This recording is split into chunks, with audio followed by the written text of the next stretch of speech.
This is Audiobook. Ugly Love by Colleen Hoover. Narrated by Aria. This recording is a production of the BookTube copyright 2021 BookTube. If you enjoy our presentation of these books, please subscribe, share with friends and hit the notification bell to get notice of the latest audiobook update. Somebody stabbed you in the neck, young lady. My eyes widen, and I slowly turn toward the elderly gentleman standing at my side. He presses the up button on the elevator and faces me. He smiles and points to my neck. "Your birthmark," he says. My hand instinctively goes up to my neck, and I touch the dime-sized mark just below my ear. My grandfather used to say the placement of a birthmark was the story of how a person lost the battle in their past life. I guess you got stabbed in the neck. Bet it was a quick death, though. I smile, but I can't tell if I should be afraid or entertained. Despite his somewhat morbid opening conversation, he can't be that dangerous. His curved posture and shaky stance give away that he isn't a day less than 80 years old. He takes a few slow steps toward one of two velvet red chairs that are positioned against the wall next to the elevator. He grunts as he sinks into the chair and then looks up at me again. "You going up to floor 18? My eyes narrow as I process his question. He somehow knows what floor I'm going to, even though this is the first time I've ever set foot in this apartment complex, and it's definitely the first time I've ever laid eyes on this man. "Yes, sir," I say cautiously. "Do you work here?" "I do indeed." He nods his head toward the elevator, and my eyes move to the illuminated numbers overhead. 11 floors to go before it arrives. I pray it gets here quickly. "I push the button for the elevator," he says. I don't think there's an official title for my position, but I like to refer to myself as a flight captain, considering I do send people as high as 20 stories up in the air. I smile at his words, since my brother and father are both pilots. "How long have you been flight captain of this elevator?" I ask as I wait. I swear this is the slowest damn elevator I've ever encountered. Since I got too old to do maintenance on this building. Worked here 32 years before I became captain.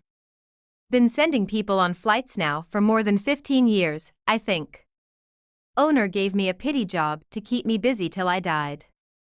He smiles to himself. What he didn't realize is that God gave me a lot of great things to accomplish in my life, and right now, I'm so far behind I ain't ever gonna die. I find myself laughing when the elevator doors finally open. I reach down to grab the handle of my suitcase and turn to him one more time before I step inside. "What's your name?" "Samuel, but call me Cap," he says. "Everybody else does." "You got any birthmarks, Cap?" He grins. "As a matter of fact, I do. Seems in my past life, I was shot right in the ass. Must have bled out." I smile and bring my hand to my forehead, giving him a proper captain's salute. I step into the elevator and turn around to face the open doors, admiring the extravagance of the lobby. This place seems more like a historic hotel than an apartment complex, with its expansive columns and marble floors. When Corbin said I could stay with him until I found a job, I had no idea he lived like an actual adult. I thought it would be similar to the last time I visited him, right after I graduated from high school, back when he had first started working toward his pilot's license. That was 4 years and a 2-story sketchy complex ago. That's kind of what I was expecting. I certainly wasn't anticipating a high-rise smack dab in the middle of downtown San Francisco. I find the panel and press the button for the 18th floor, then look up at the mirrored wall of the elevator. I spent all day yesterday and most of this morning packing up everything I own from my apartment back in San Diego. Luckily, I don't own much. But after making the solo 500-mile drive today, my exhaustion is pretty evident in my reflection. My hair is in a loose knot on top of my head, secured with a pencil, since I couldn't find a hair tie while I was driving. My eyes are usually as brown as my hazelnut hair, but right now, they look 10 shades darker, thanks to the bags under them. I reach into my purse to find a tube of chapstick, hoping to salvage my lips before they end up as weary-looking as the rest of me. As soon as the elevator doors begin to close, they open again. A guy is rushing toward the elevators, preparing to walk on as he acknowledges the old man. "Thanks, Cap," he says. I can't see Cap from inside the elevator, but I hear him grunt something in return. He doesn't sound nearly as eager to make small talk with this guy as he was with me. This man looks to be in his late 20s at most. He grins at me, and I know exactly what's going through his mind, considering he just slid his left hand into his pocket. The hand with the wedding ring on it. "Floor 10, he says without looking away from me. His eyes fall to what little cleavage is peeking out of my shirt, and then he looks at the suitcase by my side. I press the button for floor 10. I should have worn a sweater. "Moving in?" he asks, blatantly staring at my shirt again. I nod, although I doubt he notices, considering his gaze isn't planted anywhere near my face. "What floor?" "Oh, no, you don't." I reach beside me and cover all the buttons on the panel with my hands to hide the illuminated 18th floor button, and then I press every single button between floors 10 and 18. He glances at the panel, confused. "None of your business," I say. He laughs. He thinks I'm kidding. He arches his dark, thick eyebrow. It's a nice eyebrow. It's attached to a nice face, which is attached to a nice head, which is attached to a nice body. A married body. Asshole. He grins seductively after seeing me check him out, only I wasn't checking him out the way he thinks I was. In my mind, I was wondering how many times that body has been pressed against a girl who wasn't his wife. I feel sorry for his wife. He's looking at my cleavage again when we reach floor 10. "I can help you with that," he says, nodding toward my suitcase. His voice is nice. I wonder how many girls have fallen for that married voice. He walks toward me and reaches to the panel, bravely pressing the button that closes the doors. I hold his stare and press the button to open the doors. "I've got it." He nods as if he understands, but there's still a wicked gleam in his eyes that reaffirms my immediate dislike of him. He steps out of the elevator and turns to face me before walking away. "Catch you later, Tate," he says, just as the doors close. I frown, not comfortable with the fact that the only two people I've interacted with since walking into this apartment building already know who I am. I remain alone on the elevator as it stops on every single floor until it reaches the 18th. I step off, pull my phone out of my pocket, and open up my messages to Corbin. I can't remember which apartment number he said was his. It's either 1816 or 1814. Maybe it's 1826? I come to a stop at 1814, because there's a guy passed out on the floor of the hallway, leaning against the door to 1816. Please don't let it be 1816. I find the message on my phone and cringe. It's 1816. Of course it is. I walk slowly to the door, hoping I don't wake up the guy. His legs are sprawled out in front of him, and he's leaning with his back propped up against Corbin's door. His chin is tucked to his chest, and he's snoring. "Excuse me," I say, my voice just above a whisper. He doesn't move. I lift my leg and poke his shoulder with my foot. "I need to get into this apartment." He rustles and then slowly opens his eyes and stares straight ahead at my legs. His eyes meet my knees, and his eyebrows furrow as he slowly leans forward with a deep scowl on his face. He lifts a hand and pokes my knee with his finger, almost as if he's never seen a knee before. He drops his hand, closes his eyes, and falls back asleep against the door. Great. Corbin won't be back until tomorrow, so I dial his number to see if this guy is someone I should be concerned about. "Tate," he asks, answering his phone without a hello. "Yep," I reply. "Made it safe, but I can't get in because there's a drunk guy passed out at your front door." "Suggestions?" 1816, he asks. "You sure you're at the right apartment?" "Positive." "Are you sure he's drunk?" "Positive." Weird, he says. What's he wearing? Why do you want to know what he's wearing? If he's wearing a pilot's uniform, he probably lives in the building. The complex contracts with our airline. This guy isn't wearing any type of uniform, but I can't help but notice that his jeans and black t-shirt do fit him very nicely. No uniform, I say. Can you get past him without waking him up? I'd have to move him. He'll fall inside if I open the door. He's quiet for a few seconds while he thinks. Go downstairs and ask for Cap, he says. I told him you were coming tonight. He can wait with you until you're inside the apartment.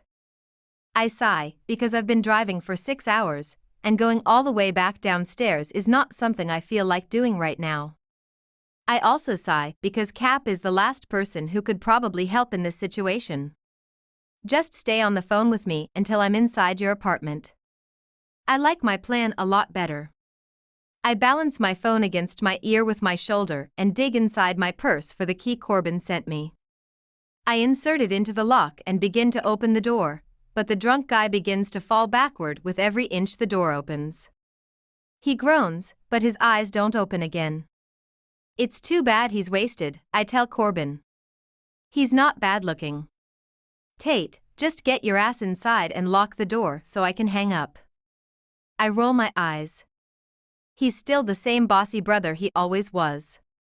I knew that moving in with him would not be good for our relationship, considering how fatherly he acted toward me when we were younger. However, I had no time to find a job, get my own apartment, and get settled before my new classes started, so it left me with little choice. I'm hoping things will be different between us now, though.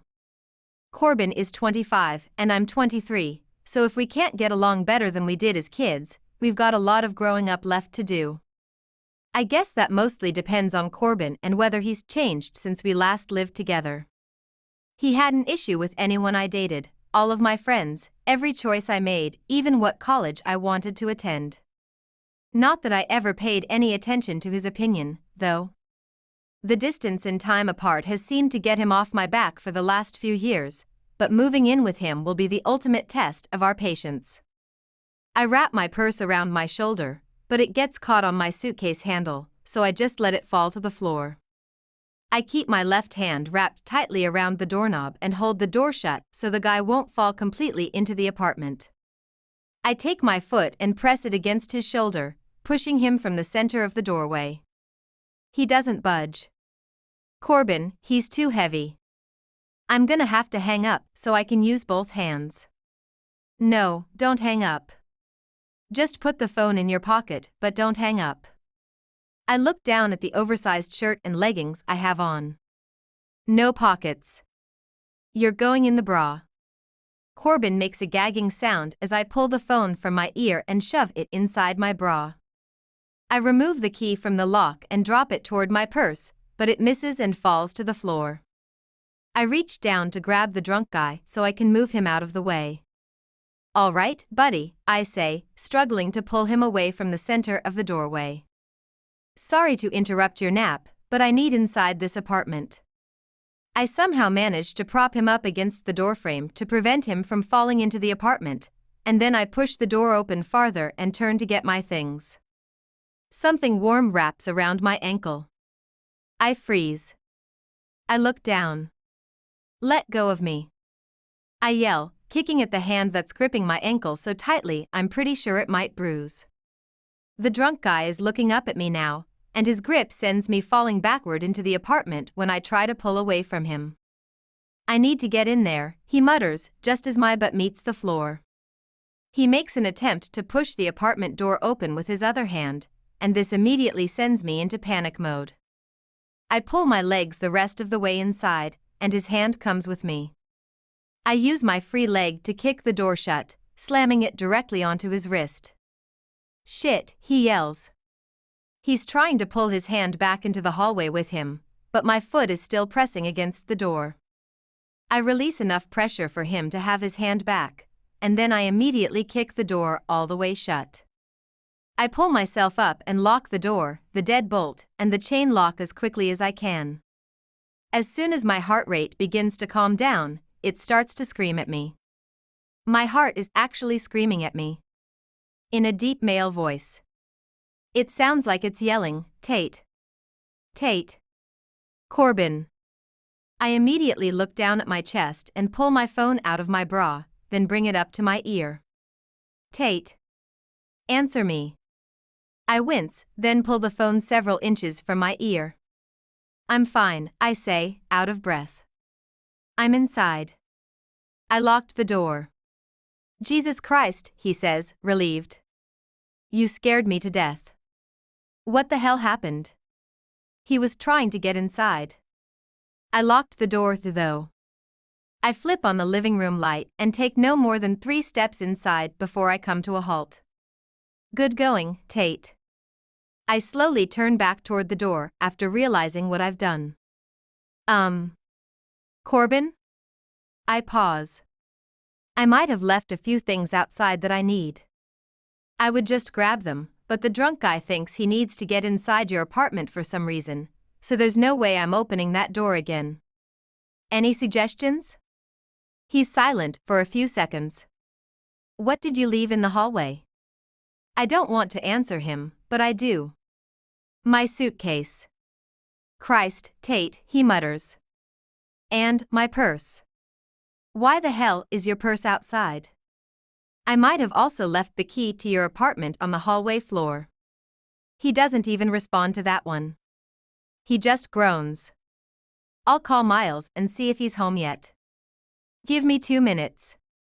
Wait. Who's Miles? He lives across the hall. Whatever you do, don't open the door again until I call you back. Corbin hangs up, and I lean against his front door. I've lived in San Francisco all of 30 minutes, and I'm already being a pain in his ass. Figures. I'll be lucky if he lets me stay here until I find a job. I hope that doesn't take long, considering I applied for 3 RN positions at the closest hospital. It might mean working nights, weekends, or both, but I'll take what I can get if it prevents me from having to dip into savings while I'm back in school.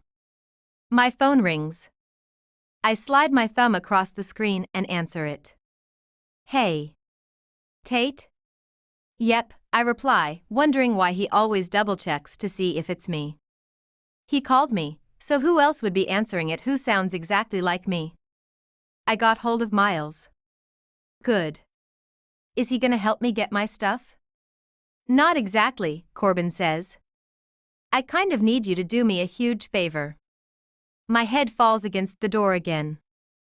I have a feeling the next few months are going to be full of inconvenient favors, since he knows he's doing me a huge one by letting me stay here. Dishes? Check. Corbin's laundry? Check. Corbin's grocery shopping? Check. What do you need? I ask him. Miles kind of needs your help. The neighbor? I pause as soon as it clicks, and I close my eyes. Corbin, please don't tell me the guy you called to protect me from the drunk guy is the drunk guy. Corbin sighs. I need you to unlock the door and let him in. Let him crash on the couch. I'll be there first thing in the morning. When he sobers up, he'll know where he is, and he'll go straight home. I shake my head.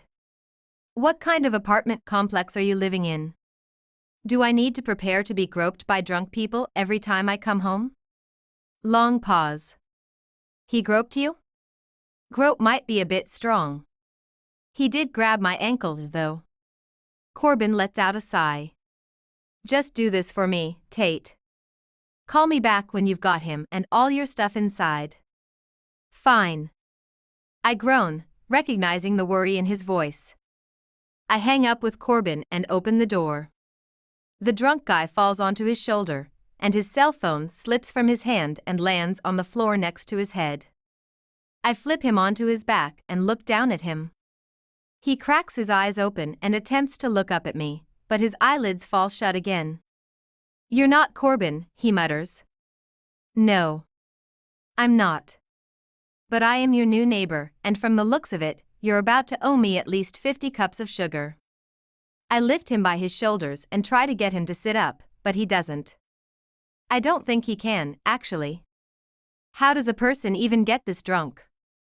I grab his hands and pull him inch by inch into the apartment, stopping when he's just far enough inside for me to be able to close the door. I retrieve all of my things from outside the apartment, then shut and lock the front door. I grab a throw pillow from the couch, prop his head up, and roll him onto his side in case he pukes in his sleep. And that's all the help he's getting from me. When he's comfortably asleep in the middle of the living room floor, I leave him there while I look around the apartment. The living room alone could fit 3 of the living rooms from Corbin's last apartment. The dining area is open to the living room, but the kitchen is separated from the living room by a half wall. There are several modern paintings throughout the room, and the thick, plush sofas are a light tan, offsetting the vibrant paintings. The last time I stayed with him, he had a futon, a beanbag chair, and posters of models on the walls. I think my brother might finally be growing up.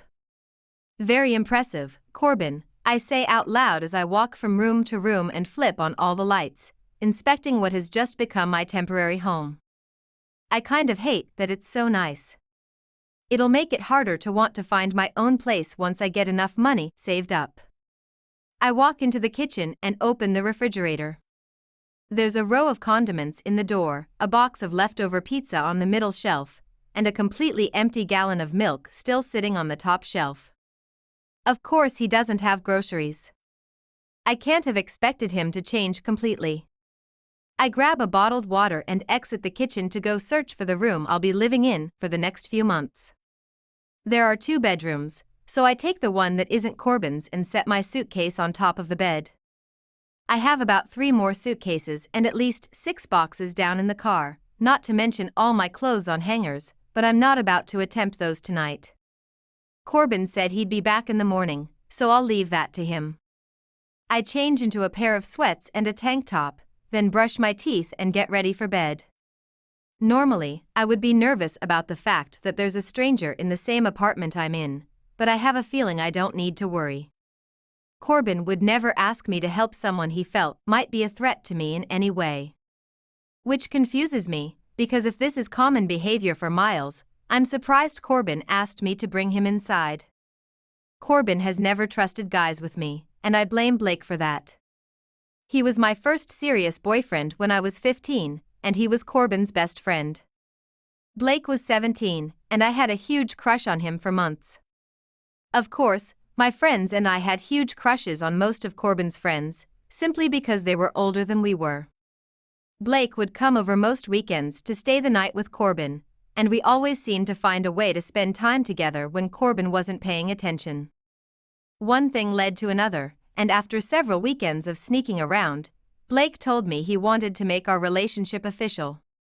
The problem Blake didn't foresee was how Corbin would react once Blake broke my heart. And boy, did he break it. As much as a 15-year-old heart can be broken after the span of a 2-week secret relationship. Turned out he was officially dating quite a few girls during the 2 weeks he was with me. Once Corbin found out, their friendship was over, and all of Corbin's friends were warned not to come near me. I found it almost impossible to date in high school until after Corbin finally moved away. Even then, though, the guys had heard horror stories and tended to steer clear of Corbin's little sister. As much as I hated it then, I would more than welcome it now. I've had my fair share of relationships go wrong since high school. I lived with my most recent boyfriend for more than a year before we realized we wanted 2 separate things out of life. He wanted me home. I wanted a career. So now I'm here, pursuing my master's degree in nursing and doing whatever I can to avoid relationships. Maybe living with Corbin won't be such a bad thing after all. I head back to the living room to turn out the lights, but when I've rounded the corner, I come to an immediate halt.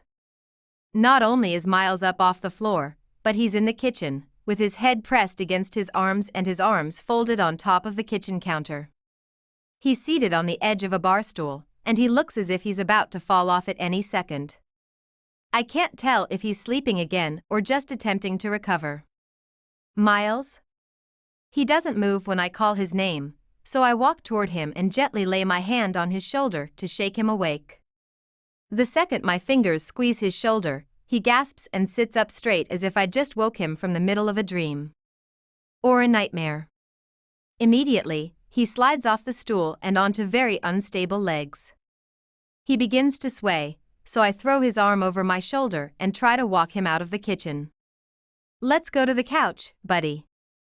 He drops his forehead to the side of my head and stumbles along with me, making it even harder to hold him up. "My name isn't Buddy," he slurs. "It's Miles." We make it to the front of the couch, and I start to peel him off me. "Okay, Miles. Whoever you are. Just go to sleep." He falls onto the couch, but he doesn't let go of my shoulders.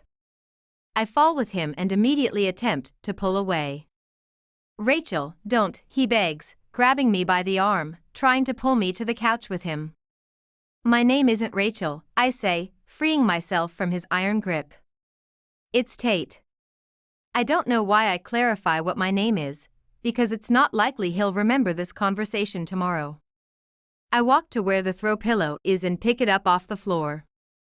I pause before handing it back to him, because he's on his side now, and his face is pressed into the couch cushion. He's gripping the couch so tightly his knuckles are white. At first, I think he's about to get sick, but then I realize how incredibly wrong I am.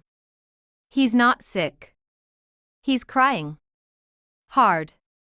So hard, he isn't even making a sound. I don't even know the guy, but the obvious devastation he's experiencing is difficult to witness. I look down the hallway and back to him, wondering if I should leave him alone in order to give him privacy. The last thing I want to do is get tangled up in someone's issues. I've successfully avoided most forms of drama in my circle of friends up to this point, and I sure as hell don't want to start now. My first instinct is to walk away, but for some reason, I find myself oddly sympathetic toward him. His pain actually appears genuine and not just the result of an overconsumption of alcohol. I lower myself to my knees in front of him and touch his shoulder. "Miles?" He inhales a huge breath, slowly lifting his face to look at me. His eyes are mere slits and bloodshot red. I'm not sure if that's a result of the crying or the alcohol. "I'm so sorry, Rachel," he says, lifting a hand out toward me. He wraps it around the back of my neck and pulls me forward toward him, burying his face in the crevice between my neck and shoulder. "I'm so sorry. I have no idea who Rachel is or what he did to her, but if he's hurting this bad, I shudder to think what she's feeling. I'm tempted to find his phone and search for her name and call her so she can come rectify this. Instead, I gently push him back into the couch. I lay his pillow down and urge him onto it. "Go to sleep, Miles," I say gently. His eyes are so full of hurt when he drops to the pillow. "You hate me so much," he says as he grabs my hand. His eyes fall shut again, and he releases a heavy sigh. I stare at him silently, allowing him to keep hold of my hand until he's quiet and still and there aren't any more tears. I pull my hand away from his, but I stay by his side for a few minutes longer. Even though he's asleep, he somehow still looks as if he's in a world of pain. His eyebrows are furrowed, and his breathing is sporadic, failing to fall into a peaceful pattern. For the first time, I notice a faint, jagged scar, about 4 inches long, that runs smoothly across the entire right side of his jaw. It stops just 2 inches shy of his lips. I have the strange urge to touch it and run my finger down the length of it, but instead, my hand reaches up to his hair. It's short on the sides, a little longer on the top, and just the perfect blend of brown and blonde. I stroke his hair, comforting him, even though he may not deserve it. This guy may deserve every single bit of the remorse he's feeling for whatever he did to Rachel, but at least he's feeling it. I have to give him that much. Whatever he did to Rachel, at least he loves her enough to regret it.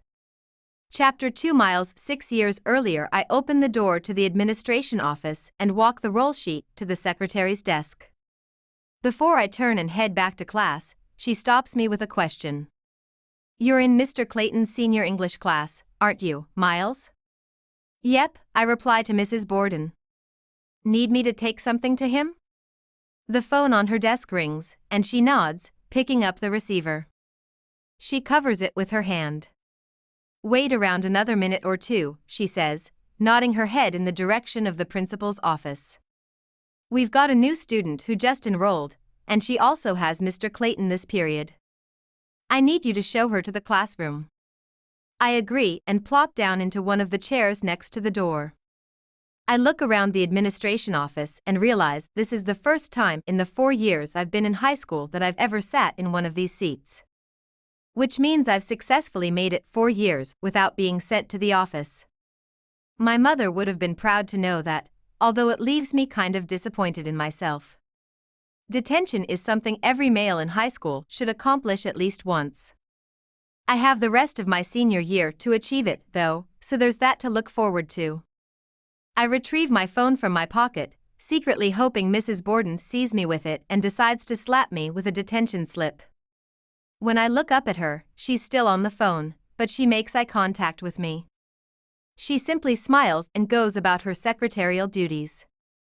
I shake my head in disappointment and open up a text to Ian. It doesn't take much to excite people around here. Nothing new ever happens.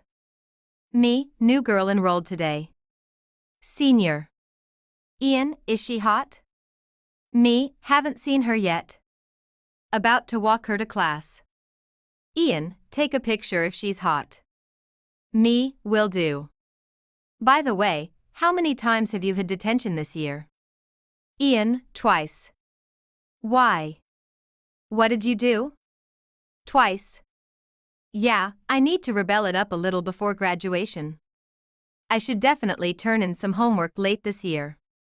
I'm pathetic. The door to the principal's office opens, so I close my phone. I slide it into my pocket and look up. I never want to look down again. Miles is going to show you the way to Mr. Clayton's class, Rachel. Mrs. Borden points Rachel in my direction, and she begins to walk toward me. I instantly become aware of my legs and their inability to stand. My mouth forgets how to speak. My arms forget how to reach out to introduce the person they're attached to. My heart forgets to wait and get to know a girl before it starts to claw its way out of my chest to get to her. Rachel. Rachel. Rachel, Rachel, Rachel. She's like poetry. Like prose and love letters and lyrics, cascading down the center of a page. Rachel, Rachel, Rachel. I say her name over and over in my head, because I'm positive it's the name of the next girl I'll fall in love with. I'm suddenly standing. Walking toward her. I might be smiling, pretending I'm not affected by those green eyes that I hope will one day be smiling just for me. Or that red as my heart hair that doesn't look like it's been tampered with since God created it specifically with her in mind. I'm talking to her. I tell her my name is Miles. I tell her she can follow me, and I'll show her the way to Mr. Clayton's class. I'm staring at her because she hasn't spoken yet, but her nod is the nicest thing a girl has ever said to me. I ask her where she's from, and she tells me Arizona. Phoenix, she specifies. I don't ask her what brought her to California, but I do tell her my father does business in Phoenix a lot because he owns a few buildings there. She smiles.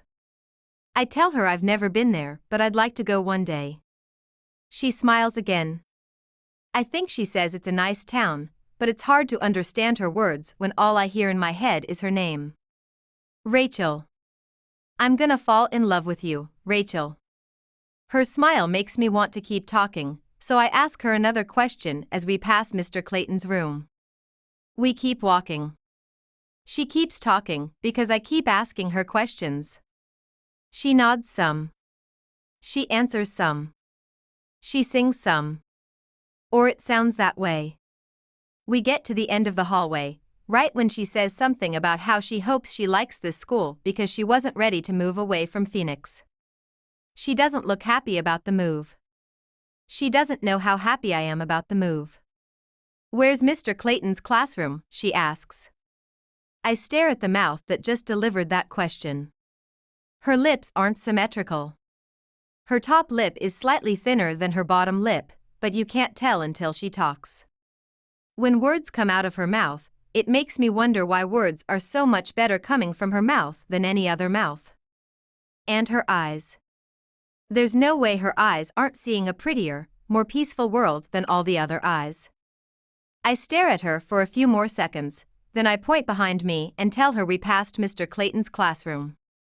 Her cheeks grow a shade pinker, like my confession affected her in the same way she's affecting me. I smile again. I nod my head toward Mr. Clayton's class. We walk in that direction. Rachel. You're gonna fall in love with me, Rachel. I open the door for her and let Mr. Clayton know that Rachel is new here. I also want to add, for the sake of all the other guys in the classroom, that Rachel is not theirs. She's mine. But I don't say anything. I don't have to, because the only one who needs to be aware that I want Rachel is Rachel. She looks at me and smiles again, taking the only empty seat all the way across the room. Her eyes tell me she already knows she's mine. It's just a matter of time. I want to text Ian and tell her she isn't hot. I want to tell him she's volcanic, but he would laugh at that. Instead, I discreetly take a picture of her from where I'm seated. I send the picture and a message to Ian that says, she's gonna have all my babies. Mr. Clayton begins class. Miles Archer becomes obsessed. I met Rachel on Monday. It's Friday. I've said nothing to her since the day we met. I don't know why. We have 3 classes together. Every time I see her, she smiles at me like she wants me to talk to her. Every time I work up the courage, I talk myself down. I used to be confident. Then Rachel happened. I gave myself until today. If I didn't work up the courage by today, I'd be giving up my only shot with her. Girls like Rachel aren't available for long. If she's even available. I don't know her story or if she's wrapped up in a guy back in Phoenix, but there's only one way to find out. I'm standing next to her locker, waiting for her. She exits the classroom and smiles at me. I say hi when she walks up to her locker. I notice that same subtle change in her skin color. I like that. I ask how her first week was. She tells me it was fine. I ask her if she's made any friends, and she shrugs as she says, a few. I smell her, subtly. She notices anyway. I tell her she smells good. She says, thank you. I push through the sound of my heart pounding in my ears. I push past the sheen of moisture developing on my palms. I drown out her name, which I keep wanting to repeat out loud over and over. I push it all down and hold her stare while I ask her if she'd like to do something later. I keep it all pushed away and make room for her response, because it's the only thing I want. I want that nod, actually. The one that doesn't require words? Just a smile? I don't get her nod. She has plans tonight. It all comes back tenfold, spilling over like a flood, and I'm the dam. The pounding, the sweaty palms, her name, a newfound insecurity I never knew existed, burying itself in my chest. All of it takes over and feels like it's building a wall around her. I'm not busy tomorrow, though, she says, obliterating the wall with her words. I make room for those words. Lots of room. I let them invade me. I soak those words up like a sponge. I pluck them out of the air and swallow them. Tomorrow works for me, I say. I pull my phone out of my pocket, not even bothering to hide my smile. What's your number? I'll call you. She tells me her number. She's excited. She's excited. I save her contact in my phone, knowing it'll be there for a long, long time. And I'm gonna use it. A lot. Chapter 3. Tate. Normally, if I were to wake up, open my eyes, and see an angry man staring me down from a bedroom doorway, I might scream. I might throw things.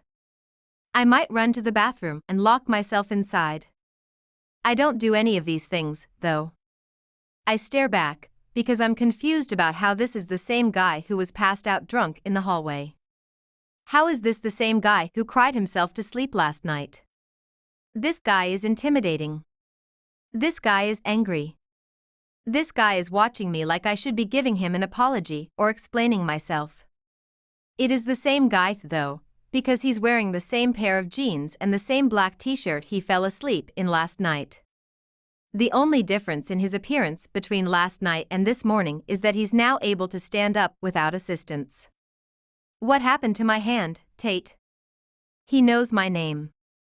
Does he know it because Corbin told him I was moving in, or because he actually remembers my telling him last night? I'm hoping Corbin told him, because I don't really want him to remember last night. I suddenly feel embarrassed that he might recall my consoling him while he cried himself to sleep. He apparently doesn't have a clue what happened to his hand, though, so I hope that means he has no recollection of anything beyond that. He's leaning against my bedroom door with his arms folded across his chest. He looks defensive, like I'm the one responsible for his bad night. I roll over, still not quite finished with sleeping, even though he thinks I owe him some sort of explanation. I pull the covers over my head. Lock the front door on your way out, I say, hoping he'll take the hint that he is more than welcome to go back to his place now. Where's my phone? I squeeze my eyes shut and try to drown out the smooth sound of his voice as it slides into my ears and makes its way through every nerve in my body, warming me in places this flimsy blanket failed to do all night. I remind myself that the person that sultry voice belongs to is now standing in the doorway, rudely demanding things without even acknowledging the fact that I helped him last night. I'd like to know where my thank you is. Or my hey, I'm Miles. Nice to meet you. I get none of that from this guy. He's too worried about his hand. And his phone, apparently.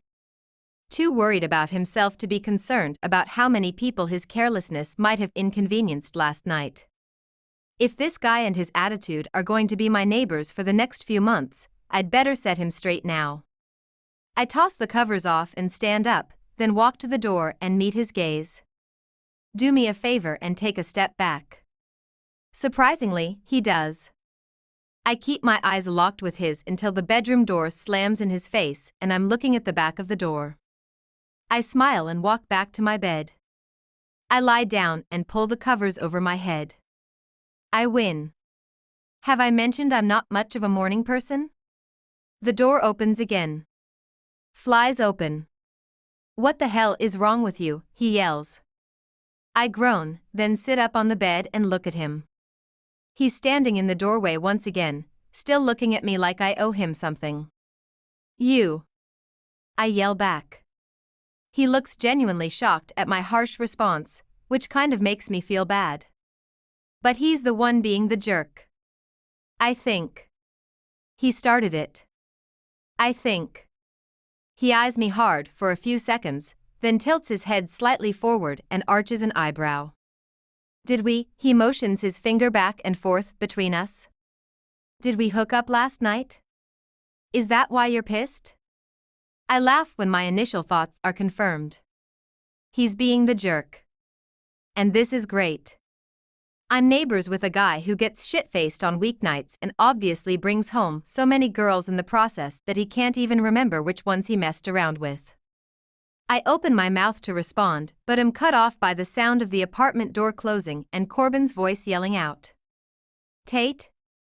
I immediately jump up and rush to the door, but Miles is still blocking the doorway, glaring at me, expecting a response to his question. I look him straight in the eyes to give him an answer, but his eyes catch me off guard for a short moment. They are the clearest blue eyes I've ever seen. Not at all the heavy-lidded, bloodshot eyes from last night. His eyes are so light blue they're almost colorless.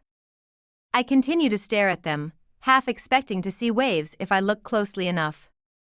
I'd say they were as clear blue as the waters of the Caribbean, but I've never actually been to the Caribbean, so I wouldn't know. He blinks, and it immediately pulls me away from the Caribbean and back to San Francisco. Back to this bedroom. Back to the last question he asked before Corbin walked through the front door. Not sure if you can call what we did hooking up, I whisper. I stare at him, waiting for him to move out of my way. He stands taller, putting up an invisible wall of armor with his posture and his rigid body language. Apparently, he doesn't like to envision the two of us making out, based on the unyielding look he's giving me. It almost seems like he's looking at me in disgust, which makes me dislike him that much more. I don't back down, and neither of us breaks eye contact when he steps out of my way and allows me to pass him. Corbin is rounding the hallway when I exit my room. He glances back and forth between me and Miles, so I quickly shoot him a look to let him know that's not even remotely a possibility. "Hey, sis," he says, pulling me in for a hug. I haven't seen him in almost 6 months. Sometimes it's easy to forget how much you miss people until you see them again. That's not the case with Corbin. I always miss him. As much as his protectiveness can get old at times, it's also a testament to how close we are. Corbin releases me and pulls at a lock of my hair. "It's longer," he says. "I like it. This may be the longest we've gone without seeing each other." I reach up and flick the hair hanging across his forehead. "So is yours," I say. "And I don't like it." I smile to let him know I'm kidding. I actually like the shaggier look on him. People have always said we look a lot alike, but I don't see it. His skin is a lot darker than mine, which I've always envied. Our hair is the same rich hue of brown, but our facial features are nothing alike, specifically our eyes. Mom used to tell us that if we put our eyes together, they would look just like a tree. His were as green as the leaves, and mine were as brown as the trunk. I always envied that he got to be the leaves of the tree, because green was my favorite color growing up. Corbin acknowledges Miles with a nod of his head. "Hey, man. Rough night?" He asks the question with a laugh, as he knows exactly what kind of night Miles had last night. Miles walks past both of us. "I don't know," he says in response. "I don't remember it." He walks into the kitchen and opens a cabinet, retrieving a cup like he's comfortable enough here to do so. I don't like that. I don't like comfortable Miles. Comfortable Miles opens another cabinet and takes out a bottle of aspirin, fills his cup with water, and pops 2 of the aspirin into his mouth. "Did you get all your stuff brought up?" Corbin asks me. "Nope," I say, glancing at Miles when I respond. "I was kind of preoccupied with your neighbor most of the night." Miles nervously clears his throat as he washes the glass and places it back in the cabinet. His discomfort with his lapse in memory makes me laugh. I like that he has no idea what happened last night. I even kind of like that the thought of being with me seems to unnerve him. I might keep this facade going for a while for my own sick enjoyment. Corbin looks at me as if he knows what I'm trying to pull. Miles steps out of the kitchen and glances my way, then looks back to Corbin. "I would have gone back to my place by now, but I can't find my keys." "You have my spare set?" Corbin nods and walks to a drawer in the kitchen. He opens it, grabs a key, and tosses it to Miles, who catches it in midair. "Can you come back in an hour and help me unload Tate's car? I want to shower first." Miles nods, but his eyes cut briefly to mine as Corbin starts walking to his bedroom. "We'll catch up when it's not too morning," Corbin tells me. It may have been 7 years since we've lived together, but he apparently remembers I'm not much of a talker in the morning. Too bad Miles doesn't know this about me. After Corbin disappears into his bedroom, I turn and face Miles again. He's already looking at me expectantly, like he's still waiting for me to answer whatever questions he asked me earlier. I just want him to leave, so I answer them all at once. "You were passed out in the hallway last night when I got here. I didn't know who you were, so when you tried to get inside the apartment, I might have slammed the door on your hand. It's not broken. I checked it out, and it's bruised at best. Just put some ice on it and wrap it for a few hours. And no, we didn't hook up. I helped you into the apartment, and then I went to bed. Your phone is on the floor by the front door where you dropped it last night because you were too shit-faced to walk." I turned to head to my room, just wanting to get away from the intensity in his eyes. I spin around when I reach my bedroom door. When you come back in an hour and I've had a chance to wake up, we can try this again. His jaw is firm. Try what again? He asks. Getting off on the right foot.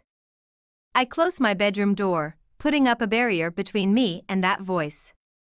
That stare. How many boxes do you have? Corbin asks. He's slipping on his shoes by the door. I grab my keys off the bar.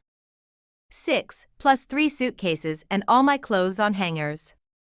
Corbin walks to the door directly across the hall and bangs on it, then turns and heads toward the elevators. He pushes the down button. Did you tell Mom you made it?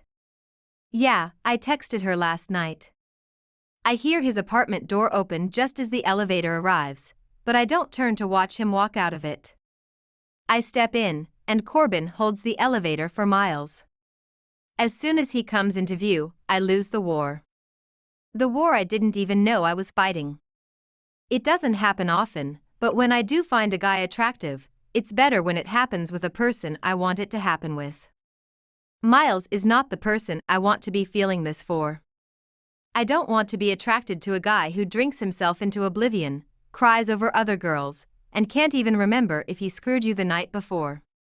But it's hard not to notice his presence when his presence becomes everything.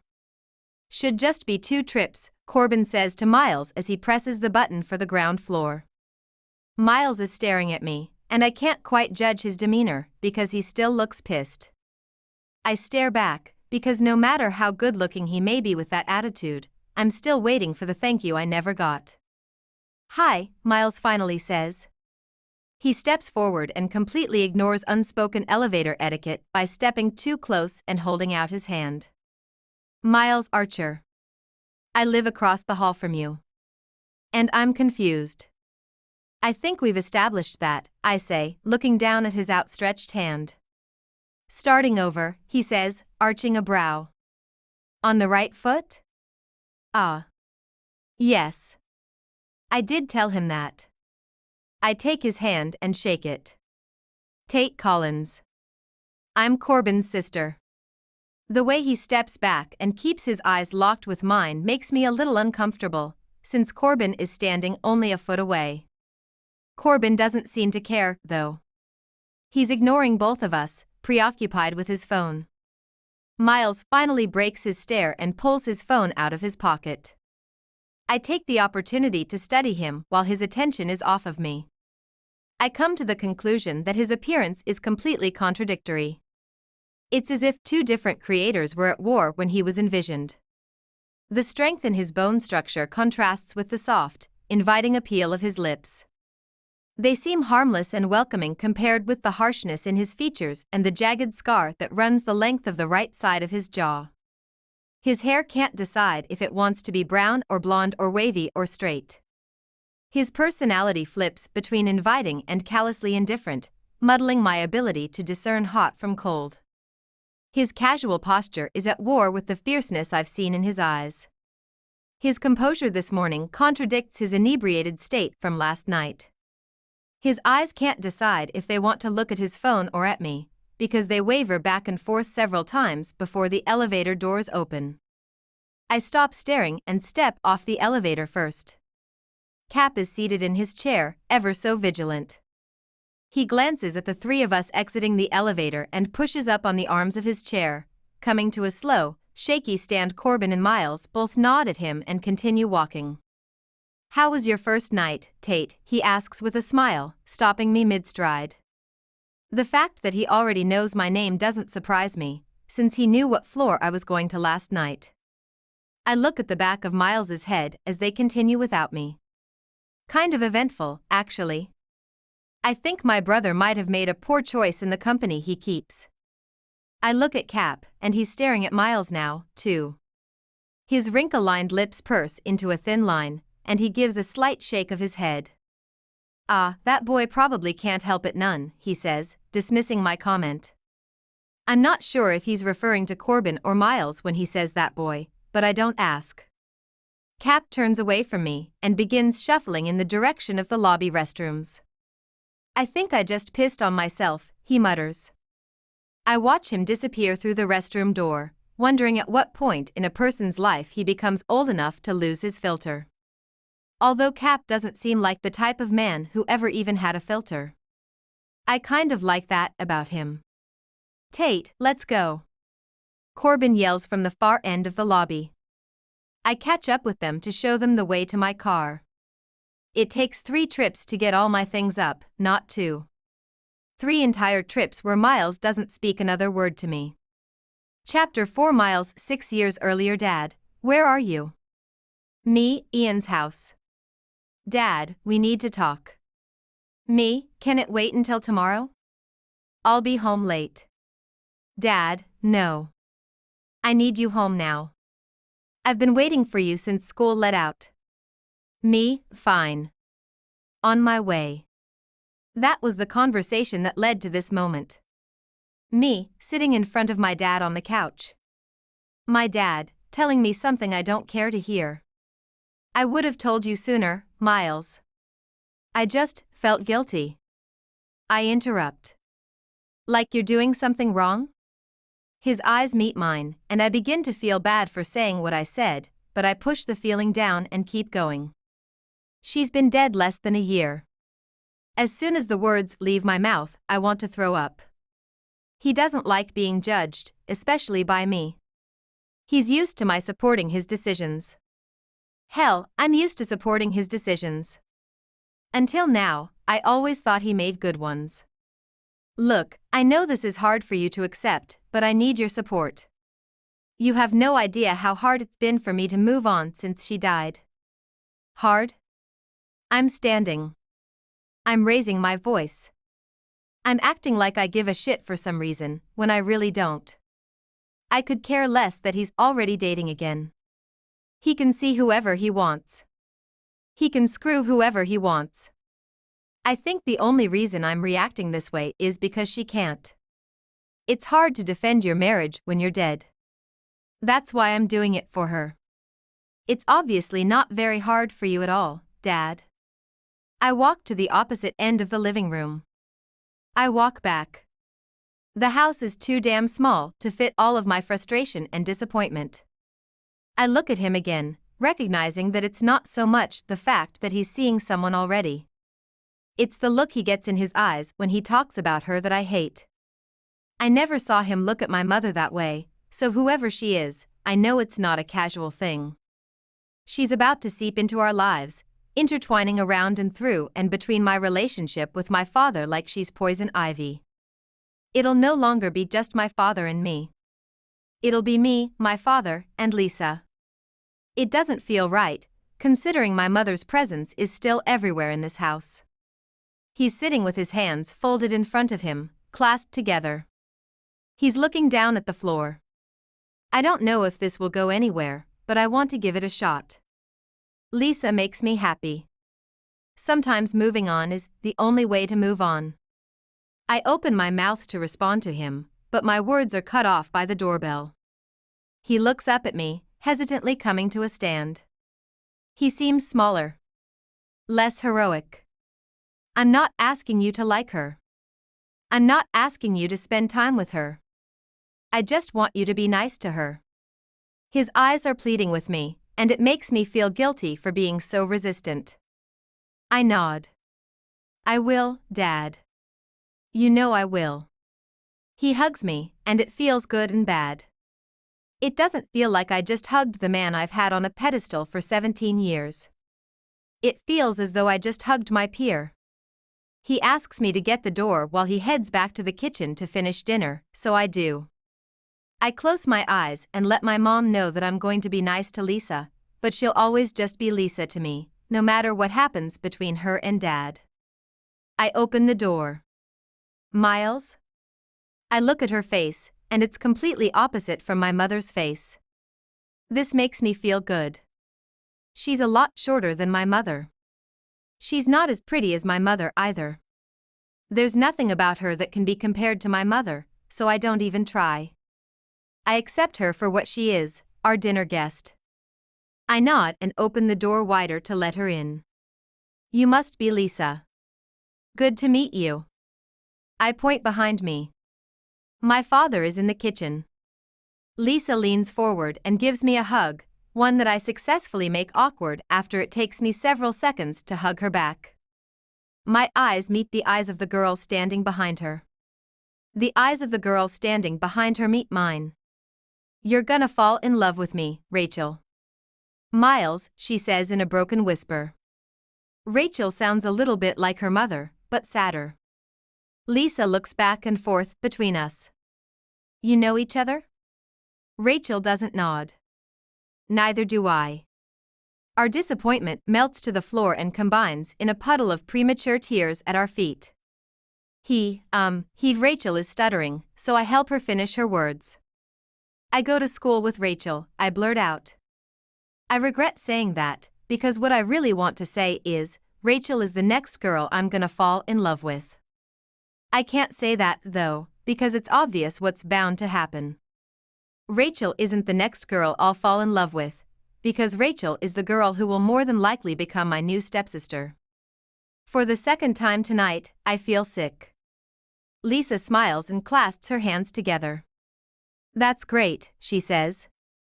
I'm so relieved. My father walks into the room.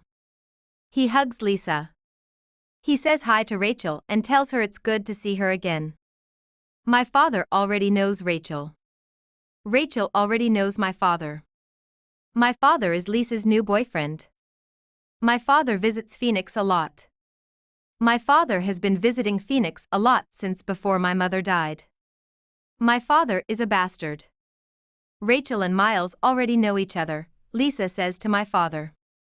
He smiles, and relief floods his face. Good.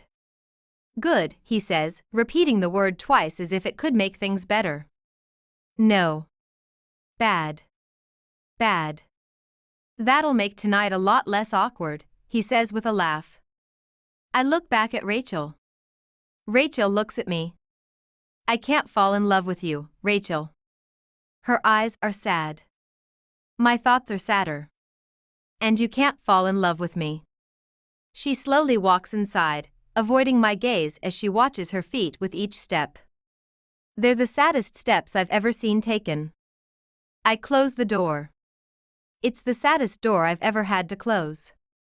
Chapter 5. Tate, are you off for Thanksgiving? My mother asks. I switch my cell to my other ear and pull the apartment key out of my purse. Yeah, but not Christmas. I only work weekends for now. Good. Tell Corbin we're not dead yet if he ever gets the urge to call us. I laugh. I'll tell him. Love you. I hang up and put my cell phone into the pocket of my scrub top. It's only a part-time job, but it gets my foot in the door. Tonight was my last night of training before I start weekend rotations tomorrow night. I like the job so far, and I was honestly shocked to land it after my first interview. It works out with my school schedule, too. I'm in school every weekday, doing either clinical or classroom hours, then I work second shift on the weekends over at the hospital. It's been a seamless transition up to this point. I also like San Francisco. I know it's only been 2 weeks, but I could see myself staying here after graduation next spring rather than going back to San Diego. Corbin and I have even been getting along, although he's gone more than he's home, so I'm sure that has everything to do with it. I smile, finally feeling like I've found my place, and I open the door to the apartment. My smile fades as soon as it meets the eyes of 3 other guys, only 2 of whom I recognize. Miles is standing in the kitchen, and the married asshole from the elevator is sitting on the couch. Why the hell is Miles here? Why the hell are any of them here? I glare at Miles as I kick off my shoes and drop my purse on the counter. Corbin isn't due back for 2 more days, and I was looking forward to the peace and quiet tonight so I could get some studying done.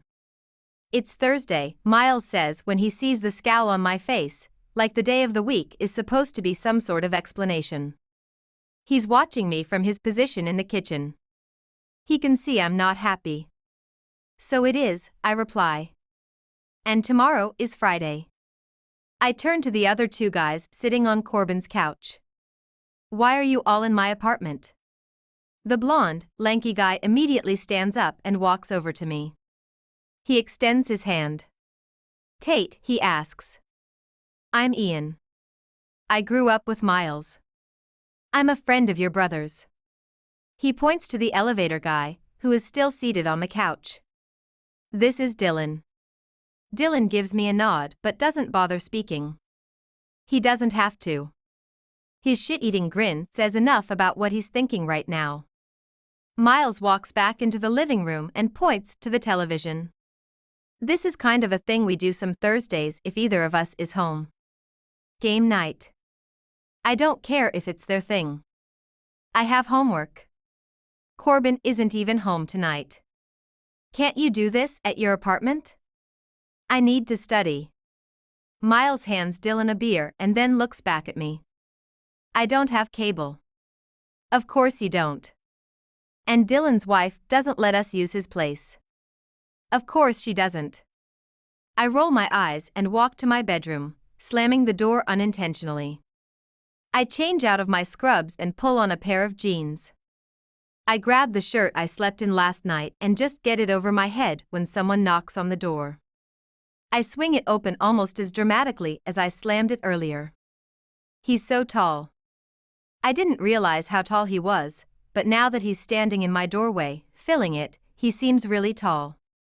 If he were to wrap his arms around me right now, my ear would press against his heart. Then his cheek would rest comfortably on top of my head. If he were to kiss me, I'd have to tilt my face up to meet his, but it would be nice, because he would probably wrap his arms around my lower back and pull me to him so that our mouths would come together like two pieces of a puzzle. Only they wouldn't fit very well, because they are most definitely not two pieces from the same puzzle. Something strange is going on in my chest. A flutter kind of thing.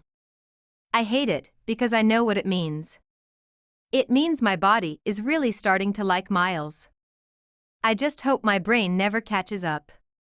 If you need quiet, you can go to my place, he says. I cringe at the way his offer works knots into my stomach. I shouldn't be excited about the possibility of being inside his apartment, but I am. We'll probably be here another 2 hours, he adds. There's regret in his voice somewhere. It would more than likely take a search party to locate it, but it's buried there somewhere, beneath all the sultriness. I expel a quick, relinquishing breath. I'm being a bitch. This isn't even my apartment. This is their thing that they obviously do on a regular basis, and who am I to think I can just move in and put a stop to it? I'm just tired, I say to him. It's fine. I'm sorry if I was rude to your friends. Friend, he says as clarification. Dylan is not my friend. I don't ask him what he means by that. He glances into the living room, then looks back at me. He leans against the frame of the door, an indication that my relinquishing the apartment for their game wasn't the end of our conversation. He swings his eyes to the scrubs strewn across my mattress. You got a job? Yeah, I say, wondering why he's suddenly up for conversation. Registered nurse in an ER. A crease appears on his forehead, and I can't tell if it's a result of confusion or fascination. Aren't you still in nursing school? How can you already work as an RN?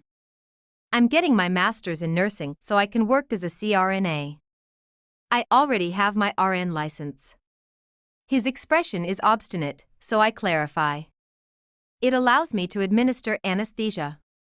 He stares at me for a few seconds before standing up straight and pushing off the doorframe. Good for you, he says. There's no smile, though. Why doesn't he ever smile? He walks back to the living room. I step out of the doorway and watch him. Miles takes his seat on the couch and gives the TV his full attention. Dylan is giving me his full attention, but I look away and head to the kitchen to find something to eat. There isn't much, considering I haven't cooked all week, so I grab all the stuff I need from the refrigerator in order to make a sandwich. When I turn around, Dylan is still staring. Only now he's staring from about a foot away, instead of all the way from the living room. He smiles, then steps forward and reaches into the refrigerator, coming inches from my face. So you're Corbin's little sis? I think I'm with Miles on this one. I don't much like Dylan either. Dylan's eyes aren't anything like Miles's eyes. When Miles looks at me, his eyes hide everything. Dylan's eyes don't hide anything, and right now, they're clearly undressing me. Yes, I say simply as I make my way around him. I walk to the pantry and open it to look for the bread. Once I find it, I set it on the bar and begin making my sandwich. I lay out bread for an extra sandwich to take to Cap. He's kind of grown on me in the little time I've lived here. I found out he works up to 14 hours a day sometimes, but only because he lives in the building alone and doesn't have anything better to do. He seems to appreciate my company and especially gifts in the form of food, so until I make more friends here, I guess I'll be spending my downtime with an 80-year-old. Dylan casually leans against the counter. You a nurse or something? He opens his beer and brings it to his mouth, but pauses before taking a drink. He wants me to answer him first. Yep, I say with a clipped voice. He smiles and takes a swig of his beer. I continue making my sandwiches, intentionally trying to appear closed off, but Dylan doesn't seem to take the hint. He just continues to stare at me until my sandwiches are made. I'm not offering to make him a damn sandwich if that's why he's still here. I'm a pilot, he says. He doesn't say it in a smug way, but when no one's asking you what your occupation is, voluntarily contributing it to the conversation naturally comes off as smug. I work at the same airline as Corbin. He's staring at me, waiting for me to be impressed by the fact that he's a pilot. What he doesn't realize is that all the men in my life are pilots. My grandfather was a pilot. My father was a pilot until he retired a few months ago. My brother is a pilot. Dylan, if you're trying to impress me, you're going about it the wrong way. I much prefer a guy with a little more modesty and a lot less wife. My eyes flashed down to the wedding ring on his left hand. Game just started, Miles says, walking into the kitchen, directing his words toward Dylan. His words might be innocuous, but his eyes are definitely telling Dylan that he needs to return to the living room. Dylan sighs as if Miles just stripped away all his fun. It's good to see you again, Tate, he says, acting as if the conversation would have come to an end whether Miles decided it should or not. You should join us in the living room. His eyes scroll over Miles, even though he's speaking to me. Apparently, the game just started. Dylan straightens up and shoulders past Miles, heading back into the living room. Miles ignores Dylan's display of annoyance and slides his hand into his back pocket, pulling out a key. He hands it to me. Go study at my place. It's not a request. It's a demand. I'm fine studying here. I set the key on the counter and put the lid back on the mayonnaise, refusing to be displaced from my own apartment by 3 boys. I wrap both sandwiches in a paper towel. The TV isn't even that loud. He takes a step forward until he's close enough to whisper. I'm pretty sure I'm leaving finger indentations on the bread, considering every single part of me, right down to my toes, just tensed. I'm not fine with you studying here. Not until everyone leaves. Go. Take your sandwiches with you. I look down at my sandwiches. I don't know why I feel like he just insulted them. They aren't both for me, I say defensively. I'm taking one to Cap. I look back up at him, and he's doing that unfathomable staring thing again. With eyes like his, that should be illegal. I raise my eyebrows expectantly, because he's making me feel really awkward. I'm not an exhibit, yet the way he watches me makes me feel like one. You made a sandwich for Cap? I nod. Food makes him happy, I say with a shrug. He studies the exhibit a little longer before leaning into me again. He grabs the key off the bar behind me and slides it into my front pocket. I'm not even sure if his fingers touched my jeans, but I inhale sharply and look down at my pocket as his hand pulls away, because holy hell, I wasn't expecting that. I'm frozen while he's casually making his way back into the living room, unaffected. It feels like my pocket is on fire. I persuade my feet to move, needing some time to process all of that. After delivering Cap's sandwich, I do as Miles says and head over to his apartment. I go on my own accord, not because he wants me over there and not because I really do have a lot of homework, but because the thought of being inside his apartment without him there is sadistically exciting to me. I feel like I've just been handed a free pass to all his secrets. I should have known better than to think his apartment would give me any sort of glimpse into who he is. Not even his eyes can do that. Sure, it really is a lot quieter over here, and yeah, I've finished 2 solid hours of homework, but that's only because there aren't any distractions. At all. No paintings on the sterile white walls. No decorations. No color whatsoever. Even the solid oak table dividing the kitchen from the living room is undecorated.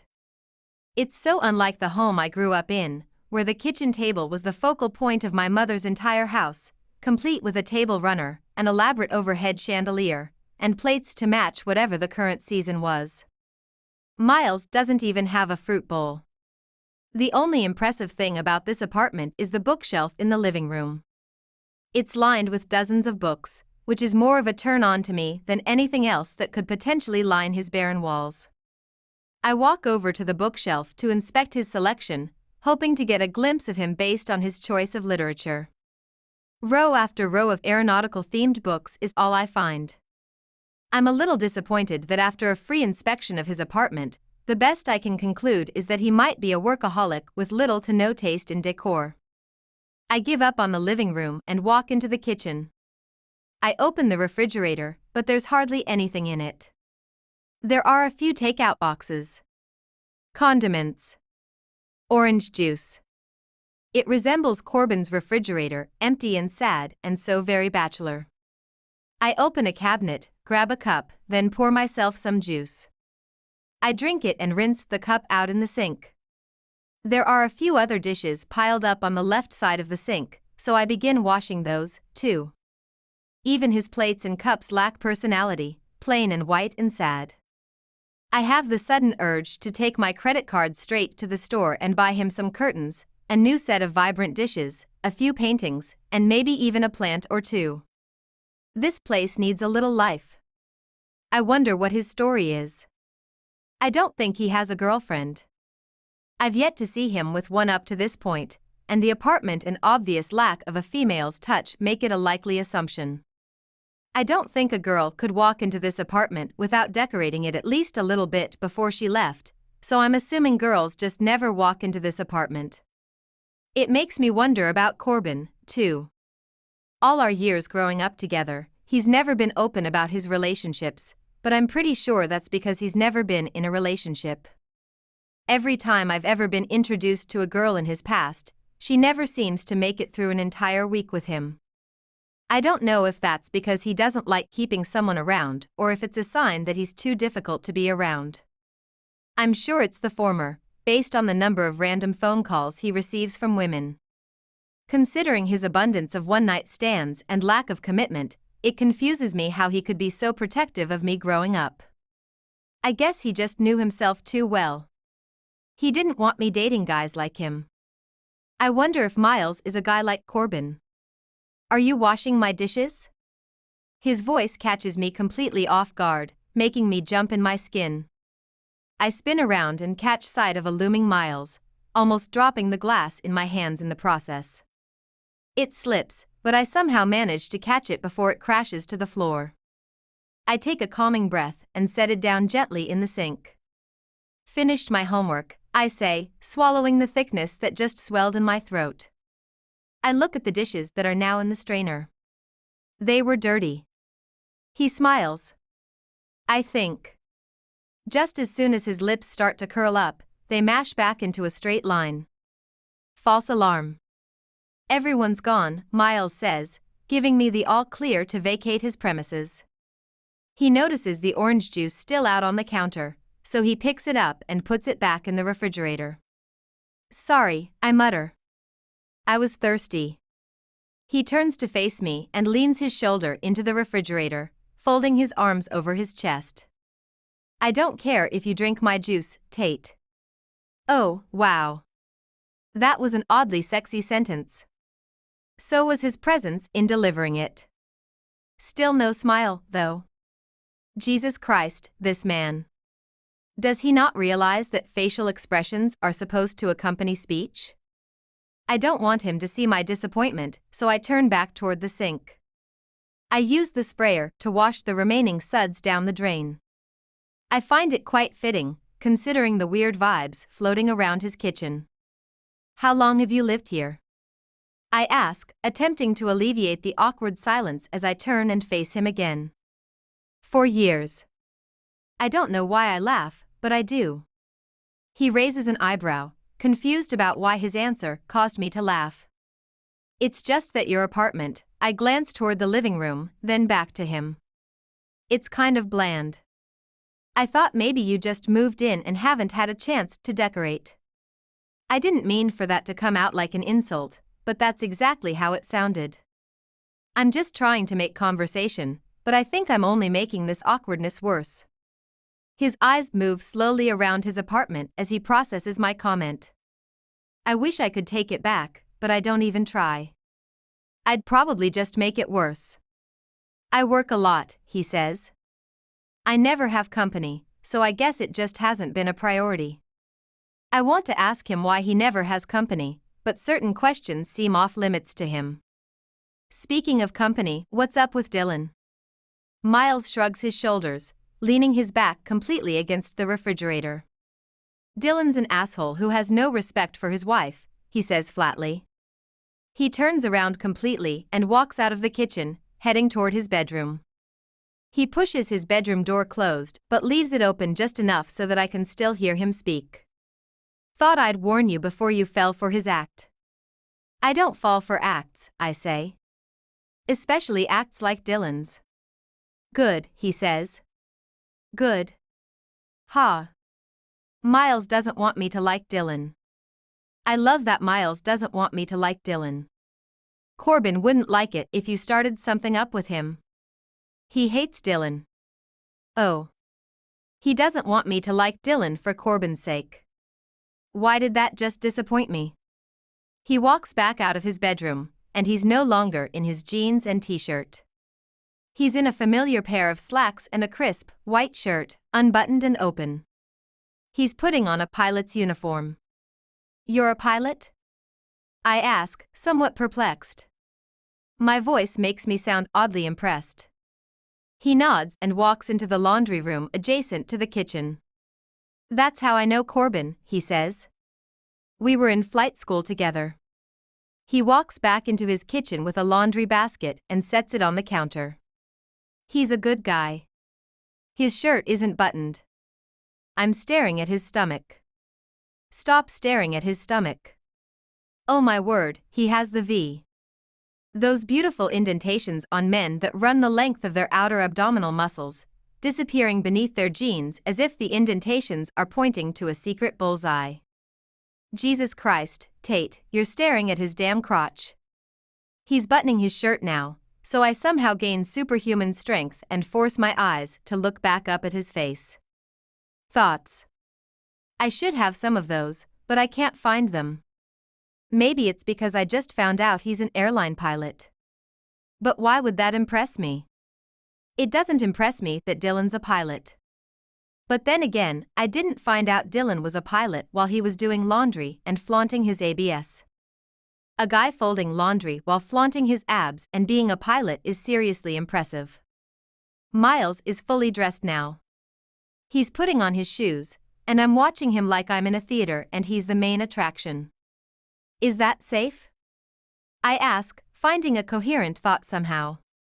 You've been drinking with the guys, and now you're about to be at the controls of a commercial jet? Miles zips his jacket, then picks up an already packed duffel bag from the floor. I've only had water tonight, he says, right before exiting the kitchen. I'm not much of a drinker. And I definitely don't drink on work nights. I laugh and follow him toward the living room. I walk to the table to grab my things. I think you're forgetting how we met, I say. Move-in day? Someone passed out drunk in the hallway day? He opens the front door to let me out. I have no idea what you're talking about, Tate, he says. We met on an elevator. Remember?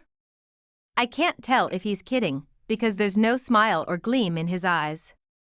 He closes the door behind us. I hand him back his apartment key, and he locks his door. I walk to mine and open it. Tate? I almost pretend I don't hear him just so he'll have to say my name again. Instead, I turn around and face him, pretending to be completely unaffected by this man. That night you found me in the hallway? That was an exception. A very rare exception. There's something unspoken in his eyes and maybe even in his voice. He stands paused at his front door, poised to walk toward the elevators. He's waiting to see if I have anything to say in response. I should tell him goodbye. Maybe I should tell him to have a safe flight. That could be considered bad luck, though. I should just say goodnight. Was the exception because of what happened with Rachel? Yes. I really just chose to say that instead. Why did I just say that? His posture changes. His expression freezes, as if my words jolted him with a bolt of lightning. He's more than likely confused that I said that, because he obviously doesn't remember anything about that night. Quick, Tate. Recover. You thought I was someone named Rachel, I blurt out, explaining away the awkwardness as best I can. I just thought maybe something happened between the two of you and that's why, you know. Miles inhales a deep breath, but he tries to hide it. I hit a nerve. We don't talk about Rachel, apparently. Good night, Tate, he says, turning away. I can't tell what just happened. Did I embarrass him? Piss him off? Make him sad? Whatever I did, I hate this thing now. This awkwardness that's filling the space between my door and the elevator he's now standing in front of. I walk inside my apartment and close my door, but the awkwardness is everywhere. It didn't remain out in the hallway. Chapter 6 Miles 6 years earlier we eat dinner, but it's awkward. Lisa and Dad try to include us in the conversation, but neither of us is in the mood to talk. We stare at our plates. We push around the food with our forks. We don't want to eat. Dad asks Lisa if she wants to go sit out back. Lisa says yes. Lisa asks Rachel to help me clear the table. Rachel says okay. We take the plates to the kitchen. We're quiet. Rachel leans against the counter while I load the dishwasher. She watches me do my best to ignore her. She doesn't realize she's everywhere. She's in everything. Every single thing has just become Rachel. It's consuming me. My thoughts aren't thoughts anymore. My thoughts are Rachel. I can't fall in love with you, Rachel. I look at the sink. I want to look at Rachel. I breathe in air. I want to breathe in Rachel. I close my eyes. I only see Rachel. I wash my hands. I want to touch Rachel. I dry my hands on a towel before turning around to face her. Her hands are gripping the counter behind her. Mine are folded across my chest. They're the worst parents in the world, she whispers. Her voice cracks. My heart cracks. Despicable, I say to her. She laughs. I'm not supposed to fall in love with your laugh, Rachel. She sighs. I fall in love with that, too. How long have they been seeing each other? I ask her. She'll be honest. She shrugs. About a year. It's been long distance until she moved us here to be closer to him. I feel my mother's heart breaking. We hate him. A year? I ask. Are you sure? She nods. She doesn't know about my mother. I can tell. Rachel? I say her name out loud, just like I've wanted to do since the second I met her. She continues to look directly at me. She swallows, then breathes out a shallow yeah. I step toward her. Her body reacts. She stands taller but not by much. She breathes heavier but not by much. Her cheeks grow redder but not by much.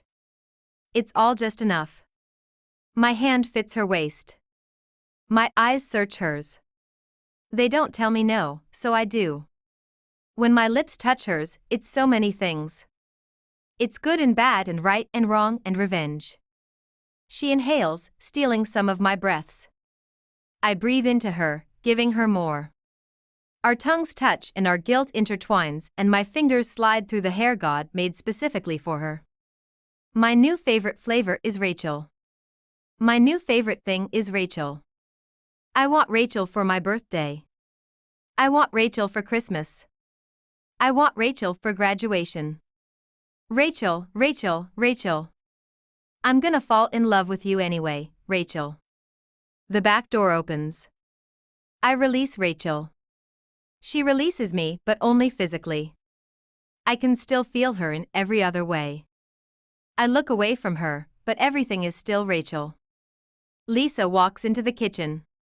She looks happy. She has a right to be happy.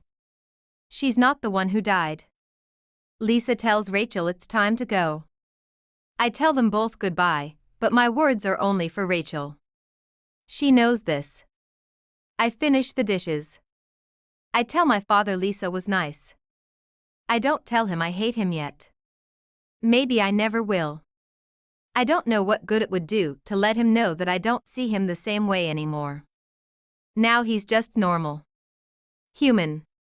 Maybe that's the rite of passage before you become a man, realizing your father doesn't have life figured out any more than you do. I go to my room. I take out my phone and I text Rachel. Me, what do we do about tomorrow night? Rachel, we lie to them? Me, can you meet me at 7? Rachel, yes. Me, Rachel? Rachel, yeah. Me, good night. Rachel, good night, Miles. I turn off my phone, because I want that to be the last text I receive for the night. I close my eyes. I'm falling, Rachel. Chapter 7 Tate. It's been 2 weeks since I've seen Miles, but only 2 seconds since the last time I've thought about him. He seems to work just as much as Corbin does, and while it's nice to have the place to myself occasionally, it's also nice when Corbin isn't working and there's actually someone to talk to. I would say it's nice when Corbin and Miles are both off work, but that hasn't happened since I've lived here. Until now. His dad is working, and he's off until Monday, Corbin says. I had no idea he'd invited Miles to come back home with us for Thanksgiving until just now. He's knocking on Miles's apartment door. He doesn't have anything else to do. I'm pretty sure I nod after hearing those words, but I turn and walk straight toward the elevator. I'm afraid that when Miles opens his door, my excitement over the fact that he's coming with us will be transparent. I'm on the elevator, at the far back wall, when they both step on. Miles finds me and nods, but that's all I get. The last time I spoke to him, I made things completely awkward between us, so I don't say a word. I also try not to stare at him, but it's extremely difficult to focus on anything else. He's casually dressed in a baseball cap, jeans, and a 49ers t-shirt. I think that's why I find him hard to look away from, though, because I've always found guys more attractive when they put less effort into trying to appear attractive. My eyes leave his clothes and meet his concentrated stare. I don't know whether to smile in embarrassment or look away, so I just choose to copy his next move, waiting for him to look away first. He doesn't. He continues to watch me in silence for the remainder of the elevator ride, and I stubbornly do the same. When we finally make it to the ground floor, I'm relieved he steps off first, because I have to inhale a pretty noticeable breath, considering I haven't inhaled in at least 60 seconds. Where you three headed? Cap asks once we're all off the elevator. Home to San Diego, Corbin says. You have any plans for Thanksgiving? Gonna be a busy day for flights, Cap says. Reckon I'll be here working. He winks in my direction, and I wink back before he shifts his attention toward Miles. How about you, boy? You headed home yourself? Miles silently watches Cap in the same way he silently stared at me on the elevator. This disappoints me tremendously, because on the elevator, I had a small glimmer of hope that Miles was staring at me like he was because he feels the same pull to me that I feel when I'm around him. But now, watching his visual standoff with Cap, I'm almost certain it doesn't mean Miles is attracted to a person simply because he stares unabashedly. Miles apparently just looks at everyone this way. A very silent and awkward 5 seconds follows, with neither of them speaking. Maybe Miles doesn't like being referred to as boy? Have a good Thanksgiving, Cap, Miles finally utters, not even bothering to answer Cap's question. He turns and begins walking through the lobby with Corbin. I look at Cap and shrug my shoulders. Wish me luck, I say quietly. Seems Mr. Archer might be having another bad day. Cap smiles. Nah, he says, backing up a step toward his chair. Some people just don't like questions is all. He falls into his chair.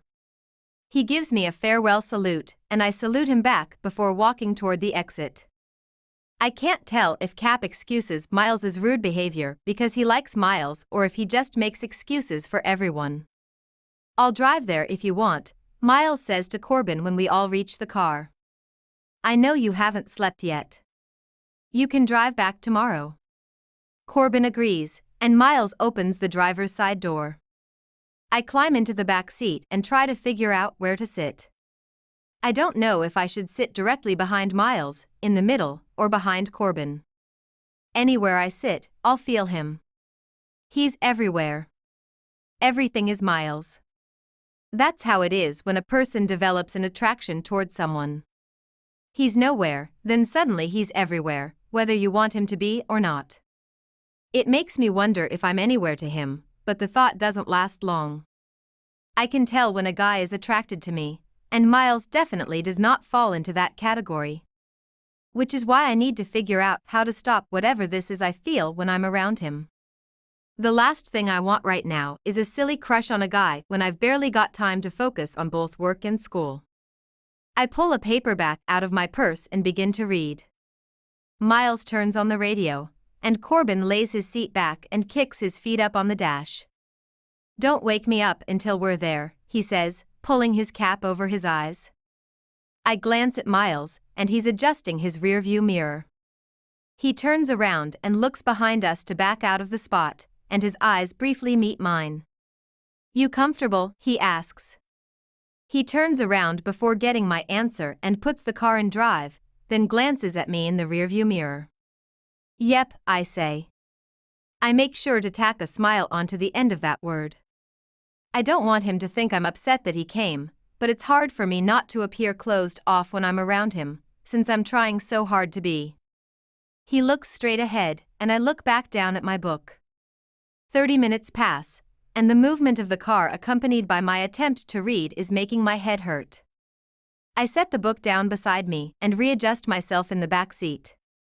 I lean my head back and prop my feet up on the console between Miles and Corbin.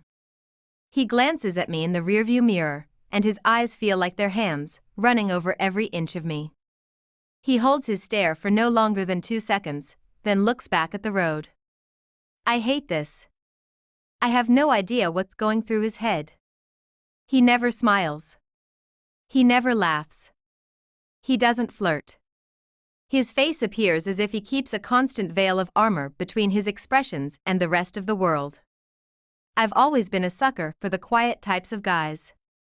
Primarily because most guys talk too much, and it's painful having to suffer through every single thought that goes through their heads.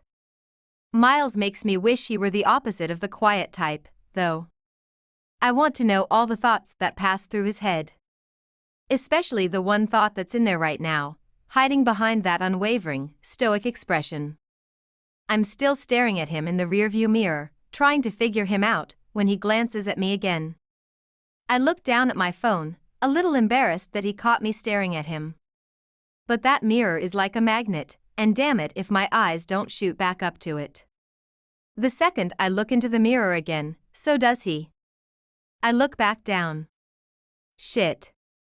This drive is about to be the longest drive of my entire life. I make it 3 minutes, then I look again. Shit. So does he.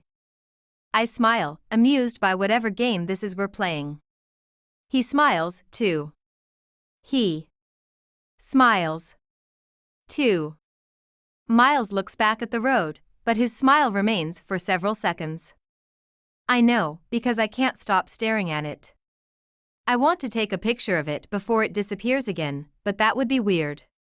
He lowers his arm to rest it on the console, but my feet are in his way. I push up on my hands. Sorry, I say, as I begin to pull them back. His fingers wrap around my bare foot, stopping me. You're fine, he says. His hand is still wrapped around my foot. I'm staring at it. Holy hell, his thumb just moved. Deliberately moved, stroking the side of my foot. My thighs clench together and my breath halts in my lungs and my legs tense, because I'll be damned if his hand didn't just caress my foot before he pulled it away. I have to chew on the inside of my cheek to keep from smiling. I think you're attracted to me, Miles. As soon as we arrive at my parents' place, my father puts Corbin and Miles to work hanging Christmas lights. I take our things into the house and give Corbin and Miles my room, since it's the only one with 2 beds. I take Corbin's old bedroom, then head to the kitchen to help my mom finish prepping dinner. Thanksgiving has always been a small affair at our house. Mom and Dad didn't like having to choose between families, and my dad was hardly ever home, since a pilot's busiest times of year are the holidays. My mother decided Thanksgiving would be reserved for immediate family only, so every year on Thanksgiving Day, it's always just been me, Corbin, Mom, and Dad, when Dad is home. Last year, it was just Mom and me, since Dad and Corbin were both working. This year, it's all of us. And Miles. It's strange, him being here like this. Mom seemed happy to meet him, so I guess she didn't mind too much. My dad loves everyone, and he's more than happy to have someone else helping with the Christmas lights, so I know the presence of a third person doesn't bother him in the least. My mother passes me the pan of boiled eggs. I begin cracking them to prepare them for deviled eggs, and she leans across the kitchen island and rests her chin in her hands. That Miles sure is a looker, she says with an arch of her eyebrow. Let me explain something about my mother. She's a great mom. A really great mom. But I have never been comfortable talking to her about guys. It started when I was 12 and I got my first period. She was so excited she called 3 of her friends to tell them before she even explained what the hell was happening to me. I learned pretty early on that secrets aren't secrets once they reach her ears. He's not bad, I say, completely lying. I'm absolutely lying, because he is a looker. His golden brown hair paired with those mesmerizing blue eyes, his broad shoulders, the scruff that lines his firm jaw when he's had a couple of days off work, the way he always smells so fantastically delicious, like he just stepped out of the shower and hasn't even towel dried yet. Oh, my God. Who the hell am I right now? Does he have a girlfriend? I shrug. I don't really know him, Mom. I take the pan to the sink and run water over the eggs to loosen the shells. How is Dad liking retirement? I ask, attempting to change the subject. My mother grins. It's a knowing grin, and I absolutely hate it. I guess I never have to tell her anything, because she's my mom. She already knows. I blush, then turn around and finish cracking the damn eggs. Chapter 8 Miles 6 years earlier. I'm going to Ian's tonight, I tell him. My father doesn't care. He's going out with Lisa. His mind is on Lisa. His everything is Lisa. His everything used to be Carol. Sometimes his everything was Carol and Miles. Now his everything is Lisa. That's okay, because my everything used to be him and Carol. Not anymore. I text her to see if she can meet me somewhere. She says Lisa just left to come to my house. She says I can come to her house and pick her up. When I get there, I don't know if I should get out of the car. I don't know if she wants me to. I do. I walk to her door and I knock. I'm not sure what to say when she opens the door. Part of me wants to tell her I'm sorry, that I shouldn't have kissed her. Part of me wants to ask her a million questions until I know everything about her. Most of me wants to kiss her again, especially now that the door is open and she's standing right in front of me. Want to come in for a little while? She asks. She won't be back for a few hours, at least. I nod. I wonder if she loves my nod as much as I love hers. She shuts the door behind me, and I look around. Their apartment is small. I've never lived in a place this small. I think I like it. The smaller the house, the more a family is forced to love one another. They have no extra space not to. It makes me wish my dad and I would get a smaller place. A place where we'd be forced to interact. A place where we'd stop having to pretend that my mother didn't leave way too much space in our house after she died. Rachel walks to the kitchen. She asks me if I want something to drink. I follow her and ask her what she has. She tells me she has pretty much everything except milk, tea, soda, coffee, juice, and alcohol. I hope you like water, she says. She laughs at herself. I laugh with her. Water is perfect. Would have been my first choice. She gets us each a glass of water. We lean against opposite counters. We stare at each other. I shouldn't have kissed her last night. I shouldn't have kissed you, Rachel. I shouldn't have let you, she tells me. We stare at each other some more. I'm wondering if she would let me kiss her again. I'm wondering if I should leave. It'll be easy to stop this, I say. I'm lying. No, it won't, she says. She's telling the truth. You think they'll get married? She nods. For some reason, I don't love this nod as much. I don't love the question it's answering. Miles? She looks down at her feet. She says my name like it's a gun and she's firing a warning shot and I'm supposed to run. I sprint. What? We only rented the apartment for a month. I overheard her on the phone with him yesterday. She looks back up at me. We're moving in with you in 2 weeks. I trip over the hurdle.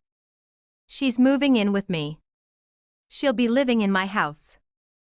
Her mother is going to fill all my mother's empty spaces. I close my eyes. I still see Rachel. I open my eyes. I stare at Rachel. I turn around and grip the counter. I let my head fall between my shoulders. I don't know what to do. I don't want to like her.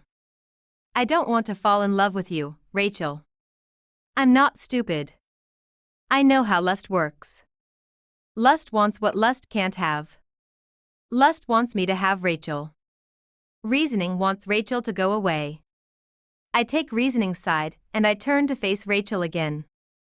This won't go anywhere, I tell her. This thing with us. It won't end well. I know, she whispers. How do we stop it? I ask her. She looks at me, hoping I'll answer my own question. I can't. Silence. Silence. Silence. Loud, deafening silence. I want to cover my ears with my hands. I want to cover my heart with armor. I don't even know you, Rachel. I should leave, I say. She tells me okay. I can't, I whisper. She tells me okay. We stare at each other. Maybe if I stare at her enough, I'll get tired of staring at her. I want to taste her again. Maybe if I taste her enough, I'll get tired of tasting her. She doesn't wait for me to reach her. She meets me halfway. I grab her face and she grabs my arms, and our guilt collides when our mouths collide. We lie to ourselves about the truth. We tell ourselves we've got this, when we don't have it at all. My skin feels better with her touching it. My hair feels better with her hands in it. My mouth feels better with her tongue inside of it. I wish we could breathe like this. Live like this. Life would feel better with her like this. Her back is against the refrigerator now. My hands are beside her head. I pull away and look at her. I want to ask you a million questions, I say to her. She smiles. I guess you'd better get started. Where are you going to college? Michigan, she says. What about you? Staying here to get my bachelor's, and then my best friend Ian and I are going to flight school. I want to be a pilot. What do you want to be? Happy, she says with a smile. That's the perfect answer. When's your birthday? I ask her. January 3rd, she says. I'll be 18. When's yours? Tomorrow, I tell her. I'll be 18. She doesn't believe that my birthday is tomorrow. I show her my ID. She tells me happy early birthday. She kisses me again. What happens if they get married? I ask her. They'll never approve of us being together, even if they don't get married. She's right. It would be hard to explain to their friends. Hard to explain to the rest of the family. So what's the point of continuing this if we know it won't end well? I ask her. Because we don't know how to stop. She's right. You're going to Michigan in 7 months, and I'll be here in San Francisco. Maybe that's our answer. She nods. 7 months? I nod. I touch her lips with my finger, because her lips are the kind of lips that need appreciating, even when they aren't being kissed. We do this for 7 months. We don't tell anyone. Then, I stop talking, because I don't know how to say the words we stop. Then we stop, she whispers. Then we stop, I agree. She nods, and I can actually hear our countdown begin. I kiss her, and it feels even better now that we have a plan. We've got this, Rachel. She smiles in agreement. We've got this, Miles. I give her mouth the appreciation it deserves. I'm gonna love you for 7 months, Rachel. Chapter 9. Tate Nurse. Corbin yells. He walks into the kitchen, and Miles is following behind him. Corbin steps aside and points toward Miles. His hand is covered in blood. It's dripping. Miles is looking at me like I'm supposed to know what to do. This isn't an ER. This is my mom's kitchen. A little help here? Miles says, gripping his wrist tightly. His blood is dripping all over the floor. Mom! I yell.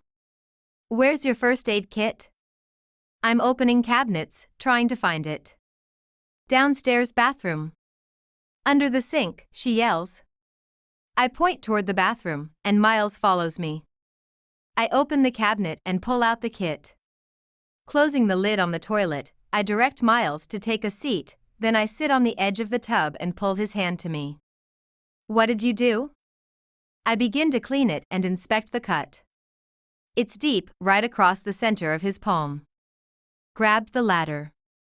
It was falling. I shake my head. You should have just let it fall. I couldn't, he says. Corbin was on it. I look up at him, and he's watching me with those contrastingly intense blue eyes of his. I look back down at his hand. You need stitches. You sure? Yeah, I say. I can drive you to the ER. Can't you just stitch it up here? I shake my head. I don't have the right supplies. I need sutures. It's pretty deep. He uses his other hand to rifle through the first aid kit. He pulls out a spool of thread and hands it to me. Do your best. It's not like I'm sewing on a damn button, Miles. I'm not spending the whole day in an emergency room for a cut. Just do what you can. I'll be fine. I don't want him to spend the day in an emergency room either. That means he wouldn't be here. If your hand gets infected and you die, I'm denying any part in this. If my hand gets infected and I die, I'd be too dead to blame you. Good point, I say. I clean his wound again, then take the supplies I'll need and lay them out on the counter. I can't get a good angle with how we're positioned, so I stand up and prop my leg on the edge of the tub. I put his hand on my leg. I put his hand on my leg. Oh, hell. This isn't gonna work with his arm draped across my leg like this. If I want my hands to remain calm and not shake, I'm going to need to reposition us. This won't work, I say, turning to face him. I take his hand and rest it on the counter, then stand directly in front of him. The other way worked better, but I can't have him touching my leg while I do this. It's gonna hurt, I warn. He laughs as though he knows pain, and to him, this isn't pain. I pierce his skin with the needle, and he doesn't even flinch. He doesn't make a sound. He watches me work quietly. Every now and then, he looks up from my hand and watches my face. We don't speak, like always. I try to ignore him. I try to focus on his hand and his wound and how it desperately needs to be closed, but our faces are so close, and I can feel his breath on my cheek every time he exhales. And he begins to exhale a lot. You'll have a scar, I say in a quiet whisper. I wonder where the rest of my voice went. I push the needle in for the 4th time. I know it hurts, but he doesn't let it show. Every time it pierces his skin, I have to stop myself from wincing for him. I should be focusing on his injury, but the only thing I can sense is the fact that our knees are touching. The hand of his that I'm not stitching is resting on top of his knee. One of the tips of his fingers is touching my knee. I have no idea how so much can be going on right now, but all I can focus on is the tip of that finger. It feels as hot against my jeans as a branding iron. Here he is with a serious gash, blood soaking into the towel beneath his hand, my needle piercing his skin, and all I can focus on is that tiny little contact between my knee and his finger. It makes me wonder what that touch would feel like if there wasn't a layer of material between us. Our eyes lock for 2 seconds, and then I quickly look back down at his hand. He's not looking at his hand at all now. He stares at me, and I do my best to ignore the way he's breathing. I can't tell if his breathing has sped up because of how close I'm standing to him or because I'm hurting him. 2 of the tips of his fingers are touching my knee. 3. I inhale again and try to focus on finishing his stitches. I can't. This is deliberate. This touch isn't an accidental graze. He's touching me because he wants to be touching me. His fingers trail around my knee, and his hand slips to the back of my leg. He lays his forehead against my shoulder with a sigh, and he squeezes my leg with his hand. I have no idea how I'm still standing. Tate, he whispers. He says my name painfully, so I pause what I'm doing and wait for him to tell me it hurts. I wait for him to ask me to give him a minute. That's why he's touching me, isn't it? Because I'm hurting him? He doesn't speak again, so I finish the last stitch and knot the thread. It's over, I say, replacing the items on the counter. He doesn't release me, so I don't back away from him. His hand slowly begins to slide up the back of my leg, all the way up my thigh, around to my hip and up to my waist. Breathe, Tate. His fingers grip my waist, and he pulls me closer, still with his head pressed against me. My hands find his shoulders, because I have to grab onto something in order to steady myself. Every muscle in my body somehow just forgot how to do its job.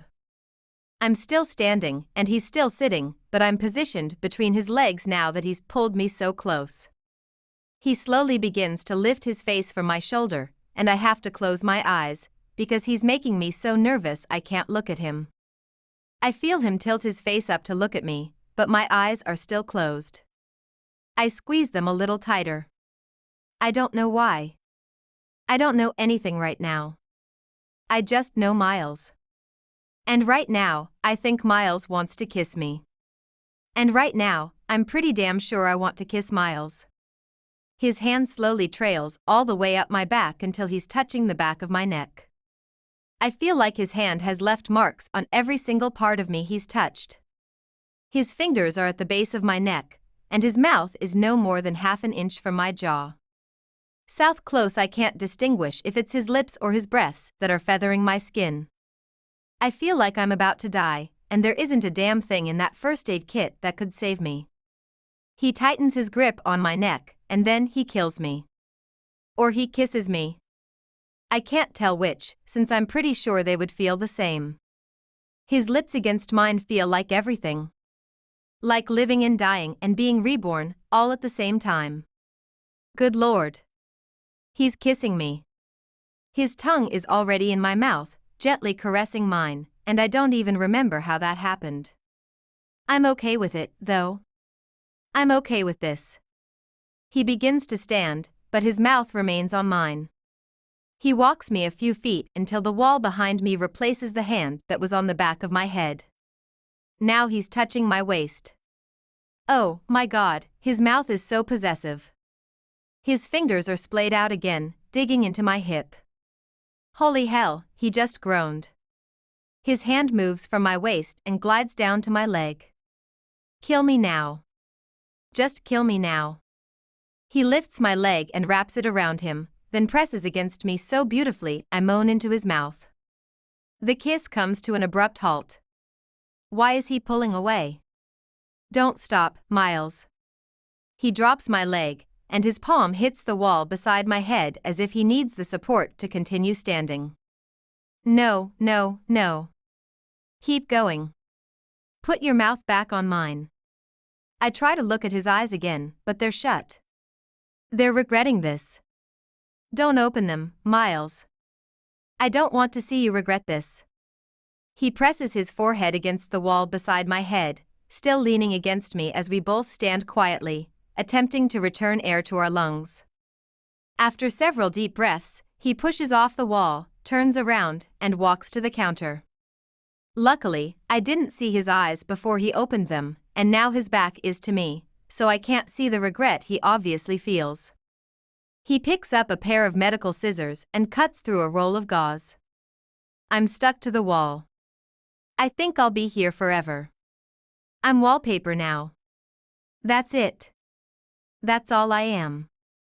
I shouldn't have done that, he says. His voice is firm. Hard. Like metal. Like a sword. I didn't mind, I say. My voice isn't firm. It's like liquid. It evaporates. He wraps his wounded hand, then turns around and faces me. His eyes are firm like his voice was. They're also hard, like metal. Like swords slicing through the ropes that held what little dangling hope I had for him and me and that kiss. Don't let me do that again, he says. I want him to do that again more than I want Thanksgiving dinner, but I don't tell him that. I can't speak, because his regret is caught in my throat. He opens the bathroom door and leaves. I'm still stuck to the wall. What the hell? I'm no longer stuck to the bathroom wall. Now I'm stuck to my chair, conveniently seated at the dinner table next to Miles. Miles, whom I haven't spoken to since he referred to himself or us or our kiss as that. Don't let me do that again. I couldn't stop him if I wanted to.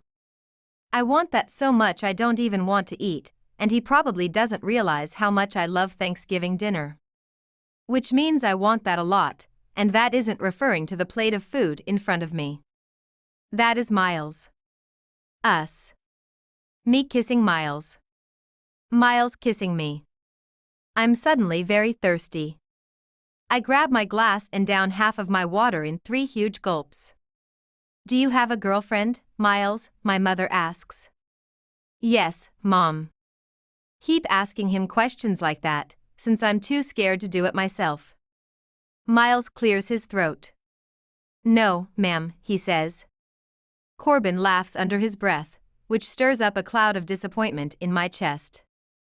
Apparently, Miles has the same view on relationships as Corbin does, and Corbin finds it amusing that my mother would assume he's capable of commitment. I suddenly find the kiss we shared earlier a lot less impactful. Well, aren't you quite the catch, then, she says. Airline pilot, single, handsome, polite. Miles doesn't respond. He smiles faintly and shovels a bite of potatoes into his mouth. He doesn't want to talk about himself. That's too bad. Miles hasn't had a girlfriend in a long time, Mom, Corbin says, confirming my suspicion. Doesn't mean he's single, though. My mom tilts her head in confusion. So do I. So does Miles. What do you mean, she says. Her eyes immediately grow wide, though. Oh. I'm so sorry. That's what I get for being nosy. She says the last part of her sentence like she just came to some realization that I still haven't come to. She's apologizing to Miles now. She's embarrassed. Still confused. Am I missing something? My dad asks. My mother points her fork at Miles. He's gay, honey, she says. Is not, my dad says firmly, laughing at her assumption. I'm shaking my head. Don't shake your head, Tate. Miles isn't gay, I say defensively, looking at my mother. Why did I say that out loud? Now Corbin looks confused. He looks at Miles. A spoonful of potatoes is paused in midair in front of Miles, and his eyebrow is cocked. He's staring at Corbin. Oh, shit, Corbin says. I didn't know it was a secret. Dude, I'm so sorry. Miles lowers his spoonful of mashed potatoes to his plate, still eyeing Corbin with a perplexed look about him. I'm not gay. Corbin nods. He holds up his palms and mouths, I'm sorry, like he didn't mean to reveal such a big secret. Miles shakes his head. Corbin. I'm not gay. Never have been and pretty sure I never will be. What the hell, man? Corbin and Miles are staring at each other, and everyone else is watching Miles. But, Corbin stutters. You said, one time you told me. Miles drops his spoon and covers his mouth with his hand, stifling his loud laughter. Oh, my God, Miles. Laugh. Laugh, laugh, laugh. Please think this is the funniest thing that's ever happened, because your laugh is also so much better than Thanksgiving dinner. What did I say to you that made you think I was gay? Corbin sits back in his chair. I don't remember, exactly. You said something about not being with a girl in more than 3 years. I just thought that was your way of telling me you were gay. Everyone is laughing now. Even me. That was more than 3 years ago. This whole time, you've thought I was gay? Corbin is still confused. But tears. Miles has tears, he's laughing so hard. It's beautiful. I feel bad for Corbin. He's kind of embarrassed. I do like how Miles thinks it's funny, though. I like that it didn't embarrass him. 3 years, my dad says, still stuck on the same thought I'm still kind of stuck on.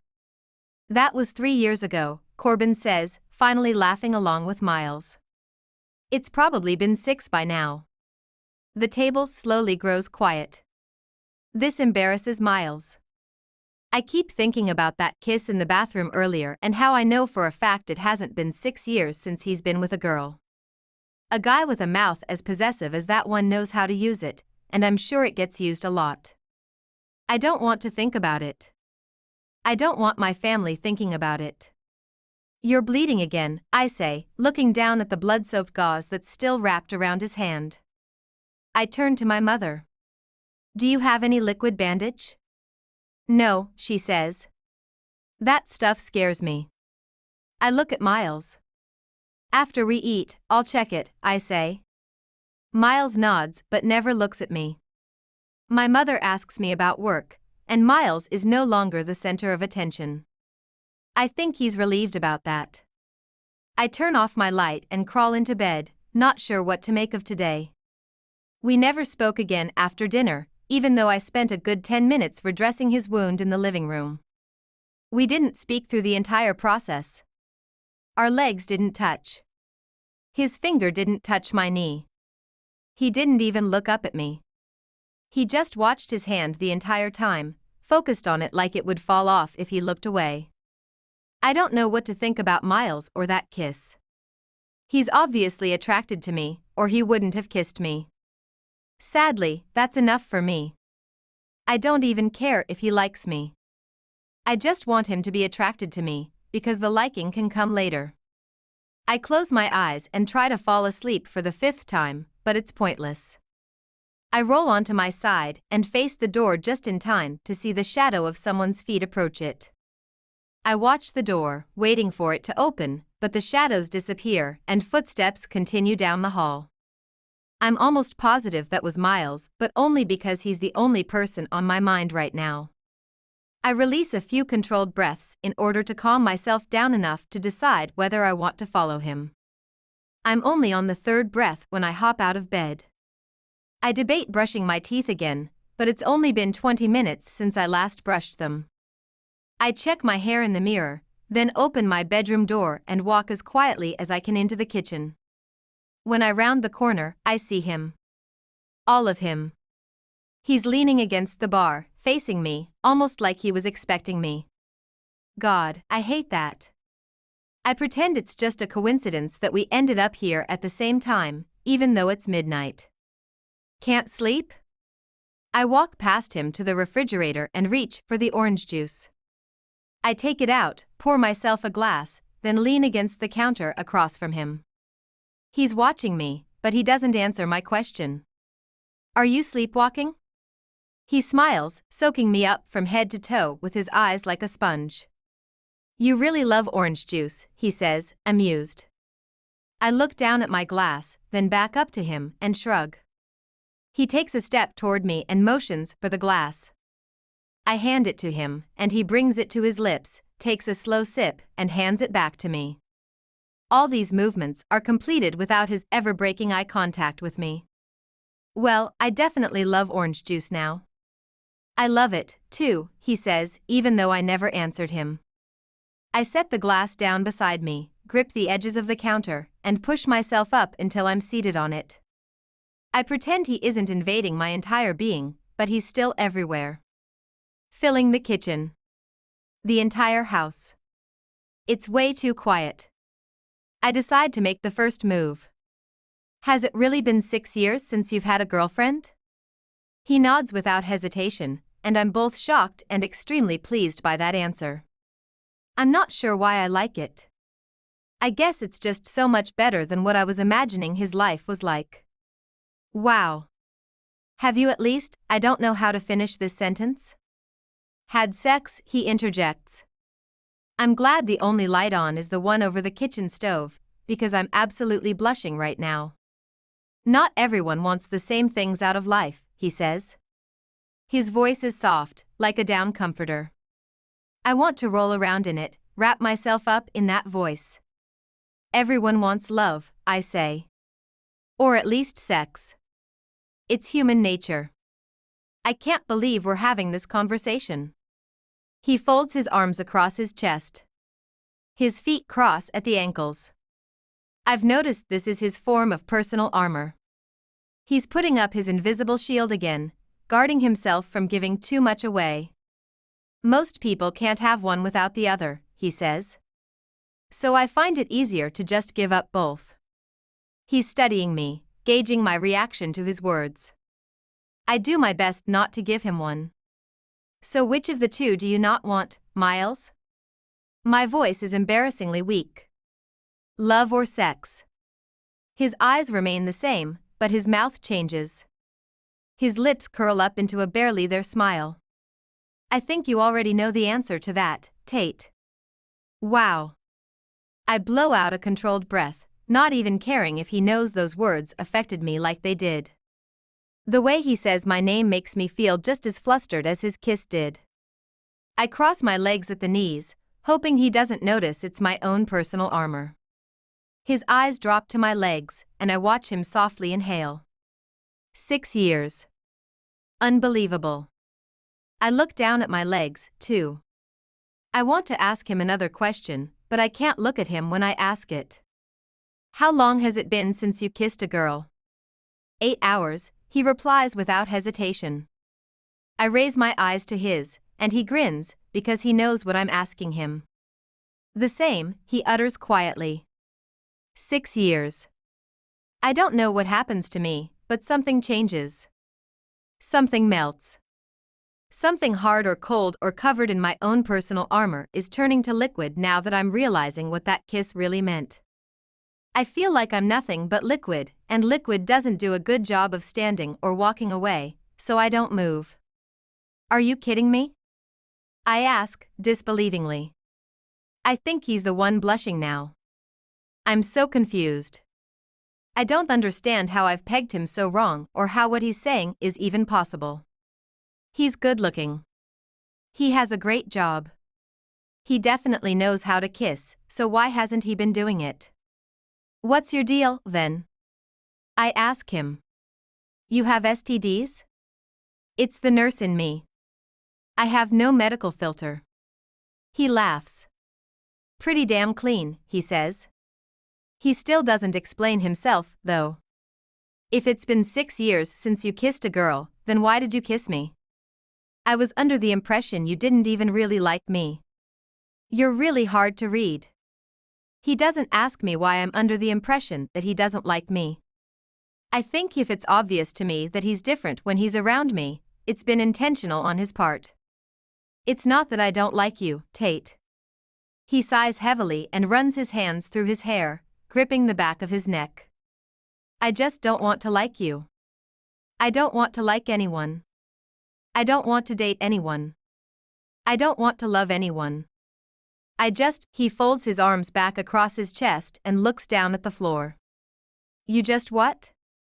I ask, urging him to finish that sentence.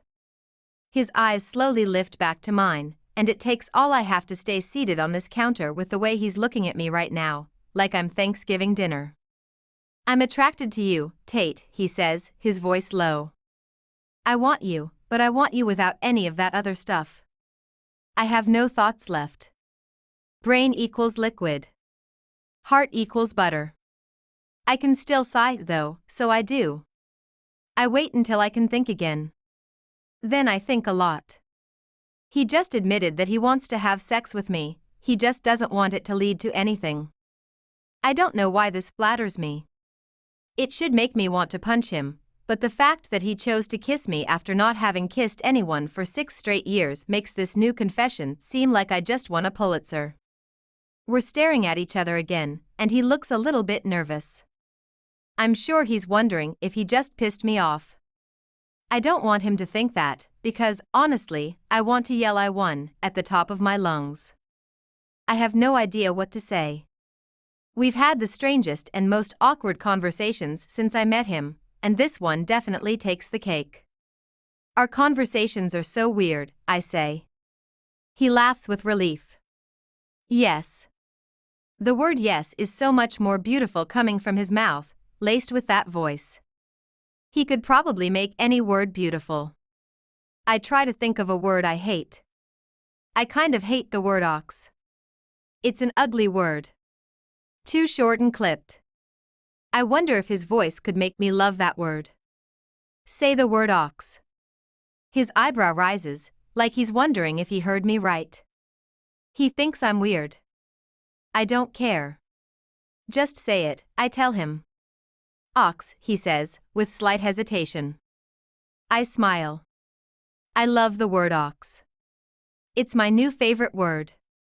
You're so weird, he says, amused. I uncross my legs. He notices. So, Miles, I say. Let me see if I've got this straight. You haven't had sex in 6 years. You haven't had a girlfriend in 6 years. You haven't kissed a girl in 8 hours. You don't like relationships, obviously. Or love. But you're a guy. Guys have needs. He's watching me, still amused. Go on, he says with that unintentionally sexy smirk. You don't want to be attracted to me, but you are. You want to have sex with me, but you don't want to date me. You also don't want to love me. You also don't want me to want to love you. I'm still amusing him. He's still smiling. I didn't realize I was so transparent. You're not, Miles. Believe me. If we do this, I think we should take it slow, I say teasingly. I don't want to pressure you into anything you aren't ready for. You're practically a virgin. He loses his smile and takes 3 deliberately slow steps toward me. I stop smiling, because he is seriously intimidating. When he reaches me, he places his hands on either side of me, then leans in close to my neck. It's been 6 years, Tate. Believe me when I tell you. I'm ready. Those all just became my new favorite words, too. Believe in me and when and I and tell and you and I'm and ready. Favorites. All of them. He pulls back and can more than likely tell I'm not breathing at the moment. He steps back to his spot opposite from me. He's shaking his head like he can't believe what just happened. I can't believe I just asked you for sex. What kind of guy does that? I swallow. Pretty much all of them. He laughs, but I can tell he feels guilty. Maybe he's afraid I can't handle this. He might be right, but I'm not about to let him know that. If he thinks I can't handle this, he'll retract everything he's saying. If he retracts everything he's saying, that means I don't get to experience another kiss like the one he gave me earlier. I'd agree to anything if it means I get to be kissed by him again. Especially if it means I get to experience more than just his kiss. Simply thinking about it makes my throat dry. I pick up my glass and take another slow sip of my juice while I silently work this out in my head. He wants me for sex. I kind of miss sex. It's been a while. I know I'm definitely attracted to him and can't think of anyone else in my life I'd rather have casual, meaningless sex with than my airline pilot, laundry-folding neighbor. I set the cup of juice back down, then press my palms into the counter and lean slightly forward. Listen to me, Miles. You're single. I'm single. You work way too much, and I'm focused on my career in an almost unhealthy way. Even if we wanted a relationship out of this, it would never work. Our lives wouldn't fit one. We also aren't really friends, so we don't have to worry about our friendship being ruined. You want to have sex with me? I'll totally let you. A lot. He's watching my mouth like all my words just became his new favorite words. A lot, he asks. I nod. Yes. A lot. He looks me in the eyes with a challenging stare. Okay, he says, almost like it's a dare.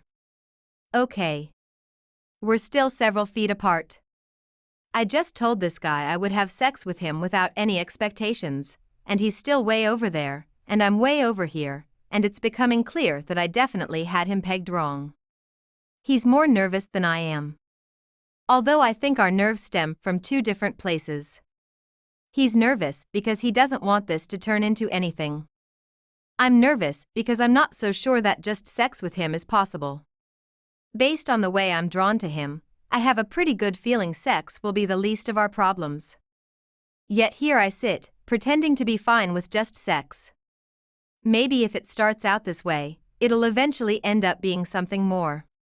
Well, we can't have sex right now, he says. Damn it. Why not? The only condom I have in my wallet has probably disintegrated by now. I laugh. I love his self-deprecating humor. I do want to kiss you again, though, he says with a hopeful smile. I'm actually surprised he isn't kissing me. Sure. He slowly walks back to where I'm seated, until my knees are on either side of his waist. I'm watching his eyes, because they're looking at me like he's waiting for me to change my mind. I'm not changing my mind. I probably want this more than he wants this. He brings his hands up and slides them through my hair, brushing his thumbs across my cheeks. He inhales a shaky breath while looking down at my mouth. You make it so hard to breathe. He punctuates his sentence with his kiss, bringing his lips over mine. Every remaining part of me that had yet to melt in his presence is now liquefied like the rest of me. I try to recall a time when a man's mouth felt this good against mine. His tongue slides across my lips, then dips inside, tasting me, filling me, claiming me. Oh my. I love his mouth. I tilt my head so I can taste more of it. He tilts his to taste more of mine. His tongue has a great memory, because it knows exactly how to do this. He drops his injured hand and rests it on my thigh, while his other hand grips the back of my head, crushing our lips together. My hands no longer have hold of his shirt. They're exploring his arms, his neck, his back, his hair. I moan softly, and the sound causes him to press into me, pulling me several inches closer to the edge of the bar. "Well, you're definitely not gay," someone says from behind us. Oh, my God. Dad. Dad. Shit. Miles. Pulling away. Me jumping off the bar. Dad. Walking past us. He opens the refrigerator and grabs a bottle of water, like he walks in on his daughter being felt up by his houseguest every single night. He turns around and faces us, then takes a long drink. When he's finished, he puts the lid back on the bottle of water and puts it back in the fridge. He closes the refrigerator and walks toward us, passing between us, putting even more space there. "Go to bed, Tate," he says as he exits the kitchen. I cover my mouth with my hand. Miles covers his face with his. We're both completely mortified. He more so than I'm sure. "We should go to sleep," he says. I agree with him. We walk out of the kitchen without touching. We reach my bedroom door first, so I pause and turn around and face him. He pauses, too. He looks to his left, then briefly to his right, to make sure we're alone in the hallway. He takes a step forward and steals another kiss. My back meets my bedroom door, but he's somehow able to pull his mouth away. "You sure this is okay?" he asks, searching my eyes for doubt. I don't know if this is okay.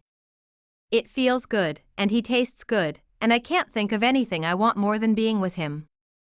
However, the reasons behind his 6 years of abstinence are what I'm concerned about. "You worry too much," I say with a forced smile. "Would it help if we had rules?" He studies me quietly before taking a step back. "It might," he says. "I can only think of 2 right now." "What are they?" His eyes focus on mine for several seconds. "Don't ask about my past," he says firmly. "And never expect a future." I absolutely don't like either of those rules. They both make me want to change my mind about this arrangement and turn and run away, but instead, I'm nodding. I'm nodding because I'll take what I can get.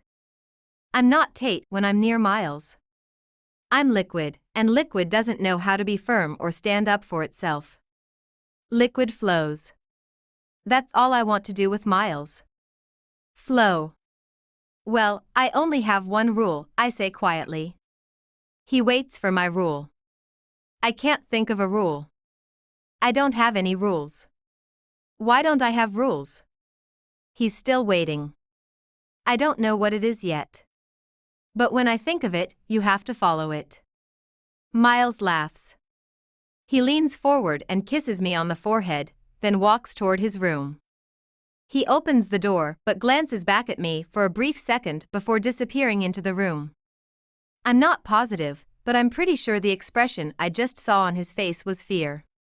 I just wish I knew what he was scared of, because Lord knows I know exactly what I'm afraid of. I'm afraid of how this is going to end. Chapter 10. Miles 6 years earlier. Ian knows. I had to tell him. After the first week of school, he knew everything became Rachel. Rachel knows Ian knows. Rachel knows he won't say anything. I give Rachel my room when she moves in, and I take the spare bedroom. My room is the only spare bedroom with its own bathroom. I want Rachel to have the better room. "Do you want this box in here?" Ian asks Rachel. Rachel asks what it is, and he tells her it's all her bras and underwear. I thought maybe I should just go ahead and put it in Miles's room. Rachel rolls her eyes at Ian. "Hush," she tells him. He laughs. He likes that he's in on such a private thing. That's why he would never tell. He knows the power of secrets. Ian leaves after all the boxes are unloaded. My father passes me in the hallway and pauses. His pause means I should pause, too. "Thank you, Miles." He thinks I'm okay with this. with the fact that he's allowing another woman to push out the last reminders of my mother. I'm not okay with it. I'm just pretending to be okay with it, because none of it matters. Rachel matters. Not him. No problem, I say. He begins walking, then pauses again. He tells me he appreciates that I'm being nice to Rachel.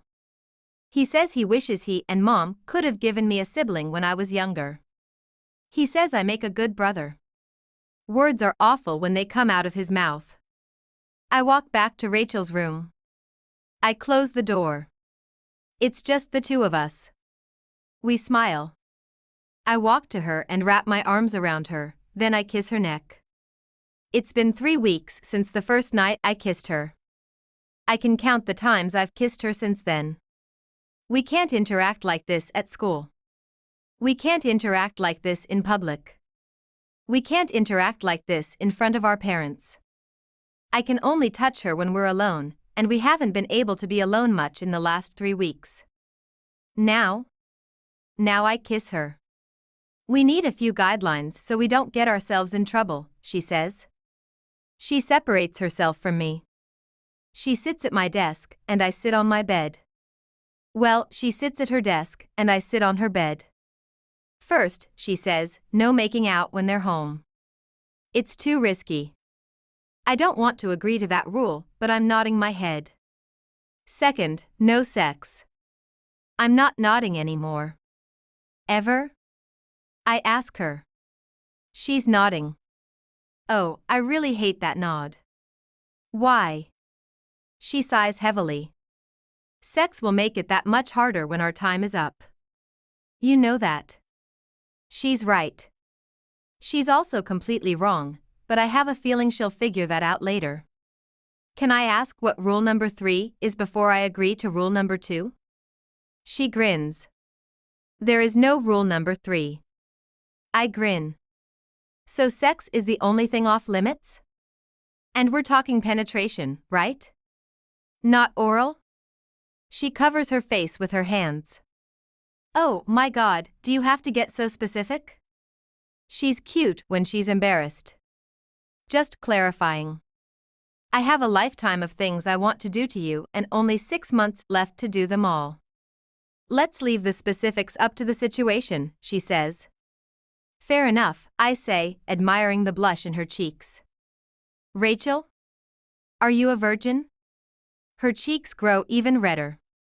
She shakes her head and tells me no. She asks if that bothers me. Not at all, I say, being honest. She asks if I'm a virgin, but her voice is timid when she asks it. No, I say. But now that I've met you, I kind of wish I was. She likes that I said this to her. I stand up and prepare to head to my new bedroom to begin rearranging. Before I walk out, I lock her bedroom door from the inside, and then I turn around and smile at her. I slowly walk to her. I take her by the hands and pull her up. I wrap my arm around her lower back and pull her against me. I kiss her. Chapter 11. Tate, I have to pee. Corbin groans. Again?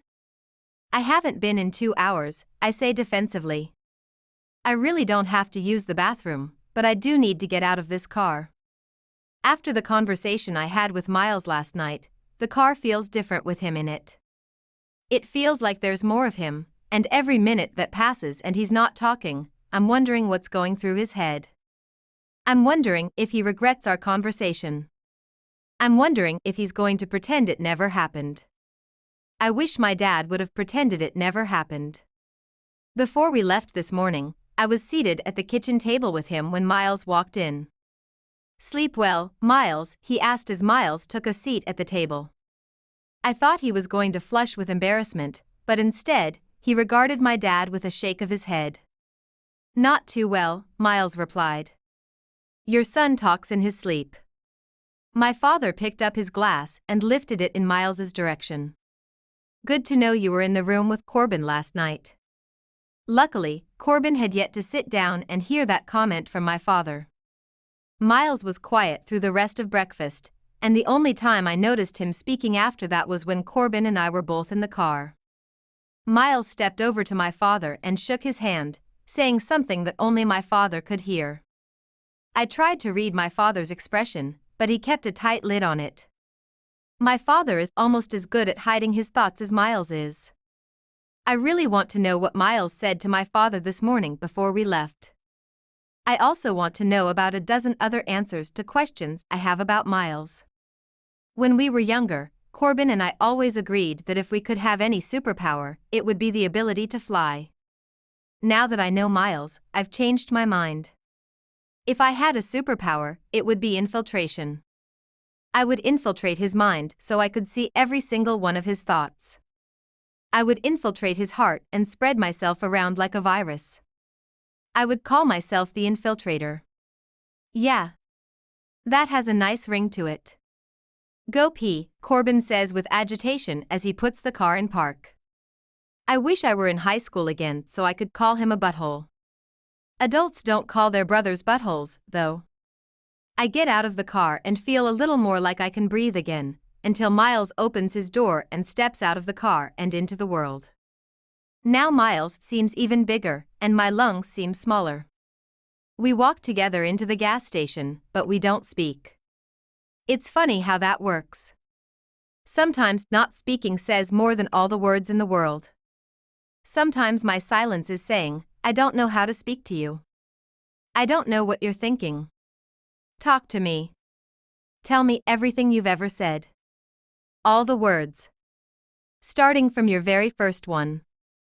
I wonder what his silence is saying. Once we're inside, he spots the sign for the bathrooms first, so he nods his head and steps in front of me. He leads. I let him. Because he's a solid and I'm a liquid, and right now, I'm just his wake. When we reach the bathrooms, he walks into the men's restroom without pause. He doesn't turn and look at me. He doesn't wait for me to walk into the women's first. I push the door open, but I don't need to use the restroom. I just wanted to breathe, but he's not letting me. He's invading. I don't think he means to. He's just invading my thoughts and my stomach and my lungs and my world. That's his superpower. Invasion. The invader and the infiltrator. They pretty much have the same meaning, so I guess we make one screwed up team. I wash my hands and waste enough time to make it seem like I actually needed Corbin to stop here. I open the door to the bathroom and he's invading again. He's in my way, standing in front of the doorway that I'm trying to exit. He doesn't move, even though he's invading. I don't really want him to, though, so I let him stay. You want something to drink? He asks. I shake my head. I have water in the car. Hungry? I tell him I'm not. He seems slightly disappointed that I don't want anything. Maybe he doesn't want to go back to the car yet. I might want some candy, though, I say. One of his rare and treasured smiles slowly appears. I'll buy you some candy, then. He turns and walks toward the candy aisle. I stop next to him and look at my options.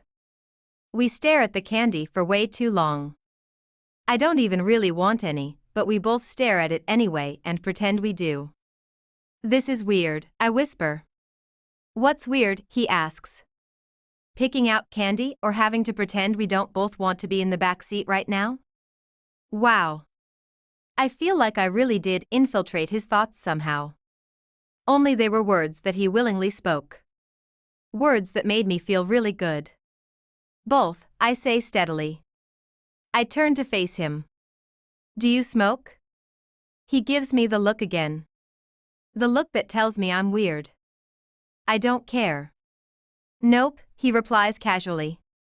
Remember those candy cigarettes they sold when we were kids? Yeah, he says. Kind of morbid, if you think about it. I nod. Corbin and I used to get those all the time. There's no way in hell I'd let my child buy those things. I doubt they make them anymore, Miles says. We face the candy again. Do you? He asks. Do I what? Smoke. I shake my head. Nope. Good, he says. We stare at the candy a little bit longer. He turns to face me, and I glance up at him. Do you even want any candy, Tate? Nope. He laughs.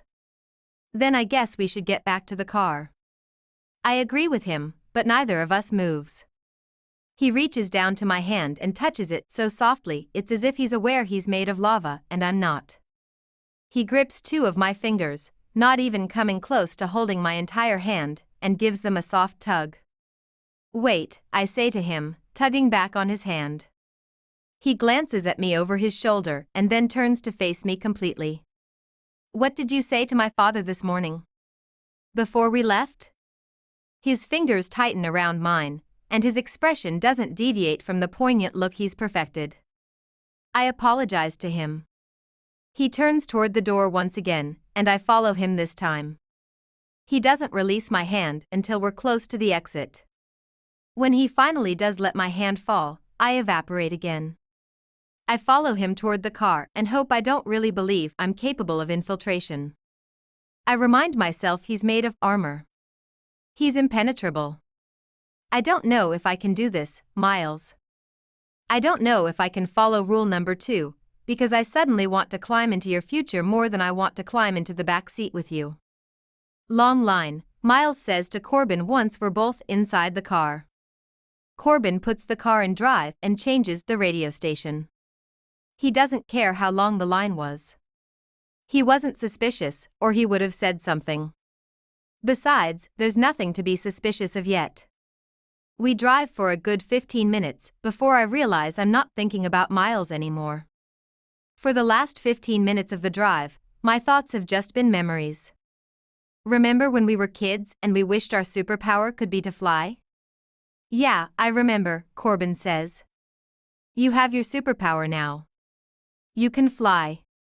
Corbin smiles at me in the rearview mirror. Yeah, he says. I guess that makes me a superhero. I lean back in the seat and stare out the window, a little envious of both of them. Envious of the things they've seen. The places they've traveled. What's it like, watching the sunrise from up in the air? Corbin shrugs. I don't really look at it, he says.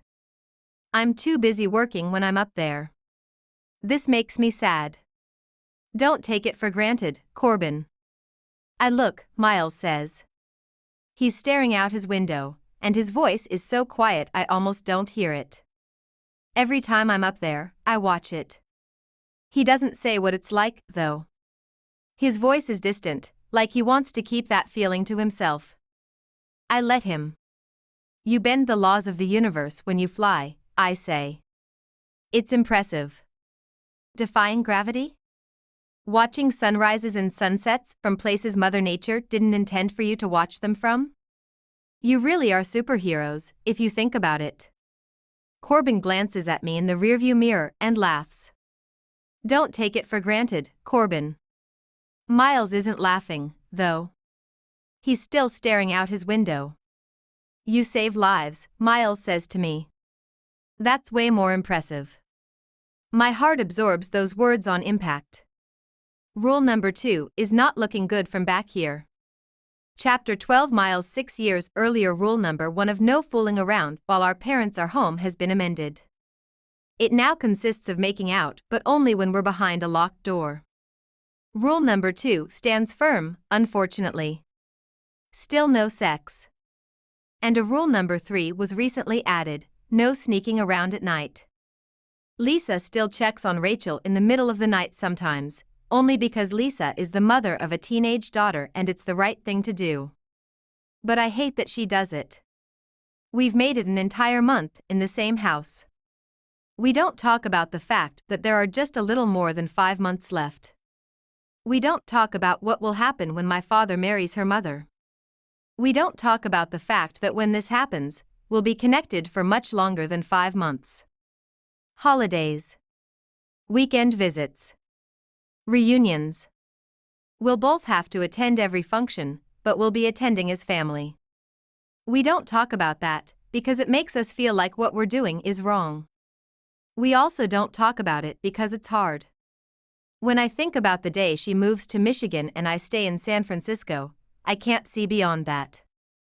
I can't see anything where she won't be my everything. We'll be back Sunday, he says. You'll have the house to yourself. Rachel is staying with a friend. You should invite Ian over. I did, I lie. Rachel lied, too. Rachel will be here all weekend. We don't want to give them any reason to suspect us. It's hard enough trying to ignore her in front of them.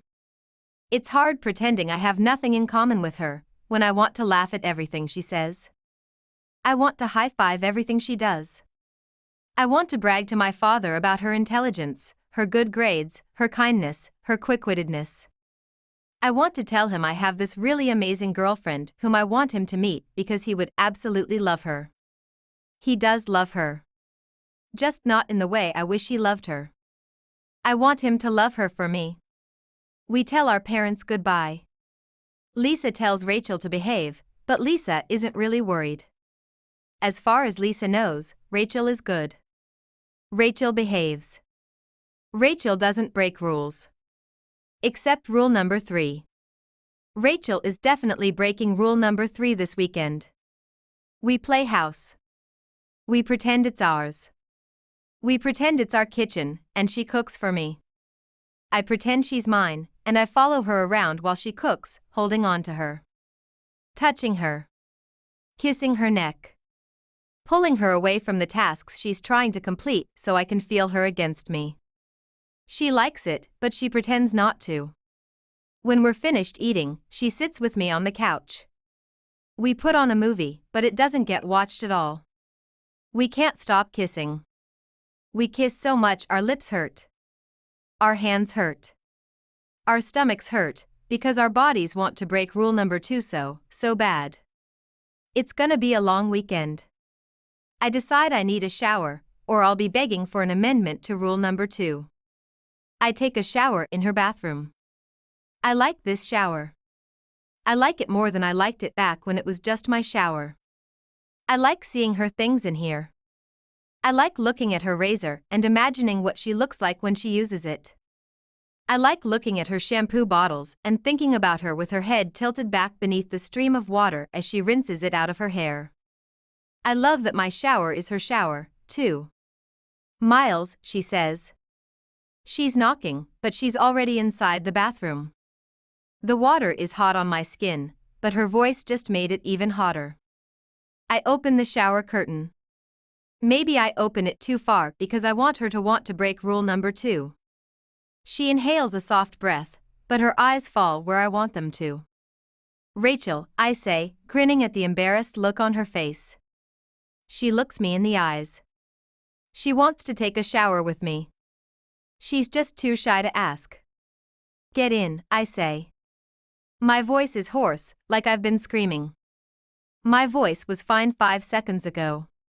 I close the shower curtain to hide what she's doing to me, but also to give her privacy while she undresses.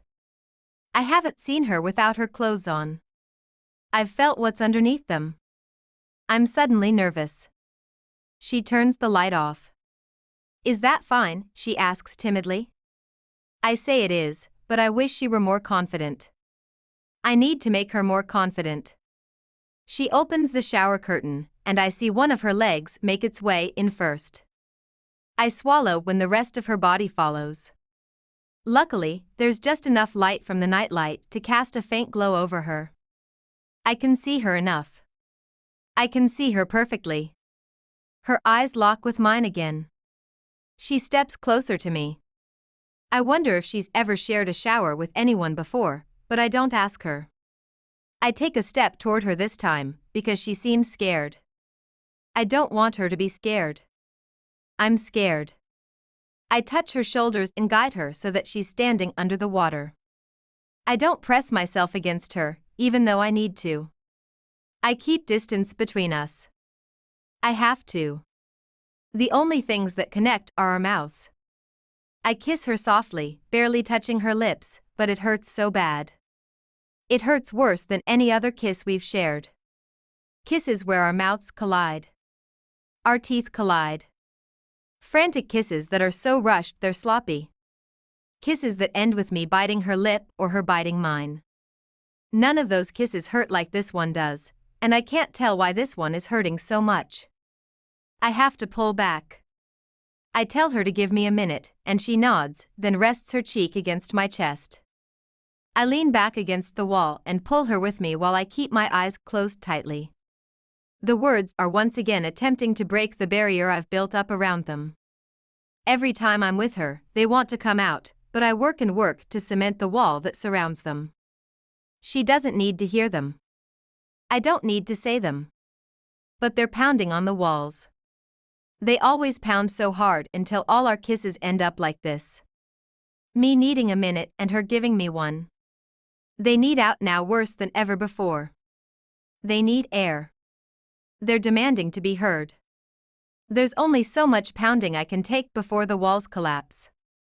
There are only so many times my lips can touch hers without the words spilling over the walls, breaking through the cracks, traveling up my chest until I'm holding her face, looking into her eyes, allowing them to tear down all the barriers that stand between us and the inevitable heartbreak.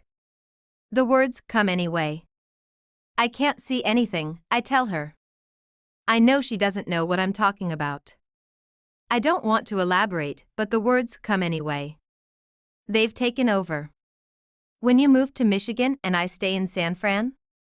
I don't see anything after that. I used to see whatever future I wanted, but now I don't see anything. I kiss the tear that's running down her cheek. I can't do this, I tell her. The only thing I want to see is you, and if I can't have that, nothing else is even worth it. You make it better, Rachel. Everything. I kiss her hard on the mouth, and it doesn't hurt at all this time, now that the words are free. I love you, I tell her, freeing myself completely. I kiss her again, not even giving her the chance to respond. I don't need to hear her say the words to me until she's ready, and I don't want to hear her tell me that the way I feel is wrong. Her hands are on my back, tugging, pulling me closer. Her legs are wrapping around mine like she's trying to embed herself inside me. She already has. It's frantic again. Teeth crashing, lip biting, hurried, rushed, panting, touching. She's moaning, and I can feel her trying to pull from my mouth, but my hand is wrapped in her hair, and I'm covering her mouth desperately, hoping she'll never break for breath. She makes me release her. I drop my forehead to hers, gasping in an effort to keep my emotions from spilling over the edge. Miles, she says breathlessly. Miles, I love you. I'm so scared. I don't want us to end. You love me, Rachel. I pull back and look her in the eyes. She's crying. I don't want her to be scared. I tell her it'll be okay. I tell her we'll wait until we graduate, then we'll tell them. I tell her they'll have to be okay with it. Once we're out of the house, everything will be different. Everything will be good. They'll have to understand. I tell her we've got this. She nods feverishly. We've got this, she responds back, agreeing with me. I press my forehead to hers. We've got this, Rachel, I tell her. I can't quit you now. No way. She takes my face between her palms, and she kisses me.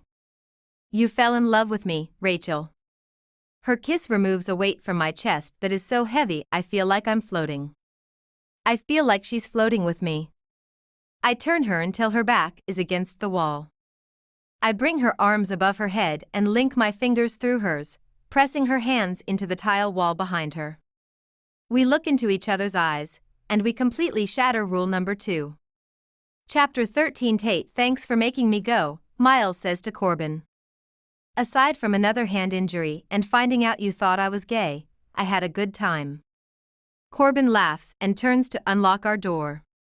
It's not exactly my fault I assumed you were gay. You never talk about girls, and you've apparently left sex off your schedule for 6 years straight. Corbin gets the door open and walks inside, toward his bedroom. I stand in the doorway, facing Miles. He's looking straight at me. Invading me. It's on the agenda now, he says with a smile. I'm an agenda now. I don't want to be an agenda. I want to be a plan. A map. I want to be on a map to his future. But that breaks rule number 2.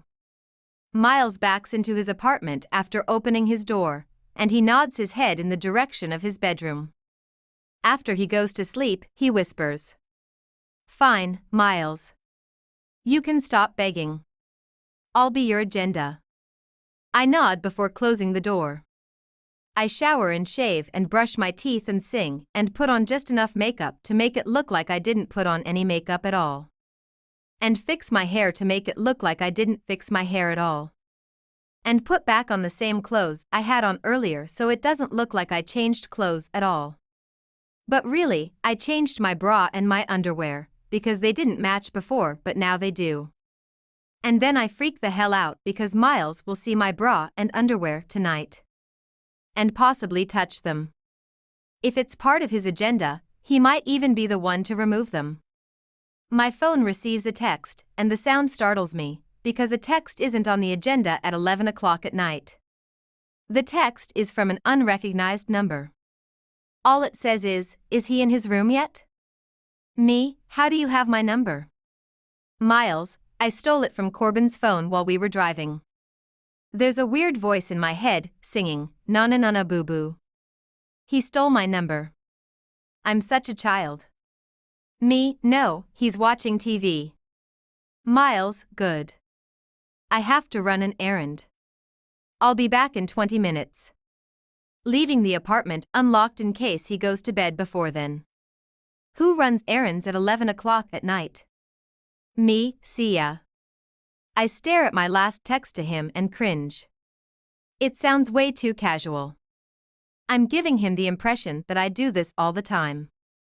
He probably thinks all my days go something like this: random guy, Tate, you want to have sex? Me, sure. Let me finish up with these 2 guys, and I'll be right over. By the way, I don't have any rules, so anything goes. Random guy, awesome. 15 minutes pass, and the television finally switches off. As soon as the door to Corbin's bedroom closes, mine opens. I'm across the living room and slipping out the front door and then bumping into Miles, who is standing in the hallway. Good timing, he says. He's holding a bag. He moves it to his other hand so it's not as visible to me. After you, Tate, he says, pushing open his door. No, Miles. I follow. That's how it is with us. You're solid, I'm liquid. You part the waters, I'm your wake. You thirsty? He walks toward his kitchen, but I'm not sure if I can follow him this time. I don't know how to do this, and I'm scared he'll notice that I've never had a rule number 1 or 2 before. If the past and the future are off limits, that only leaves the present, and I have no idea what to do in the present. I walk to the kitchen in the present. What do you have? I ask him. The bag is on the counter now, and he sees me eyeing it, so he pushes it aside, out of my view. Tell me what you want, and I'll see if I have it, he says. Orange juice. He grins, then reaches toward the bag. He pulls out a container of orange juice, and the simple fact that he even thought about it is testament to his generosity. It's also testament that it doesn't take much to make me melt. I should tell him my one rule has just become stop doing things that make me want to break your rules. I take the orange juice from him with a smile. What else is in the bag? He shrugs. Stuff. He watches me open the juice. He watches me take a drink of the juice. He watches me put the lid back on the juice. He watches me set the juice on his kitchen counter, but he doesn't watch me closely enough to notice how fast I can lunge for the bag. I grab it right before his arms wrap around my waist. He's laughing. Put it back, Tate. I open it and look inside. Condoms. I laugh and toss it back onto the counter. When I turn around, his arms don't leave me. I really want to say something inappropriate or embarrassing, but I can't think of anything. Just pretend I did and laugh anyway. He doesn't laugh, but his arms are still around me. You're so weird, he says. I don't care. He smiles. This whole thing is weird. He's telling me how weird this is, but it feels pretty damn good to me. I'm not sure if weird feels good or bad to him. Is weird good or bad? Both, he says. Neither. You're weird, I tell him. He grins. I don't care. He moves his hands up my back, to my shoulders, and slowly down my arms until his hands are touching mine. That reminds me. I pull his hand between us. How's your hand? Fine, he says. I should probably check it out tomorrow, I say. I won't be here tomorrow. I leave in a few hours. Two thoughts cross my mind. 1. I'm very disappointed he's leaving tonight. 2. Why am I here if he's leaving tonight? Shouldn't you be asleep? He shakes his head. I can't sleep now. You didn't even try, I say. You can't fly a plane on no sleep, Miles. The first flight is short. Besides, I'm co-pilot. I'll sleep on the plane. Sleep isn't on his agenda. Tate is. Tate overrules sleep on his agenda. I wonder what else Tate overrules. So, I whisper as I drop his hand. I pause, because I don't have anything to follow the so. Nothing. Not even a latte I do. It's quiet. It's getting awkward. So, he says. His fingers move through mine and spread them apart. My fingers like his fingers. Do you want to know how long it's been for me, since I know such an intimate detail about you? I ask him. It's only fair, considering my entire family knows how long it's been for him. No, he says simply. But I do want to kiss you. Not sure how to take that, but I'm not about to analyze his no when it's followed up with a statement like that. Then kiss me, I say. His fingers leave mine and move to the sides of my head, and he holds me still. I hope you taste like orange juice again. 1, 2, 3, 4, 5, 6, 7, 8. I count the words in that last sentence, then search around in my head for a place to store those 8 words forever. I want to hide them in a mind drawer and label it things to pull out and read when his stupid rule number 2 becomes a sad and lonely present. Miles is in my mouth. He's invading me again. I shut the mind drawer and get out of my head and come back to him. Invade me, invade me, invade me. I must taste like orange juice, because he's certainly acting as though he's enjoying the taste. I must enjoy tasting him, too, because I'm pulling him to me, kissing him, doing my best to infiltrate him with nothing but Tate. He pulls away to catch his breath and speak. I forgot how good this feels. He's comparing me. I don't like that he's comparing me to whoever else once made him feel this good. Want to know something, he says. I do. I want to know everything, but for some reason, I pick this moment to get revenge on that one word he spoke to me. No, I pull him back to my mouth. He doesn't kiss me back right away, because he doesn't know what to think about what just happened. His mouth catches up pretty quickly, though. I think he hated my clipped response as much as I hated his, and now he's using his hands to get his own revenge. I can't tell where he's touching me, because as soon as he touches me in one spot, his hands move to another. He's touching me everywhere, nowhere, not at all at once. My favorite part about kissing Miles is the sound. The sound of his lips when they close over mine. The sound of our breaths being swallowed by each other. I love the way he groans when our bodies join together. Guys usually tend to hold back their sounds more than girls do. Not Miles. Miles wants me, and he wants me to know it, and I love that. God, I love that.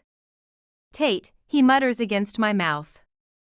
Let's go to my bedroom. I nod, so he pulls away from my mouth. He reaches across the bar to get the box of condoms. He begins walking with me to his bedroom, but he quickly walks back into the kitchen and grabs the orange juice. When he shoulders past me to lead the way to his bedroom, he winks. The way that one little wink makes me feel leaves me terrified about what it'll feel like once he's inside me. I don't know if I can survive it. Once we're in his bedroom, I begin to grow apprehensive. Mostly because this is his place, and this whole situation is pretty much on his terms, and I feel a little bit at a disadvantage. "What's wrong?" he asks. He's slipping off his shoes. He walks to the bathroom and flips off the light, then closes the door. "I just got kind of nervous," I whisper. I'm standing in the middle of his bedroom, knowing exactly what's about to happen.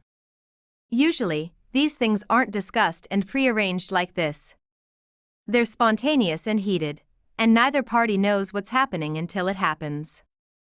But Miles and I both know what's about to happen. He walks to the bed and sits on the edge of it. "Come here," he says. I smile, then walk a few feet to where he's seated. He cups the backs of my thighs, then presses his lips to the t-shirt covering my stomach. My hands fall to his shoulders, and I look down at him. He's looking up at me, and the calmness in his eyes is contagious. "We can go slow," he says. "It doesn't have to be tonight." That wasn't one of the rules. I laugh, but I also shake my head. "No, it's fine. You're leaving in a few hours and won't be back for, what, 5 days? 9 this time," he says. I hate that number. "I don't want to make you wait 9 days after getting your hopes up," I say. His hands slide up the backs of my thighs and come around to the front of my jeans. He flicks the button open effortlessly. "Being able to imagine doing this with you is in no way torture for me," he says as his fingers touch my zipper.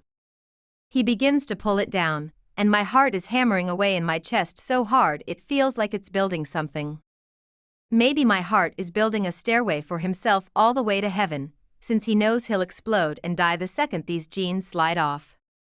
"It'll for sure be torture for me," I whisper. My zipper is undone, and his hand is sliding inside my jeans. He pushes his hand around to my hip, then begins to tug them off.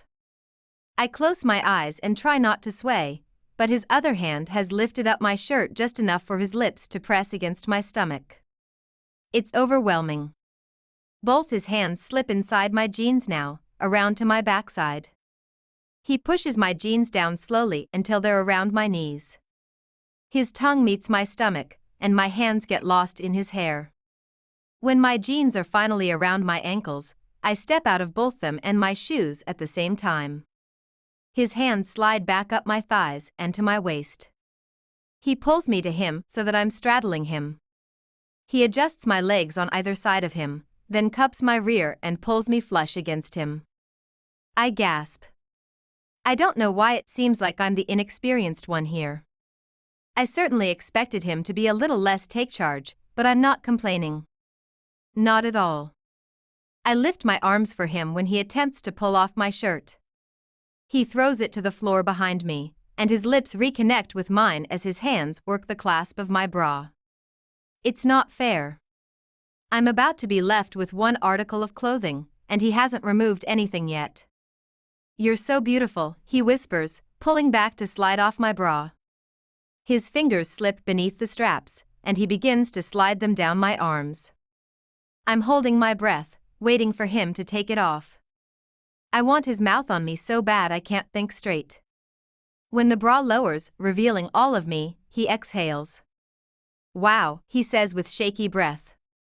He tosses the bra onto the floor and looks back up at me. He smiles and briefly presses his lips to mine, kissing them softly. When he pulls back, he brings his hands up to my cheeks and looks me in the eyes. "You having fun?" I bite my bottom lip to keep from smiling as much as I want to smile right now. He leans forward and takes my lip into his mouth, pulling it away from my teeth. He kisses it for a few seconds, then releases it. "Don't bite that again," he says. "I like seeing you smile." Of course, I smile again. My hands are on his shoulders, so I slide them lower on his back and begin to tug on his shirt. He releases my face and lifts his arms so I can take it off of him. I lean back and take him in, just as he's taking me in right now. I run my hands over his chest, touching every contour of every muscle. You're beautiful, too. He presses his palms into my back, urging me to sit up straight. As soon as I do, he lowers his mouth to my breast and softly glides his tongue across my nipple. I moan, and he covers it with his mouth completely. One of his hands moves to my hip and slides beneath the hem of my underwear. I want you on your back, he whispers. He keeps one hand on my back as he seamlessly switches positions, pulling me from his lap to his bed. He's bent over me now, pulling on my underwear as his tongue dips inside my mouth. My hands immediately fall to the button on his jeans, and I unbutton them, but he pulls away quickly. I wouldn't do that yet, he warns. Otherwise, this will be over faster than it started. I kind of don't care how long it lasts. I just really want his clothes off of him. He begins to slide my underwear off of me. He bends one of my legs and slips it off my foot, then does the same to the other. He's definitely not looking me in the eyes anymore. He allows my legs to fall back to the bed as he stands up straight and backs 2 feet away from me. Wow, he whispers, staring down on me. He's just standing here, staring at me as I lie naked on his bed, while he's still in the comfort of his jeans. This feels a little unfair, I say. He shakes his head and pulls his fist against his mouth, biting his knuckles. He turns around until his back is to me and takes a long, deep breath. He faces me again, scrolling up the length of my body until he meets my eyes. It's too much, Tate. I feel the disappointment seep in with his words. He's still shaking his head, but he's walking to the nightstand. He picks up the box of condoms and opens it, then pulls one out and puts it between his teeth, ripping it open. I'm sorry, he says, frantically stepping out of his jeans. I wanted this to be good for you. I wanted it to be memorable, at least. He's out of his jeans now. He's looking me in the eyes, but I'm finding it hard to keep eye contact with him, because now his boxers are off. But if I'm not inside you in 2 seconds, this is going to be really embarrassing for me. He walks swiftly to me and somehow slides the condom on at the same time as he's pushing my knees apart with his other hand. I'll make it up to you in a few minutes. Promise, he says, pausing between my legs, waiting for my approval. Miles, I say, I don't care about any of that. I just want you inside me. Thank God. He sighs. He takes my leg behind the knee with his right hand, and then his lips meet mine.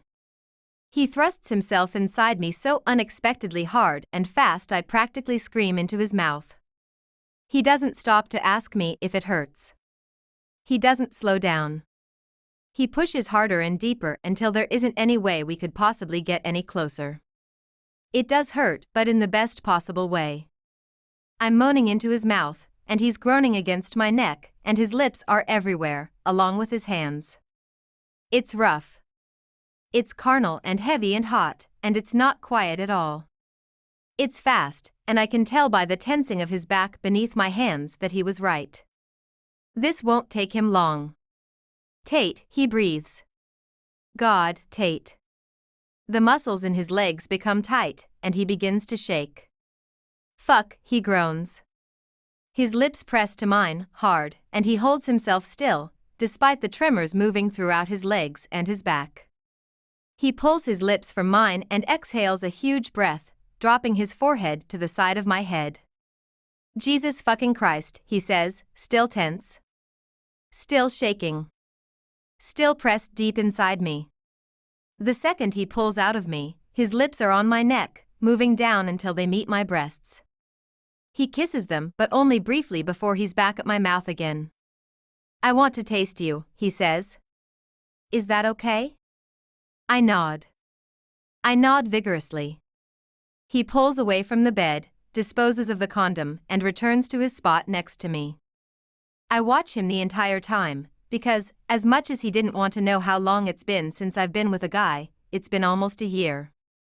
That's not anywhere near the 6 years he's waited, but it's been long enough that I don't want to miss this by keeping my eyes closed. Especially now that I get to stare freely at that V and not have to be embarrassed by the fact that I can't take my eyes off of him. He's watching my body now with the same fascination as his hand glides across my stomach, then moves down until he reaches my thighs. He pushes my legs apart as he watches what he's doing to me with so much enthrallment I have to keep my eyes open so I can watch him watch me. Seeing what I do to him is enough of a turn-on without him even touching me. 2 of his fingers slide into me, and I suddenly find it a lot more difficult to continue watching him. His thumb remains outside me, teasing every spot it can touch. I moan and let my hands fall to the bed above my head as my eyes close. I pray he doesn't stop. I don't want him to stop. His mouth meets mine, and he kisses me softly, his lips a stark contrast to the pressure of his hand.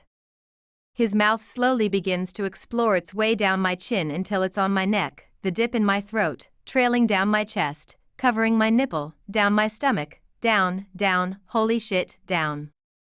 He settles himself between my legs, leaving his fingers inside me as his tongue meets my skin, separating me, causing my back to arch and my mind to let go. I just let go. I don't care that I'm moaning so loudly, I probably just woke up the entire floor.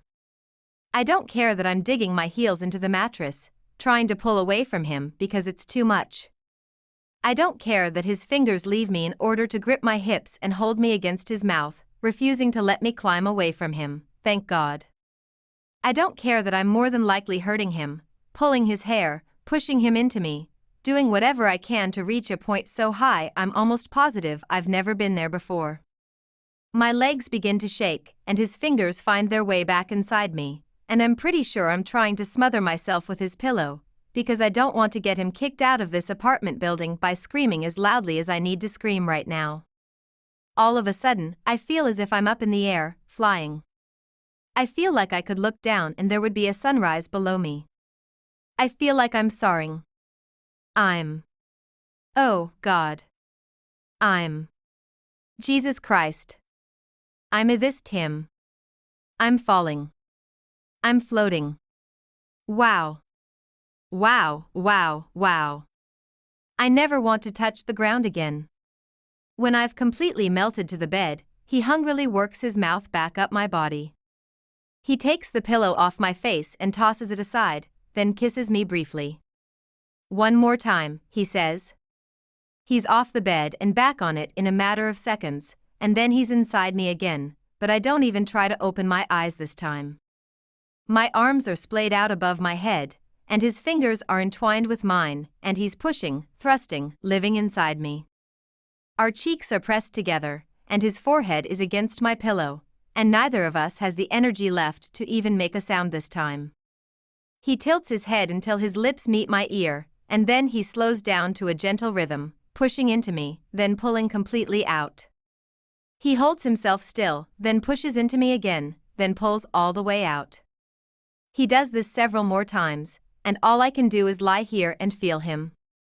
Tate, he whispers, his lips close to my ear. He pulls out of me and stills himself again. I can already say this with 100% certainty. He thrusts back inside me. He pulls out, then repeats his movement again. Best. Again. Thing. Again. I've. Again. Ever. Again felt. He holds himself still, breathing heavily against my ear, gripping my hands so hard they hurt, but he doesn't make a single sound while he releases for the second time. We don't move. We don't move for a long time. I can't wipe the exhausted smile off my face. I'm pretty sure it's there permanently now. Miles pulls back and looks down on me. He smiles when he sees my face, and looking at him brings it to my attention that he never once made eye contact either time he was inside me. It makes me wonder if this was intentional or if it was just a coincidence. Comments? He asks teasingly. Suggestions? I laugh. I'm sorry. I can't, words. I shake my head, letting him know I still need a little time before I can speak. Speechless, he says. Even better. He kisses me on the cheek, then stands up and walks to his bathroom. I close my eyes and wonder how in the hell this whole thing between us will ever end well. It can't. I can already tell because I never want to do this with anyone else ever again. Only Miles. He walks back into the bedroom and bends down to pick up his boxer shorts. He picks up my underwear and jeans in the process and lays them on the bed beside me. I'm guessing that's his hint that he wants me to get dressed? I sit up and watch as he picks up my bra and shirt and hands them to me. Every time his eyes meet mine, he smiles, but I'm finding it hard to smile back. Once I'm dressed, he pulls me up and kisses me, then wraps his arms around me. I changed my mind, he says.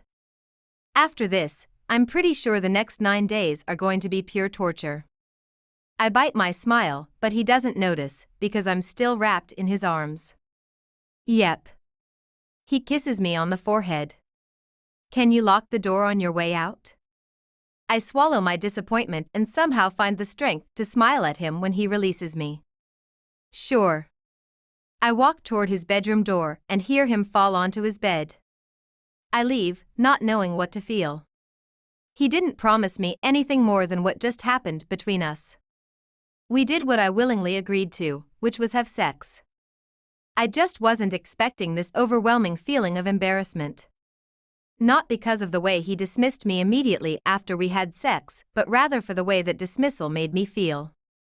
I thought I would want this to be strictly sex between us just as much as he does, but based on the beating my heart took in the last 2 minutes, I'm not so sure I'm capable of anything simple with him.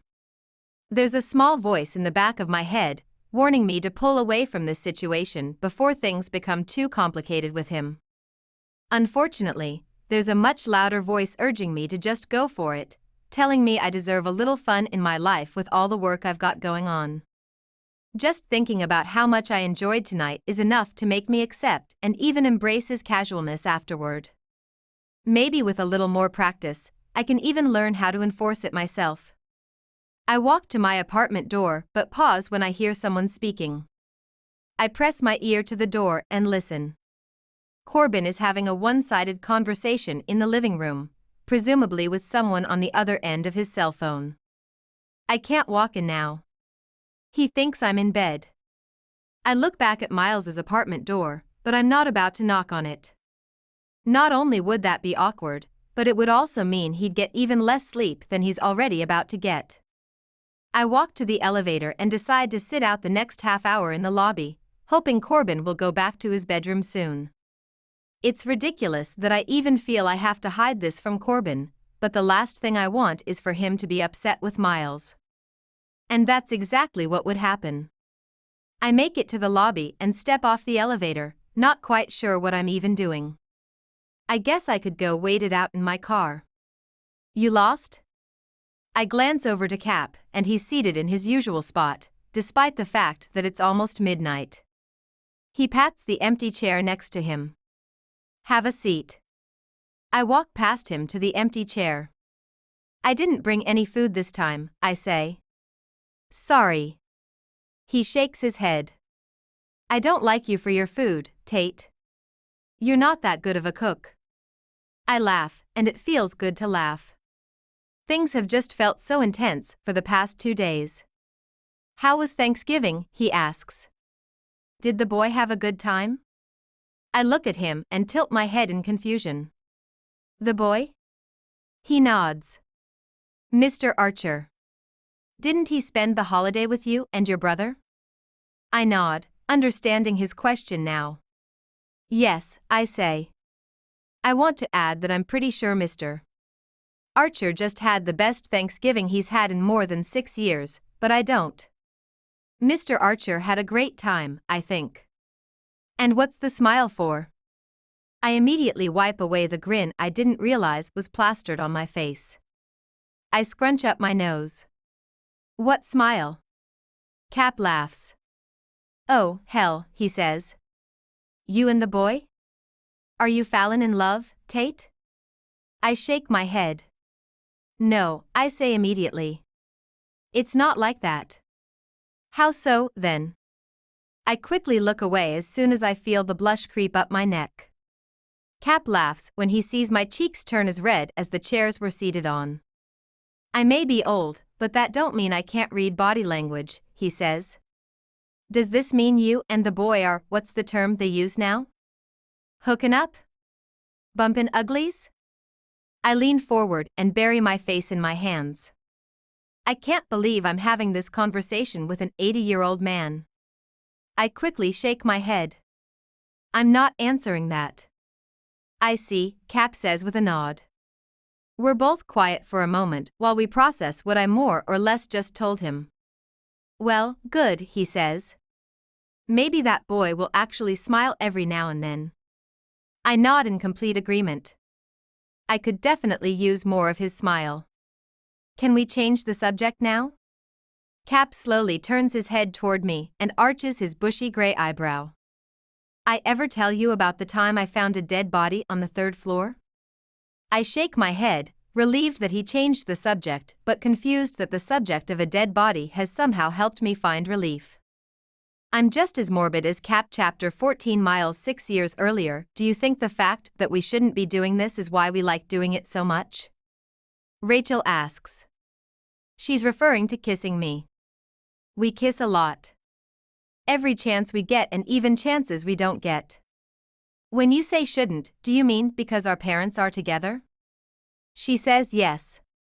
Her voice is breathless, because I'm currently kissing my way up her neck. I like that I take her breath away.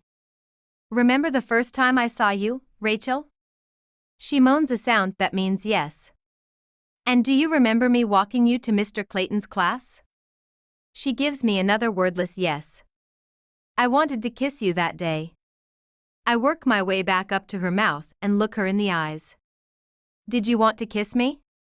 She says yes, and I can see in her eyes that she's thinking back to that day. To the day she became my everything. We didn't know about our parents that day, I explain. Yet we still wanted to be doing this. So no, I don't think that's why we like it now. She smiles. See? I whisper, brushing my lips softly across hers to show her how good it feels. She lifts off her pillow and holds herself up on her elbow. What if we just like kissing in general, she asks. What if it has nothing to do with me or you in particular? She always does this. I tell her she should be a lawyer, because she likes playing devil's advocate so much. But I love it when she does it, so I always go along with it. Good point, I tell her. I do like kissing. I don't know of anyone who doesn't like it. But there's a difference between this and simply liking to kiss. She looks at me curiously. What's the difference? I lower my mouth to hers once more. I whisper. I like kissing you. That answers her question, because she shuts up and brings her mouth back to mine. I like that Rachel questions everything. It makes me look at things in a different way. I have always enjoyed kissing the girls I've kissed in the past, but only because I was attracted to them. It didn't really have anything to do with them in particular. When I kissed all the other girls, I felt pleasure. That's why people enjoy kissing, because it feels good. But when you like to kiss someone because of who she is, the difference isn't found in the pleasure. The difference is found in the pain you feel when you're not kissing her. It doesn't hurt when I'm not kissing any of the other girls I've kissed. It only hurts when I'm not kissing Rachel. Maybe this explains why falling in love is so damn painful. I like kissing you, Rachel. Chapter 15 8 Miles, are you busy? Me, always busy. What's up? Miles, I need your help. Won't take long. Me, be there in 5. I should have given myself 10 minutes rather than 5, because I haven't had a shower today. After a 10-hour shift last night, I'm sure I need one. If I knew he was home, a shower would have been my top priority, but I thought he wasn't due back until tomorrow. I pull my hair up into a loose bun and change from my pajama bottoms into a pair of jeans. It's not quite noon yet, but I'm embarrassed to admit I was still in bed. He yells for me to come in after I knock on his door, so I push it open. He's standing on a chair next to one of the living room windows. He glances down at me, then nods his head toward a chair. Grab that chair and push it right there, he says, pointing to a spot a few feet away from him. I'm trying to measure these, but I've never bought curtains before. I don't know if I'm supposed to measure the outside frame or the actual window itself. Well, I'll be damned. He's buying curtains. I scoot the chair to the other side of the window and climb up onto it. He hands me one end of the measuring tape and begins to pull. It all depends on what kind of curtains you want, so I'd get measurements for both, I suggest. He's dressed casually again in a pair of jeans and a dark blue t-shirt. Somehow the dark blue in his shirt make his eyes look less blue. It makes them look clear. See-through, almost, but I know that's impossible. His eyes are anything but see-through with that wall he keeps up behind them. He enters the measurement into his phone, and then we take a second measurement. Once he's got both entered into his phone, we step down and push the chairs back under the table. What about a rug? He asks, staring at the floor beneath the table. You think I should get a rug? I shrug. Depends on what you like. He nods his head slowly, still staring down at the bare floor. I don't know what I like anymore, he says quietly. He tosses the tape measure onto the couch and looks at me. You want to come? I refrain from immediately nodding. Where to? He brushes his hair off his forehead and reaches for his jacket tossed over the back of his couch. Wherever people buy curtains. I should say no. Picking out curtains is something couples do. Picking out curtains is something friends do. Picking out curtains is not something Miles and Tate should do if they want to stick to their rules, but I absolutely, positively, most definitely don't want to do anything else. I shrug to make my answer appear much more casual than it is. Sure. Let me lock my door. What's your favorite color? I ask him once we're on the elevator. I'm trying to stay focused on the task at hand, but I can't deny the desire I have for him to reach out and touch me. A kiss, a hug, anything. We're standing on opposite sides of the elevator, though. We haven't touched since the night we first had sex. We haven't even spoken or texted since then either. Black, he says, unsure of his own answer. I like black. I shake my head. You can't decorate with black curtains. You need color. Maybe something close to black, but not black. Navy, he asks. I notice his eyes aren't focused on mine anymore.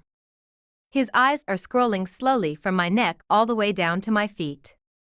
Everywhere his eyes focus, I can feel it. Navy might work, I say quietly. I'm pretty sure this conversation is only taking place for the sake of having conversation. I can see by the way he's looking at me that neither of us is thinking about colors or curtains or rugs right now. Do you have to work tonight, Tate? I nod. I like that he's thinking about tonight, and I love how he ends most of his questions with my name. I love how he says my name. I should require him to say my name every time he speaks to me. I don't have to be in until 10. The elevator reaches the bottom floor, and we both move to the doors at the same time. His hand connects with the small of my back, and the current that moves through me is undeniable. I've had crushes on guys before, hell, I've even been in love with guys before, but none of their touches have ever been able to make me respond the way his do. As soon as I step off the elevator, his hand leaves my back. I'm more aware of the absence of his touch now than before he even touched me. Each little bit I get, I crave it that much more. Cap isn't in his usual spot. That's not surprising, though, considering it's only noon. He's not much of a morning person. Maybe that's why we get along so well. You feel like walking? Miles asks. I tell him yes, despite the fact that it's cold out. I prefer walking, and we're near several stores that would work for what he's looking for. I suggest a store I passed a couple of weeks ago that's only 2 blocks from where we are. After you, he says, holding the door open for me. I step outside and pull my coat a little tighter around me. I highly doubt Miles is the type of guy who holds hands in public, so I don't even worry about making my hands available to him. I hug myself to keep warm, and we begin walking side by side. We're quiet most of the way, but I'm fine with it. I'm not someone who feels the need for constant conversation, and I'm learning that he might be the same way. It's right up here, I say, pointing to the right when we reach a crosswalk.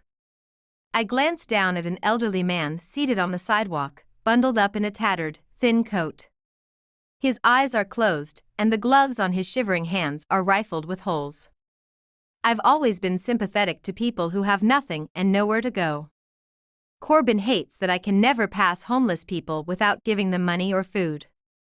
He says the majority of them are homeless because they have addictions and that when I give them money, it only feeds those addictions. Honestly, I don't care if that's the case. If someone is homeless because he has a need for something that is stronger than his need for a home, it doesn't deter me in the least. Maybe it's because I'm a nurse, but I don't believe addiction is a choice. Addiction is an illness, and it pains me to see people forced to live this way because they're unable to help themselves. I would give him money if I had brought my purse. I realize I'm no longer walking when I feel Miles steal a glance back in my direction. He's watching me watch the old man, so I pick up my pace and catch back up with him. I don't say anything to defend the troubled expression on my face. It's pointless. I've been through it enough with Corbin to know that I don't have the desire to try to change all the opinions I disagree with. This is it, I say, coming to a pause in front of the store. Miles stops walking and inspects the display inside the store window. "Do you like that?" he asks, pointing at the window. I take a step closer and look at it with him. It's a bedroom display, but there are elements in it that he's looking for. The rug on the floor is gray with several geometric shapes in various shades of blue and black. It actually looks like something that would fit his taste. The curtains aren't navy, though. They're a slate gray, with one solid white line running vertically down the left side of the panel. "I do like it," I reply. He steps in front of me and opens the door to let me walk in first. A saleswoman is making her way toward the front before the door even closes behind us. She asks if she can help us find anything. Miles points to the window. "I want those curtains. 4 of them. And the rug." The saleswoman smiles and motions for us to follow her. "What width and height do you need?" Miles pulls his phone out and reads off the measurements to her. She helps him pick out curtain rods and then tells us she'll be a few minutes. She heads to the back and leaves us alone at the register. I look around, suddenly developing the urge to pick out decorations for my own place. I plan on staying with Corbin for a couple more months, but it wouldn't hurt to have an idea of what I'll want for my own place when I do finally move out. I'm hoping it'll be just as easy to shop when that time comes as it was for Miles today. "I've never seen anyone shop this fast," I tell him. Disappointed? I quickly shake my head. If there's one thing I don't do well as a girl, it's shop. I'm actually relieved it only took him a minute. "You think I should look around longer?" he asks. He's leaning against the counter now, watching me. I like the way he looks at me, like I'm the most interesting thing in the store. "If you like what you already picked out, I wouldn't keep looking. When you know, you know." I meet his gaze, and the second I do, my mouth gets dry. He's concentrating on me, and the serious look on his face makes me feel uncomfortable and nervous and interesting, all at once. He pushes off the counter and takes a step toward me. "Come here." His fingers reach down and wrap around mine, and he begins to pull me behind him. My pulse is being ridiculous. It's sad, really. "They're just fingers, Tate. Don't let them affect you like this." He continues walking until he reaches a wooden trifold screen, decorated with Asian writing on the outside. It's the kind of screen people place in the corners of bedrooms. I never understood them. My mother has one, and I doubt she's ever once stepped behind it to change clothes. "What are you doing?" I ask him. He turns and faces me, still holding on to my hand. He grins and steps behind the screen, pulling me with him so we're both shielded from the rest of the store. I can't help but laugh, because it feels like we're in high school, hiding from the teacher. His finger meets my lips. Shh, he whispers, smiling down at me while he stares at my mouth. I immediately stop laughing, but not because I don't find this amusing anymore. I stop laughing because as soon as his finger is pressed against my lips, I forget how to laugh. I forget everything. Right now, the only thing I can focus on is his finger as it slides softly down my mouth and chin. His eyes follow the tip of his finger as it keeps moving, trailing gently down my throat, all the way to my chest, down, down, down to my stomach. That one finger feels as if it's touching me with the sensation of 1,000 hands. My lungs and their inability to keep up are signs of that. His eyes are still focused on his finger as it comes to a pause at the top of my jeans, right above the button.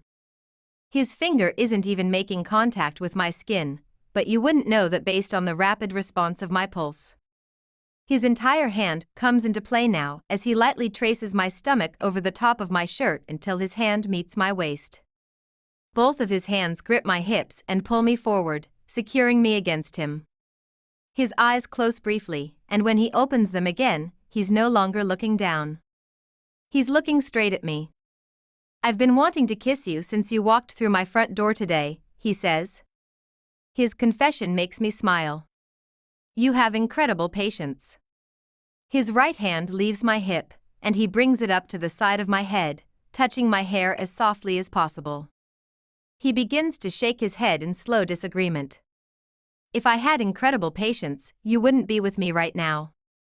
I latch on to that sentence and immediately try to figure out the meaning behind it, but the second his lips touch mine, I'm no longer interested in the words that left his mouth. I'm only interested in his mouth and how it feels when it invades mine. His kiss is slow and calm, the complete opposite of my pulse. His right hand moves to the back of my head, and his left hand slips around to my lower back. He explores my mouth patiently, as if he plans on keeping me behind this partition for the rest of the day. I'm summoning every last bit of willpower I can find in order to keep myself from wrapping my arms and legs around him. I'm trying to find the patience he somehow shows, but it's hard when his fingers and hands and lips can pull these kinds of physical reactions out of me. The door to the back room opens, and the click of the saleswoman's heels can be heard against the floor. He stops kissing me, and my heart cries out. Luckily, the cry can only be felt, not heard. Rather than pulling away to walk back to the counter, he brings both his hands to my face and holds me still while he looks at me in silence for several seconds. His thumbs brush lightly across my jaw, and he releases a soft breath. His brows furrow, and his eyes close. He presses his forehead to mine, still holding on to my face, and I can feel his internal struggle. Tate. He says my name so quietly I can feel his regret in the words he hasn't even spoken yet. He opens his eyes and looks at me. I like kissing you, Tate. I don't know why that sentence seemed hard for him to say, but his voice trailed off toward the end as though he was attempting to stop himself from finishing his words. As soon as the sentence leaves his mouth, he releases me and quickly steps around the partition as if he's trying to escape from his own confession. I like kissing you, Tate. Despite the regret I think he feels for saying them, I'm pretty sure I'll be silently repeating those words for the rest of the day.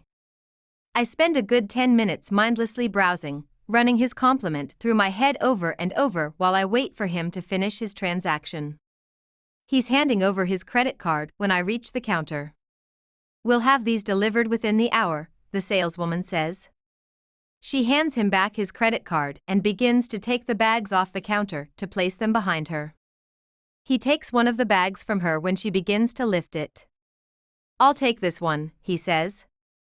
He turns and faces me. Ready? We make our way outside, and it somehow feels as if it dropped 20 degrees since we were last out here.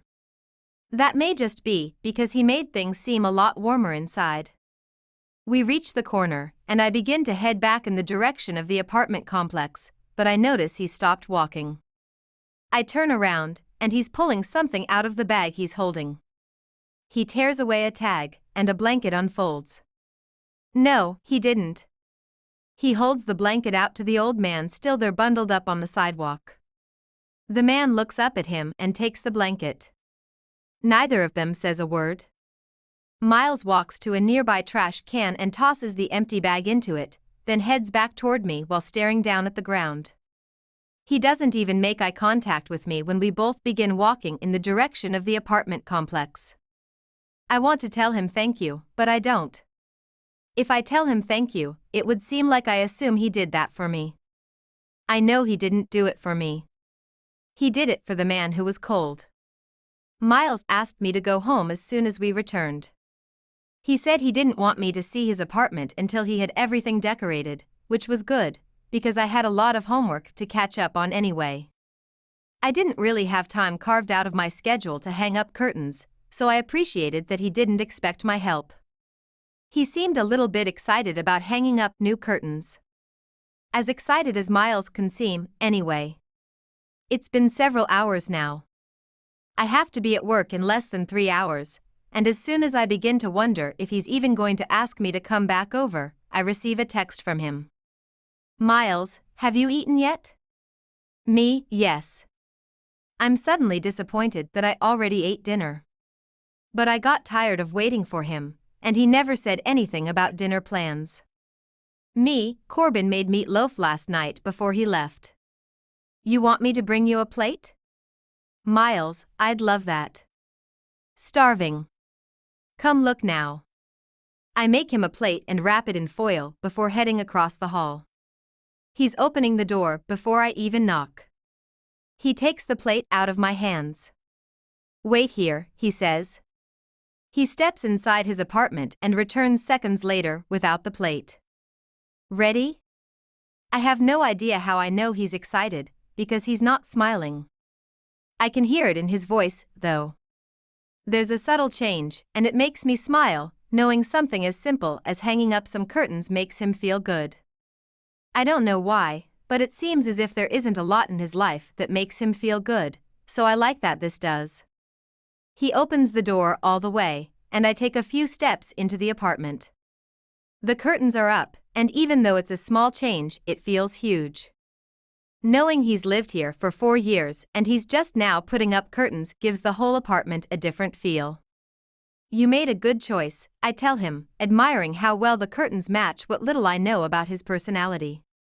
I look down at the rug, and he can see the confusion as it crosses my face. I know it's supposed to go under the table, he says, looking down at it. It will. Eventually.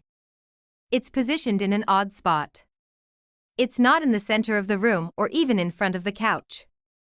I'm confused about why he placed it where he did if he knows where it would look the best. I left it there because I was hoping we could christen it first. I look back up at him and see the adorably hopeful expression on his face. It makes me smile. I like that idea, I say, looking back down at the rug. A long silence passes between us. I'm not sure if he wants to christen the rug right this minute or if he wants to eat first. I'm fine with either. As long as his plan fits within my 3-hour time frame. We're both still staring at the rug when he speaks again. I'll eat later, he says, answering the question that was silently running through my head. He pulls off his shirt, and I kick off my shoes, and the rest of our clothes eventually end up together, next to the rug. Chapter 16. Miles. 6 years earlier. Everything is better now that I have Rachel.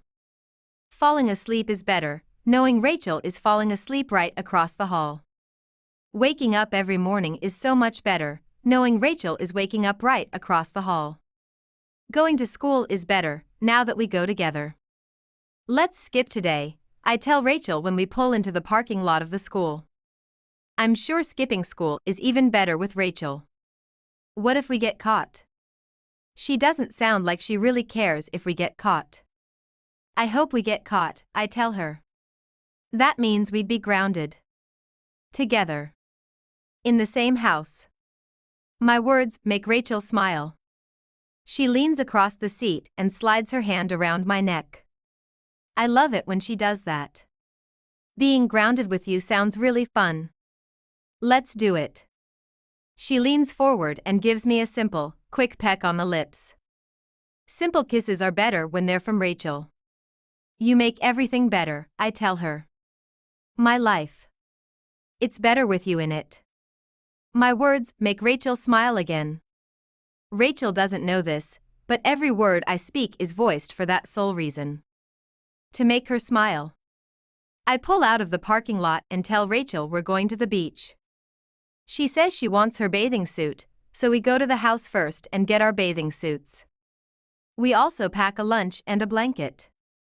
We go to the beach. Rachel wants to sunbathe while she reads.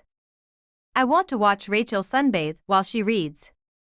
She's lying on her stomach, propped up on her elbows. I lay my head on my arms and watch her. My eyes follow the smooth curves of her shoulders, the sway in her back, the way her knees are bent and her legs are up in the air with her feet crossed at the ankles. Rachel is happy. I make Rachel happy. I make Rachel's life better. Her life is better with me in it.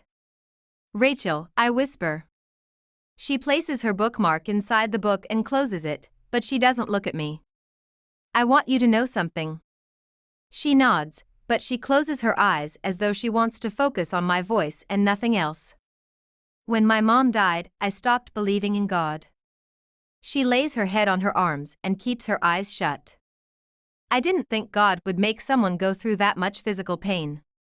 I didn't think God would make someone suffer like she suffered. I didn't think God was capable of making someone go through something so ugly. A tear falls from Rachel's closed eyes. But then I met you, and every single day since then, I've wondered how someone could be so beautiful if there wasn't a God. I've wondered how someone could make me so incredibly happy if God didn't exist. And I realized, just now, that God gives us the ugliness so we don't take the beautiful things in life for granted. My words don't make Rachel smile. My words make Rachel frown. My words make Rachel cry. Miles, she whispers. She says my name so quietly it's as if she doesn't want me to hear it. She looks at me, and I can see that this moment isn't one of the beautiful moments for her. Not like it is for me. Miles. I'm late. Chapter 17. Take Corbin, want to grab dinner? What time do you get off work? Me, 10 minutes. Where at? Corbin, we're nearby. We'll just meet you out front. We? I can't ignore the excitement that just flooded me with that text. Surely the we means him and Miles. I can't think of anyone else who would be coming with him, and I know Miles came home last night. I finish up the last of my paperwork, then make a stop in the restroom to check my hair, I hate that I care, before heading outside to meet them. The three of them are standing near the entrance when I walk outside. Ian and Miles are both with Corbin. Ian smiles when he sees me, since he's the only one facing me.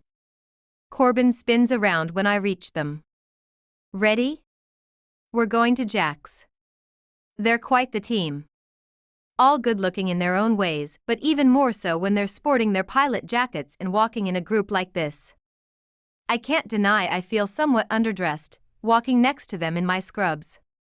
Let's do it, I say. I'm starving. I glance at Miles, and he gives me the slightest nod but no smile. His hands are planted firmly in the pockets of his jacket, and he looks away as we all begin walking. He stays a step ahead of me the entire time, so I walk next to Corbin. What's the occasion? I ask as we head toward the restaurant.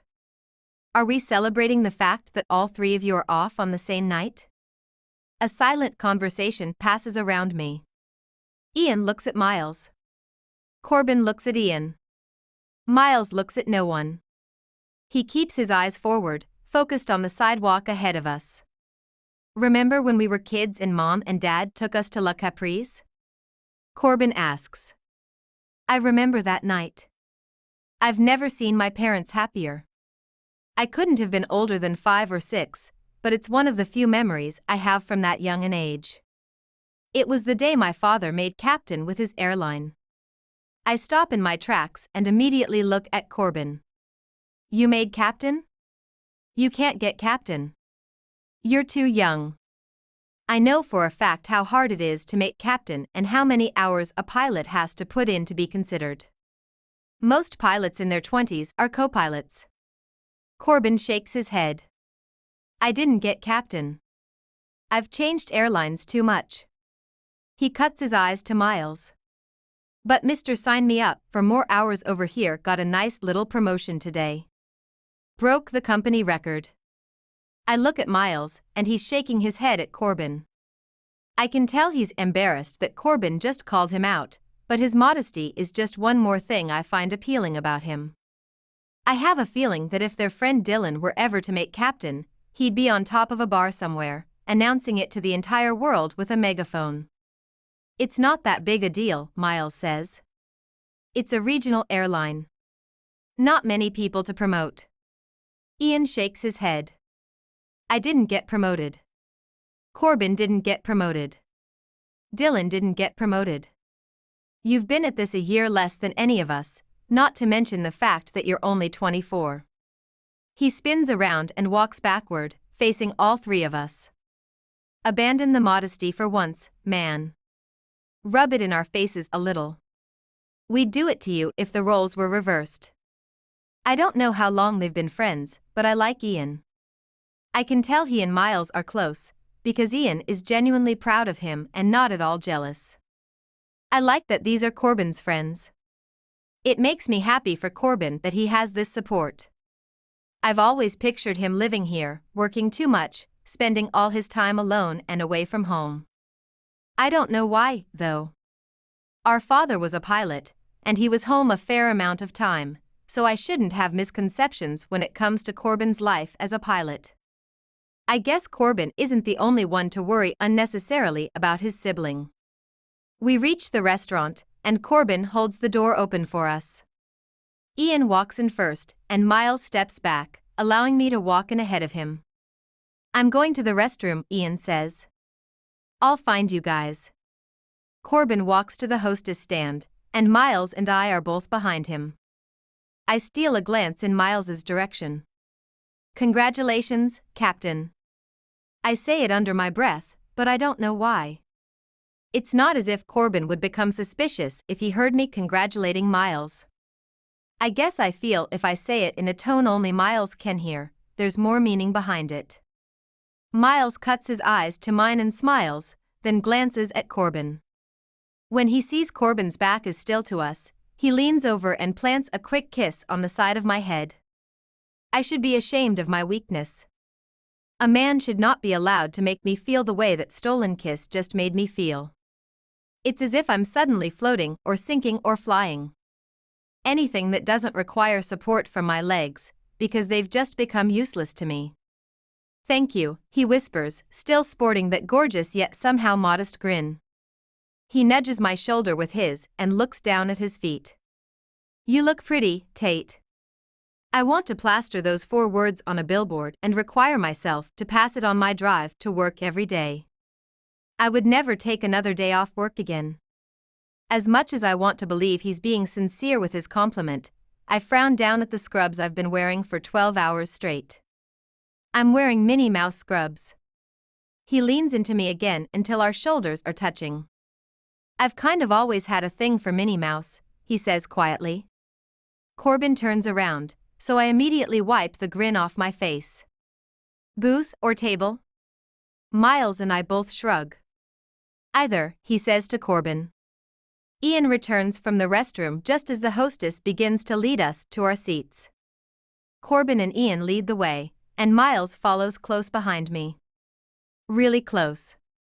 His hand grips my waist as he leans forward toward my ear from behind me. Kind of have a thing for nurses, too, he whispers. I raise my shoulder to rub the ear he just whispered his admission into, because my entire neck is now covered in chills. He releases my waist and puts distance between us when we reach the booth. Corbin and Ian scoot into each side of the booth. Miles sits next to Ian, so I sit next to Corbin, directly across from Miles. Miles and I both order sodas, compared with Ian and Corbin's beer. His drink choice is just one more thing to mull over.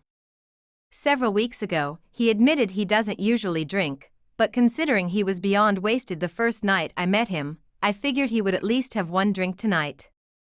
He certainly has reason to celebrate. When the drinks are brought to the table, Ian raises his glass. To showing us up, he says. Again, Corbin adds. To working twice as many hours as either of you, Miles says in mock defensiveness.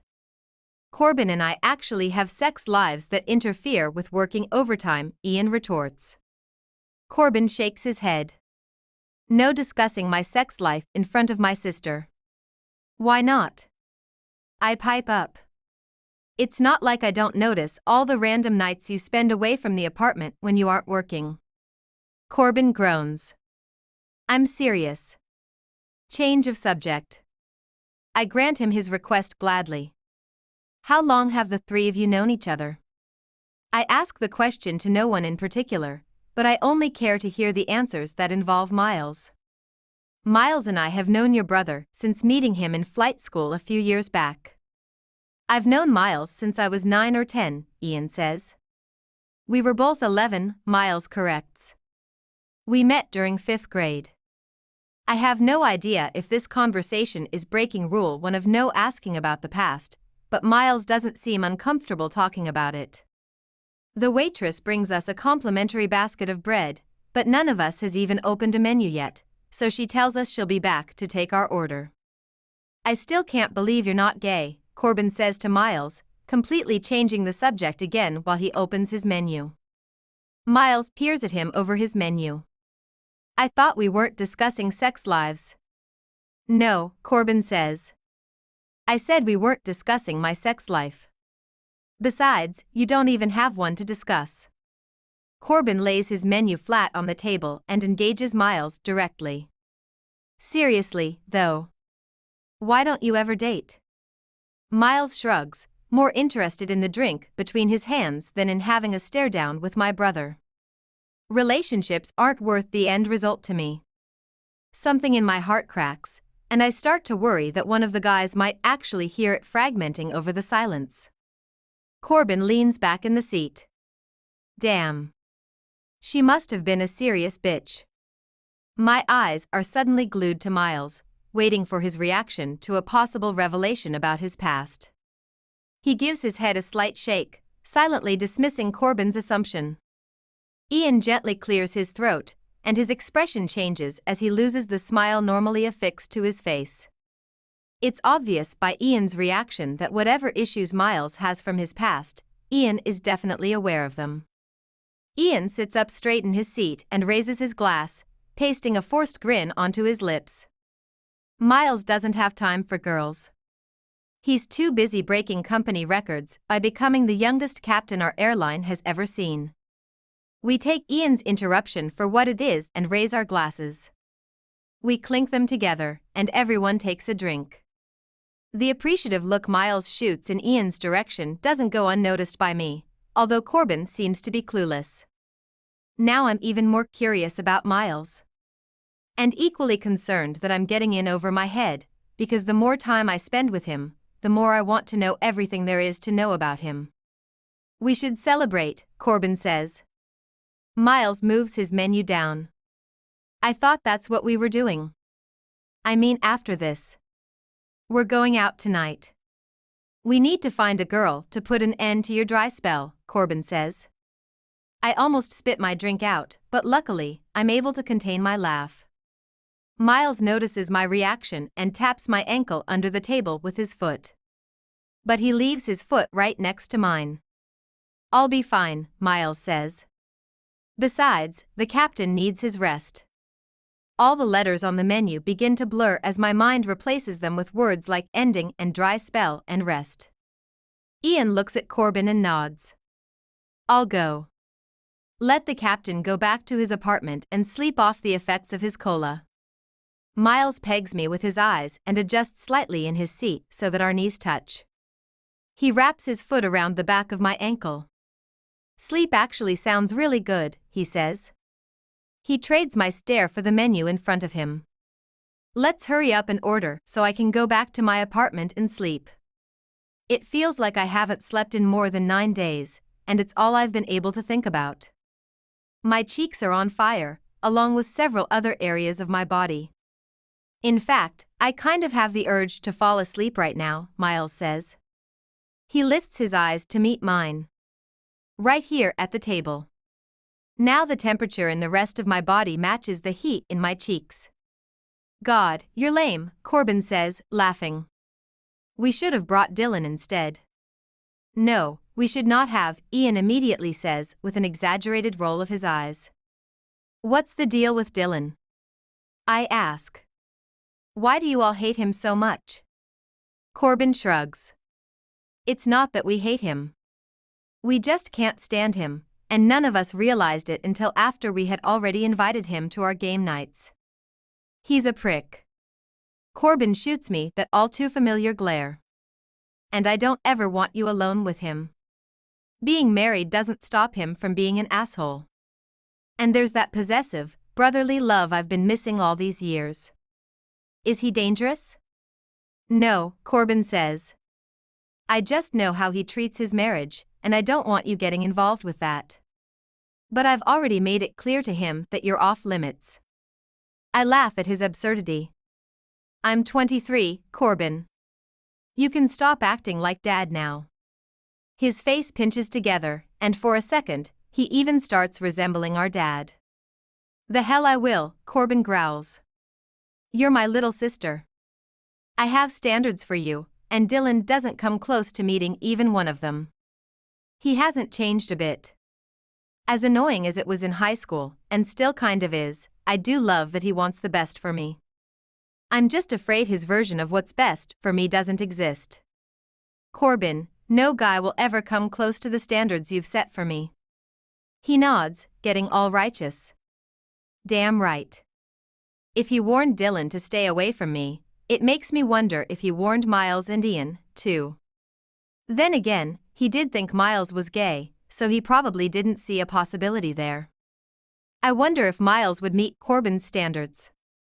My eyes want to look at Miles so incredibly much right now, but I'm afraid I'd be too obvious.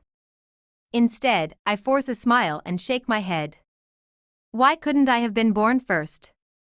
Wouldn't have made a difference, Corbin replies. Ian smiles at the waitress and motions for the check. It's on me tonight. He lays down enough cash to cover the bill and tip, and we all stand and stretch. So who's going where? Miles asks. Bar, Corbin replies immediately, blurting it out like he's calling dibs. I just got off a 12-hour shift, I say. I'm beat. Mind if I catch a ride with you? Miles asks as we all make our way outside.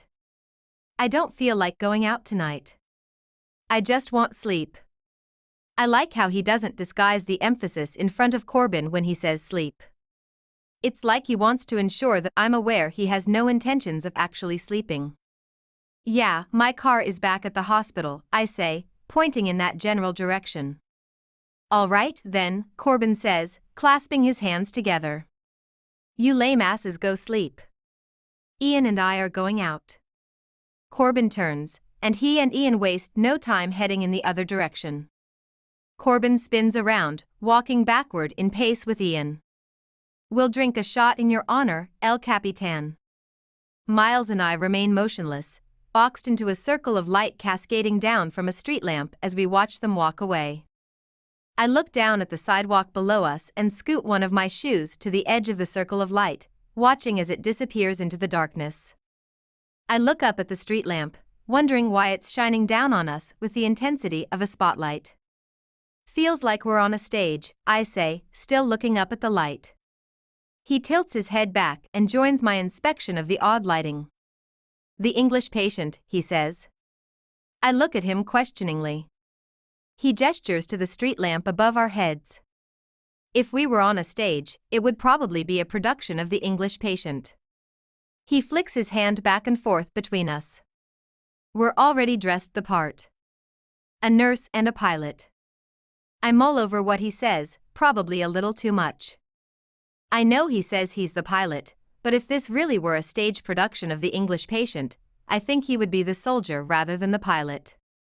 The soldier is the character who is sexually involved with the nurse, not the pilot. But the pilot is the one with the secretive past. That movie is the reason I became a nurse, I say, looking at him with a straight face. He returns his hands to his pockets, shifting his gaze from the light overhead back to me. For real? My laugh escapes. No, Miles smiles.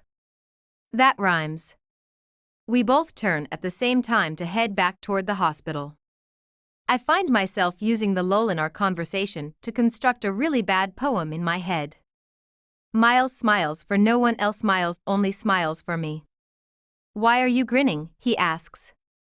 Because I'm reciting embarrassing third-grade level rhymes about you. I pin my lips together, forcing my smile away. When I know it's gone for good, I answer him. Just thinking about how tired I am.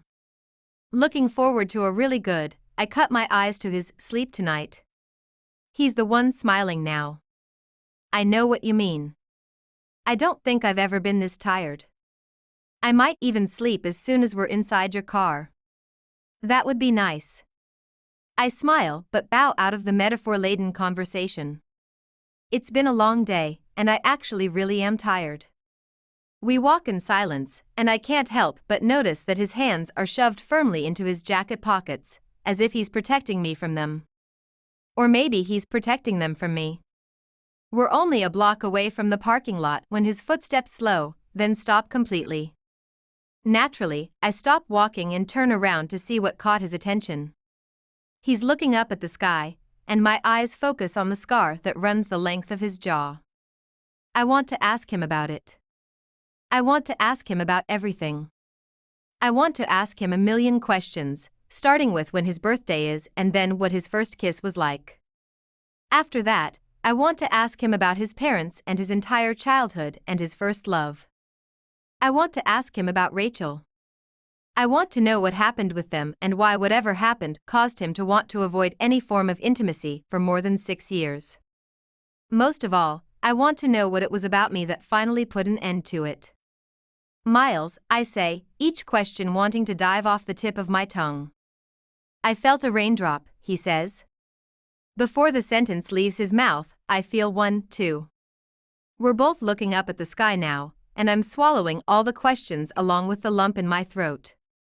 The drops begin to fall faster, but we continue to stand there with our faces tilted up toward the sky.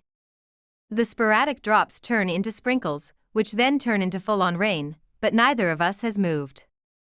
Neither of us is making a mad dash for the car. The rain is sliding down my skin, down my neck, into my hair, and soaking my shirt. My face is still tilted toward the sky, but my eyes are closed now. There's nothing in the world that compares to the feel and smell of brand new rain. As soon as that thought crosses my mind, warm hands meet my cheeks and slide to the nape of my neck, stealing the strength from my knees and the air from my lungs. His height is shielding me from most of the rain now, but I keep my eyes closed and tilted toward the sky. His lips come down gently over mine, and I find myself comparing the feel and smell of brand new rain to his kiss. His kiss is much, much better. His lips are wet from the rain, and they're a little bit cold, but he counterbalances that with the warm caress of his tongue against mine. The falling rain, the darkness surrounding us, and being kissed like this make it feel like we really are on a stage and our story has just reached its climax. It feels as if my heart and my stomach and my soul are all scrambling to get out of me and into him. If all my 23 years were laid on a graph, this moment would be the crest in my bell curve. I should probably be a little bit sad and disappointed about this realization. I've had a few serious relationships in my past, but I can't recall a single kiss with any of those guys where I felt this much. The fact that I'm not even in a relationship with Miles and I feel this affected by him should tell me something, but I'm too invested in his mouth to scrutinize that thought. The rain has turned into a downpour, but neither of us seems to be affected by it. His hands drop to my lower back, and I fist his shirt in my hands, pulling him closer. His mouth fits mine as if we're two pieces from the same puzzle. The only thing that could possibly separate me from him right now would be a bolt of lightning. Or the fact that it's raining so hard I can't breathe. My clothes are stuck to parts of me I didn't even know clothes could stick to. My hair is so saturated it can't absorb another drop of water. I push against him until he releases my mouth from his, and then I bury my head under his chin and look down so I can take a breath without drowning. He wraps his arm around my shoulders and ushers me toward the parking lot, lifting his jacket over my head. He picks up his pace, and I match him step for step until we're both running. We finally reach my car, and he approaches the driver's side door with me, still shielding me from the rain. Once I'm inside the car, he rushes around to the passenger side. When both of our doors are shut, the silence inside the car magnifies the intensity of our heavy breathing. I reach my hands behind my head and gather my hair, then squeeze the excess water from it. It runs down my neck, my back, and my seat.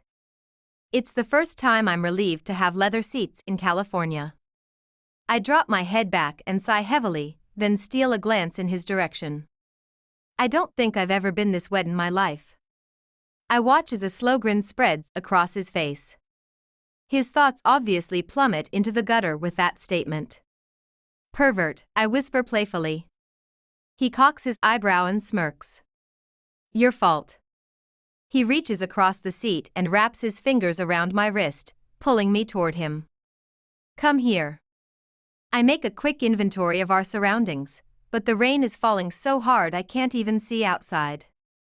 Which means no one can see in. I adjust myself on top of him and straddle his lap as he scoots the seat as far back as it goes. He doesn't kiss me, though. His hands slide down my arms and come to rest on my hips. I've never had sex in a car before, he says with a little bit of hope in his confession. I've never had sex with a captain before, I offer.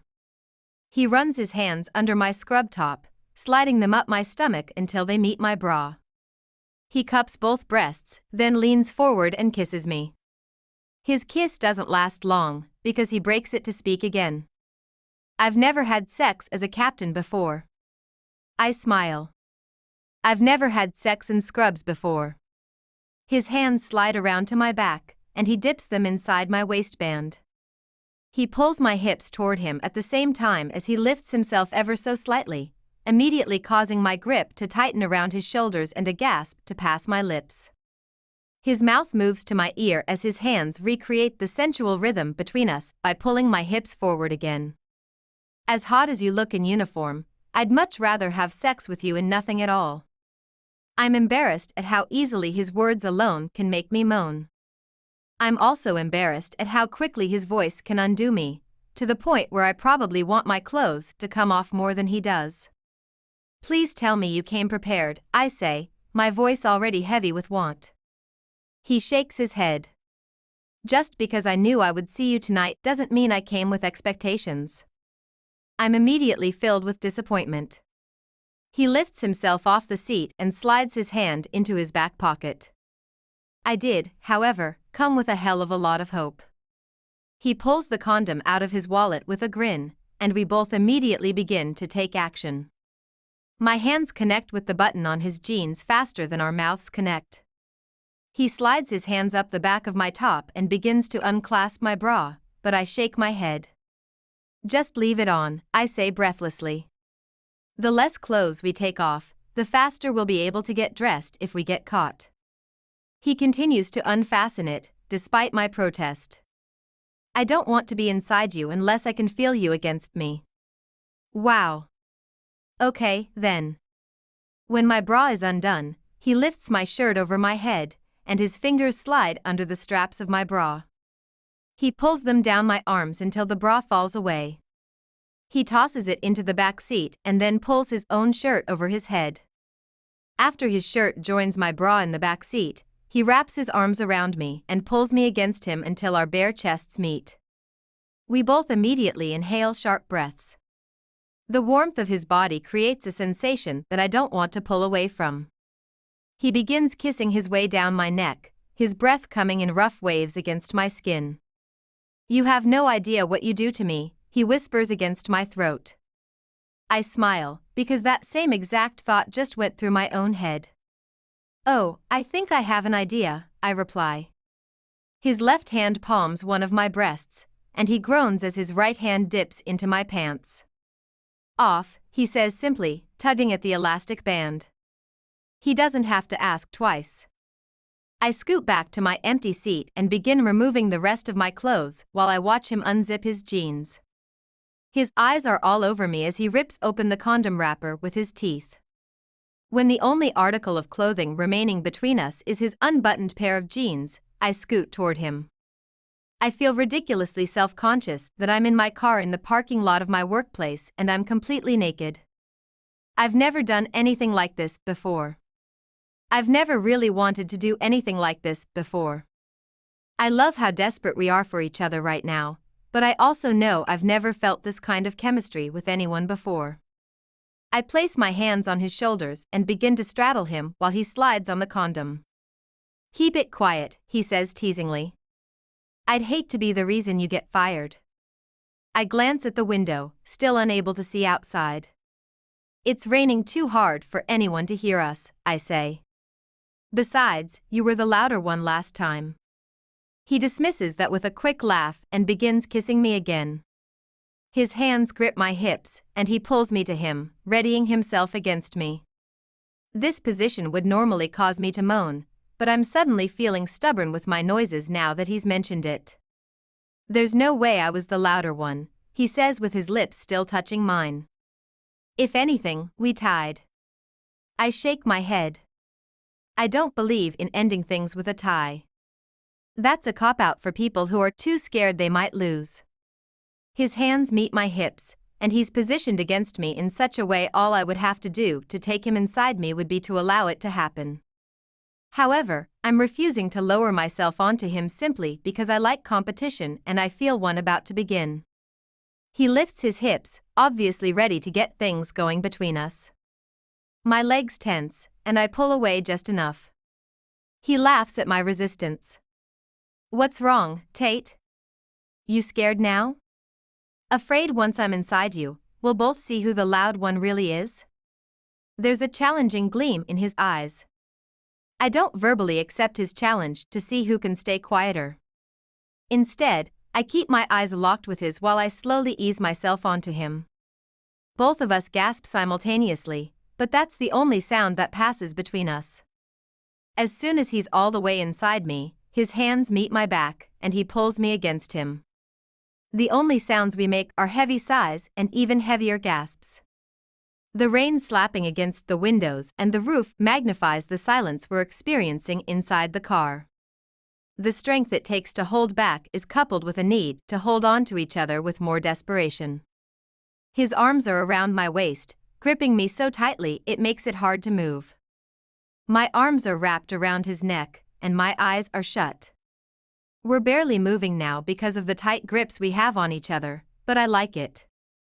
I like how slow and steady our rhythm remains while we both focus on how to continue suppressing the moans caught in our throats. For several minutes, we continue in the same manner, moving just enough but at the same time not nearly enough. I think we're both too afraid to make any sudden movements, or the intensity will cause one of us to lose. One of his hands glides around to my lower back, and the other hand meets the back of my head.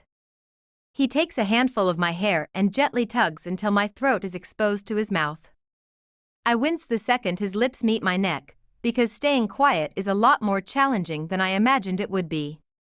Especially since he's at an advantage with the way we're positioned. His hands are free to roam anywhere they want, and that's exactly what they're doing right now.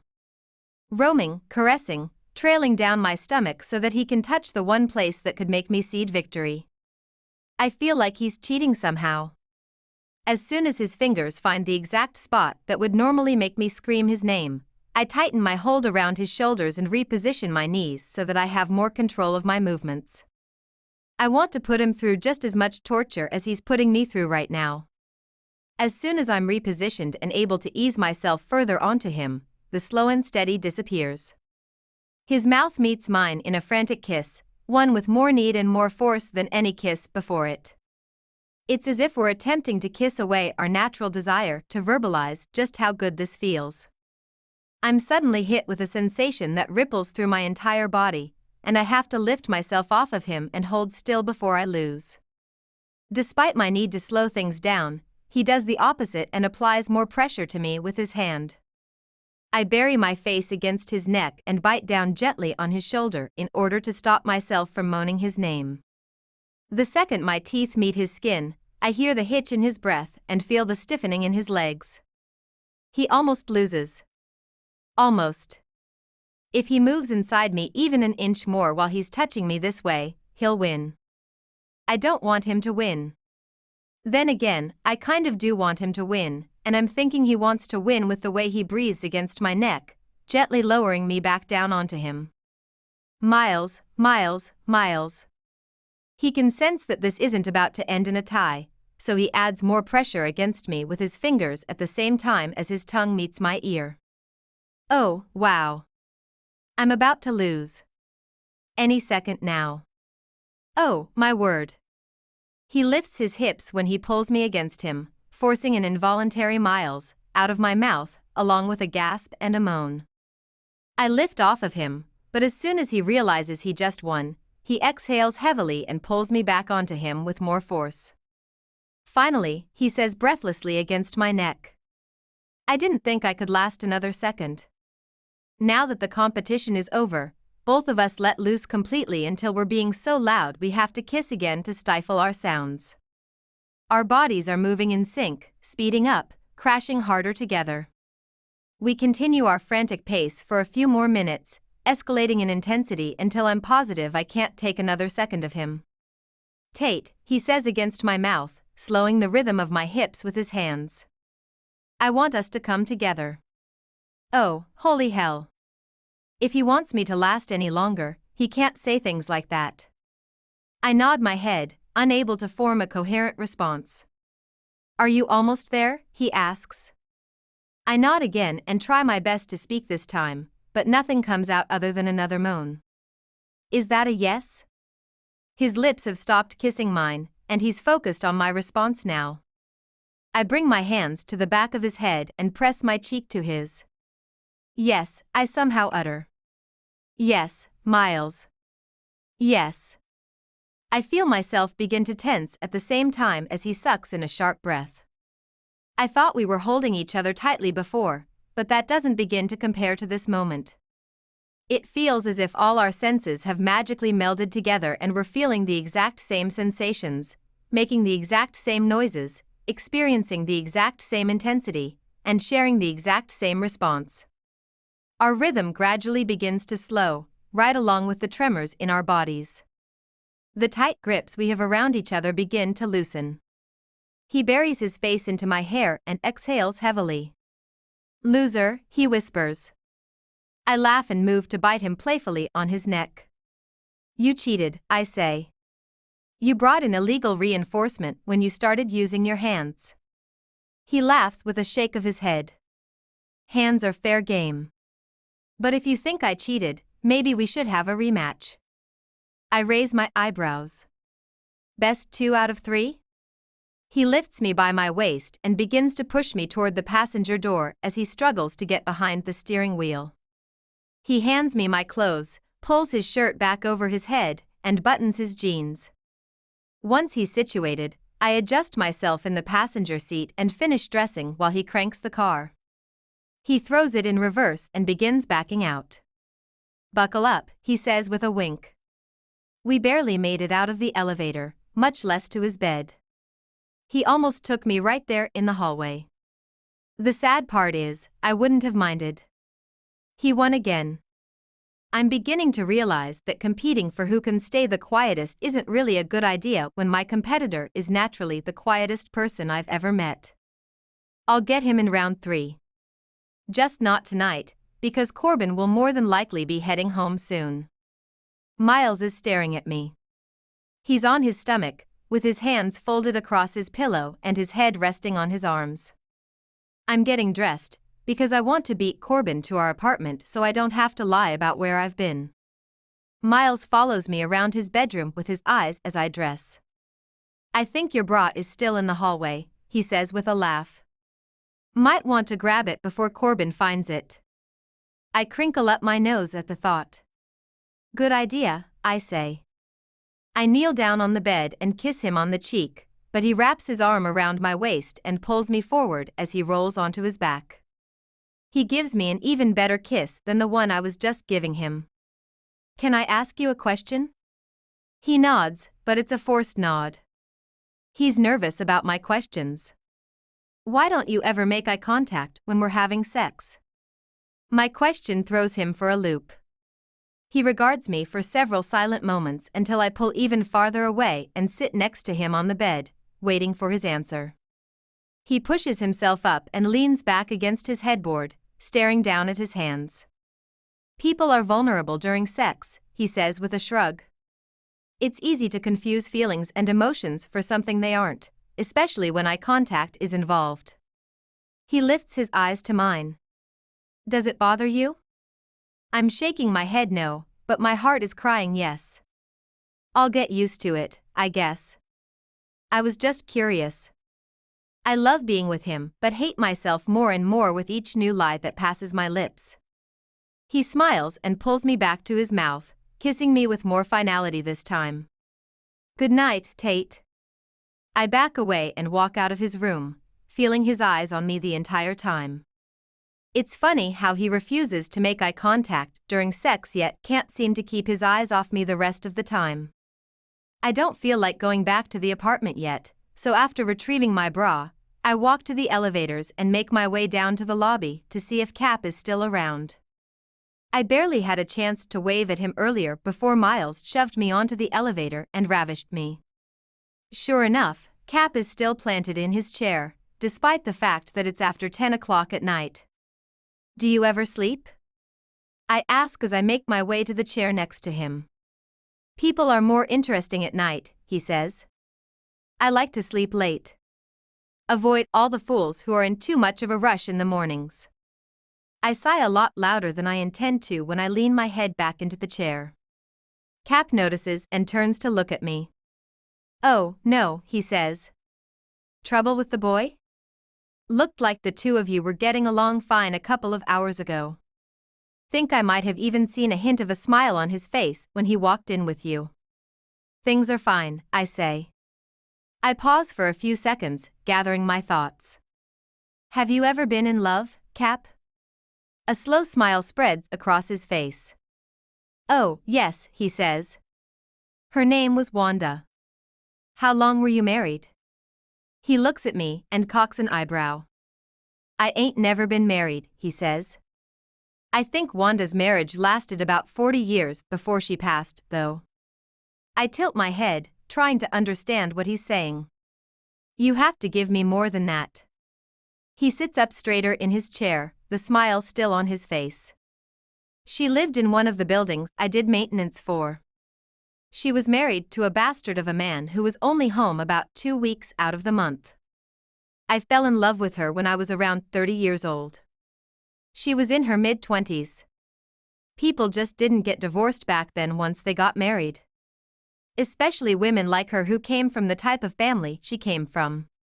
So I spent the next 25 years loving her as hard as I could for 2 weeks out of every month. I stare at him, not sure how to respond to that. It's not the typical love story people usually tell. I'm not even sure if it can be considered a love story. I know what you're thinking, he says. Sounds depressing. More like a tragedy. I nod, confirming his assumption. Love isn't always pretty, Tate. Sometimes you spend all your time hoping it'll eventually be something different. Something better. Then, before you know it, you're back to square one, and you lost your heart somewhere along the way. I stop looking at him and face forward. I don't want him to see the frown that I can't seem to remove from my face. Is that what I'm doing? Waiting for things with Miles to become something different? Something better? I contemplate his words for way too long. So long, in fact, I hear snoring. I cut my eyes in Cap's direction, and his chin has dropped to his chest. His mouth is wide open, and he's sound asleep. Chapter 18. Miles 6 years earlier. I rub her back reassuringly. 2 more minutes, I tell her. She nods, but keeps her face pressed into the palms of her hands. She doesn't want to look. I don't tell her we don't actually need the 2 minutes. I don't tell her the results are already there, clear as day. I don't tell Rachel she's pregnant yet, because she still has 2 minutes left of hope. I continue to rub her back. When the timer goes off, she doesn't move. She doesn't turn to look at the results. I drop my head to the side of hers until my mouth is close to her ear. I'm so sorry, Rachel, I whisper. I'm so sorry. She bursts into tears. My heart is crushed at the sound. This is my fault. This is all my fault. The only thing I can think to do now is figure out how to rectify it. I turn her toward me and wrap my arms around her. I'll tell them you don't feel well and you can't go to school today. I want you to stay here until I get back. She doesn't even nod. She continues to cry, so I pick her up and carry her to the bed. I go back to the bathroom and package up the test, then hide it underneath the sink in the very back. I rush to my room and change clothes. I leave. I'm gone most of the day. I'm rectifying. When I finally pull back up our driveway, I still have almost an hour before my father and Lisa are due home. I grab everything from my front seat and rush inside to check on her. I left my phone behind in my rush this morning, so I haven't had a way to check on her at all, and I'd be lying if I said it wasn't killing me. I go inside. I go to her door. I attempt to turn it, but it's locked. I knock. Rachel? I hear movement. Something crashes against the door, and I jump back. When I realize what's happened, I step forward again and bang on the door. Rachel! I yell, frantic. Open the door. I hear her crying. Go away. I take 2 steps back, then lunge forward and shove my shoulder against the door as hard as I can. The door flies open, and I rush inside. Rachel is curled up against the headboard, crying into her hands. I reach her. She pushes me away. I walk back to her. She slaps me, then scoots off the bed. She stands up, shoving me back, pushing her palms against my chest. I hate you, she screams through her tears. I grab her hands and try to calm her down. It makes her angrier. Just leave, she yells. If you don't want anything to do with me, just leave. Her words stun me. Rachel, stop, I plead. I'm here. I'm not going anywhere. Her tears come harder now. She screams at me. She says I left her. I put her in bed this morning, and I left her because I couldn't handle it. I was disappointed in her. I love you, Rachel. More than I love myself. Baby, no, I tell her, pulling her to me. I didn't leave you. I told you I was coming back. I hate that she didn't understand why I left today. I hate that I didn't explain it to her. I walk her back to the bed, and I position her against the headboard. Rachel, I say, touching her tear-stained cheek, I'm not disappointed in you, I tell her. Not in the least.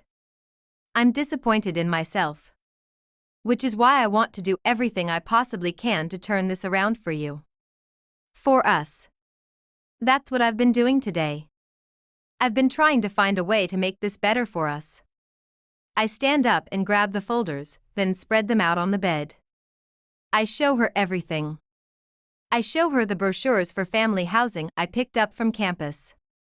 I show her the forms we need to fill out for free campus childcare. I show her the financial aid brochures and the night classes and the online course review and the academic advisor list and how it will all coordinate with my flight class schedule. All the possibilities are spread out before her, and I want her to see that even though we didn't want this, even though we didn't plan for this, we can do this. I know it'll be a lot harder with a baby, Rachel. I know that. But it's not impossible. She stares down at everything I've laid out before her. I watch her in silence until her shoulders begin to shake and she covers her mouth with her hand. She meets my gaze as huge tears spill out of her eyes. She crawls forward and throws her arms around my neck. She tells me she loves me. You love me so much, Rachel. She kisses me over and over. We've got this, Miles, she whispers against my ear. I nod and hug her back. We've got this, Rachel. Chapter 19. Tate. It's Thursday. Game night. Normally, the sound of their Thursday night game gets under my skin. Tonight it's music to my ears, knowing that Miles should be home. I have no idea what to expect from him or this arrangement we've got going on. I haven't texted or spoken to him in the 5 days since he's been gone. I know that with as much as I'm thinking about him, I shouldn't be doing this. For something that's supposed to be a casual thing, it's felt anything but casual. For me, it's been extremely involved. Intense, even.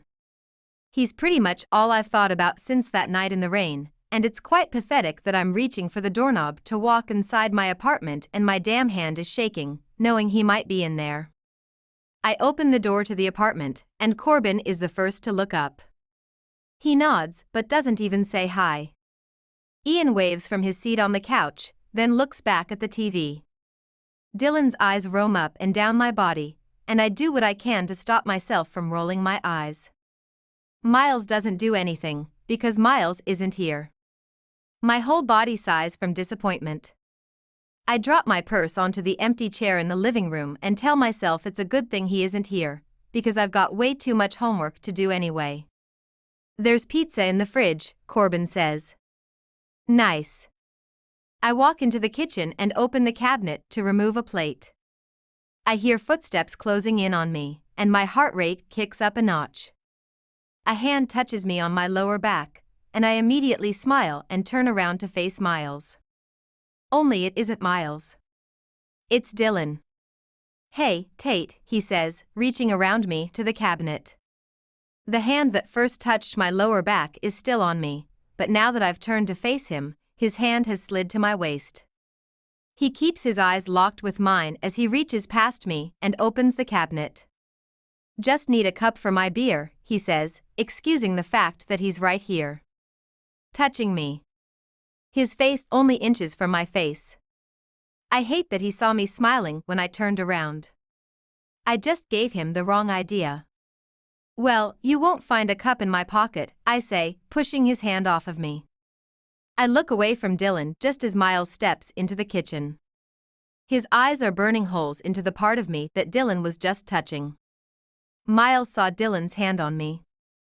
Miles is looking at Dylan now as if he just committed murder. Since when do you drink beer from a cup? Miles says. Dylan turns around and looks at Miles, then glances back to me and smiles a very blatant, flirtatious smile. Since Tate was standing so close to the cabinet. Shit. He's not even hiding it. He thinks I'm into him. Miles walks to the refrigerator and opens it. So Dylan. How's your wife? Miles doesn't make an attempt to remove anything. He's just standing there, staring into the refrigerator, with his fingers gripping the door handle harder than it's ever been gripped, I'm sure. Dylan is still looking at me, staring down at me. She's at work, he says pointedly. For at least 4 more hours. Miles slams the refrigerator and takes 2 quick steps toward Dylan. Dylan stands up straight, and I immediately scoot 2 feet away from him. Corbin specifically instructed you to keep your hands off his sister. Show him some fucking respect. Dylan's jaw twitches, and he doesn't back down or look away from Miles. In fact, he takes a step toward him, closing the space between them. Sounds to me like this isn't really about Corbin, Dylan says, seething. My heart is pounding in my chest. I feel guilty that I gave Dylan the wrong idea and even guiltier that they're arguing about it now. But damn it, I love that Miles hates him so much. I just wish I knew if it was because he doesn't like that Dylan is flirting when he's got a wife at home or if he doesn't like that Dylan is flirting with me. And now Corbin is standing in the doorway. Shit. What is it really about me? Corbin asks, watching the two of them in their standoff. Miles backs up a step and turns so that he can face Dylan and Corbin at the same time. His eyes remain locked hard with Dylan's. He's trying to fuck your sister. Jesus Christ, Miles. Ever hear of sugarcoating? Corbin doesn't even flinch. Go home to your wife, Dylan, he says firmly. As embarrassing as this is, I don't do anything to step in and defend Dylan, because I get the feeling that Miles and Corbin have been looking for an excuse to defriend him for a while now. I would also never defend a man who has no respect for his marriage.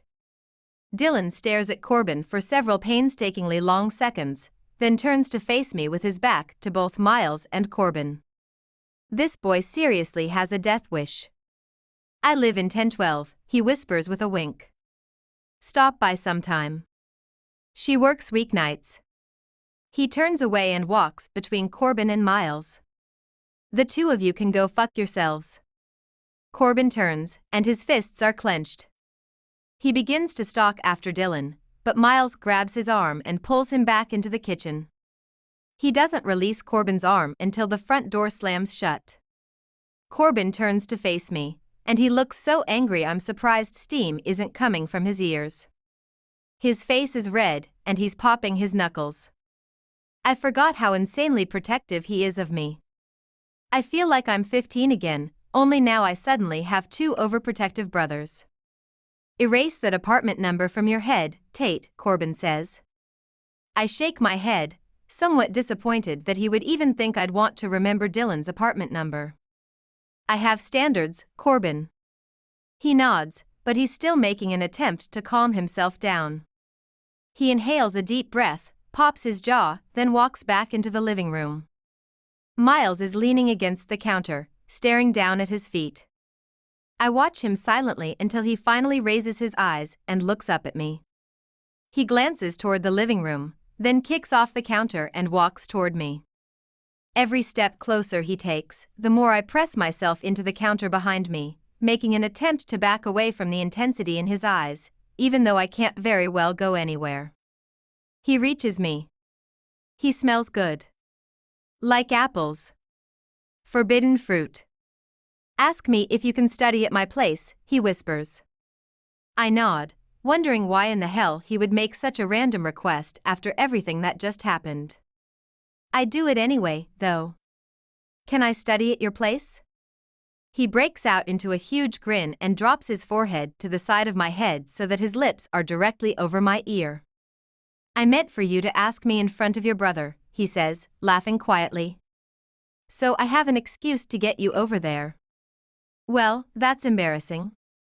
Now he knows exactly how much I'm not Tate when I'm near him. I'm only liquid. Conforming. Doing what he asks, doing what I'm told, doing what he wants me to do.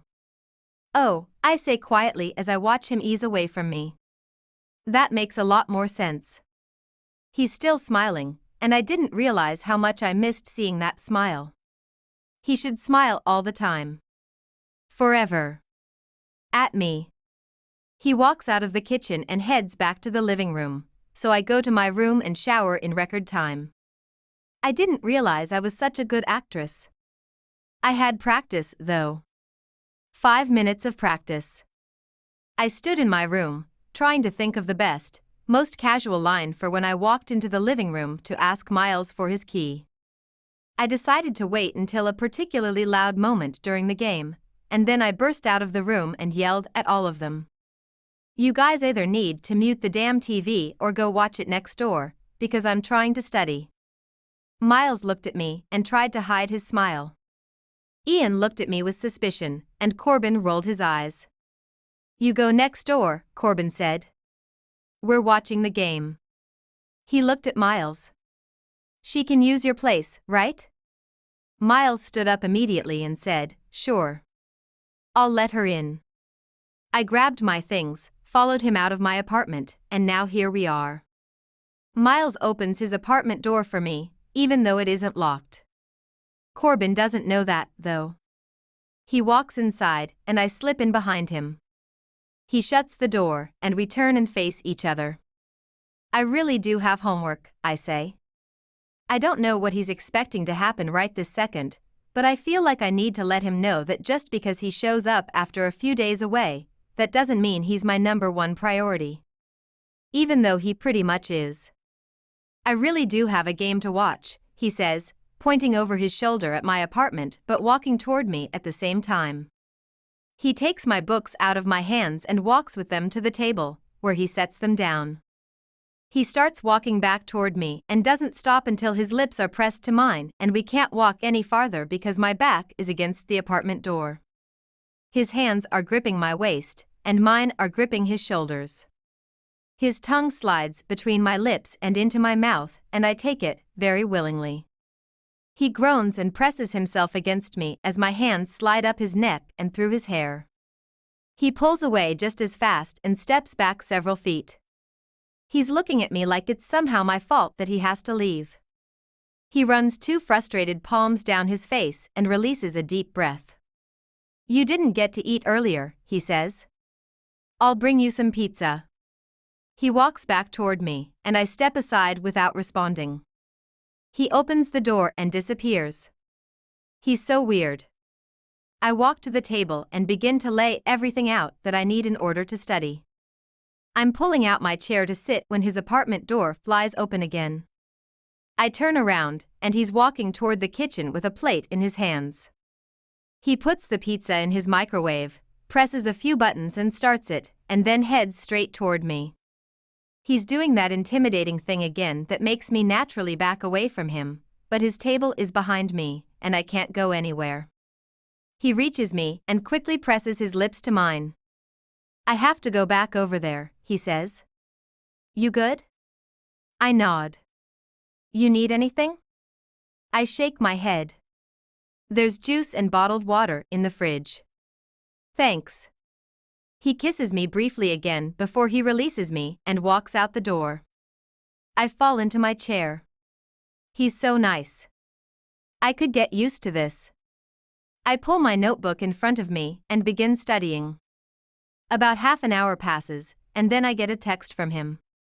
"Miles, how's the homework going?" I'm reading the text on my phone, smiling like an idiot. He goes 9 days without seeing or texting me, and now he's texting me from 20 feet away. Me, good. "How's the game going?" Miles, halftime. "We're losing." Me, bummer. Miles, you knew I didn't have cable. Me? Miles, earlier, when you yelled at us. You told us to go to my place to watch the game, but you already knew I didn't have cable. I think Ian's suspicious now. Me, oh, no. I didn't think about that. Miles, it's cool. He's just giving me looks, like he knows something is up. Honestly, I don't care if he knows. He knows everything else about me. Me, I'm surprised you didn't tell him already. Don't all guys kiss and tell? Miles, not me, Tate. Me, I guess you're the exception. Now leave me alone, I have to study. Miles, don't come back until I come tell you the game is over. I lay my phone down on the table, unable to wipe the grin from my face. An hour later, the door to his apartment opens. I look up, and he walks in, shuts the door, and casually falls against it. "Game's over," he says. I drop my pen. Perfect timing. I just finished my homework. His eyes fall to my books, spread out across the table. "Corbin's probably expecting you." I don't know if that's his way of telling me I should leave or if he's just making conversation. I stand up anyway and begin to gather my books, attempting to hide the disappointment on my face. He walks straight to me and takes the books out of my hands, setting them back down. He gives them a shove, sliding them a foot away, and then he grabs my waist and pushes me onto the table. "That doesn't mean I want you to leave," he says firmly, looking me hard in the eyes.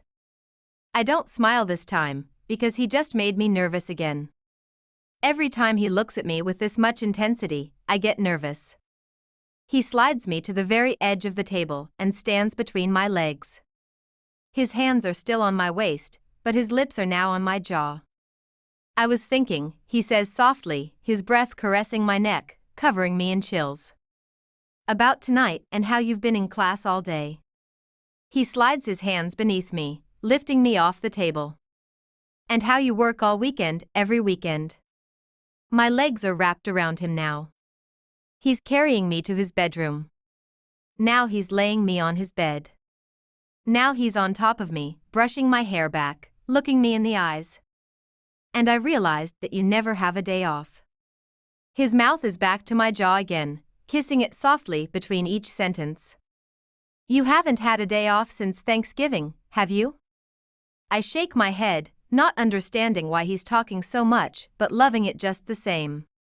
His hand slides up under my shirt, and his palm meets my stomach, continuing upward until he's cupping my breast. You must be really tired, Tate. I shake my head. Not really. I'm lying. I'm exhausted. His lips leave my neck, and he looks me in the eyes. You're lying, he says, brushing his thumb over the thin layer of bra covering my nipple. I can tell you're tired. He lowers his mouth until it's pressed against mine, so softly I barely even feel it. I just want to kiss you for a few minutes, okay? Then you're going to leave and go get some rest. I don't want you to think I expect something just because we're both home. His mouth touches mine again, but his lips can't compare to what his words do to me. I never knew thoughtfulness could be such a turn on. But oh, my God. It's so hot. His hand slides beneath my bra, and his mouth invades me. Every time his tongue caresses mine, it makes my head spin. I wonder if that will ever get old. I know he said he just wanted to kiss me for a few minutes, but his definition of kiss and my definition of kiss are written in two different languages. His mouth is everywhere. So are his hands. He pushes my shirt up above my bra, pulling one side of it down until my breast is exposed. He teases me with his tongue, looking up at me while he does it. His mouth is warm and his tongue is even warmer, causing soft whimpers to escape from me. He runs his hand down my stomach and lifts slightly off of me, holding his weight up on his elbow. His hand trails over my jeans until he reaches the insides of my thighs. He runs his fingers against the material between my legs, and I let my head fall back and my eyes close. Good Lord, I love his version of kissing. He begins to rub his hand over me, pressing firmly against my jeans until my entire body is silently begging for him. His mouth is no longer on my breast. It's on my neck now, and he's kissing, nibbling, sucking, all in one spot, as if he's trying to brand me. I'm trying to be quiet, but it's impossible when he's creating this amazing friction between us. But that's fine, because he's not being quiet either. Every time I moan, he groans or sighs or whispers my name. Which is why I'm being so loud, because I love his sounds. Love them. His hand quickly moves to the button on my jeans, and he unbuttons them, but he doesn't switch positions or move away from my neck. He pulls my zipper down and slides his hands on top of my panties. He resumes the same movements, only this time they're a million times more intense, and I can instantly tell he isn't going to have to do it for much longer. My back arches off the bed, and it takes all I have not to pull away from his hand. It's as if he knows exactly the right places to touch that will make me react. Christ, Tate. You're so wet. Two of his fingers pull my panties aside. I want to feel you. And that's it. I'm a goner. His finger slips inside me, but his thumb remains outside, coaxing moans and oh, my gods and don't stops out of me like I'm a broken record. He kisses me, swallowing all my sounds while my body begins to tremble beneath his hand. The sensation lasts so long and is so intense I'm afraid to let go of him when it's over. I don't want his hand to leave me. I want to fall asleep like this. I'm completely still, but we're both breathing so heavily we're unable to move. His mouth is still on mine, and our eyes are closed, but he's not kissing me. After a few moments, he finally pulls his hand out of my pants, then zips and buttons them back up.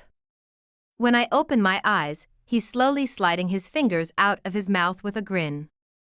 Holy shit. I'm so glad I'm not standing up right now, or seeing him do that would have made me fall straight to the floor. Wow, I say as I exhale. You're pretty damn good at this. He smiles even wider. Why, thank you, he says. He leans forward and kisses my forehead. Now, go home and get some sleep, girl. He begins to lift off the bed, and I grab his arms and pull him back down. Wait, I tell him. I push him onto his back and slide on top of him. That's not really fair to you. I'm not keeping score, he says, rolling me onto my back. Corbin's probably wondering why you're still over here. He stands up and grabs my wrists to pull me up with him. He pulls me against him close enough for me to tell he isn't at all ready for me to leave yet. If Corbin says anything, I'll just tell him I didn't want to leave until I was finished with my homework. Miles shakes his head. You need to go back, Tate, he says.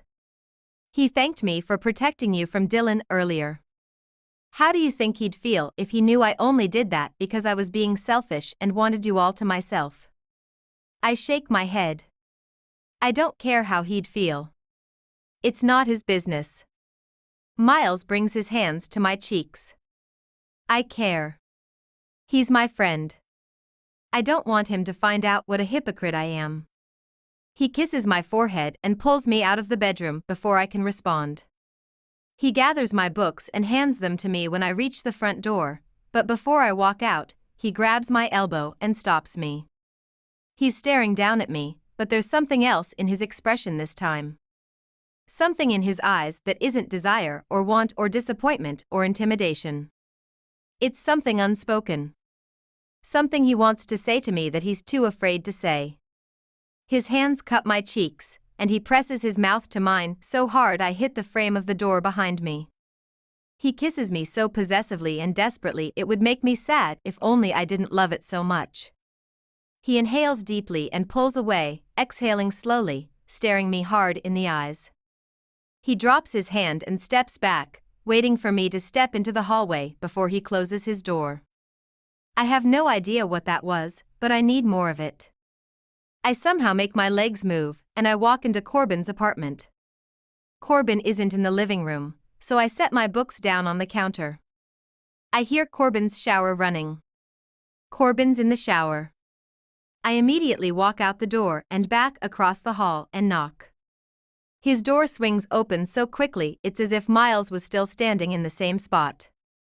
He glances over my shoulder at my apartment door. Corbin's in the shower, I say. Miles looks back at me, and before I think he even has time to process my words, he's pulling me inside his apartment. He slams the door shut and shoves me against it, and once again, his mouth is everywhere. I waste no time, unbuttoning his jeans and pulling them down several inches. His hands take over and pull my pants down completely, along with my underwear. As soon as he slides my feet out of them, he's urging me toward his kitchen table. He spins me around, positioning me until I'm leaning across the table on my stomach.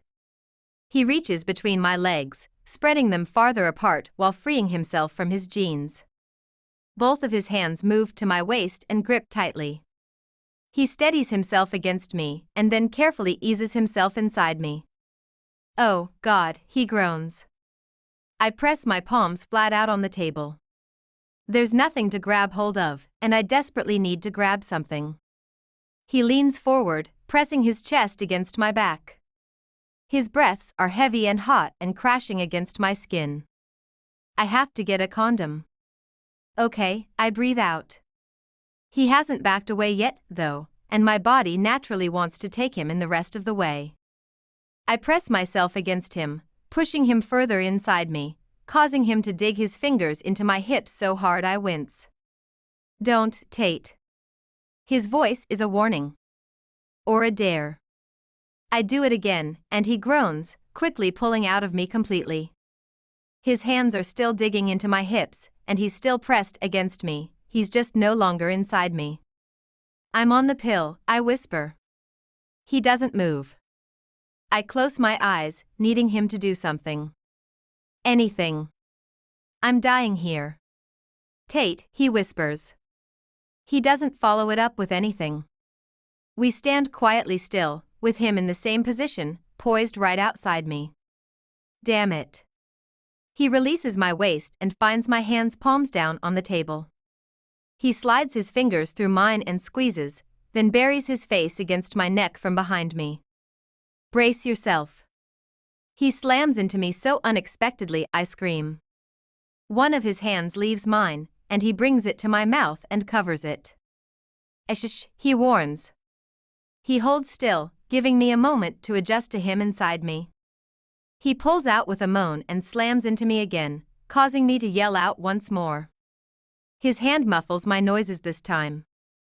He repeats his movements. Harder. Faster. He's grunting with every thrust, and I'm making noises I didn't even know I could make. I've never experienced anything like this before. I didn't know it could be this intense. This raw. This animalistic. I lower my face and press my cheek against the table.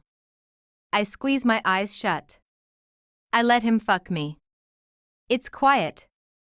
It's so quiet, and I don't know if it's because we were both so loud just a few seconds ago or if he just needs a minute to recover. He's still inside me, but he's finished. He's just not moving. One of his hands is still covering my mouth, the other still squeezing my fingers. His face is still buried against my neck. But he's so incredibly still I'm afraid to move. I don't even feel him breathing.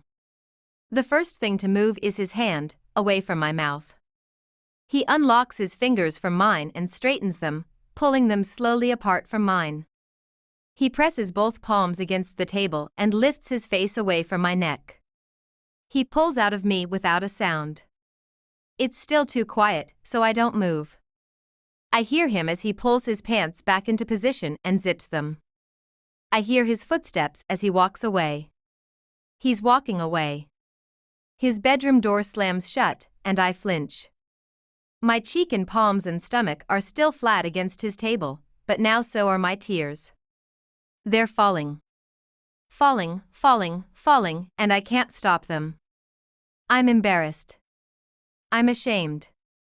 I don't have a clue what the hell is wrong with him, but I have too much pride and too little courage to go find out. This felt like an end.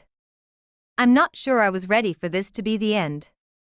I'm not sure I was ready for there ever to be an end, and I hate myself for allowing my feelings to get to that point. I'm also angry because here I am, standing in his apartment, looking for my pants, trying to stop my ridiculous tears, still feeling the remnants of him sliding down my leg, and I have no fucking clue why he had to ruin it. Ruin me. I finish getting dressed, and I leave. Chapter 20 miles 6 years earlier you're getting an Audi, I tell her. I run my fingers over her bare stomach, and I kiss it. It's cute. I press my ear to her skin and close my eyes. I bet he's lonely in there, I say. Are you lonely in there, buddy? Rachel laughs. You keep calling him a boy. What if he's a girl? I tell Rachel whatever he is, I'll love him the same. I already love him. Or her. Our parents are out of town. We're playing house again, except this time, we aren't really playing. It's kind of serious. So what happens if he really does propose to her this time, she asks. I tell her not to worry. I tell her he's not proposing. He would ask me first before he did it. I know that much about him. We have to tell them, I say to her. She nods. She knows we have to tell them. It's been 3 months. We graduate in 2. She's starting to show. She's getting an Audi. It's cute. We should tell them tomorrow, I say. She says okay. I move away from her stomach and lie beside her. I pull her against me. I touch her face. I love you, Rachel, I tell her. She's not as scared now. She tells me she loves me, too. You're doing a good job, I say. She doesn't know what I'm talking about, so I grin and touch her stomach. You're doing a good job growing him. I'm pretty sure you're gonna grow the best baby any woman has ever grown. She laughs at my silliness. You love me so much, Rachel. I look at her, at the girl I gave my heart to, and I wonder how I got so lucky. I wonder why she loves me just as much as I love her. I wonder what my dad is going to say when he finds out about us. I wonder if Lisa will hate me. I wonder if she'll want to take Rachel back to Phoenix. I wonder how I can convince them that we've got this. What are we going to name him? I ask her. She's excited when I ask her this. She likes talking about names. She says if it's a girl, she wants to name her Claire, after her grandmother. I tell her I wish I knew her grandmother. I want to know the woman my daughter will be named after. She tells me her grandmother would have loved me. I tell her I love the name Claire. What if he's a boy? I ask. You can pick the boy name, she says. I tell her that's a lot of pressure. I tell her he'll have to live with his name the rest of his life. She says, then you'd better pick a good one. I'd better pick a good one. One that means something to you, she says. One that means something to me. I tell her I have the perfect name for him. She wants to know what it is.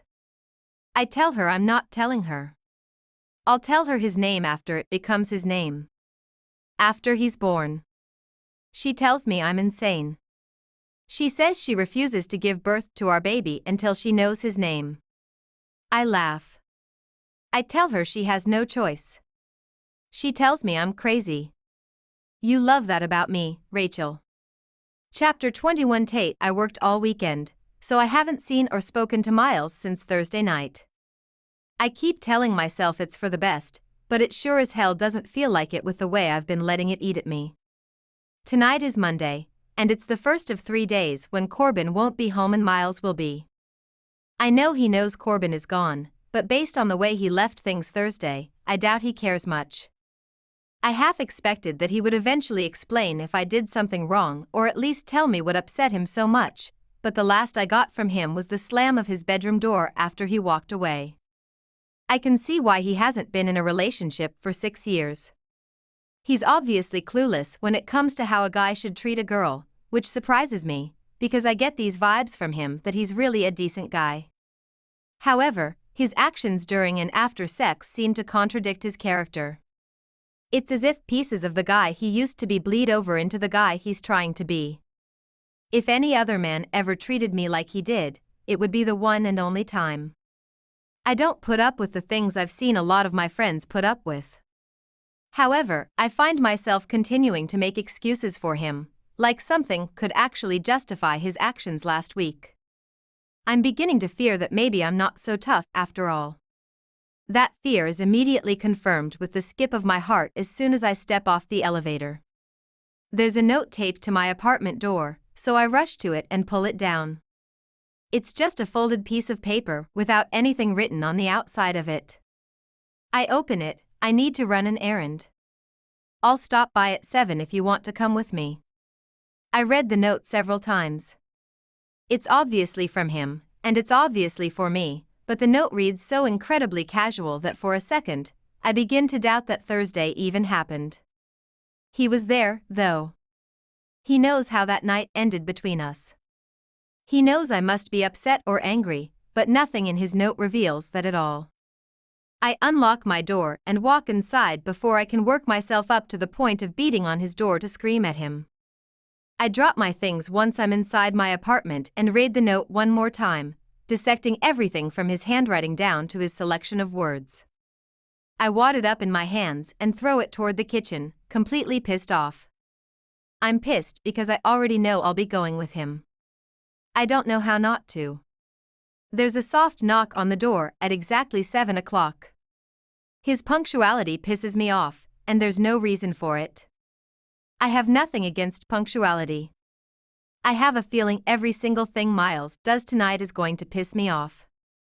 I walk to the front door and open it. He's standing in the hallway, several feet away.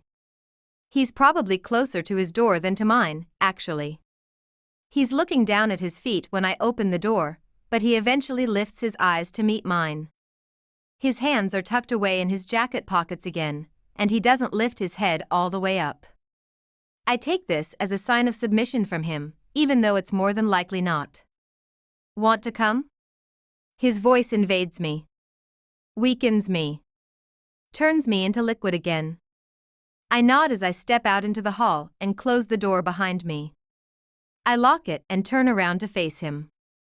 He nods his head toward the elevators, silently telling me he'll follow behind me. I try to read the expression in his eyes, but I should know better.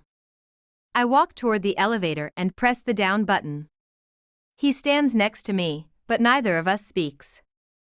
It takes the elevator what seems like years to get to us. When it finally opens, we both breathe a quiet sigh of relief, but as soon as we're inside and the doors close, neither of us can breathe again. I can feel him watching me, but I don't look at him. I can't. I feel stupid. I feel like I want to cry again. Now that I'm here and I have no idea where we're going, I feel like a fool for allowing him to even get me this far. I'm sorry. His voice is weak, but it's also surprisingly sincere. I don't look at him.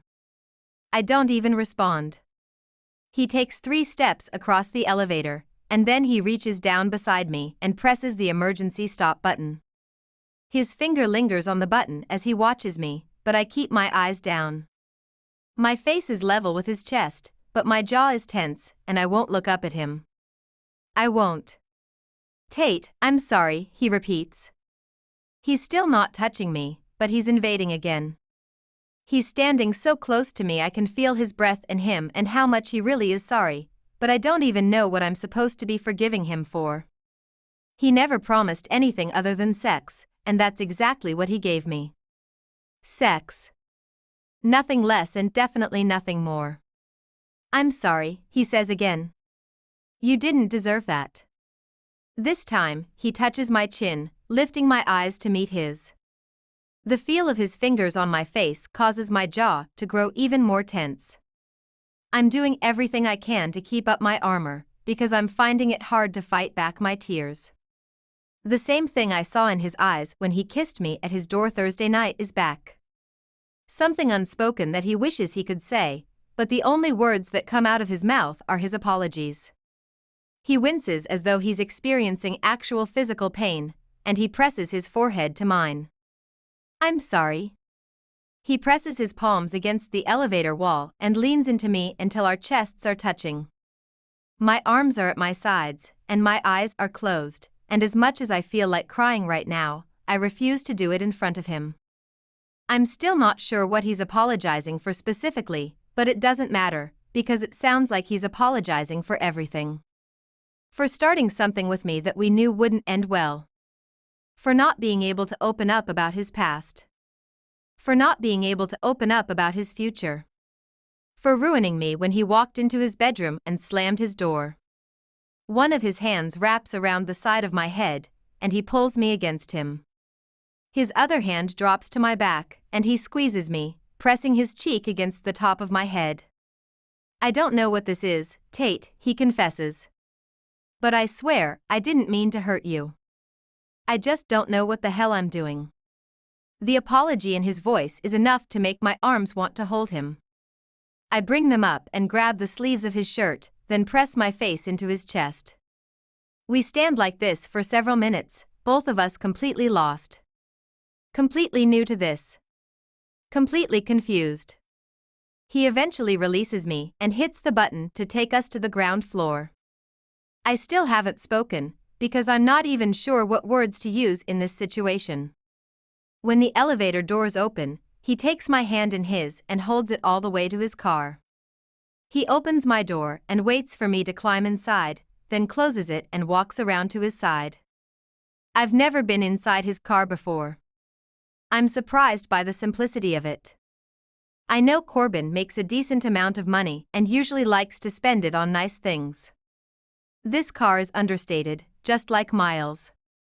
He exits the parking garage, and we drive in silence for several miles. I'm tired of the quiet and tired of the curiosity, so the first thing I say to him since he ruined me is, "Where are we going?" It's as if my voice makes the awkwardness completely disintegrate, because he exhales like he's relieved to hear it. To the airport, he says. Not for work, though. I go there sometimes to watch the planes take off. He reaches across the console and takes my hand in his. It's comforting and scary all at once. His hands are warm, and it makes me want him to hold my entire body in them, but it scares me how much I want that. It's completely quiet again until we reach the airport. There are restricted access signs, but he passes them like he knows exactly where he's going. We finally pull into a parking lot overlooking the runway. Several jets are lined up, waiting to take off. He points to the left, and I look, just as one of the planes begins to accelerate. His car fills with the sound of the engines as it zooms past us. We both watch it make its ascent, until the landing gear disappears and the plane is swallowed up by the night. You come here a lot? I ask him while I continue to stare out my window. He laughs so naturally, I turn to face him. That sounded like a pickup line, he says, smiling. His smile makes me smile. His eyes drop to my mouth, and my smile makes his smile disappear. Yeah, I do, he says as he looks out his window again to watch the next jet prepare for takeoff. I realize in this moment that things aren't the same between us. Something huge changed, and I can't tell if it's good or bad. He brought me here because he wants to talk. I just don't know what he wants to talk about. Miles, I say, wanting him to look at me again. He doesn't. It's not fun, he says quietly. This thing we're doing. I don't like that sentence. I want him to take it back, because it feels like it's cutting me. But he's right. I know, I say. If we don't stop now, it'll just get worse. I don't verbally agree with him this time. I know he's right, but I don't want to stop. The thought of not being with him again makes my stomach feel hollow. What did I do to upset you so much? He cuts his eyes to mine, and I hardly recognize them from the ice built up behind them. That was all me, Tate, he says firmly. Don't think for a second that my issues are because of anything you do or don't do. I find a slight amount of relief from his answer, but still have no idea what went wrong with him. We keep our eyes locked, waiting for the other to fill the silence again. I have no idea what he's suffered through in the past, but it must have been pretty damn difficult if he can't move on after 6 years. You act like it's such a bad thing for us to like each other. Maybe it is, he says. I kind of want him to stop talking now, because everything he says is just causing me more pain and making me even more confused. So you brought me here to call it off? He sighs heavily. I just wanted it to be fun, but I think you might have different expectations from mine. I don't want to hurt you, and if we keep doing this, I will. He looks out his window again. I want to hit something, but instead, I run 2 frustrated hands down my face and fall back heavily against my seat. I've never met anyone who can say so little when they speak. He's definitely perfected the art of evasiveness. You have to give me more than that, Miles. A simple explanation, maybe? What the hell happened to you? His jaw tightens as firmly as the grip he still has on his steering wheel. I asked you to do 2 things for me. Don't ask about my past and never expect a future. You're doing both. I nod. Yes, Miles. You're right. I am. Because I like you, and I know you like me, and when we're together, it's phenomenal, so that's what normal people do. When they find someone they're compatible with, they open up to them. They let them in. They want to be with them. They don't fuck them against their kitchen table and then walk away and make them feel like complete shit. Nothing. He gives me nothing. No reaction whatsoever. He faces forward and starts his car. You were right, he says. He puts the car in reverse and prepares to pull out of the parking lot. It's a good thing we weren't friends first. Would have made this a lot harder.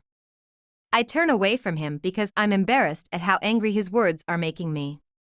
I'm embarrassed it's hurting me like it is, but everything with Miles hurts. It hurts because I know how good our good moments are, and I know how easily the bad moments would go away if you would just stop trying to fight this. Tate, he says with remorse. I want to rip his voice from his throat. His hand meets my shoulder, and the car isn't moving anymore. Tate, I didn't mean that. I push his hand away. Don't, I say. Either admit you want me for more than just sex, or take me home. He's quiet. Maybe he's contemplating my ultimatum. Admit it, Miles. Admit it. Please. The car begins moving again. What did you expect would happen? Cap asks, handing me another tissue. When Miles and I arrived back at the apartment complex, I couldn't bear riding up that elevator with him, so I took a seat next to Cap and let him go up alone. Unlike the hard exterior I try to show Miles, I completely break down while spilling all the details to Cap, whether he cares to hear them or not. I wipe my nose again and drop the tissue, adding it to the pile next to me on the floor. I was being delusional, I say. I told myself I could handle it if he never wanted more. I guess I thought if I let him take his time, he'd eventually come around. Cap reaches around to a trash can at his side and places it between us so I have somewhere to toss my tissues.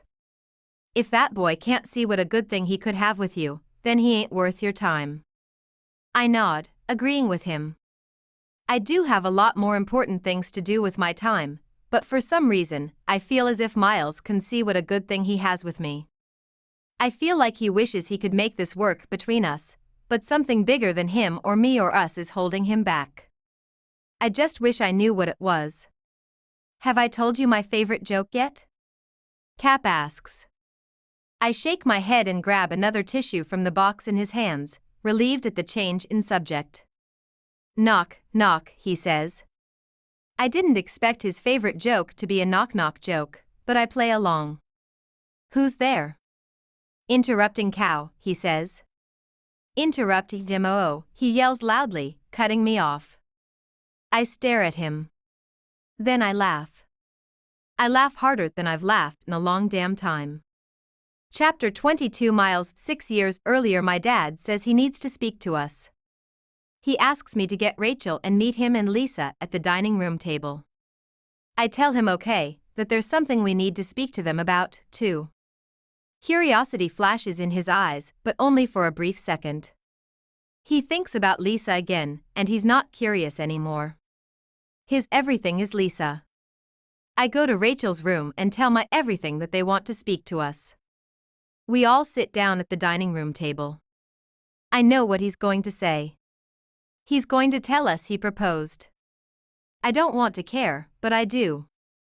I wonder why he didn't tell me first.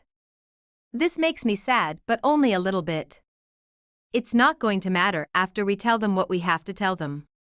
I asked Lisa to marry me, he says. Lisa smiles at him. He smiles at her. Rachel and I aren't smiling. So we did, Lisa says, flashing her ring. So. We. Did, Rachel gasps quietly. They're already married. They look happy. They're looking at us, waiting for a reaction. Lisa is concerned. She doesn't like that Rachel looks so upset. Honey, it was spur of the moment. We were in Vegas. Neither of us wanted a big wedding. Please don't be mad. Rachel begins crying into her hands. I wrap my arm around her and want to console her. I want to kiss her reassuringly, but my father and Lisa wouldn't understand it. I need to tell them. My dad looks confused that Rachel is so upset.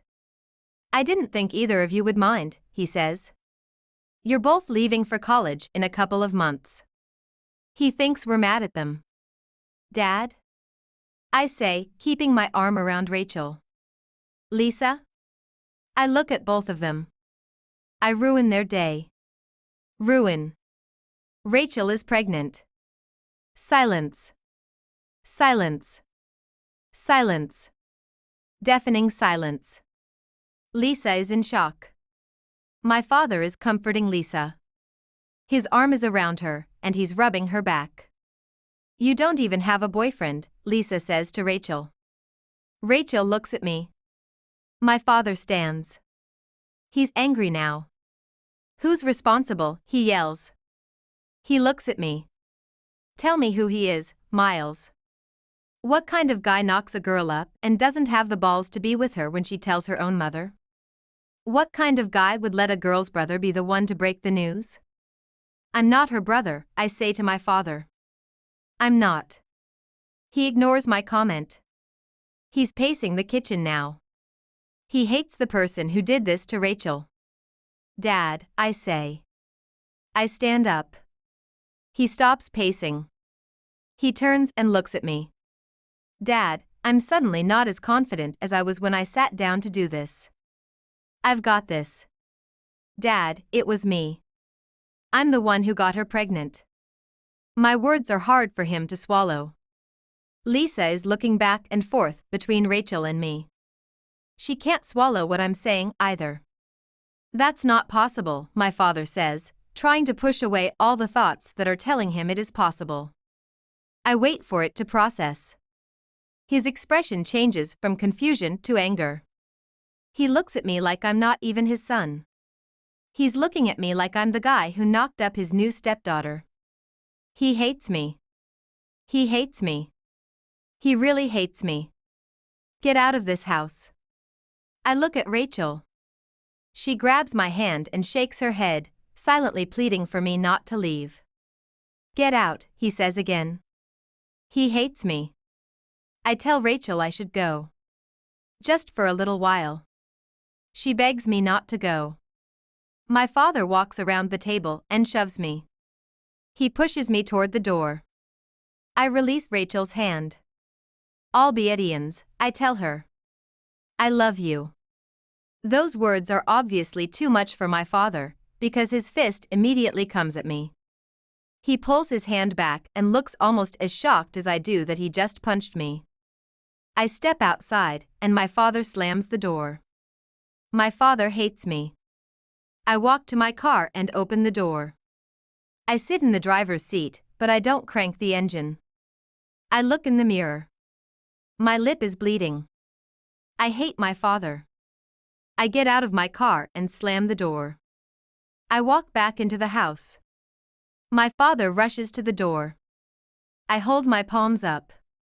I don't want to hit him, but I will. If he touches me again, I'll hit him. Rachel isn't at the table anymore. Rachel is in her room. I'm sorry, I say to both of them. We didn't mean for it to happen, but it happened, and now we have to deal with it. Lisa is crying. My father hugs her. I look at Lisa. I love her, I say. I'm in love with your daughter. I'll take care of them. We've got this. Lisa can't even look at me. They both hate me. This started before I even met you, Lisa. I met her before I knew you were with my father, and we tried to stop it. That's kind of a lie. My father steps forward. The entire time? This has been going on the entire time she's lived here? I shake my head. It's been going on since before she lived here. He hates me even more now. He wants to hit me again, but Lisa is pulling him back. She tells him they'll figure it out. She tells him she can get it taken care of. She tells him it'll be okay. It's too late for that, I tell Lisa. She's too far along. I don't wait for my father to hit me again. I rush down the hallway and go to Rachel. I lock the door behind me. She meets me halfway. She throws her arms around my neck and cries into my shirt. Well, I say. The hard part is over with. She laughs with her cry. She tells me the hard part isn't over yet. She tells me the hard part is getting him out. I laugh. I love you so much, Rachel. I love you so much, Miles, she whispers. Chapter 23 Tate, I miss you so much, Miles. Thoughts like that are why I'm drowning my sorrows in chocolate. It's been 3 weeks since he brought me home. It's been 3 weeks since I've laid eyes on him. Christmas came and went, but I barely noticed because I worked through it. 2 Thursday game nights that Miles didn't show up to. New Year's came and went. Another semester of school began. And Tate still misses Miles. I take my chocolate chips and my chocolate milk and walk to the kitchen to hide them from the person knocking at the apartment door.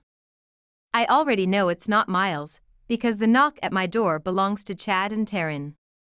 They're the only friends I've made here, as busy as I am, and they're only my friends because we're in study group together. Which is why they're knocking on my door right now. I open it, and Chad is standing in the doorway sans Taryn. "Where's Taryn?" "She got called in to cover a shift," he says. "She can't make it tonight." I hold the door open further to let him in. As soon as he steps over the threshold, Miles opens his apartment door across the hall. He freezes when our eyes meet. He holds me captive with his stare for several seconds until his gaze slides over my shoulder and lands on Chad. I glance at Chad, who looks at me and arches an eyebrow. He can apparently tell something's up, so he respectfully retreats into my apartment. "I'll be in your room, Tate," he says. That's nice of Chad, offering to give me privacy with the guy across the hall. However, announcing that he'll be waiting in my bedroom probably wasn't the respect Miles wanted to be shown, because now he's stepping back inside his apartment. His eyes drop to the floor right before he closes his door. The look on his face sends pangs of guilt straight to my stomach.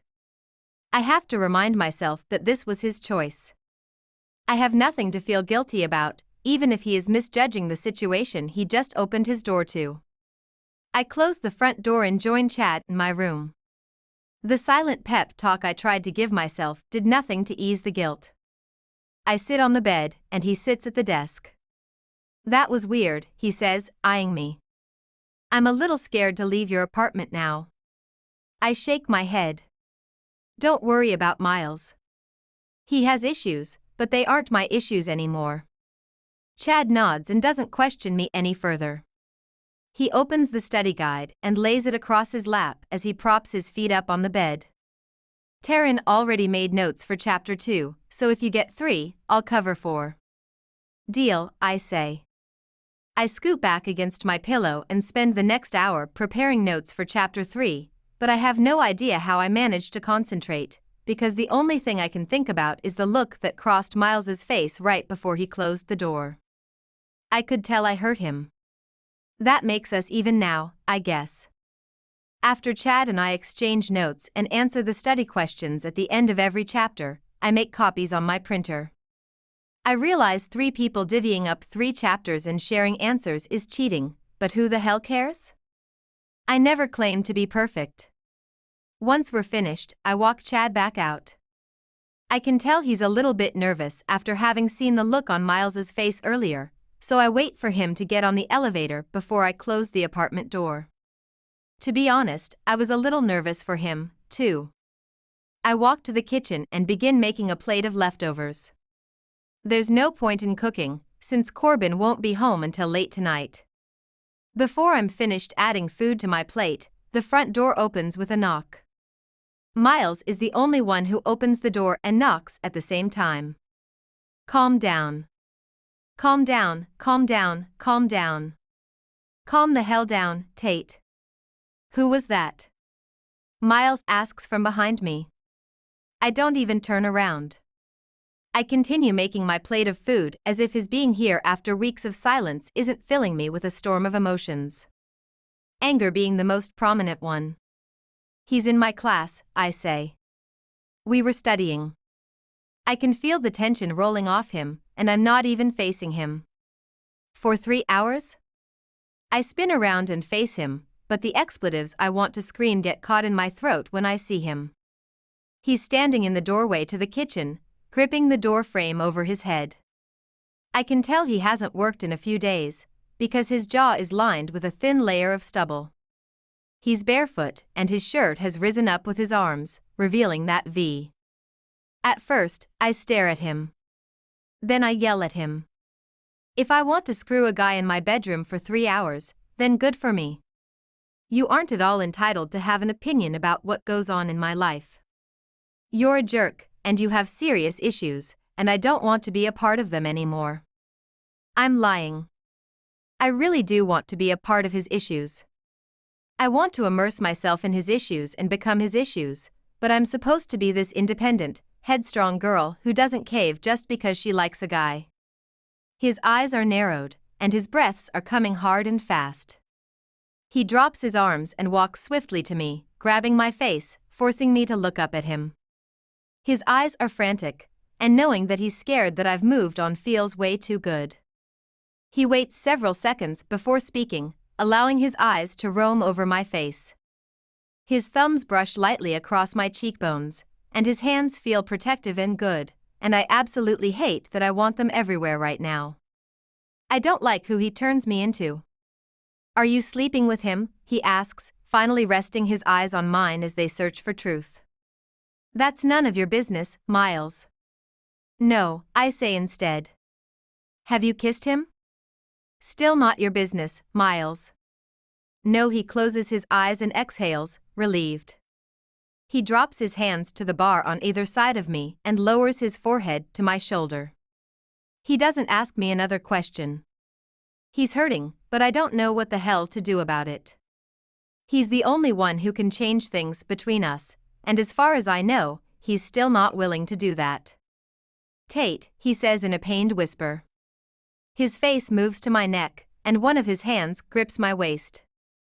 Damn it, Tate. His other hand moves to the back of my head as his lips rest against the skin of my neck.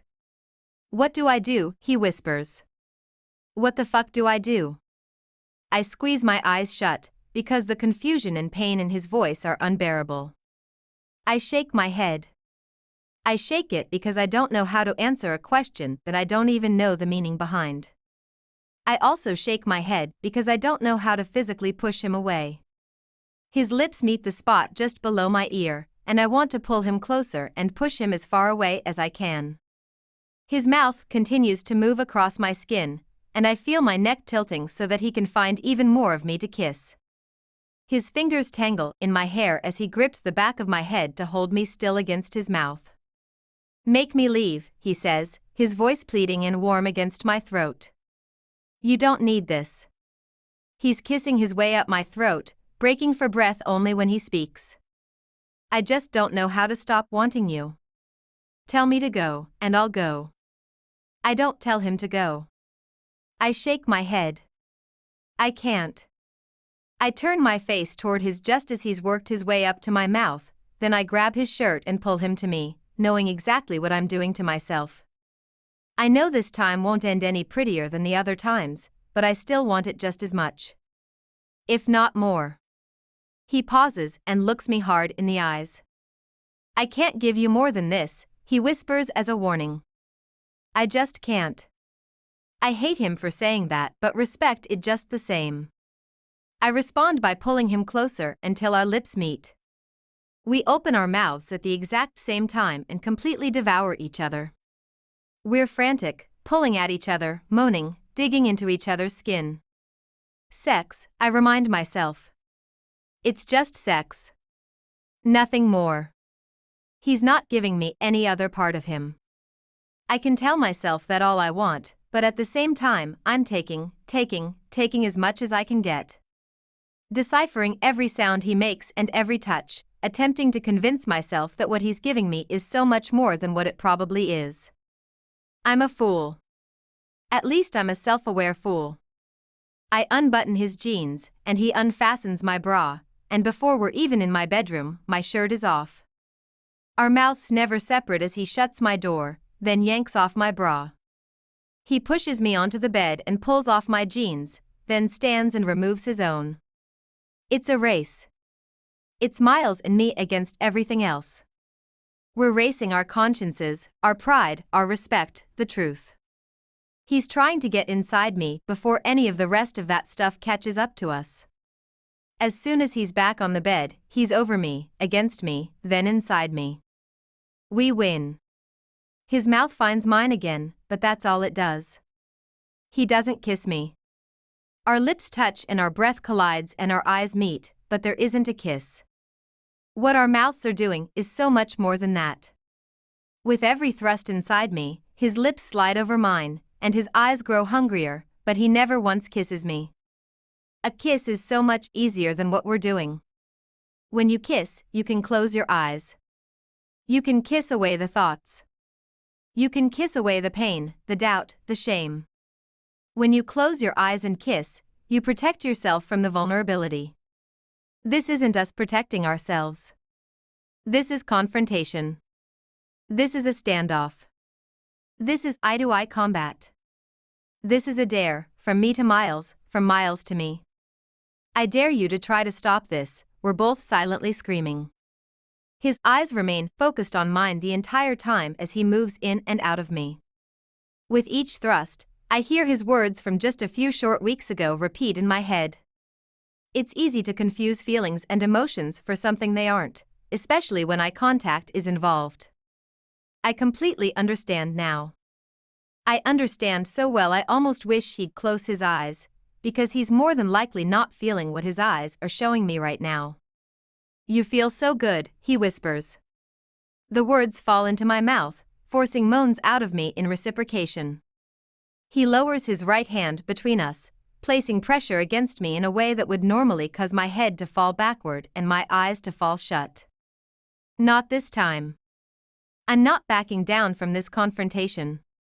Especially not when he's staring straight into my eyes, defying his own words. Even though I refuse to back down, I do let him know I like what he's doing to me. I can't help but let him know that, because I don't have control over my voice right now. It's possessed by a girl who thinks she wants this from him. Don't stop, my voice says, becoming more possessed by him the longer this continues. Wasn't planning on it. He applies more pressure, both inside and outside me. He grabs my leg behind the knee and pulls it up between our chests, finding a slightly different angle to enter me. He holds my leg firmly against his shoulder and somehow thrusts into me even deeper. Miles. Oh, my God. I moan his name and God's name and even shout out to Jesus a couple of times. I begin to shudder beneath him, and I'm not sure which one of us broke down first, but we're kissing now. We're kissing as hard and as deep as his thrusts inside me. He's loud. I'm louder. I'm shaking. He's shaking harder. He's out of breath. I'm inhaling enough for both of us. He pushes into me one final time and holds me firmly against the mattress with his weight. Tate, he says, moaning my name against my mouth as his body recovers from the tremors. Fuck, Tate. He slowly pulls out of me and presses his cheek against my chest. Holy shit, he breathes. It's so good. This. Us. So fucking good. I know. He rolls onto his side and keeps his arm draped across me. We lie together quietly.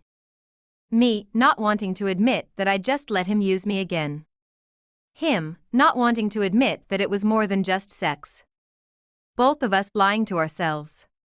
Where's Corbin? He asks. He'll be home later tonight. He lifts his head and looks down at me, his brows furrowed in a line of worry. I should go. He rolls off the bed and pulls his jeans back on. Come over later? I nod as I stand up and slide into my own jeans. Grab my shirt from the kitchen, I tell him. I pull on my bra and fasten it. He opens my bedroom door, but he doesn't walk out. He pauses in the doorway. He's looking at someone. Shit. I don't have to see him to know that Corbin is standing there. I immediately rush to the door to stop whatever's about to happen. When I hold it open further, Corbin is standing in his doorway across the hall, glaring at Miles. I make the first move. Corbin, before you say anything, he holds up his hand to shut me up. His eyes drop for a second to my bra, and he winces as if he was hoping that what he heard didn't really happen. He looks away, and I immediately cover myself, embarrassed that he heard everything. He looks back at Miles, and his eyes are an equal mixture of anger and disappointment. How long? Don't answer that, Miles, I say. I just want him to leave. Corbin has no right to be questioning him like this. It's ridiculous. A while, Miles says, shamefully. Corbin nods slowly, letting it sink in. Do you love her? Miles and I look at each other. He looks back at Corbin as if he's trying to decide which one of us he wants his answer to please. I'm positive the slow shake of his head pleases either of us. Are you at least planning to? Corbin asks. I continue to study Miles as if someone is asking him what the meaning of life is. I think I want his answer to Corbin's question more than Corbin does. Miles exhales and shakes his head again. No, he whispers. No. He's not even planning to love me. I knew his answer. I expected it. However, it still hurts like hell. The fact that he can't even lie about it to save himself from disappointing Corbin proves that this isn't some game he's playing. This is Miles. Miles isn't capable of love. Not anymore, anyway. Corbin grips the frame of his door and presses his forehead against his arm, inhaling a slow, steady breath. He looks back up at Miles with eyes like arrows aimed at a target. In all my life, I've never seen Corbin this angry. You just fucked my sister? I'm waiting for Miles to fall backward from the impact of Corbin's words, but he takes a step toward him instead. Corbin, she's a grown woman. Corbin takes a quick step toward Miles. Get out. Miles glances back at me, and his eyes are apologetic and full of regret. I'm not sure if it's for me or for Corbin, but he does what Corbin asks. He leaves. I'm still standing in my bedroom doorway, looking at Corbin like I could fly across this hall and deck him. Corbin pierces me with a stare as firm as his stance. You're not a brother, Tate, he says. Don't you dare tell me I'm not allowed to be pissed. He steps back into his bedroom and slams his door. I blink rapidly, fighting back tears of anger because of Corbin, tears of hurt because of Miles, and tears of shame because of the selfish choices I made for myself. I refuse to cry in front of either of them. I walk to the kitchen and retrieve my shirt, then pull it over my head as I make my way toward the front door and across the hall. I knock on his door, and Miles opens it immediately. He looks behind me as if he expects Corbin to be standing there, then he steps aside and lets me in.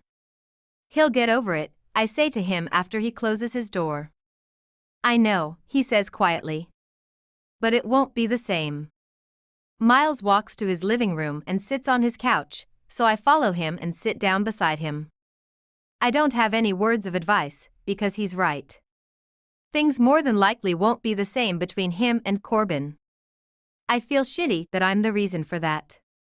Miles sighs as he pulls my hand to his lap. He threads his fingers through mine. Tate, he says. I'm sorry. I look at him, and his eyes come up and meet mine. For what? I don't know why I'm pretending not to know what he's talking about. I know exactly what he's talking about. When Corbin asked if I planned on loving you, he says. I'm sorry, I couldn't say yes. I just didn't want to lie to either of you. I shake my head. You've been nothing but honest about what you want from me, Miles. I can't be mad at you for that. He inhales a deep breath as he stands and begins pacing the living room. I remain on the couch and watch him as he works to gather his thoughts. He eventually pauses and locks his hands behind his head. I had no right to question you about that guy either. I don't allow you to question me or my life, so I have no right to question yours. Not about to argue with that logic. I just don't know how to deal with this thing between us. He steps closer to me, and I stand up. He wraps his arms around my shoulders and holds me against his chest. I don't know an easy or even polite way to say this, but what I said to Corbin is the truth. I'll never love anyone again. It's not worth it to me. But I'm being unfair to you. I know I'm messing with your head, and I know I've hurt you, and I'm sorry for that.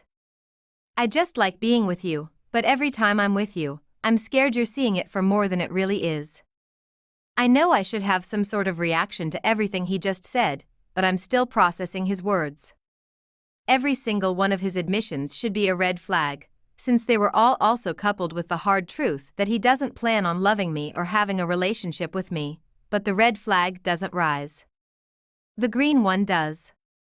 Is it me specifically you don't want to love, or is it love in general you don't want to experience? He pulls me away from his chest so he can look at me while he answers my question. It's love in general I don't want, Tate. Ever. It's you specifically that I just want. I fall in and out and back in love with that answer. I'm so screwed up. Everything he says should send me running, but instead, it makes me want to wrap my arms around him and give him whatever it is he's willing to take from me. I'm lying to him, and I'm lying to myself, and I'm not doing either of us any good, but I can't stop the words that come out of my mouth. I can handle this as long as it stays simple, I tell him. When you pull the shit you pulled a few weeks ago by walking away and slamming your door? That's not keeping it simple, Miles. Things like that make it complicated. He nods, contemplating what I've said. Simple, he says, rolling the word around in his mouth. If you can do simple, I can do simple. Good, I say. And when it becomes too hard for either of us, we'll end it for good. I'm not worried about it becoming too hard for me, he says. I'm worried about it becoming too hard for you. I'm worried about me, too, Miles. But I want the here and now with you a whole lot more than I care about how it will affect me in the end. With that thought, I suddenly figure out what my one rule is. He's had his boundaries this entire time, protecting himself from the vulnerability that I've been subjected to. I think I finally have my one rule, I say. He looks at me and raises a brow, waiting for me to talk. Don't give me false hope for a future, I say. Especially if you know in your heart we'll never have one. His posture immediately stiffens.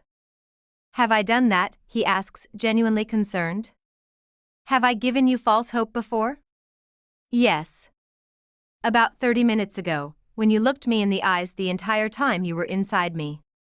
No, I say quickly.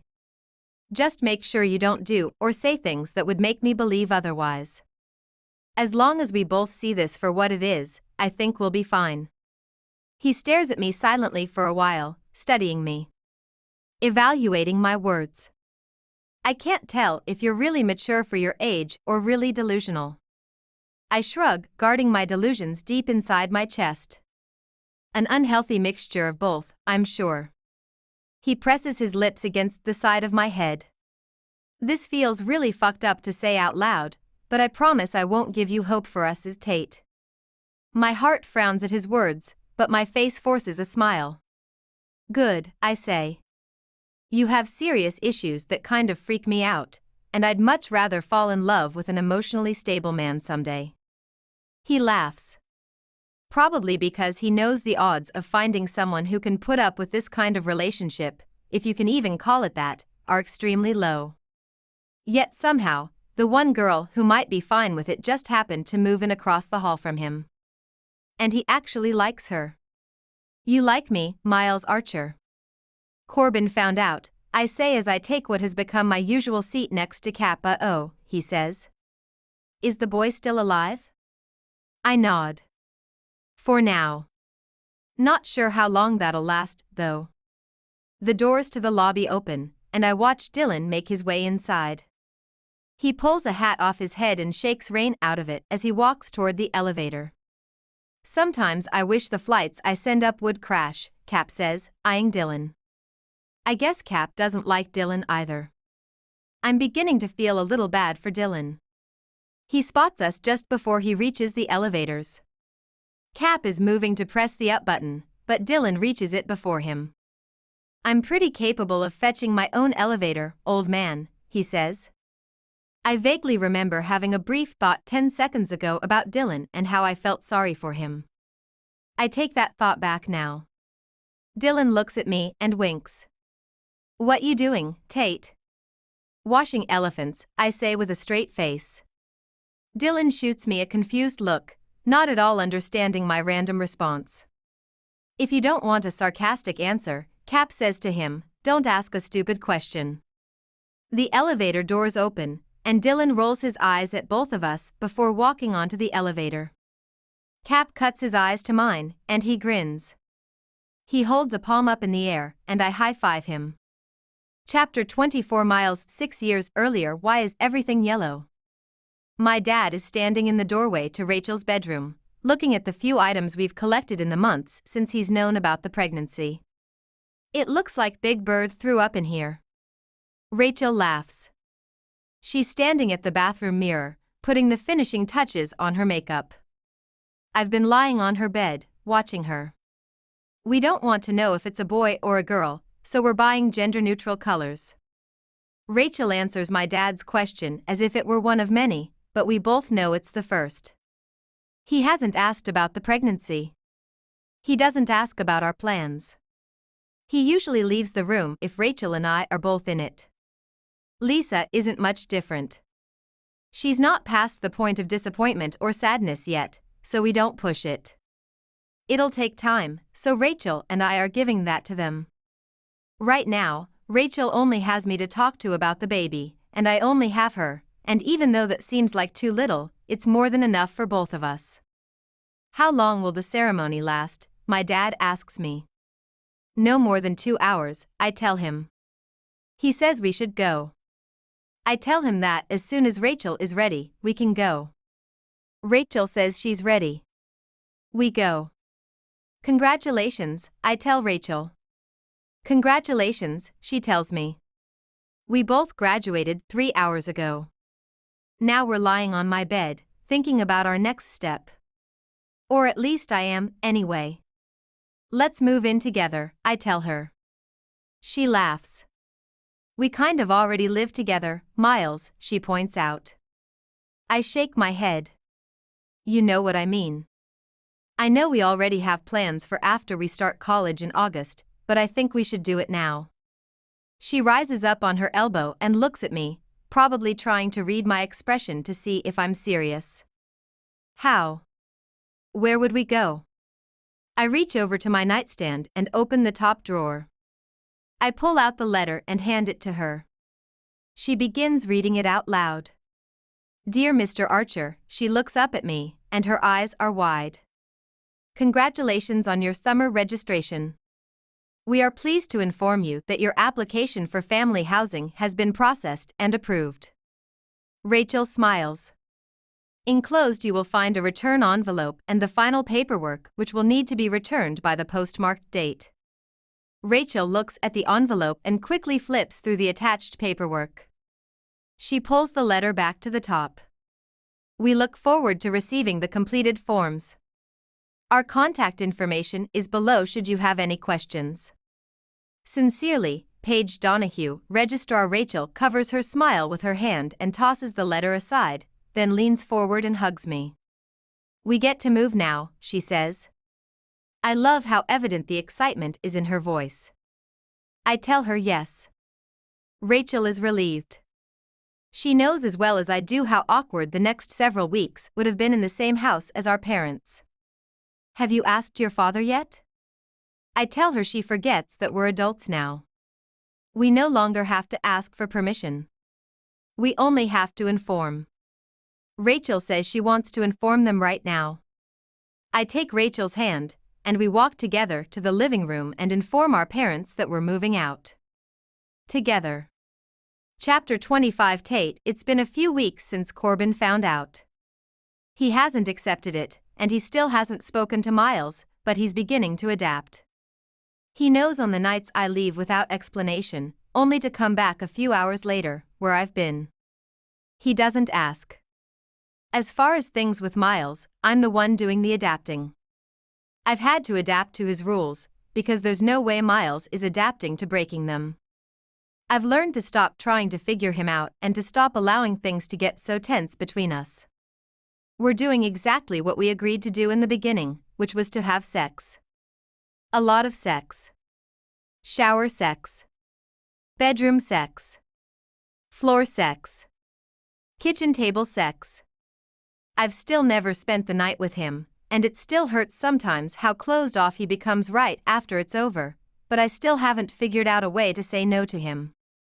I know I want so much more than what he's giving me, and he wants so much less than what I want to give him, but we're both just taking what we can get for now. I try not to think about what will happen the day I can't handle it anymore. I try not to think about all the other things I'm sacrificing by still being involved with him. I try not to think about it at all, but the thoughts still come. Every night, when I'm in bed, I think about it. Every time I'm in the shower, I think about it. When I'm in class, in the living room, in the kitchen, at work. I think about what's going to happen when one of us finally comes to our senses. Is Tate a nickname for something else? Miles asks me. We're in his bed. He just got home from 4 days at work, and even though our arrangement is supposed to be all about sex, we're still fully dressed. We're not making out. He's just lying with me, asking me personal questions about my name, and I love it so much more than any other day we've ever spent together. It's the first time he's ever asked me a semi-personal question. I hate that his question fills me with all these feelings of hope, and all he did was ask me if Tate was a nickname. Tate is my middle name, I say. It was my grandmother's maiden name. What's your first name? Elizabeth. Elizabeth Tate Collins, he says, making love to my name with his voice. My name has never sounded as beautiful as it did just now, coming out of his mouth. That's almost twice as many syllables as my name, he says. That's a lot of syllables. What's your middle name? Mikkel, he says. People always mispronounce it and say Michael, though. Gets annoying. Miles Mikkel Archer, I say. That's a strong name. Miles rises onto his elbow and looks down at me with a peaceful expression. He brushes my hair behind my ear as his eyes roam over my face. Anything interesting happen this week while I was working, Elizabeth Tate Collins? There's a playfulness in his voice. One that I'm not familiar with, but I like it. I like it a lot. Not really, Miles Mikkel Archer, I say, smiling. I worked a lot of overtime. Do you still like your job? His fingers are touching my face, sliding across my lips, trailing down my neck. I do like it, I say. Do you like being a captain? I just throw versions of his own questions back at him. I figure it's safe that way, because I know he'll only give what he's willing to take. Miles follows his hand with his eyes as he unbuttons the top button of my shirt. I love my job, Tate. His fingers work on the second button of my shirt. I just don't like being gone so much, especially knowing you're right across the hall from where I live. It makes me want to be home all the time. I try to contain it, but I can't.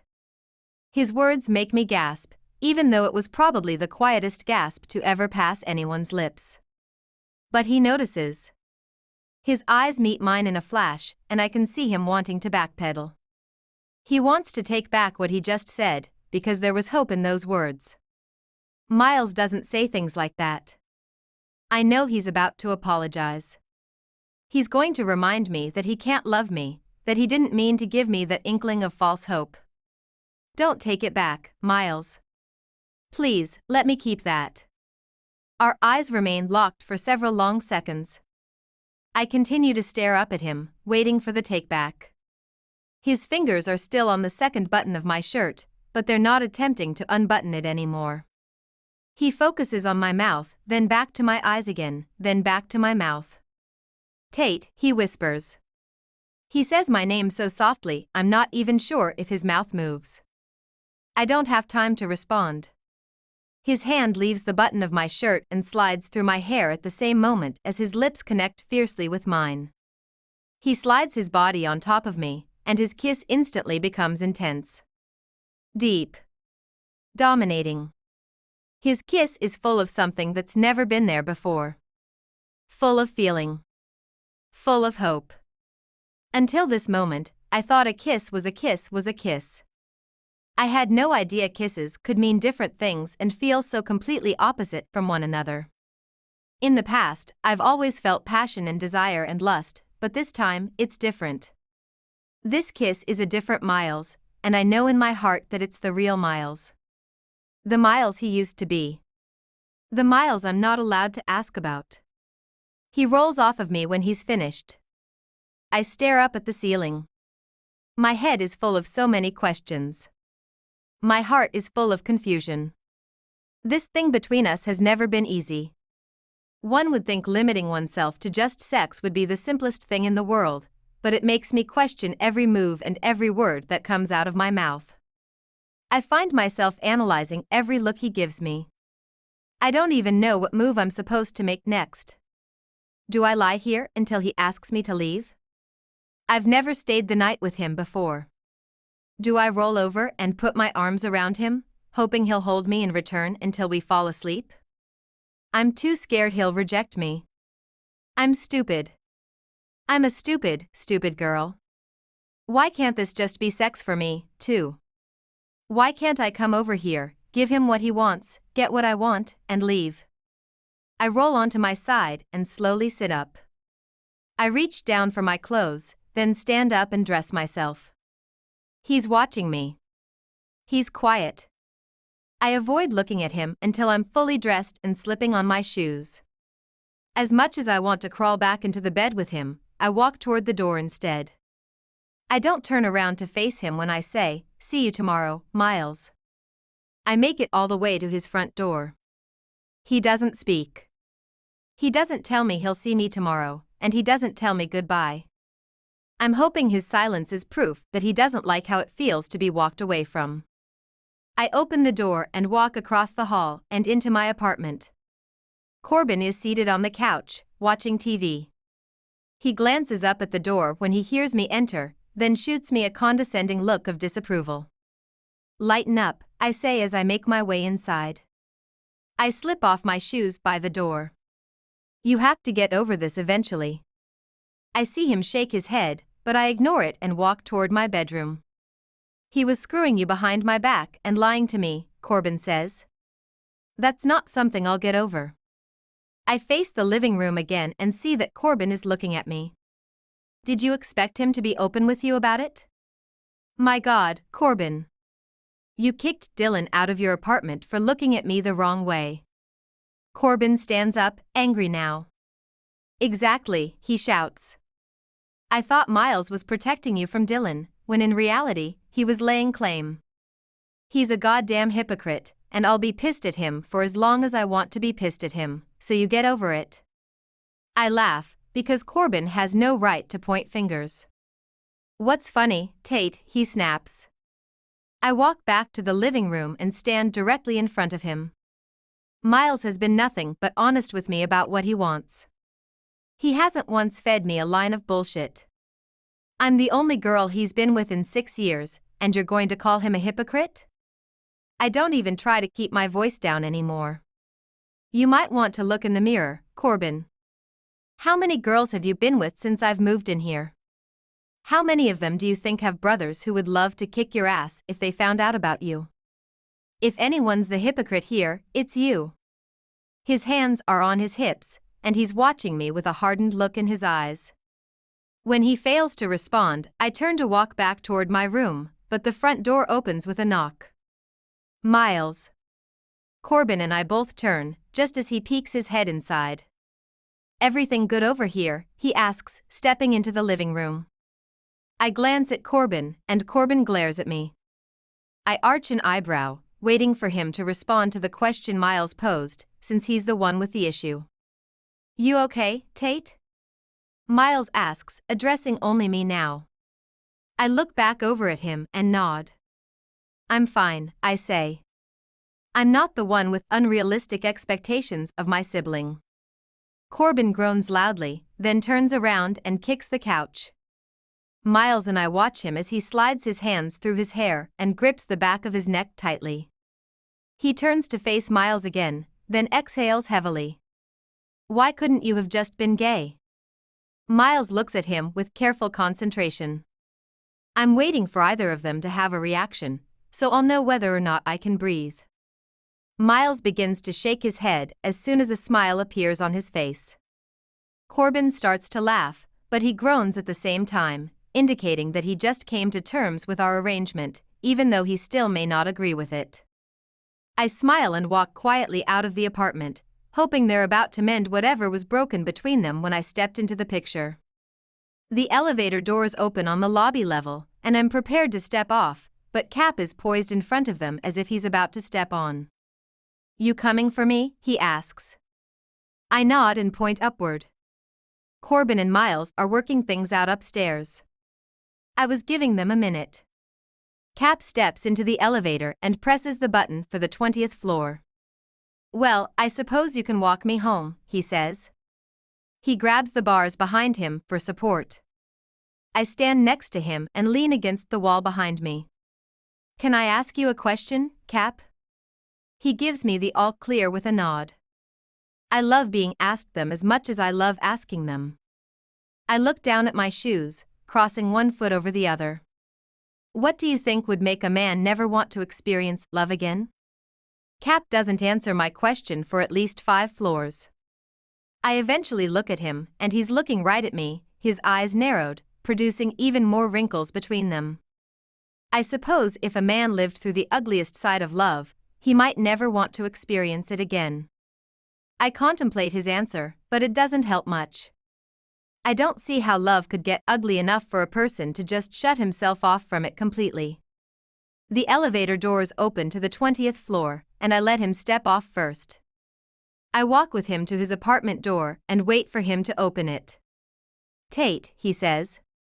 He's facing his door, and he doesn't turn around to finish his sentence. Sometimes a man's spirit just ain't strong enough to withstand the ghosts from his past. He opens his apartment door and walks inside. Maybe that boy just lost his spirit somewhere along the way. He closes his door and leaves me attempting to decipher even more confusion. Chapter 26. Miles. 6 years earlier. My room is Rachel's now. Rachel's room is my room. We graduated. We moved in together. We're in college now. See? We've got this. Ian brings in the last of the boxes from the car. "Where do you want this one?" he asks. "What is it?" Rachel asks him. He tells her it looks like a box full of her bras and underwear. She laughs and tells him to set it next to my dresser. Ian does. Ian likes Rachel. Ian likes that she's not holding me back. Ian likes that she wants me to get my degree and finish flight school. Rachel wants me to be happy. I tell Rachel I'll be happy as long as I have her. She tells me, "Then you'll always be happy." My dad still hates me. My dad doesn't want to hate me. They're trying to accept it, but it's hard. It's hard for everyone. Rachel doesn't care what everyone thinks. She only cares what I think, and I only think about Rachel. I'm learning that no matter how difficult a situation is, people learn how to adapt to it. My dad and her mom may not approve, but they'll adapt. Rachel may not be ready to be a mom, and I may not be ready to be a dad, but we're adapting. It's what has to happen. If people want peace within themselves, it's necessary. Vital, even. Miles. I love my name when it comes out of her mouth. She doesn't waste it. She only says it when she needs something. She only says it when it needs to be said. Miles. She said it twice. She must really need something. I roll over, and she's sitting up in bed. She looks at me, wide-eyed. Miles. 3 times. Miles. 4. It hurts. Shit. I jump out of bed and grab our bag. I help Rachel change clothes. I help her to the car. She's scared. I might be more scared than she is. I hold her hand while we drive. I tell her to breathe. I don't know why I tell her this. Of course, she knows to breathe. I don't know what else to tell her. I feel helpless. Maybe she wants her mom. Do you want me to call them? She shakes her head. Not yet, she says. After. She just wants it to be us. I like this. I just want it to be us, too. A nurse helps her out of the car. They take us to a room. I get Rachel whatever she needs. Do you need ice? I get it for her. Do you want a cold rag? I get it for her. Do you want me to turn off the TV? I turn it off. Do you want another blanket, Rachel? You look cold. I don't get her a blanket. She's not cold. Do you want more ice? She doesn't want more ice. She wants me to shut up. I shut up. Give me your hand, Miles. I give it to her. I want it back. She's hurting it. I let her keep it anyway. She's quiet. She never makes a sound. She just breathes. She's incredible. I'm crying. I don't know why. I love you so goddamn much, Rachel. The doctor tells her she's almost done. I kiss her on the forehead. It happens. I'm a dad. She's a mom. It's a boy, the doctor says. She's holding him. She's holding my heart. He stops crying. He tries to open his eyes. Rachel cries. Rachel laughs. Rachel tells me thank you. Rachel tells me thank you. Like she wasn't the one who created this. Rachel is crazy. I love him so much, Miles, she says. She's still crying. I love him so much. I love him, too, I tell her. I touch him. I want to hold him, but I want her to hold him even more. She looks beautiful holding him. Rachel looks up at me. Will you please tell me his name now? I was hoping he would be a boy so I could have this moment. I was hoping I could tell her what her son's name is, because I know she'll love it. I hope she remembers the moment she became my everything. Miles is going to show you the way to Mr. Clayton's class, Rachel. His name is Clayton. She begins to sob. She remembers. It's perfect, she says, her words mixed with tears. She's crying too hard now. She wants me to hold him. I sit on the bed with her and take him. I'm holding him. I'm holding my son. Rachel rests her head on my arm, and we stare at him. We stare at him for so long. I tell Rachel he has her red hair. Rachel says he has my lips. I tell Rachel I hope he has her personality. She disagrees and says she hopes he's just like me. He makes life so much better, she says. He sure does. We're so lucky, Miles. We sure are. Rachel squeezes my hand. We've got this, Rachel whispers. We've so got this, I tell her. Clayton yawns, and it makes us both laugh. Since when did yawns become so incredible? I touch his fingers. We love you so much, Clayton. Chapter 27. Tate. I drop down into the chair beside Cap, still dressed from head to toe in my scrubs. As soon as I got home from work, I studied for 2 hours straight. It's already after 10, and I haven't even had supper yet, which is why I'm sitting next to Cap right now, because he's getting to know my habits and had a pizza ordered for the two of us. I hand him a slice and grab my own, then shut the lid and set it on the floor in front of me. I shove a huge bite into my mouth, but Cap is staring down at the slice in his hand. It's really sad when pizza can make it to you faster than the police, he says. I just ordered this 10 minutes ago. He takes a bite and closes his eyes like it's the best thing he's ever tasted. We both finish our slices, and I reach for another one. He shakes his head when I offer him a second slice, so I put it back in the box. So, he says. Any progress between the boy and his friend? It makes me laugh that he constantly refers to Miles as the boy. I nod and respond with a mouthful. Kind of, I say. They had a successful game night, but I think it was only successful because Miles pretended I wasn't there the whole time. I know he's trying to respect Corbin, but it kind of makes me feel like shit in the process, you know? Cap nods like he understands. I'm not sure that he does, but I like that he always listens so attentively anyway. Of course, he texted me the entire time he was in the living room sitting next to Corbin, so I guess I have that. But then there are weeks like this week when he's not even in the same state, and it's like I don't even exist to him. No texts. No phone calls.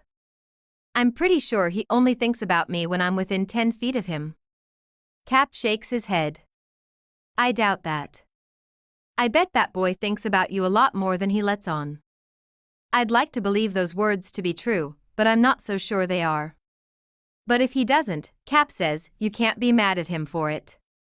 Wasn't part of the agreement, now, was it? I roll my eyes. I hate that he always brings me back to the fact that Miles isn't the one breaking rules or agreements.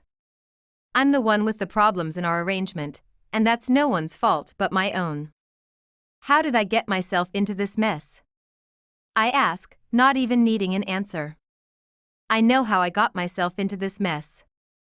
I also know how to get out of it. I just don't want to. You ever heard that expression, when life gives you lemons? Make lemonade, I say, finishing his quote. Cap looks at me and shakes his head. That's not how it goes, he says. When life gives you lemons, make sure you know whose eyes you need to squeeze them in. I laugh, grab another slice of pizza, and wonder how in the hell I ended up with an 80-year-old man as my best friend. Corbin's home phone never rings. Especially after midnight. I throw the covers off and grab a t-shirt, then pull it over my head. I don't know why I bother getting dressed. Corbin's gone, and Miles isn't due back until tomorrow. I make it to the kitchen on the 5th ring, right as the answering machine picks up. I cancel the message, then put the phone to my ear. Hello? Tate, my mother says. Oh, my God, Tate. Her voice is panicked, which immediately causes me to panic. What is it? A plane. A plane crashed about half an hour ago, and I can't get through to the airline. Have you talked to your brother? My knees meet the floor. Are you sure it was his airline? I ask her. My voice sounds so terrified I don't even recognize it. It sounds as terrified as hers did the last time this happened.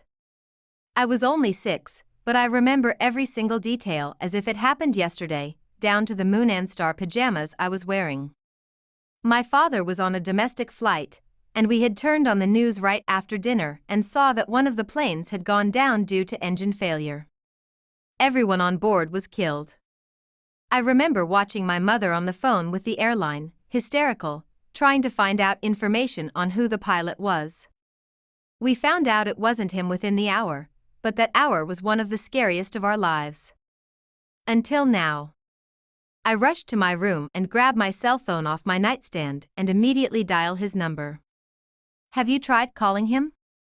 I ask my mother as I make my way back to the living room. I try to make it to the couch, but for some reason, the floor seems more comforting.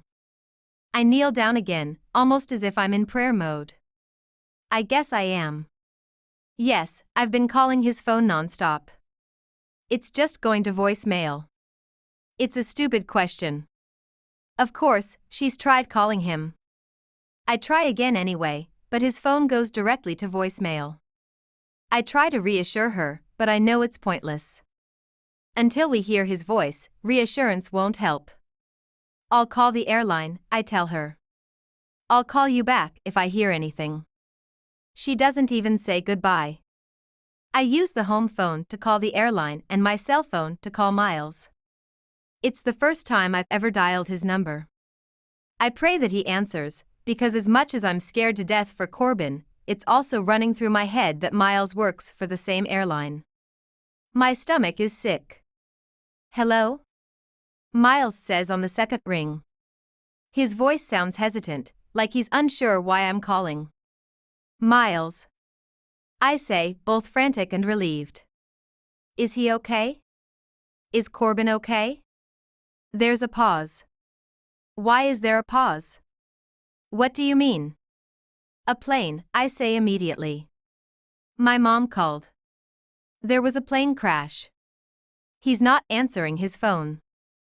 Where are you? He says quickly. The apartment. Let me in. I walk to the door and unlock it.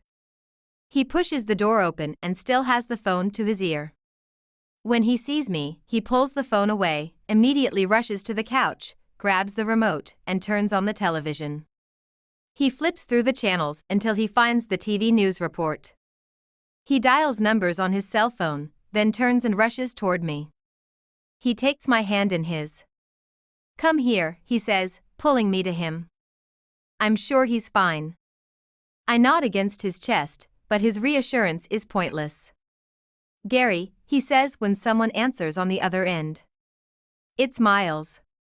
Yeah. Yeah, I heard, he says. Who was the crew?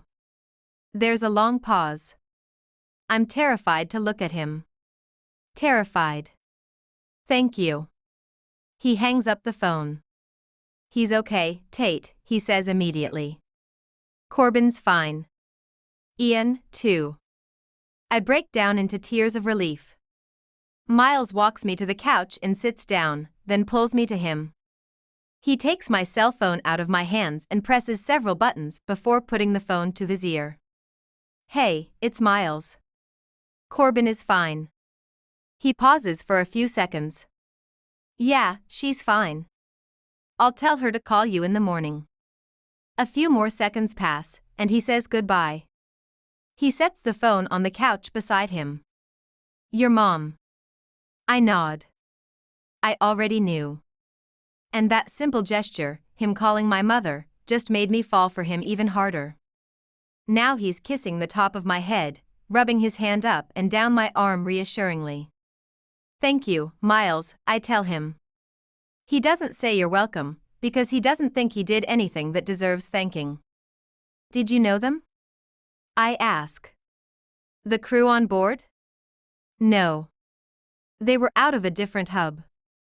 The names didn't sound familiar. My phone vibrates, so Miles hands it back to me. I look at it, and it's a text from Corbin. Corbin, in case you've heard about the plane, just want you to know I'm fine. I called headquarters, and Miles is, too. Please let Mom know if she hears about it. Love you. Receiving his text fills me with even more relief, now that I know with 100% certainty that he's okay. It's a text from Corbin, I tell Miles. He says you're okay. In case you were worried. Miles laughs. So he checked up on me, he says with a grin. I knew he couldn't hate me forever. I smile. I love that Corbin wanted me to know that Miles was okay. Miles continues to hold me, and I savor every second of it. When is he scheduled to come home?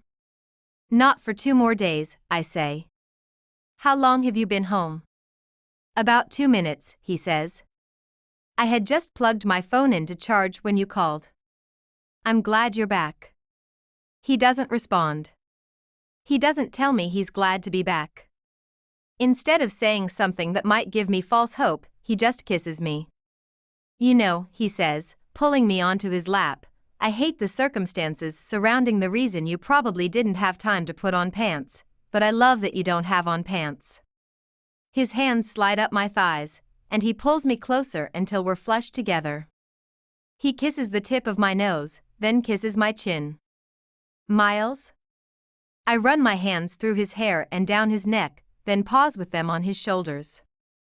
I was also scared it could have been you, I whisper. That's why I'm glad you're back. His eyes grow soft, and the worry lines between them disappear.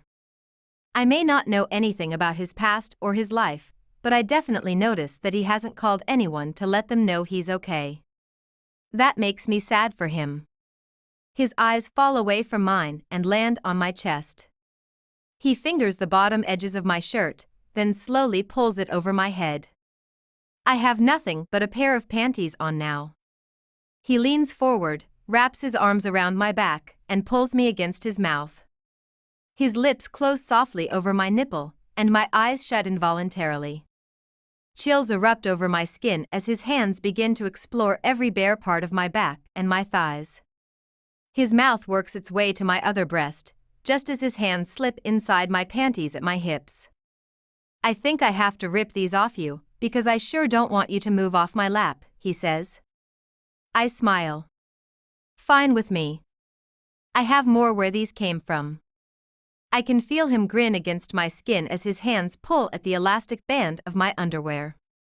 He pulls on one side but fails to tear them. He tries ripping the other side to pull them off me, but nothing gives. You're giving me a wedgie, I say, laughing. He lets out a frustrated sigh. It's always so much sexier when they do this on TV.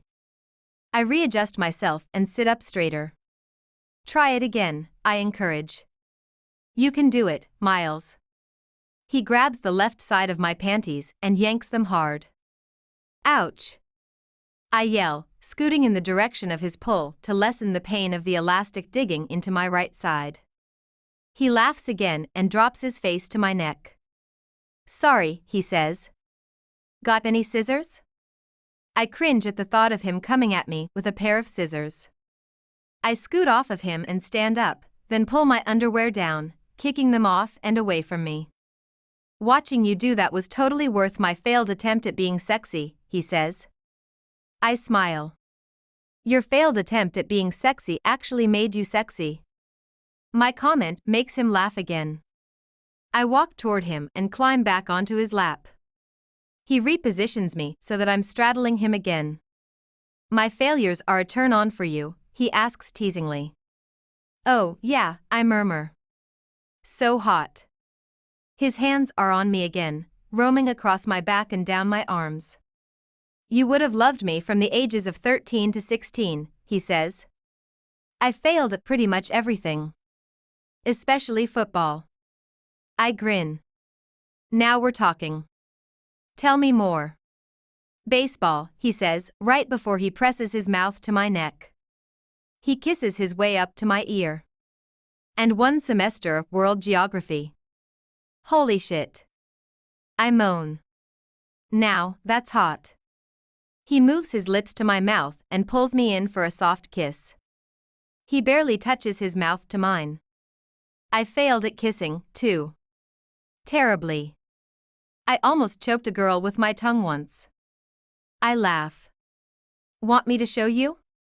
As soon as I nod, he's repositioning us on the couch until I'm lying on my back and he's on top of me. Open your mouth. I open it. He drops his mouth to mine and shoves his tongue inside, giving me what is quite possibly the worst kiss I've ever experienced. I push against his chest, attempting to get his tongue out of my mouth, but he doesn't budge. I turn my face to the left, and he begins licking my cheek, causing me to laugh even harder.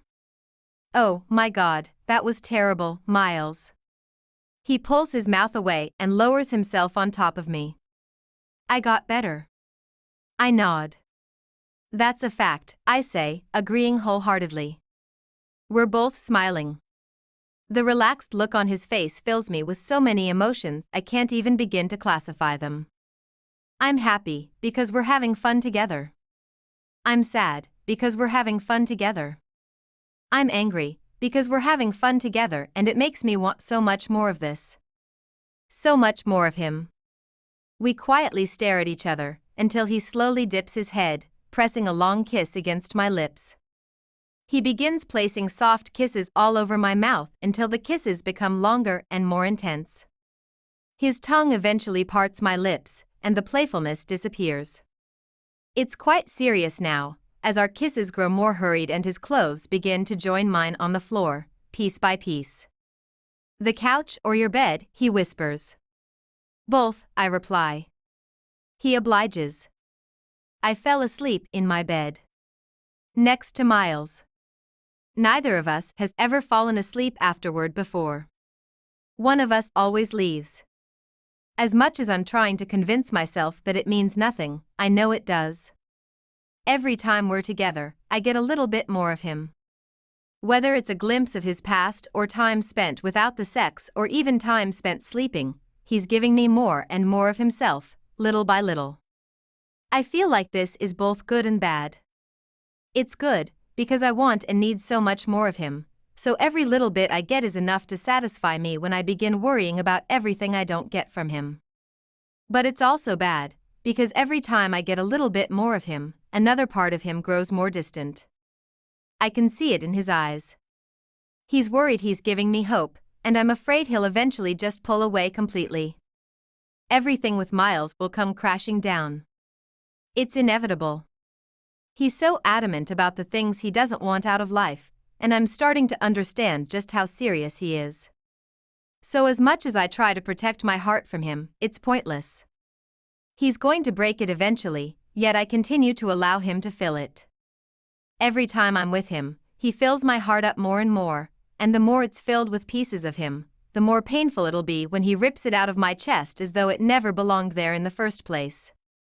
I hear the vibration of his phone and feel him roll over and reach for it on the nightstand next to him. He thinks I'm asleep, so I don't give him reason to think otherwise. "Hey," he whispers. There's a long pause, and I start to panic internally, wondering who he's talking to. "Yeah, I'm sorry. I should have called you. I figured you'd be asleep." My heart is in my throat now, crawling its way up, trying to escape from Miles and me and this entire situation. My heart knows by my reaction to this phone call that it's in trouble. My heart has just gone into fight or flight mode, and right now, it's doing everything it can to run. I don't blame my heart one bit. "Love you, too, Dad." My heart slides back down my throat and finds its normal home in my chest again. It's happy for now. I'm happy. Happy that he actually does have someone to call. In the same moment, I'm also reminded of how little I know about him. How little he shows me. How much he hides himself from me, so that when I finally break, it won't be his fault. It won't be a quick break either. It'll be slow and painful, filled with so many moments like these that tear me up from the inside out. Moments when he thinks I'm asleep and he slides out of my bed. Moments when I keep my eyes closed but listen as he puts on his clothes. Moments when I make sure my breathing remains regular in case he's watching me when he leans over to kiss me on the forehead. Moments when he leaves. Because he always leaves. Chapter 28. Miles 6 years earlier. What if he turns out to be gay? Rachel asks me. Would that bother you? She's holding Clayton, and we're both sitting on the hospital bed. I'm on the foot of the bed facing her, watching her stare at him. She keeps asking me random questions. Playing devil's advocate again. She says we need to work these things out now so we don't run into any parenting issues in the future. It would only bother me if he felt like he couldn't talk to us about it. I want him to know he can talk to us about anything. Rachel smiles at Clayton, but I know her smile is for me. Because she loved my answer. What if he doesn't believe in God, she asks. He can believe whatever he wants. I just want his beliefs, or lack thereof, to make him happy. She smiles again. What if he commits an awful, heinous, heartless crime and gets sent to prison for life? I would question where I went wrong as a father, I tell her. She looks up at me. Well, based on this interrogation, I'm convinced he'll never commit a crime, because you're already the best dad I've ever known. Now she's making me smile. We both look at the door when it opens and a nurse walks in. She flashes a regretful smile. It's time, she says. Rachel groans, but I have no idea what the nurse is referring to. Rachel sees the confusion on my face. His circumcision.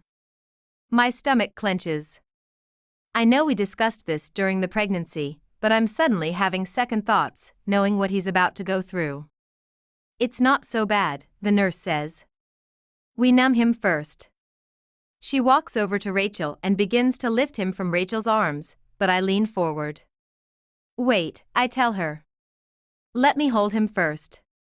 The nurse backs up a step, and Rachel hands Clayton to me. I pull him in front of me and look down on him. I'm so sorry, Clayton. I know it'll hurt, and I know it's emasculating, but he's a day old, Rachel interjects with a laugh. There's hardly anything that can emasculate him yet. I tell her to hush. I tell her I'm having a father-son moment, and she needs to pretend she's not here. Don't worry, your mom left the room, I say to Clayton, giving Rachel a wink. I was saying, I know it's emasculating, but you'll thank me later for it. Especially when you're older and you get involved with girls. Hopefully not until after you're 18, but it'll more than likely be around the age of 16. It was for me, anyway. Rachel leans forward and holds her arms out for him. That's enough bonding, she says, laughing. I think we need to review the boundaries of father-son conversation while he's being emasculated. I give him a quick kiss on his forehead and hand him back to Rachel. She does the same and passes him on to the nurse. We both watch as the nurse leaves the room with him.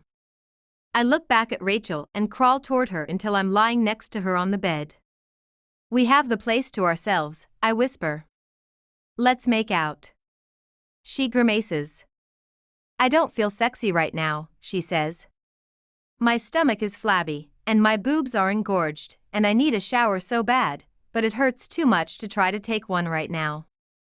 I look down at her chest and pull at the collar on her hospital gown. I peer down her shirt and grin. How long do they stay like this? She laughs and pushes my hand away. Well, how does your mouth feel? I ask her. She looks at me like she doesn't understand my question, so I elaborate.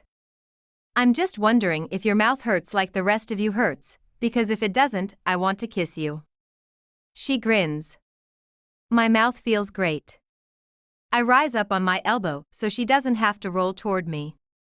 I look down on her, and seeing her beneath me feels different now.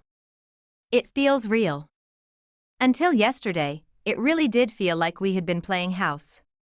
Of course, our love is real, and our relationship is real, but until I witnessed her give life to my son yesterday, everything I felt before that moment was like child's play compared to what I feel for her now. I love you, Rachel. More than I loved you yesterday. Her eyes are looking up at me like she knows exactly what I'm talking about. If you love me more today than you loved me yesterday, then I can't wait for tomorrow, she says. My lips fall to hers, and I kiss her. Not because I should, but because I need to. I'm standing outside Rachel's hospital room.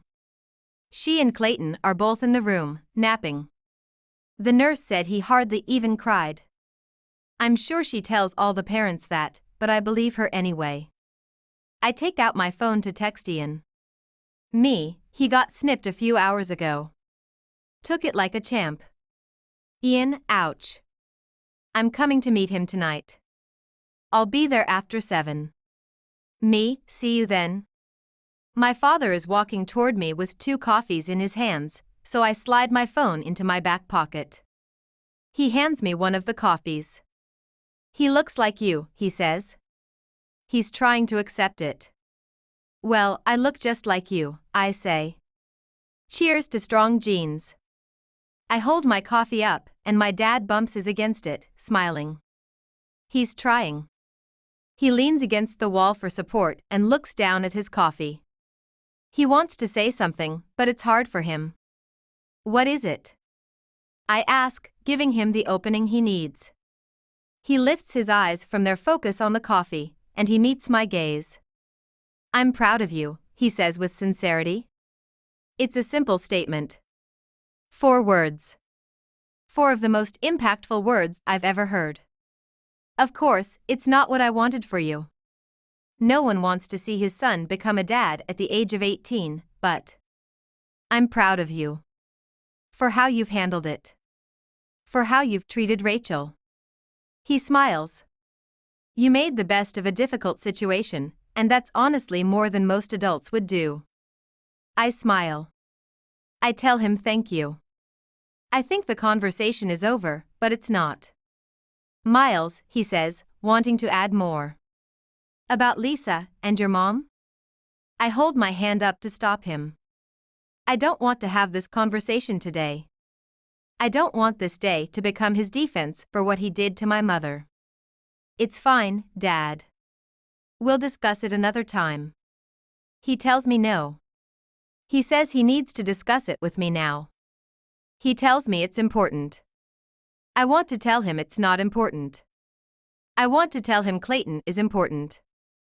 I want to focus on Clayton and Rachel and forget all about the fact that my father is human and makes awful choices like the rest of us. But I don't say any of that. I listen. Because he's my father. Chapter 29. Tate Miles, what are you doing? Me, homework. Miles, feel like taking a swim break? Me? It's February. Miles, the rooftop pool is heated. It doesn't close for another hour. I stare at the text, then immediately look up at Corbin.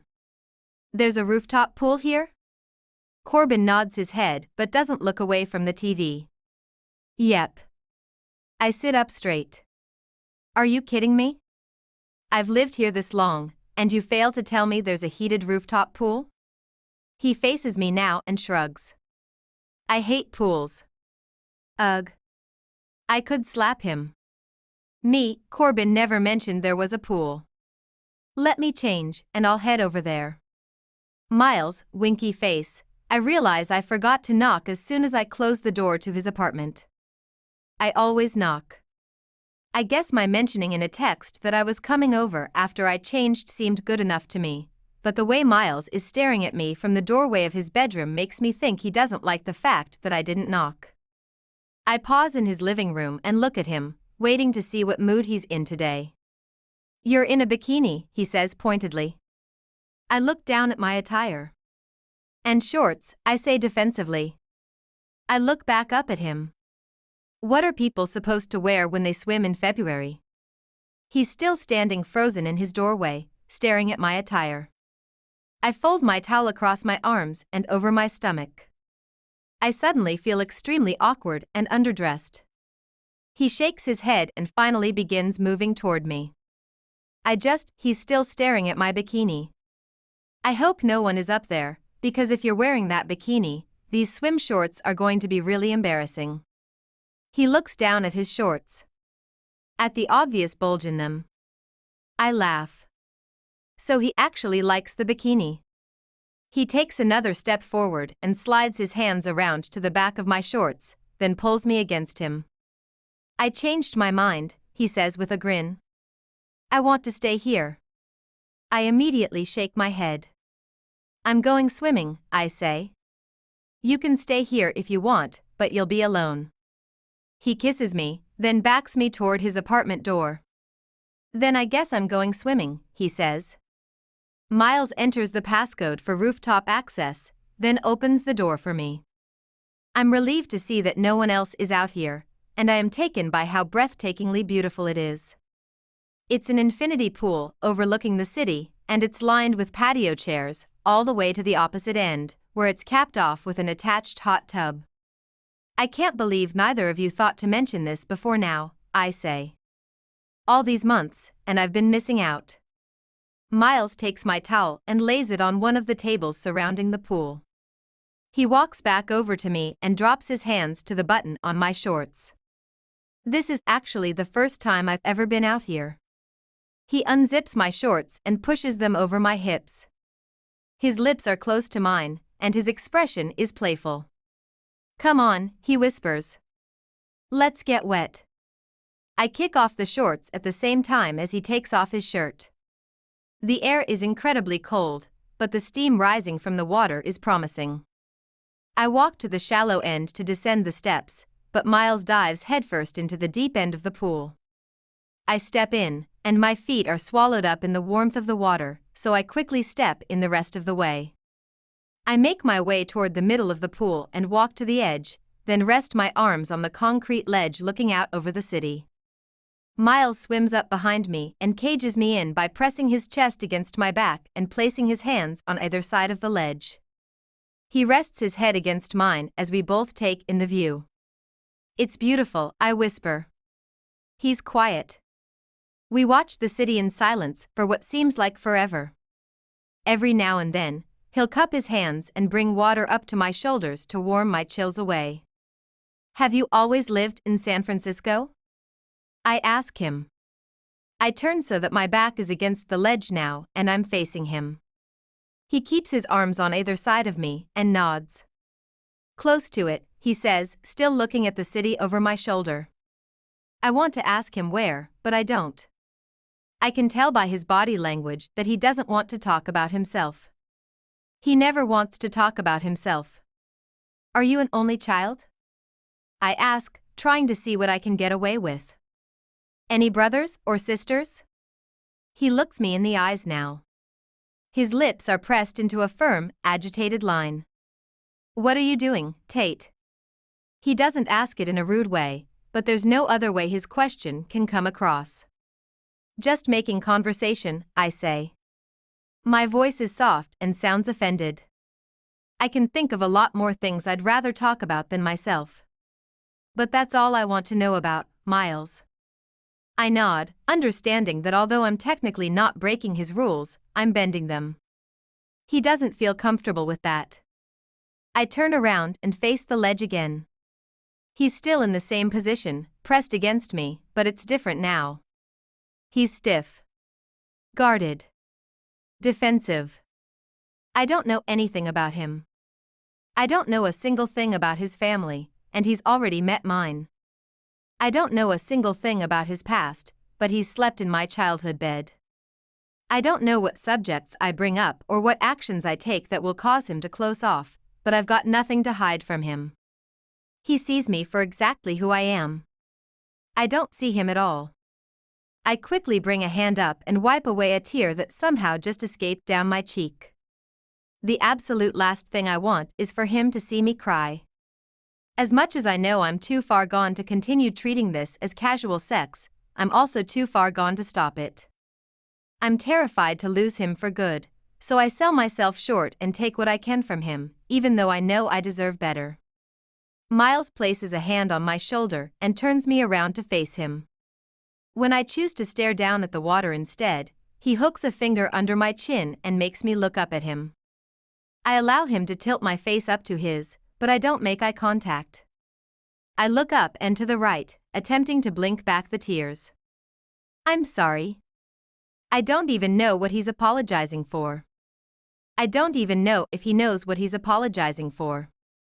But we both know my tears have everything to do with him, so he's more than likely just apologizing for that simple reason alone. Because he knows he's incapable of giving me what I want. He stops making me look at him and instead pulls me to his chest. I rest my ear against his heart, and he rests his chin on top of my head. Do you think we should stop? He asks quietly. His voice is fearful, like he's hoping my answer is no, yet he feels compelled to ask me anyway. No, I whisper. He sighs heavily.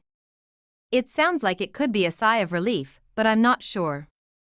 If I ask you something, will you be honest with me? I shrug, because there's no way I'm answering that with a yes until I hear his question first. Are you still doing this with me because you think I'll change my mind? Because you think there's a chance I'll fall in love with you? That's the only reason I'm still doing this, Miles.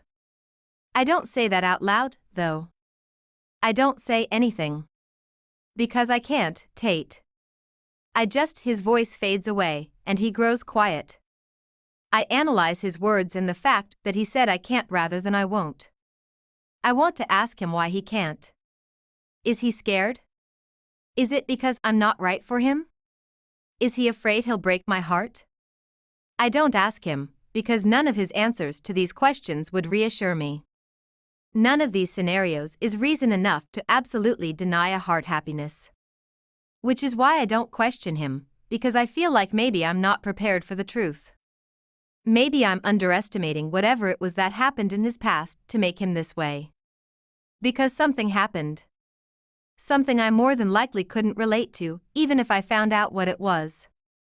Something that stole the spirit right out of him, just like Cap said. His arms pull me in tighter, and the hold he has on me speaks volumes. It's more than an embrace. More than a hug. He's holding me like he's terrified I'd drown if he were to release me. Tate, he whispers. I know I'll regret saying this, but I want you to hear it. He pulls back just enough for his lips to meet my hair, then grips me tightly again. If I were capable of loving someone, it would be you. My heart cracks with his words, and I feel the hope seep in and leak right back out again. But I'm not capable. So, if it's too hard, it's not, I interrupt, doing whatever I can to stop him from ending this. I somehow find it in me to look him in the eyes and tell the best lie I've ever told in my whole life. I like things exactly how they are. He knows I'm lying. I can see the doubt in his concerned eyes, but he nods anyway. I try to get his mind off of it before he sees right through me. I wrap my arms loosely around his neck, but his attention is pulled to the door, which is now opening. I turn, too, and see Cap slowly shuffling his way onto the rooftop deck. He walks toward the switch on the wall that turns off the jets to the hot tub. He flips it off and slowly turns back toward the door, but not before noticing us out of the corner of his eye. He turns and faces us full on, standing no more than 5 feet away. "That you, Tate?" he says, squinting. "It's me," I say, still in the same position with Miles. Cap says, taking us both in. "Anyone ever told the two of you that you make a pretty darn good-looking couple?" I wince, because I know this isn't the best moment for Miles to hear that, especially after the awkward conversation we just had. I also know what Cap is up to with that comment. "We'll shut the lights off when we leave, Cap," Miles says, ignoring Cap's question and redirecting the conversation. Cap narrows his eyes at him, shakes his head as though he's disappointed, and begins to turn back to the door. "It was a rhetorical question anyway," he mumbles. I see his hand go up to his forehead, and he salutes the air in front of him. "Good night, Tate," he says loudly. "Good night, Cap." Miles and I both watch until the door closes behind Cap. I pull my hands away from his neck and gently push against his chest until he steps back in order for me to make my way around him. I swim backward toward the other side of the pool. "Why are you always so rude to him?" I ask. Miles lowers himself in the water, parting his arms in front of him and kicking off the wall behind him. He swims toward me, and I watch as his eyes remain focused on mine. I swim backward until my back is against the opposite wall of the pool. He continues toward me, almost crashing into me, but he stops himself by gripping the ledge on both sides of my head, sending waves of water against my chest. I'm not rude to him. His lips meet my neck, and he kisses it softly, trailing slowly upward until his mouth is close to my ear. I just don't like answering questions. I think we've established that already. I pull my neck away a few inches in order to see his face. I try to focus on his eyes, but there are drops of water on his lips, and it's hard not to stare. He's an old man, though. You're not supposed to be rude to old people. And he's pretty damn funny, if you just get to know him. Miles laughs a little. "You like him, huh?" He seems amused. I nod. "Yeah. I like him a lot. Sometimes I like him more than I like you." He laughs loudly this time and leans in again, planting a kiss on my cheek. His hand conforms to the nape of my neck, and his eyes drop to my mouth. "I like that you like him," he says, bringing his eyes up to mine. "I won't be rude to him again. Promise."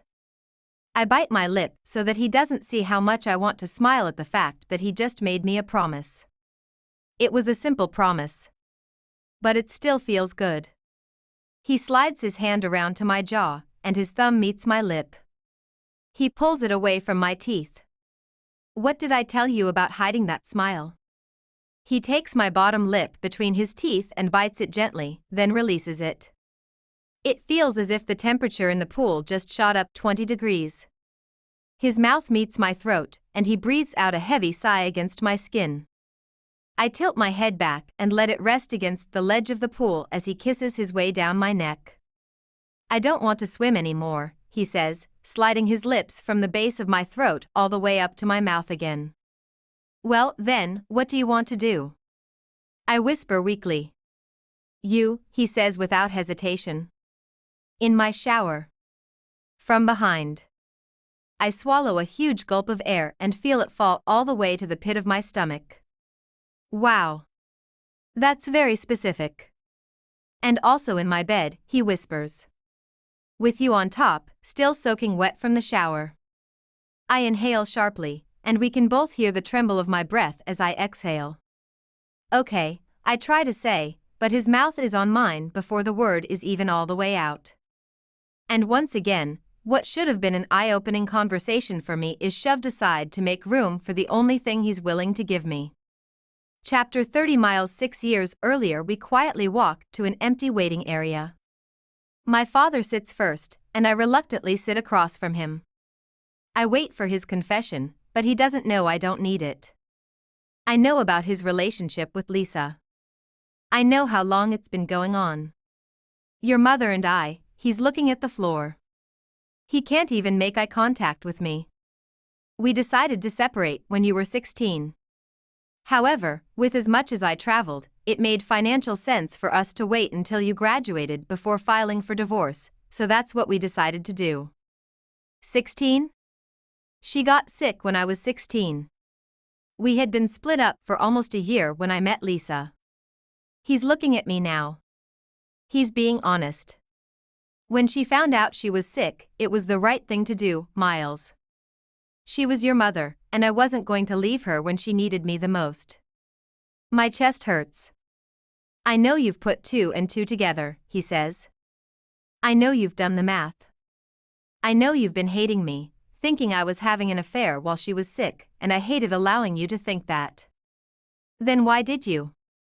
I ask him. Why did you let me think that? He looks at the floor again. I don't know, he says. I thought maybe there was a chance that you didn't realize I'd been dating Lisa for longer than I let on, so I thought bringing it up would do more harm than good. I didn't like the thought of you knowing my marriage with your mother had failed. I didn't want you to think she died unhappy. She didn't, I reassure him. You were there for her, Dad. We both were. He appreciates that I say this, because he knows it's true. My mother was happy with her life. Happy with me. It makes me wonder if she'd be disappointed now, seeing how things have turned out. She would be proud of you, Miles, he says to me. With how you've handled yourself. I hug him. I needed to hear that more than I knew. Chapter 31. Tate. I'm trying to listen to Corbin go on about his conversation with Mom, but all I can think about is the fact that Miles is due home any minute now. It's been 10 days since he's been home, and that's the longest we've gone without seeing each other since the weeks we spent not speaking. Have you told Miles yet? Corbin asks. Told him what? Corbin faces me. That you're moving out. He points at the potholder on the counter next to me. I toss him the potholder and shake my head. I haven't talked to him since last week. I'll probably tell him tonight. Honestly, I've wanted to tell him I found my own apartment all week, but that would involve either calling or texting him, 2 things we don't do. The only times we text each other are when we're both home. I think we do this because it helps us maintain our boundaries. It's not like the move is a big deal anyway. I'm only moving a few blocks away. I found an apartment that's closer to both work and school. It's definitely no downtown high-rise, but I love it. I do wonder, though, how it will affect things between Miles and me. I think that's one of the reasons I haven't mentioned that I was even looking for my own place. There's a fear in the back of my mind that not being right across the hall from him will become too inconvenient, and he'll just call off whatever is going on between us. Corbin and I both look up as soon as the apartment door opens and there's a quick knock on it. I glance at Corbin, and he rolls his eyes. He's still adapting. Miles walks into the kitchen, and I see the smile that wants to spread across his face when he sees me, but he keeps it in check when he sees Corbin. What are you cooking? Miles asks him. He leans against the wall and folds his arms across his chest, but his eyes are scrolling up my legs. They pause when he sees I'm wearing a skirt, and then he smiles in my direction. Luckily, Corbin is still facing the stove. Dinner, Corbin says with a clipped voice. He takes a while to adapt. Miles looks at me again and stares for a few silent seconds. Hey, Tate, he says. I grin. Hey. How were midterms? His eyes are everywhere on me but my face. Good, I say. He mouths, you look pretty. I smile and wish more than anything that Corbin wasn't standing here right now, because it's taking all I have not to throw my arms around Miles and kiss the hell out of him. Corbin knows why Miles is here. Miles and I just try to respect the fact that Corbin still doesn't like what's going on between us, so we keep it behind closed doors. Miles is chewing on the inside of his cheek, fidgeting with his shirt sleeve, watching me. It's quiet in the kitchen, and Corbin still hasn't turned around to acknowledge him. Miles looks like he's about to burst at the seams. Fuck it, he says, gliding across the kitchen toward me. He takes my face in his hands and kisses me, hard, in front of Corbin. He's kissing me. In front of Corbin. Don't analyze this, Tate. He's pulling my hands, dragging me out of the kitchen. As far as I know, Corbin is still facing the stove, trying his best to ignore us. Still adapting. We get to the living room, and Miles separates his mouth from mine. I haven't been able to think about anything else today, he says. At all. Me, neither. He pulls me by the hand toward the front door. I follow. He opens it, walks to his apartment, and pulls his keys out of his pocket. His luggage is still outside in the hallway. Why is your luggage out here? Miles pushes open his apartment door. I haven't been home yet, he says. He turns around and grabs his things from the hallway, then holds the door open for me. You came to my apartment first? He nods, then tosses his duffel bag onto the couch and pushes his suitcase against the wall. Yep, he says. He grabs my hand and pulls me to him. I told you, Tate. Haven't thought about anything else. He smiles and lowers his head to kiss me. I laugh. Ah, you missed me, I say teasingly. He pulls back. You would think I'd just told him I loved him with the way his body tenses up. Relax, I say. You're allowed to miss me, Miles. It doesn't break your rules. He backs up a few steps. You thirsty? He asks, changing the subject like he always does. He turns and heads toward the kitchen, but everything about him just changed. His demeanor, his smile, his excitement over finally seeing me after 10 days. I stand in the living room and watch it all crumble. I'm hit by a reality check, but it feels more like a meteor. This man can't even admit that he misses me. I've been holding out hope that if I take it slowly enough with him, he'll eventually break through whatever it is that's holding him back. The entire past few months, I've been under the assumption that maybe he just can't handle the way things have developed between us and he needs time, but it's clear now. It's not him. It's me. I'm the one who can't handle this thing between us. You okay? Miles says from the kitchen. He walks out from behind the obstructed view of the cabinets so he can see me. He waits for me to answer him, but I can't. Did you miss me, Miles? And up comes the armor again, shielding him. He looks away and walks back into the kitchen. We don't say things like that, Tate, he says. The hardness is back in his voice. Is he serious? We don't? I take a few steps toward the kitchen. Miles. It's a common phrase. It doesn't mean commitment. It doesn't even mean love. Friends say it to friends. He leans against the bar in the kitchen and calmly looks up at me. But we were never friends.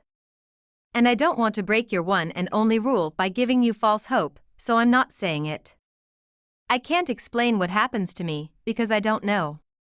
But it's as if every single thing he's ever said and done that's hurt me impales me all at once. I want to scream at him. I want to hate him. I want to know what the hell happened that made him capable of saying things that can hurt me more than any other words have ever come close to doing. I'm tired of treading water.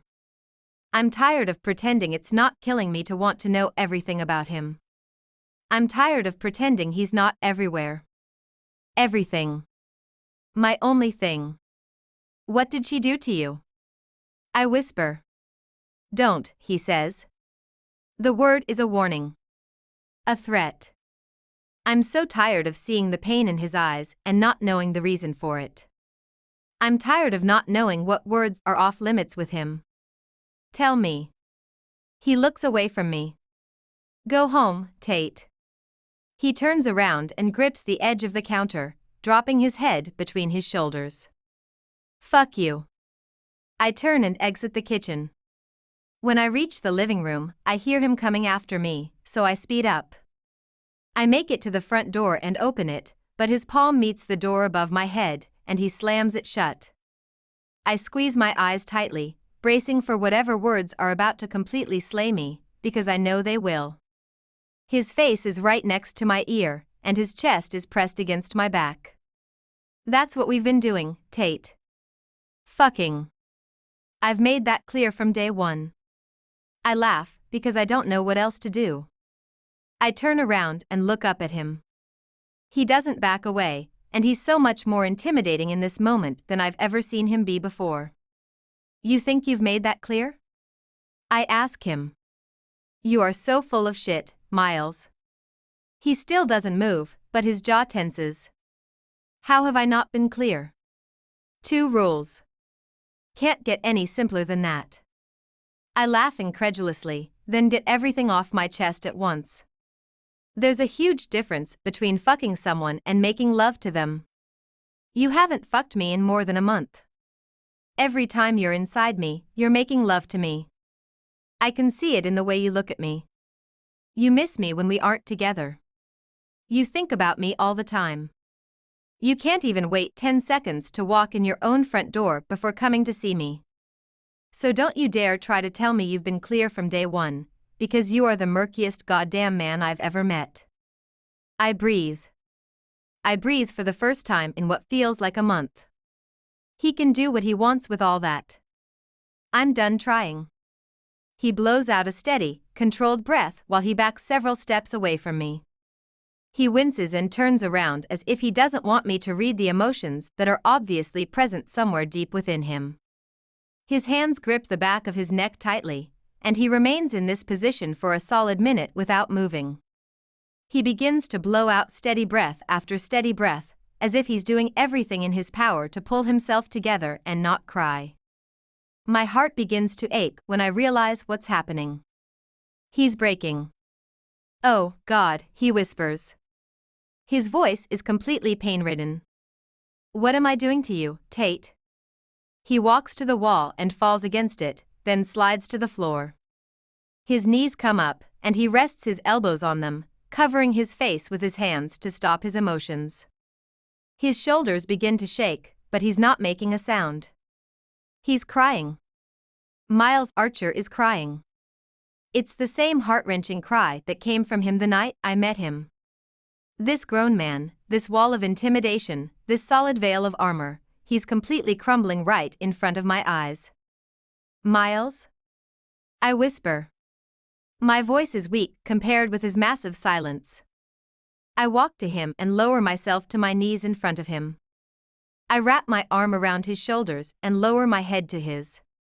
I don't ask him what's wrong again, because now I'm terrified to know. Chapter 32. Miles. 6 years earlier. Lisa loves Clayton. My dad loves Clayton. Clayton fixes families. He's already my hero, and he's only 2 days old.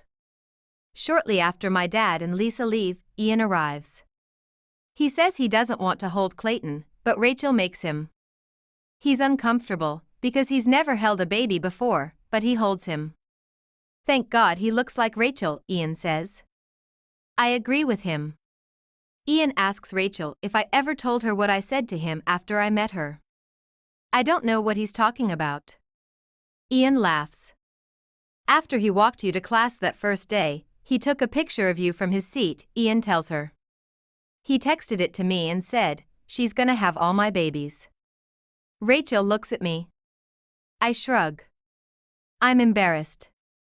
Rachel loves that I said that to Ian. I love that Ian told her that. The doctor comes in and tells us we can go home now. Ian helps me take everything to the car and pull it up to the exit.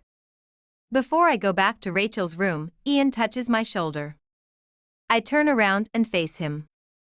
I get the feeling he wants to tell me congratulations, but instead, he just hugs me.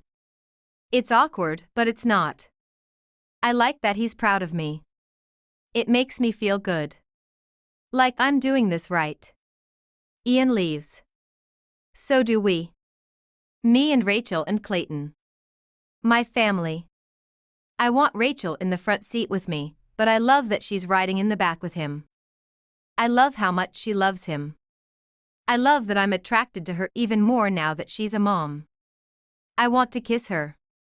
I want to tell her I love her again, but I think I tell her way too much. I don't ever want her to get tired of hearing it. Thank you for this baby, she says from the back seat. He's beautiful. I laugh. You're responsible for the beautiful part, Rachel.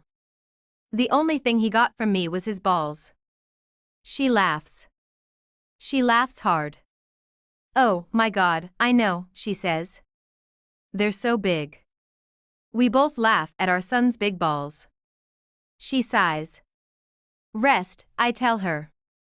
You haven't slept in 2 days. I see her smile in the rearview mirror. But I can't stop staring at him, she whispers.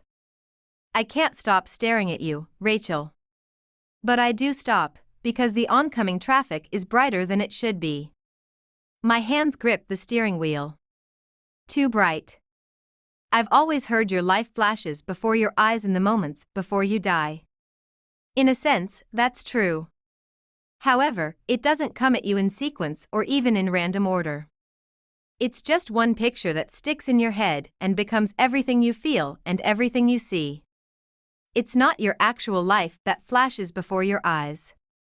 What flashes before your eyes are the people who are your life. Rachel and Clayton. All I see is the two of them, my whole life, flash before my eyes. The sound becomes everything. Everything. Inside me, outside me, through me, under me, over me. Rachel, Rachel, Rachel. I can't find her. Clayton, Clayton, Clayton. I'm wet. It's cold. My head hurts. My arms hurt. I can't see her, I can't see her, I can't see her, I can't see him. Silence. Silence. Silence. Deafening silence. Miles.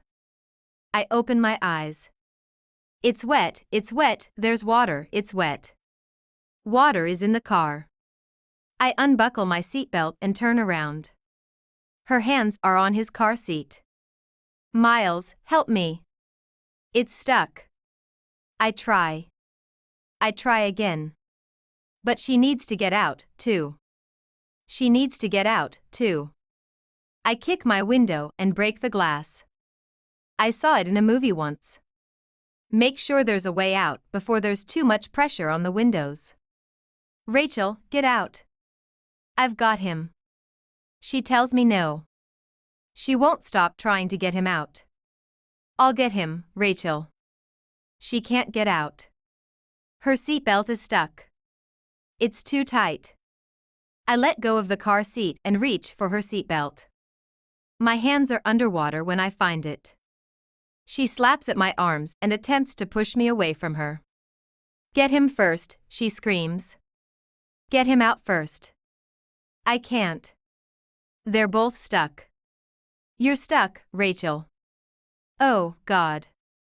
I'm scared. Rachel is scared. The water is everywhere. I can't see him anymore. I can't see her. I can't hear him. I reach for her seatbelt again. I get it off her. I grab her hands.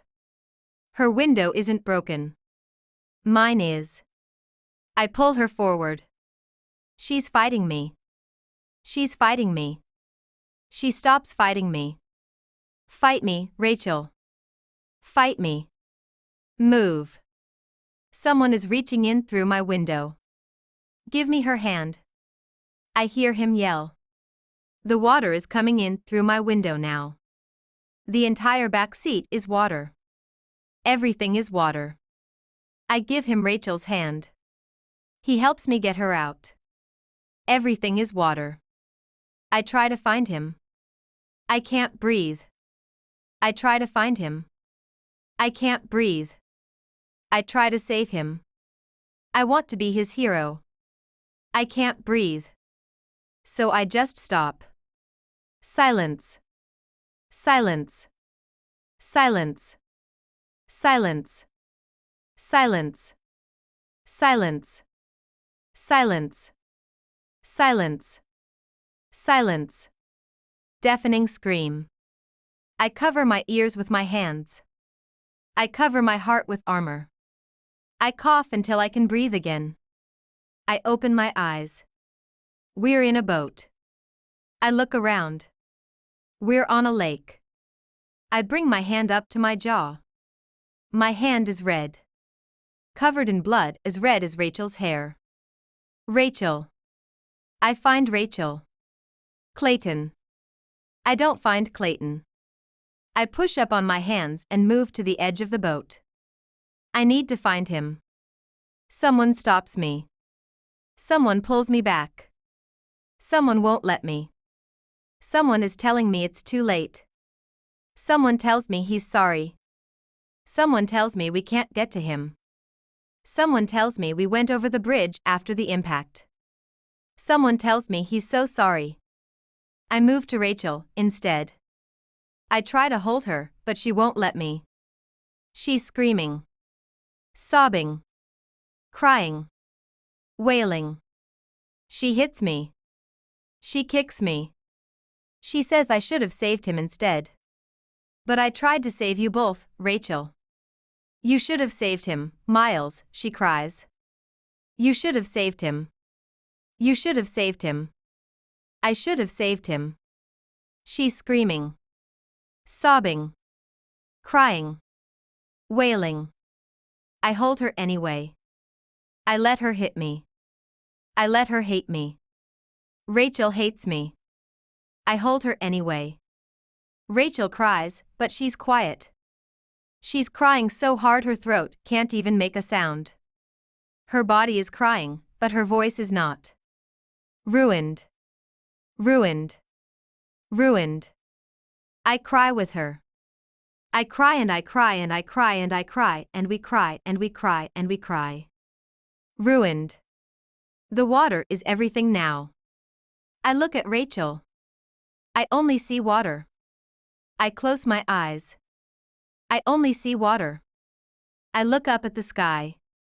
I only see water. It hurts so much. I never knew a heart could hold the weight of the entire world. I don't make Rachel's life better anymore. I ruined you, Rachel. My family. Me and you and Clayton. Ruined. You can't love me after this, Rachel. Chapter 33. Tate. My hands are on him, rubbing his back, touching his hair. He's crying, and the only thing I can do is tell him never mind. I want to tell him to forget everything I said tonight. I want to do whatever I can to take this pain away from him, because whatever happened shouldn't matter. Whatever happened, no one deserves to feel the way he's feeling right now. I move his arms from his face, then slide onto his lap.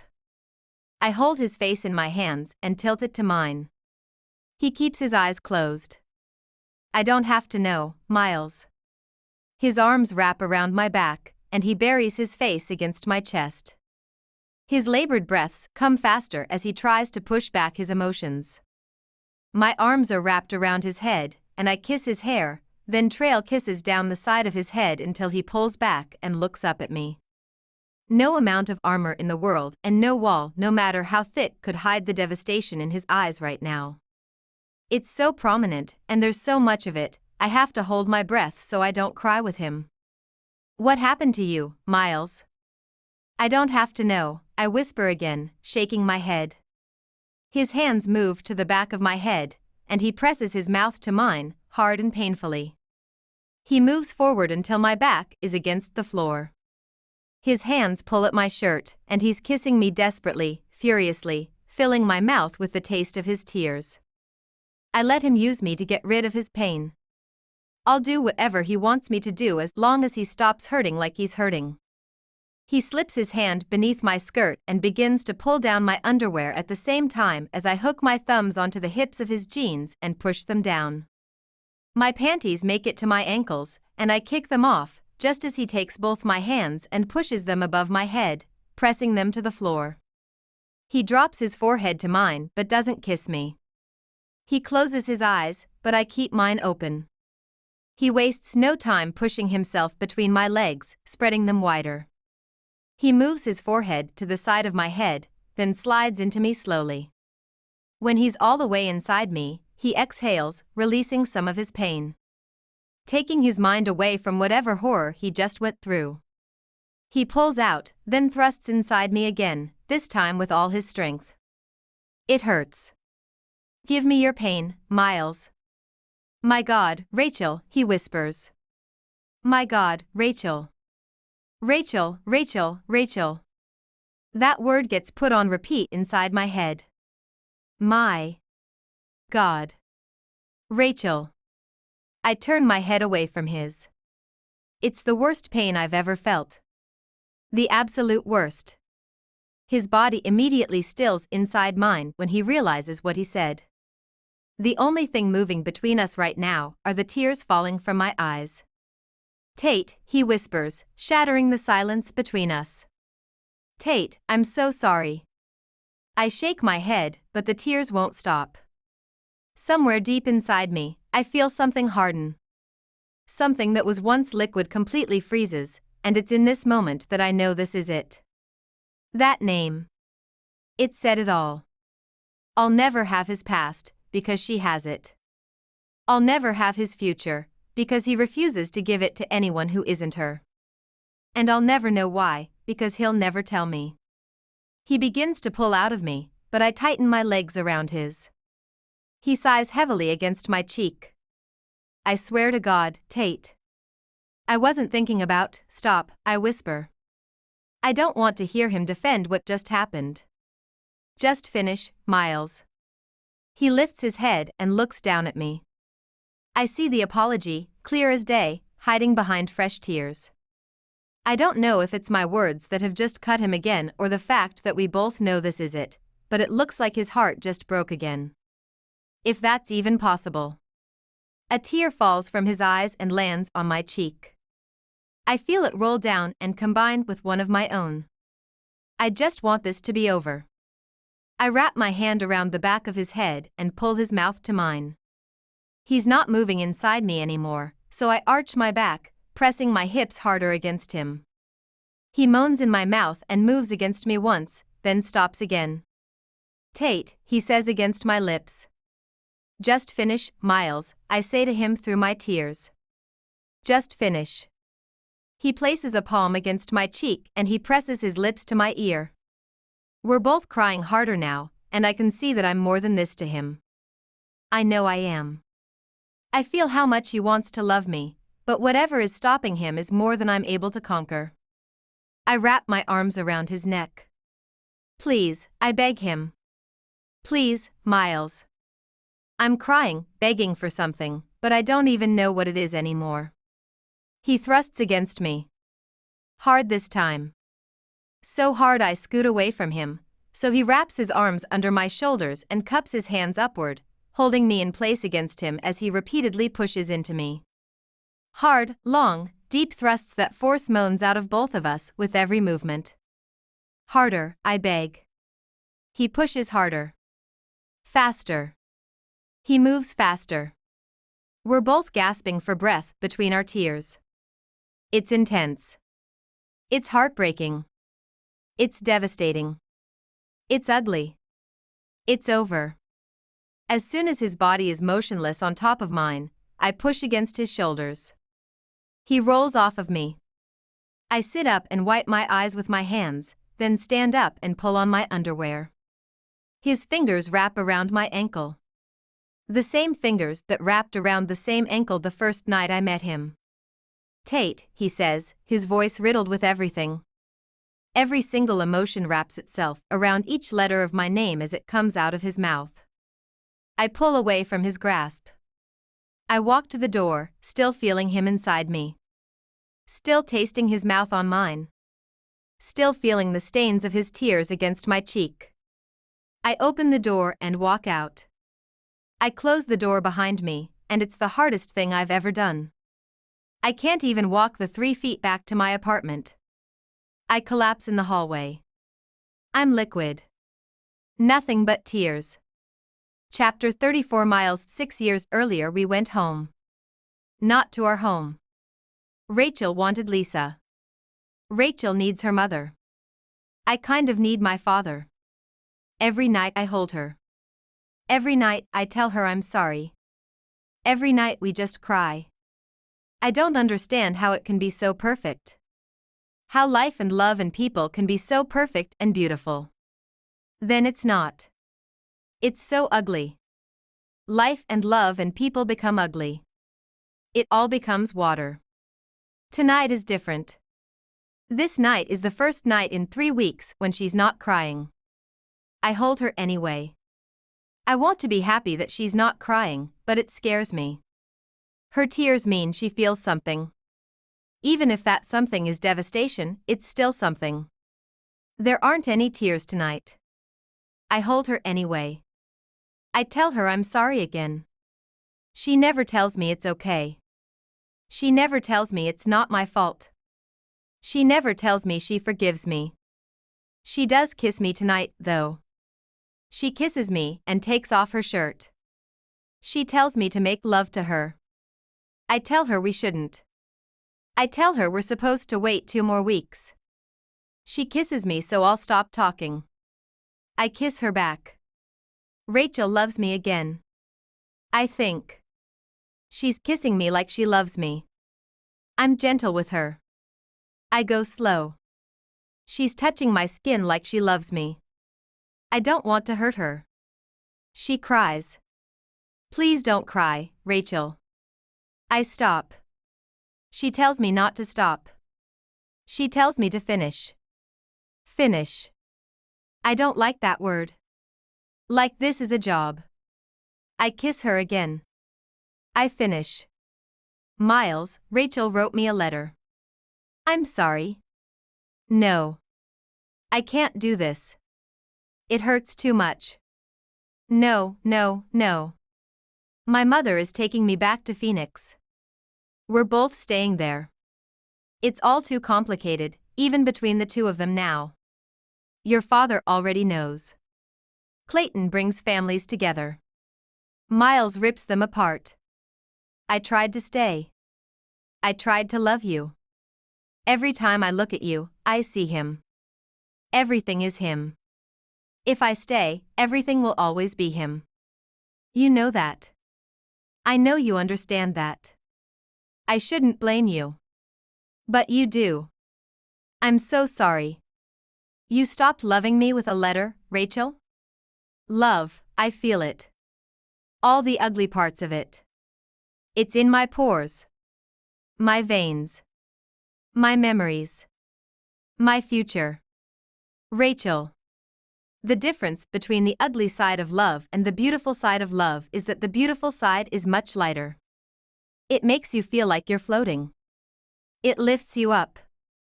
Carries you. The beautiful parts of love hold you above the rest of the world. They hold you so high above all the bad stuff, and you just look down on everything else and think, wow. I'm so glad I'm up here. Sometimes the beautiful parts of love move back to Phoenix. The ugly parts of love are too heavy to move back to Phoenix. The ugly parts of love can't lift you up. They bring you down. They hold you under. Drown you. You look up and think, I wish I was up there. But you're not. Ugly love becomes you. Consumes you. Makes you hate it all. Makes you realize that all the beautiful parts aren't even worth it. Without the beautiful, you'll never risk feeling this. You'll never risk feeling the ugly. So you give it up. You give it all up. You never want love again, no matter what kind it is, because no type of love will ever be worth living through the ugly love again. I'll never let myself love anyone again, Rachel. Ever.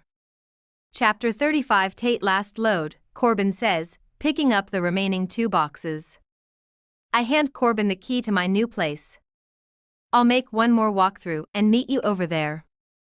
I open the door for Corbin, and he exits the apartment. I'm left staring at the door across the hall. I haven't seen or spoken to him since last week. I've been selfishly hoping he would show up and apologize, but then again, what would he even be apologizing for? He never lied to me. He never verbalized promises that he broke. The only times he wasn't brutally honest with me were the times he didn't speak. The times he looked at me and I assumed the feelings I saw in his eyes were more than what he was able to verbalize. It's apparent now that I more than likely invented those feelings from him in order to match them to my own. The occasional emotion behind his eyes when we were together was obviously a figment of my own imagination. A figment of my hope. I scanned the apartment one last time to make sure I packed everything. When I step outside and lock Corbin's door behind me, my movements are taken over by something I'm unfamiliar with. I can't tell if it's braveness or desperation, but my hand is balled into a fist, and that fist is knocking on his door. I tell myself that I'm free to escape to the elevator if 10 seconds pass and the door doesn't open. Unfortunately, it opens after 7. My thoughts begin to riot with rationalization as the door opens wider. Before rationalization wins and I dart away, Ian appears in the doorway. His eyes change from complacent to sympathetic when he sees me standing here. "Tate," he says, capping my name off with a smile. I notice the shift of his gaze toward Miles's bedroom before his eyes fall back on mine. "Let me get him," he says. I feel the assent in the nod of my head, but my heart is making a descent, scaling down my chest, through my stomach and straight to the floor. "Tate's at the door," I hear Ian say. I inspect every word, every syllable, searching for a clue wherever I can find one. I want to know if he rolled his eyes when he said that or if he said it hopefully. If anyone knows how Miles would feel about me standing in his doorway, it would be Ian. Unfortunately, Ian's voice gives no indication of what Miles may feel about my presence. I hear footsteps. I dissect the sound of the footsteps as they close in on the living room. Are they hurried footsteps? Are they hesitant? Are they angry? When he reaches the door, my eyes fall to his feet first. I get nothing from them. No clues that will help me find the confidence I so desperately need in this moment. I can already tell my words will come out raspy and weak, but I force them up anyway. "I'm leaving," I say, still staring down at his feet. I just wanted to say goodbye. There's no immediate reaction from him, physically or verbally. My eyes finally make the brave journey up to his. When I see the stoic look on his face, I want to step back, but I'm afraid I'll trip over my heart. I don't want him to watch me fall. My regret over making the choice to not consumes me with the brevity in his response. "Goodbye, Tate." Chapter 36. Miles, present day. Her eyes finally find the courage to meet mine, but I try not to see her. When I really look at her, it's too much. Every time I'm with her, her eyes and her mouth and her voice and her smile find every vulnerable spot on me to breach. To seize. To conquer. Every time I'm around her, I have to fight it, so I try not to see her with anything other than my eyes this time. She says she's here to say goodbye, but that's not why she's here, and she knows it. She's here because she fell in love with me, even though I told her not to. She's here because she still has hope that I can love her back. I want to, Tate. I want to love you so much it fucking hurts. I don't even recognize my own voice when I tell her goodbye. The lack of emotion behind my words could be misconstrued as hateful. A far cry from the apathy I'm attempting to convey, and an even farther cry from the urge I have to beg her not to go. She immediately looks down at her feet. I can tell my response just killed her, but I've given her enough false hope. Every time I ever allowed her in, it hurts her that much more when I have to push her away. But it's hard to feel bad for her, because as much as she's hurting, she doesn't know pain. She doesn't know it like I know it. I keep pain alive. I keep it in business. I keep it thriving with as much as I experience it. She inhales and then looks back up at me with slightly redder, glossier eyes. You deserve so much more than what you're allowing yourself to have. She stands on the tips of her toes and places her hands on my shoulders, then presses her lips to my cheek. Goodbye, Miles. She turns and walks toward the elevator, just as Corbin steps out to meet her. I see her lift one of her hands to wipe away her tears. I watch her walk away. I shut my door, expecting to feel even the slightest ripple of relief over the fact that I was able to let her walk away. Instead, I'm met with the only familiar sensation my heart is capable of feeling: pain. You're a goddamn idiot, Ian says from behind me. I turn around, and he's sitting on the arm of the couch, staring at me. Why are you not going after her right now? Because, Ian, I hate this feeling. I hate every feeling she evokes in me, because it fills me with all the things I've spent the last 6 years avoiding. Why would I do that? I ask as I head toward my room. I pause with the knock at my front door. I expel a frustrated breath before turning back to the door, not wanting to have to turn her away for a second time. I will, though. Even if I have to lay it out in terms that will hurt her even more, she needs to accept the fact that it's over. I let it go too far. Hell, I never should have allowed it to even begin, with us knowing it would more than likely end this way. I open the door but find Corbin in my line of sight rather than Tate. I want to feel relieved by the fact that it's him standing here rather than her, but the fuming look on his face makes it impossible to feel relieved. Before I can react, his fist connects with my mouth, and I stumble backward toward the couch. Ian breaks my fall, and I steady myself before turning to face the door again. What the hell, Corbin? Ian yells. He's holding me back, assuming I want retaliation. I don't. I deserved that. Corbin trades looks between the two of us, finally settling on me. He pulls his fist up to his chest and rubs it with his other hand. We all know I should have done that a long time ago. He grips the doorknob and pulls the door shut, disappearing back out into the hallway. I shrug out of Ian's grasp and bring my hand up to my lip. I pull my fingers back, and they're tinged with blood. How about now? Ian says, hopeful. You gonna go after her now? I glare at him before turning to stalk off to my bedroom. Ian laughs loudly. It's the kind of laugh that says, you're a goddamn idiot. Only he already said that, so he's kind of just repeating himself. He follows me to my bedroom. I'm really not in the mood for this conversation. Good thing I know how to look at people without actually seeing them. I take a seat on my bed, and he walks into my room and leans against the door. I'm tired of this, Miles. 6 fucking years I've watched this zombie walk around in your place. I'm not a zombie, I say flatly.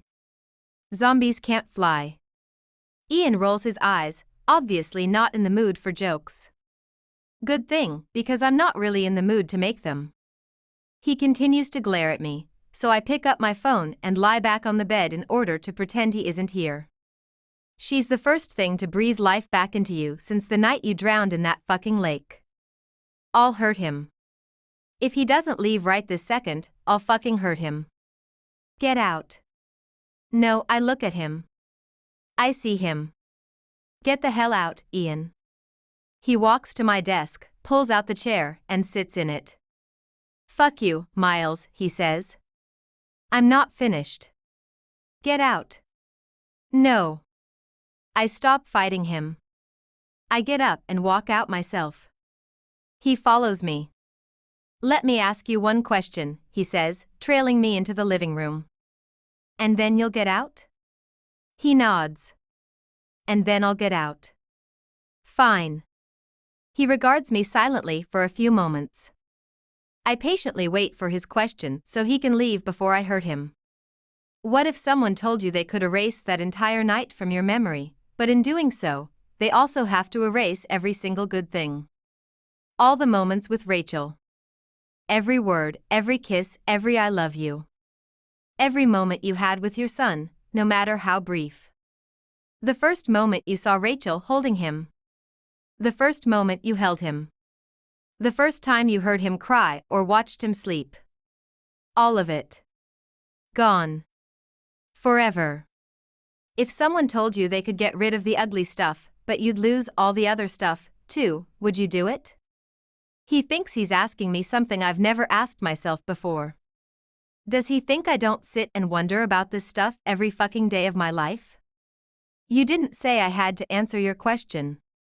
You just asked if you could ask it. You can leave now. I'm the worst kind of person. You can't answer it, he says. You can't say yes. I also can't say no, I tell him. Congratulations, Ian. You stumped me. Goodbye. I begin to walk back to my room, but he says my name again. I stop and put my hands on my hips and drop my head. Why won't he stop with it, already? It's been 6 damn years. He should know that night made me who I am now. He should know I'm not changing. If I would have asked you that a few months ago, you would have said yes before the question even left my mouth, he says. Your answer has always been yes. You would have given up anything to not have to relive that night. I turn around, and he's heading toward the door. He opens it, then pauses and faces me again. If being with Tate for a few short months can make that pain bearable enough for you to answer with maybe, imagine what a lifetime with her could do for you. He closes the door. I close my eyes. Something happens. Something inside me. It's as if his words have created an avalanche out of the glacier surrounding my heart. I feel chunks of hardened ice break off and fall next to all the other pieces that have detached since the moment I met Tate. I step off the elevator and walk over to the empty chair next to Cap. He doesn't even acknowledge my presence with eye contact. He's staring across the lobby toward the exit. You just let her go, he says, not even attempting to hide the disappointment in his voice. I don't respond. He pushes on the arms of his chair with his hands, repositioning himself. Some people, they grow wiser as they grow older. Unfortunately, most people just grow older. He turns to face me. You're one of the ones just been growing older, because you are as stupid as you were the day you were born. Cap knows me well enough to know this is what had to happen. He's known me all my life, having worked maintenance on my father's apartment buildings since before I was born. Before that, he worked for my grandfather doing the same thing. This pretty much guarantees he knows more about me and my family than even I do. It had to happen, Cap, I say, excusing the fact that I let the only girl who has been able to reach me in more than 6 years just walk away.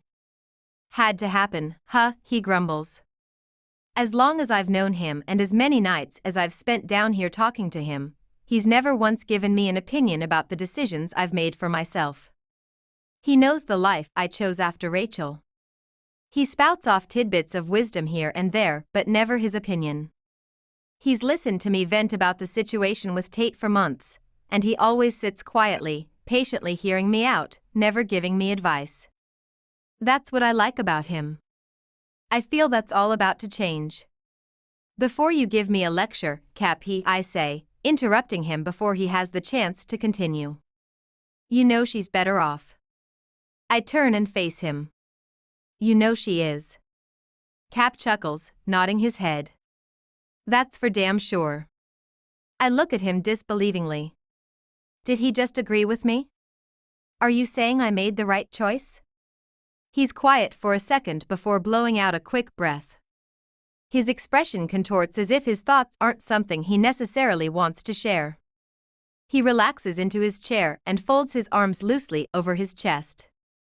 I told myself to never get involved in your problems, boy, because in order for a man to give advice, he'd better know what the hell he's talking about. And Lord knows in all my 80 years, I ain't never been through nothing like what you went through. I don't know the first thing about what that was like or what that did to you. Just thinking about that night makes my gut hurt, so I know you feel it in your gut, too. And your heart. and your bones, and your soul. I close my eyes, wishing I could close my ears instead. I don't want to hear this. None of the people in your life knows what it feels like to be you. Not me. Not your father. Not those friends of yours. Not even Tate. There's only one person who feels what you feel. Only one person who hurts like you hurt. Only one other parent to that baby boy who misses him the same way you do. My eyes are closed tightly now, and I'm doing all I can to respect his end of the conversation, but it's taking all I have not to get up and walk away. He has no right bringing Rachel into this conversation. Miles, he says quietly. There's determination in his voice, like he needs me to take him seriously. I always do. You believe you took away that girl's chance at happiness, and until you confront that past, you won't ever move forward. You're gonna be reliving that day every single day until the day you die, unless you go see for your own eyes that she's okay. Then maybe you'll see that it's okay for you to be happy, too. I lean forward and run my hands over my face, then rest my elbows on my knees and look down. I watch as a single tear falls from my eye and drops to the floor beneath my feet. And what happens if she's not okay? I whisper. Cap leans forward and clasps his hands between his knees. I turn and look at him, seeing tears in his eyes for the first time in the 24 years I've known him.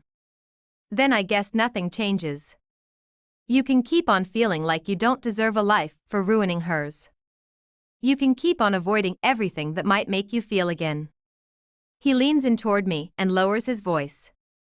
I know the thought of confronting your past terrifies you. It terrifies every man. But sometimes we don't do it for ourselves. We do it for the people we love more than ourselves. Chapter 37. Rachel Brad. I yell. Someone's at the door. I grab a dish towel and dry my hands. Got it, he says, passing through the kitchen. I take a quick inventory of the kitchen to make sure there isn't anything my mother can insult. Counters are clean. Floors are clean. Bring it on, Mom. Wait here, Brad says to whoever is at the door. Wait here? Brad wouldn't say that to my mother. Rachel, Brad says from the kitchen entryway. I turn around to face him, and I immediately tense. The look on his face is one I rarely ever see. It's reserved for preparation. When he's about to tell me something I don't want to hear or something he's afraid will hurt me. My immediate thoughts fall to my mother, and I'm gripped with worry. Brad, I whisper. What is it? I'm holding the counter next to me. The familiar fear washes over me that used to live and breathe inside me, but now it's something that only grips me on occasion. Like right now, when my husband is too afraid to tell me something he's not sure I want to hear. Someone's here to see you, he says. I don't know of anyone who could make Brad as concerned as he is right now. Who? He slowly walks toward me and cups my face in his hands when he reaches me. He looks into my eyes as if he's trying to brace me for a fall. It's Miles. I don't move. I don't fall, but Brad holds me up anyway. He wraps his arms around me and pulls me against his chest. Why is he here? My voice trembles. Brad shakes his head. I don't know. He pulls away and looks down on me. I'll ask him to leave if you need me to. I immediately shake my head. I wouldn't do that to him. Not if he came all the way to Phoenix. Not after almost 7 years. Do you need a few minutes? I can take him to the living room. I don't deserve this man. I don't know what I'd do without him. He knows my history with Miles. He knows everything we went through. It took me a while to be able to tell him the whole story. He knows all of this, and he's still standing here, offering to invite the only other man I've ever loved into our home. I'm okay, I tell him even though I'm not. I don't know if I want to see Miles. I have no idea why he's here. Are you okay? He nods. He looks upset. I think you should talk to him. He leans in and kisses me on the forehead. He's in the foyer. I'll be in my office if you need me. I nod, and then I kiss him. I kiss him hard. He walks away, and I'm left standing silently in the kitchen, my heart beating erratically within my chest. I take a deep breath, but it does nothing to calm me. I brush my hands down my shirt and walk toward the foyer. Miles's back is to me, but he hears me round the corner. He turns his head slightly over his shoulder, almost as if he's just as afraid to turn around and look at me as I am to see him. He does it carefully. Slowly. Suddenly, my eyes are locked with his. I know it's been 6 years, but in that 6 years, he's somehow completely changed, without changing at all. He's still Miles, but he's a man now. This makes me wonder what he's seeing, looking at me for the first time since the day I left him. "Hey," he says, treading carefully. His voice is different. It isn't the voice of a teenager anymore. "Hi." I lose his gaze as his eyes travel around the foyer. He takes in my home. A home I never expected to see him in. We both stand in silence for a whole minute. Maybe 2. "Rachel, he looks back at me again. I don't know why I'm here. I do. I can see it in his eyes. I got to know those eyes so well when we were together. I knew all his thoughts. All his emotions. He wasn't able to hide how he felt, because he felt so much. He's always felt so much. He's here because he needs something. I don't know what. Answers, maybe? Closure? I'm glad he waited until now to get it, because I think I'm finally ready to give it. "It's good to see you," I tell him. Our voices are weak and timid. It's weird, seeing someone for the first time under different circumstances from when you parted. I loved this man. I loved him with all my heart and soul. I loved him like I love Brad. I also hated him. "Come in," I say, motioning toward the living room. "Let's talk." He takes 2 hesitant steps toward the living room. I turn around and let him follow me. We both take a seat on the sofa. He doesn't get comfortable. Instead, he sits on the edge of it and leans forward, resting his elbows on his knees. He's looking around, taking in my home once more. My life. "You're brave," I say. He looks at me, waiting for me to continue. "I've thought about this, Miles. About seeing you again. I look down. I just couldn't." "Why not?" he says almost immediately. I make eye contact with him again. "The same reason you haven't." We don't know what to say. He smiles, but it's not the smile I used to love on Miles. This one is guarded, and I wonder if I did this to him. If I'm responsible for all the sad parts of him. There are so many sad parts of him now. He picks up a photo of Brad and me from the end table. His eyes study the picture in his hands for a moment. "Do you love him?" he asks, continuing to stare at the picture. "Like you loved me?" He's not asking in a bitter or jealous way. He's asking in a curious way. "Yes," I reply. "Just as much." He places the picture back on the end table but continues to stare at it. "How?" he whispers. "How did you do that?" His words bring tears to my eyes, because I know exactly what he's asking me. I asked myself the same question for several years, until I met Brad. I didn't think I'd ever be able to love someone again. I didn't think I'd want to love someone again. Why would anyone want to put themselves in a position that could bring back the type of pain that makes a person envious of death? "I want to show you something, Miles." I stand up and reach out for his hand. He watches my hand cautiously for a moment before finally reaching for it. His fingers slide through mine, and he squeezes my hand as he stands up. I begin making my way toward the bedroom, and he follows closely behind me. We reach the bedroom door, and my fingers pause on the doorknob. My heart is heavy. The emotions and everything we went through are surfacing, but I know I have to allow them to surface if I want to help him. I push the door open and walk inside, pulling Miles behind me. As soon as we're inside the room, I feel his fingers tighten around mine. "Rachel," he whispers. His voice is a plea for me not to do this. I feel him try to pull back toward the door, but I don't let him. I make him walk to her crib with me. He's standing by my side, but I can feel him struggling because he doesn't want to be in here right now. He's squeezing my hand so tightly I can feel the hurt in his heart. He blows out a quick breath as he looks down on her. I see the roll of his throat when he swallows, then blows out another steadying breath. I watch as his free hand comes up and grips the edge of her crib, holding onto it as tightly as the hand that's wrapped around mine. "What's her name?" he whispers. "Claire." His whole body reacts with my response. His shoulders immediately begin to shake, and he tries to hold in his breath, but nothing can stop it. Nothing can stop him from feeling what he's feeling, so I just allow him to feel it. He pulls his hand from mine and covers his mouth to conceal the quick rush of air released from his lungs. He turns and walks swiftly out of the room. I follow him just as fast, in time to see his back hit the hallway wall across from her nursery. He slides to the floor, and the tears begin to fall hard. He doesn't try to cover them. He pulls his hands through his hair, and he leans his head back against the wall and looks up at me. He points to Claire's nursery and tries to speak, but it takes him several tries to get his sentence out. "That's his sister," he finally says, blowing out an unsteady breath. "Rachel.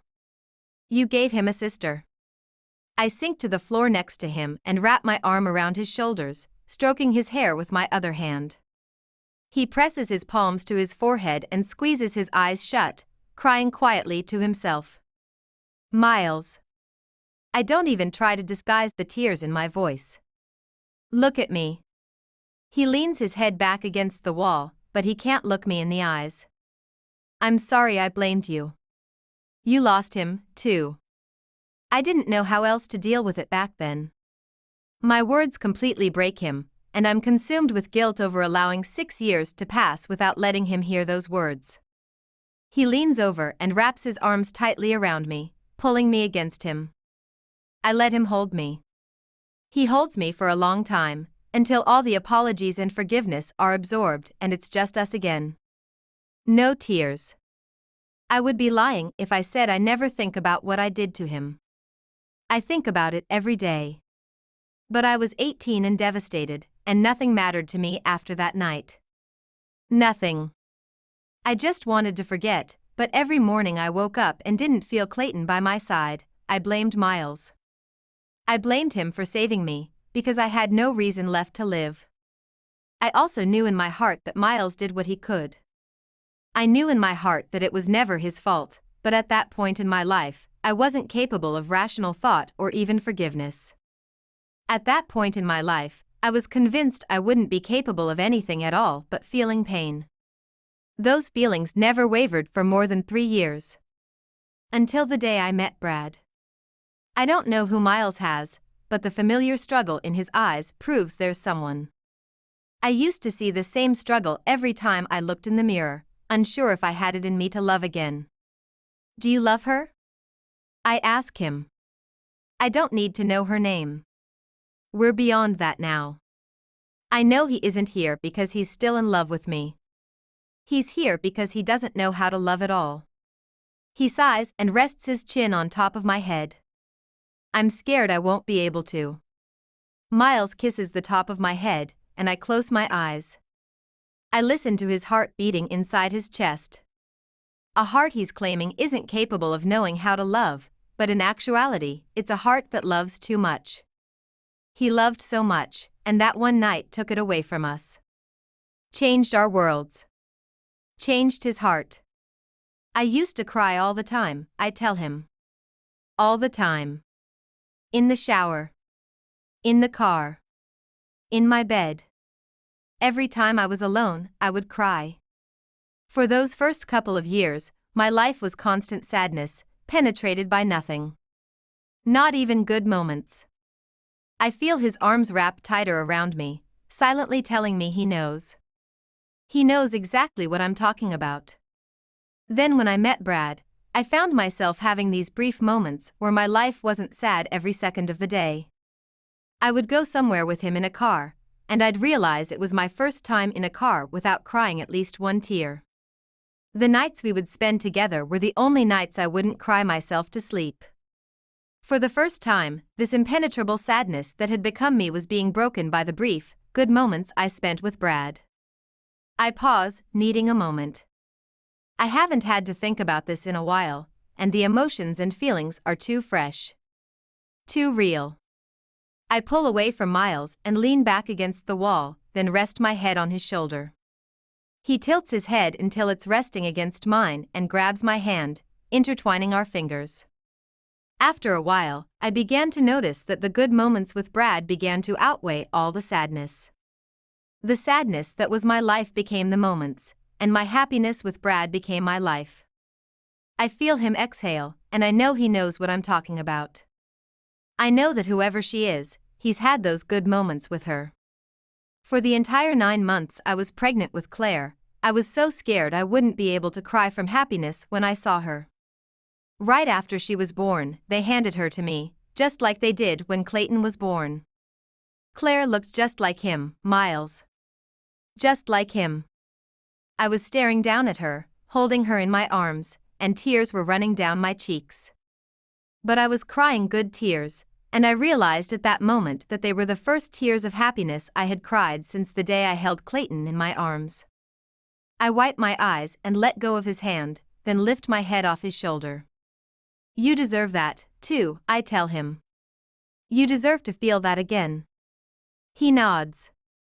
I want to love her so much, Rachel, he says, breathing out the words like they've been pent up forever.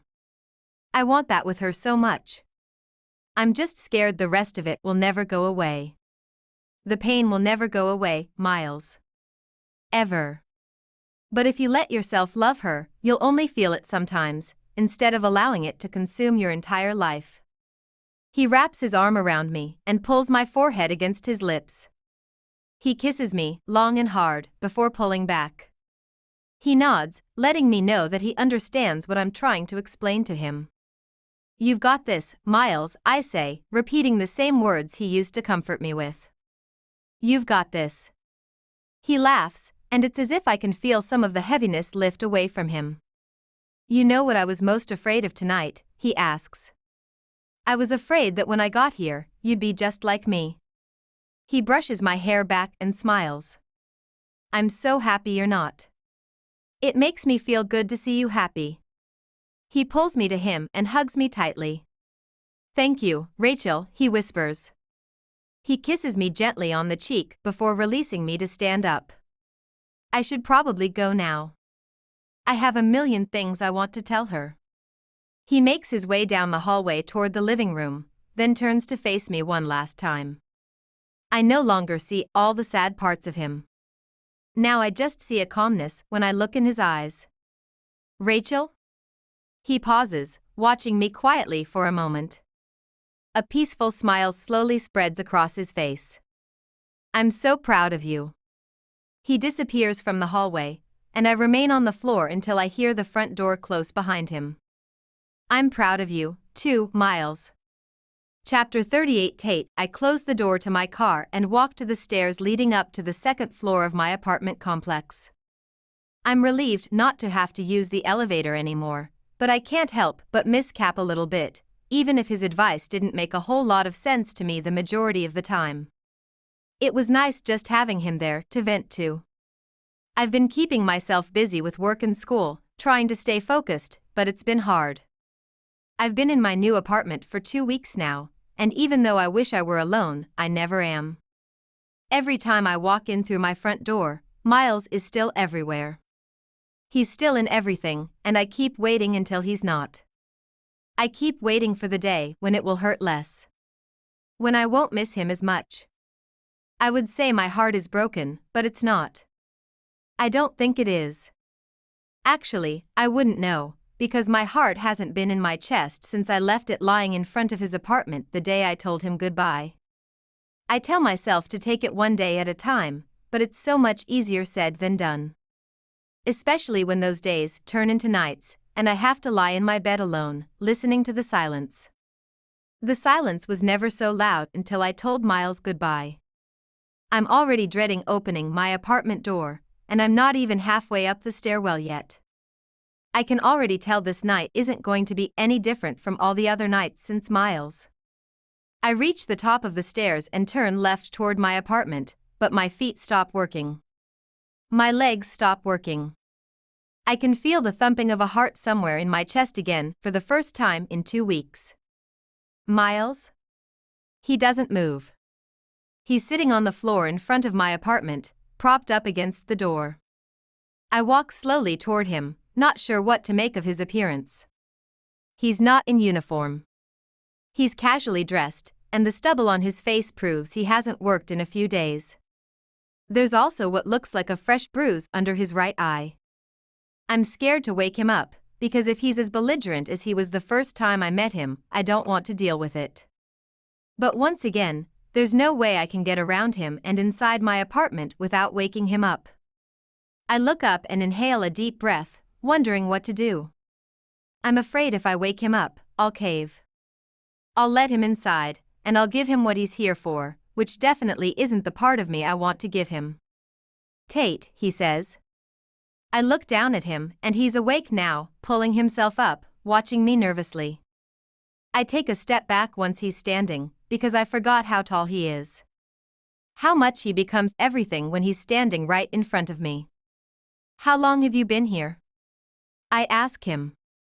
He glances down to the cell phone in his hand. 6 hours. He looks back up at me. I need to use your restroom pretty bad. I want to laugh, but I can't remember how. I turn to my door, and he steps out of the way for me to unlock it. My trembling hand pushes open the door to my apartment, and I walk inside, then point to the hallway. On the right. I don't look back at him while he walks in that direction. I wait until the bathroom door closes, and I fall onto the couch and bury my face in my hands. I hate that he's here. I hate that I let him in without question. I hate that as soon as he walks out of the bathroom, I'm going to have to make him leave. But I just can't do this to myself anymore. I'm still trying to gather myself when the bathroom door opens and he walks back into the living room. I look up at him and can't look away. Something is different. He's different. The smile on his face, the peacefulness in his eyes. The way he carries himself like he's floating. It's only been 2 weeks, but he looks so different. He takes a seat on the couch and doesn't even bother putting space between us. He sits right next to me and leans into me, so I close my eyes and wait for whatever words he's about to say that will hurt me again. That's all he knows how to do. Tate, he whispers. I miss you. Whoa. I was absolutely not expecting to hear those 3 words, but they just became my new favorite words. I and miss and you. Say it again, Miles. I miss you, Tate, he says immediately. So much. And it's not the first time. I've missed you every single day we weren't together since the moment I met you. He wraps his arm around my shoulders and pulls me to him. I go. I fall to his chest and grab hold of his shirt, squeezing my eyes shut when I feel his lips press against the top of my head. Look at me, he says softly, pulling me onto his lap to face him. I do. I look at him. I actually see him this time. There's no guard up. There's no invisible wall blocking me from learning and exploring everything about him. He's allowing me to see him this time, and he's beautiful. So much more beautiful than before. Whatever changed in him, it was huge. I want to tell you something, he says. This is so hard for me to say, because you're the first person I've ever wanted to say it to. I'm scared to move. His words are terrifying me, but I nod. I had a son, he says quietly, looking down at our hands now laced together. Those 4 words are delivered with more pain than any 4 words I've ever heard. I inhale. He looks up at me with tears in his eyes, but I remain quiet for him, even though his words just knocked the breath out of me. He died 6 years ago. His voice is soft and distant, but it's still his voice. I can tell those words are some of the hardest he's ever had to say. It hurts him so much to admit this. I want to tell him to stop. I want to tell him I don't need to hear it if it hurts. I want to wrap my arms around him and rip the sadness from his soul with my bare hands, but instead, I let him finish. Miles looks back down at our interlocked fingers. I'm not ready to tell you about him yet. I need to do it at my own pace. I nod and squeeze his hands reassuringly. I will tell you about him, though. I promise. I also want to tell you about Rachel. I want you to know everything about my past. I don't even know if he's finished, but I lean forward and press my lips to his. He pulls me against him so tightly and pushes back against my mouth so hard it's as if he's telling me he's sorry without using words. Tate, he whispers against my mouth. I can feel him smiling. I'm not finished. He lifts me and adjusts me next to him on the couch. His thumb circles my shoulder as he looks down at his lap, forming whatever words he's needing to say to me. I was born and raised in a small suburb just outside of San Francisco, he says, bringing his eyes back up to meet mine. I'm an only child. I don't really have any favorite foods, because I like almost everything. I've wanted to be a pilot for as long as I can remember. My mother passed away from cancer when I was 17. My father has been married for about a year to a woman who works for him. She's nice, and they're happy together. I've always kind of wanted a dog, but I've never had one. I watch him, mesmerized. I watch his eyes as they roam around my face while he talks. While he tells me all about his childhood and his past and how he met my brother and his relationship with Ian. His hand finds mine, and he covers it as though he's becoming my shield. My armor.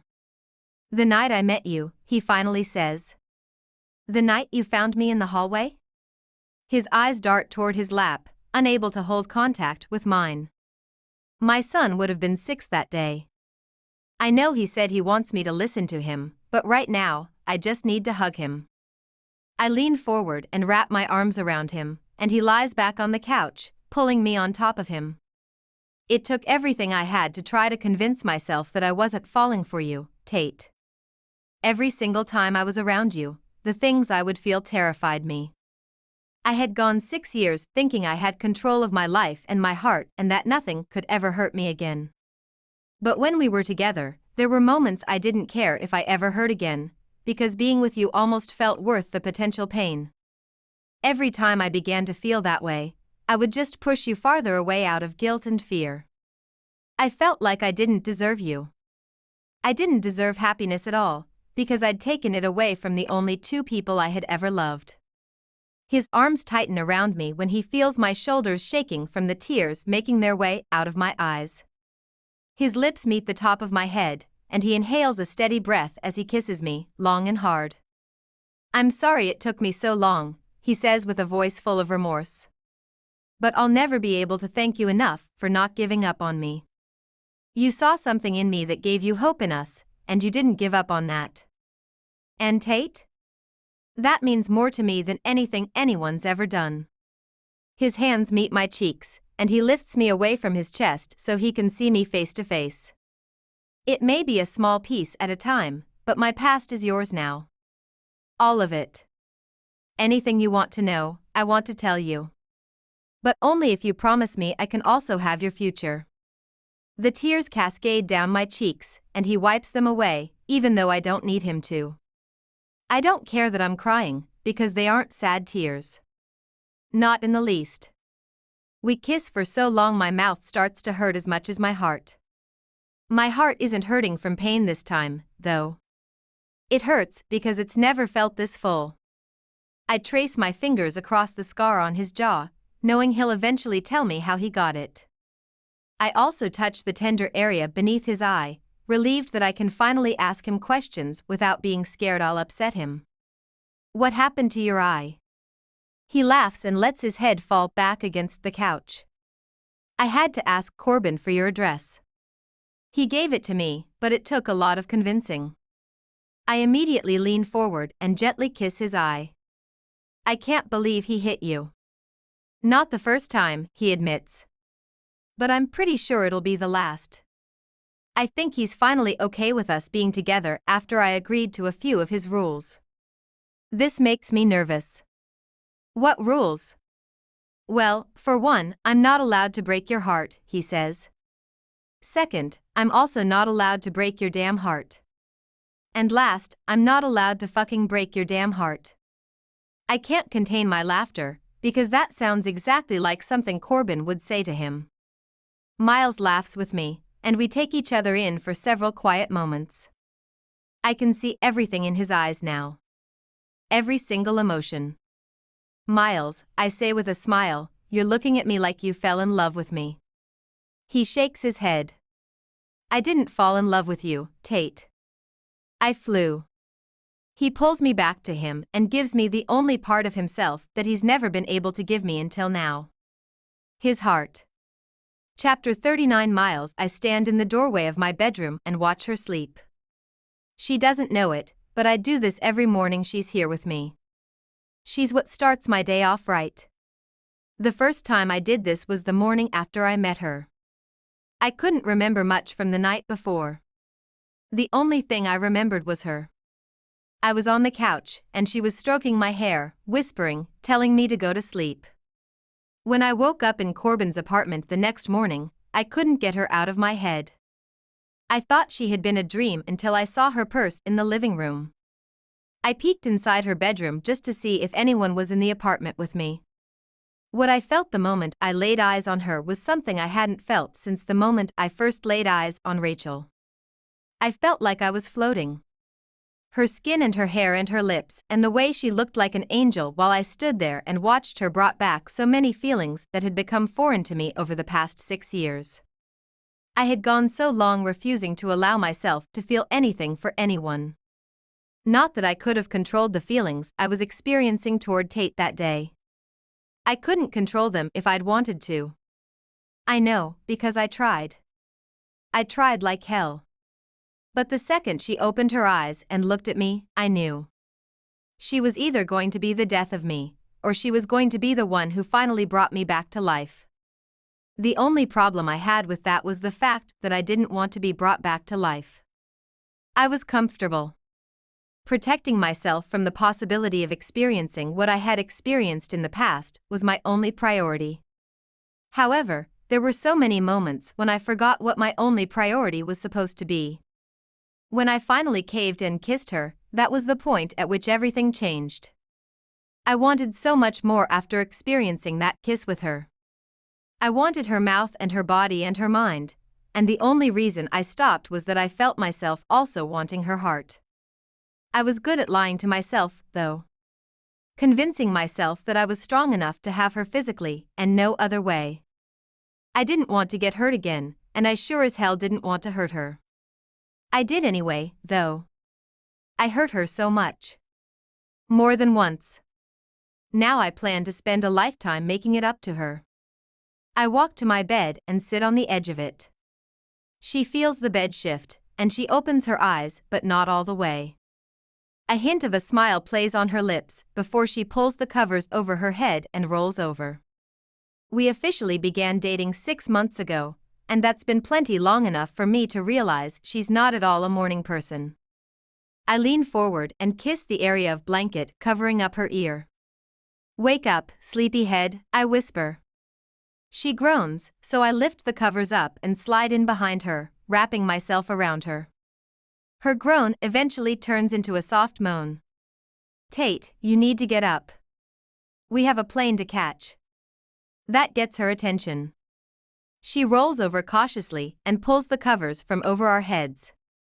What the hell do you mean we have a plane to catch? I'm grinning, trying to contain my anticipation. Get up, get dressed, let's go. She's eyeing me suspiciously, which makes total sense, considering it's not even 5 o'clock in the morning yet. I know you know how rare it is for me to have an entire day off, so this better be worth it. I laugh and give her a quick kiss. That all depends on our ability to be punctual. I stand up and pat the mattress several times with the palms of my hands. So get up, get up, get up. She laughs and throws the covers off of her completely. She scoots to the edge of the bed, and I help her stand up. It's hard to stay irritated with you when you're this giddy, Miles. We reach the lobby, and Cap is waiting at the elevator just as I asked him to. He has her juice in a to-go cup and our breakfast. I love the relationship they have. I was a little worried to reveal to Tate that I had known Cap all my life. When I finally told her, she was irritated with both of us. Mostly because she assumed Cap was telling me everything she confessed to him. I assured her Cap wouldn't do that. I know he wouldn't, because Cap is one of the few people in this world I trust. He knew just the right things to say to me without appearing as though he were lecturing me or giving me advice. He'd always say just enough to make me think long and hard about my situation with Tate. Luckily, he's one of the few people who grow wiser with age. He knew what he was doing with both of us all along. "Morning, Tate," he says to her, grinning from ear to ear. He holds out his arm for her to take, and she looks back and forth between us. "What's going on?" she asks Cap as he begins to walk her toward the lobby exit. He smiles. "The boy is about to take me on my first ever ride in an airplane. I wanted you to come along, too." She tells him she doesn't believe this is his first time in an airplane. "It's true," he says. "Just 'cause I have the moniker don't mean I've ever been on a real plane." The look of appreciation she shoots me over her shoulder is enough to declare this day one of my favorites, and it's not even daylight yet. "You okay back there, Cap?" I say into the headset. He's seated right behind Tate, staring out his window. He gives me a thumbs up but doesn't take his eyes off the window. The sun hasn't even broken through the clouds yet, and there's not very much to see at this point. We've only been in the plane 10 minutes, but I'm pretty sure he's just as fascinated and mesmerized as I hoped he would be. I return my attention to the controls until I reach optimal altitude, and then I mute Cap's headset. I glance at Tate, and she's staring at me, watching me with an appreciative smile spread across her lips. "Want to know why we're here?" I ask her. She glances over her shoulder at Cap and then looks back at me. "Because he's never done this before." I shake my head, timing it just right. "Remember the day we were driving back from your parents' house after Thanksgiving?" She nods, but her eyes are curious now. "You asked what it was like to experience the sunrise from up here. It's not something that can be described, Tate." I point out her window. "You just have to experience it for yourself." She immediately turns and looks out her window. Her palms press against the glass, and for 5 minutes straight, she doesn't move a muscle. She watches it the entire time, and I don't know how, but I fall even more in love with her in this moment. When the sun has broken through the clouds and the airplane is completely filled with sunlight, she finally turns back to face me. Her eyes are filled with tears, and she doesn't speak a word. She just reaches for my hand and holds it. "Wait here," I tell her. "I want to help Cap out first. A driver is taking him back to the apartment, because you and I are going to breakfast after this." She tells Cap goodbye and waits patiently in the plane as I help him down the steps. He reaches into his pocket and hands me the boxes, then flashes me one of his approving smiles. I shove the boxes into the pocket of my jacket and turn back toward the steps. "Hey, boy!" Cap yells, right before climbing into the car. I pause and turn around to face him. He looks at the plane behind me. "Thank you," he says, waving his hand down the length of the plane. "For this." I nod, but he disappears inside the vehicle before I can tell him thank you in return. I climb back up the steps and into the plane. She's unbuckling her safety belt, getting prepared to exit the plane, but I slide back into my seat. She smiles at me warmly. "You're incredible, Miles Mikkel Archer. And I have to say, you look pretty damn hot flying an airplane. We should do this more often." She gives me a quick peck on the mouth and begins to get up out of her seat. I push her back down. We're not finished, I say, turning and facing her full on. I take her hands in mine and look down at them, inhaling slowly, preparing to say everything she deserves to hear. That day you asked me about watching the sunrise? I look her in the eyes again. I need to thank you for that. It was the first moment in more than 6 years I felt like I wanted to love someone again. She blows out a quick breath with her smile and pulls in her bottom lip to try to hide it. I lift a hand to her face and pull her lip out from beneath her teeth with the pressure of my thumb. I told you not to do that. I love your smile almost as much as I love you. I lean forward to kiss her again, but I keep my eyes open so I can make sure that I'm retrieving the black box first. When I have it in my hand, I stop kissing her and pull away. Her eyes fall to the box and immediately grow wide, moving back and forth between the box and my face. Her hand comes up to her mouth, and she covers her gasp. Miles, she says, continuing to trade glances between me and the box in my hands. I cut her off. It's not what you think, I say, immediately opening the box to reveal the key. It's kind of not what you think, I hesitantly add. Her eyes are wide and hopeful, and I'm relieved by her reaction. I can tell by her smile that she wants this. I pull the key out and flip her hand over, then place it in her palm. She stares at the key for several seconds and looks back up at me. Tate, I say, looking at her with hope. Will you move in with me? She looks down at the key one more time, then says 2 words that bring an immediate smile to my face. Hell and yes. I lean forward and kiss her. Our legs and arms and mouths become 2 pieces of a puzzle, fitting together effortlessly. She winds up in my lap, straddling me in the cockpit of the airplane. It's cramped and tight. It's perfect. I'm not a very good cook, though, she warns. And you do laundry way better than I do. I just throw all the whites and colors together. And you know I'm not very nice in the morning. She's holding my face, spouting off every warning she can, as if I don't know what I'm getting myself into. Listen, Tate, I tell her. I want your mess. I want your clothes on my bedroom floor. I want your toothbrush in my bathroom. I want your shoes in my closet. I want your mediocre leftovers in my fridge. She laughs at that. Oh, and I almost forgot, I say, pulling the other box from my pocket. I hold it up between us and open it, revealing the ring. I also want you in my future. Forever. Her mouth is open in shock, and she's staring at the ring. She's frozen. I hope she doesn't have doubts, because I have absolutely none when it comes to wanting to spend the rest of my life with her. I know it's only been 6 months, but when you know, you know. Her silence makes me nervous, so I quickly remove the ring and pick up her hand.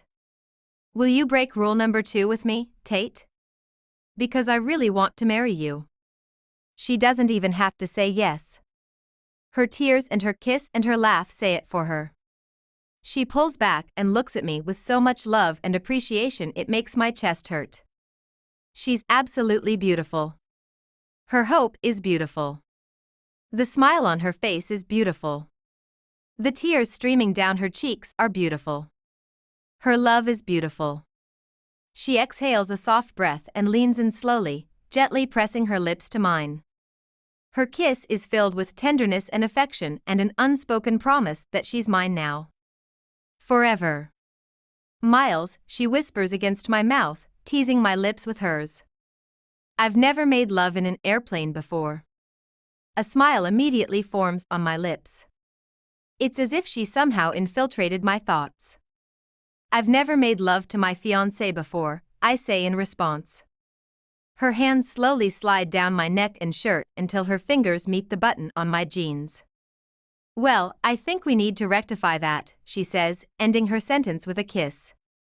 When her mouth meets mine again, it's as if every last piece of my armor disintegrates and every last piece of ice surrounding the glacier that was my heart melts and evaporates.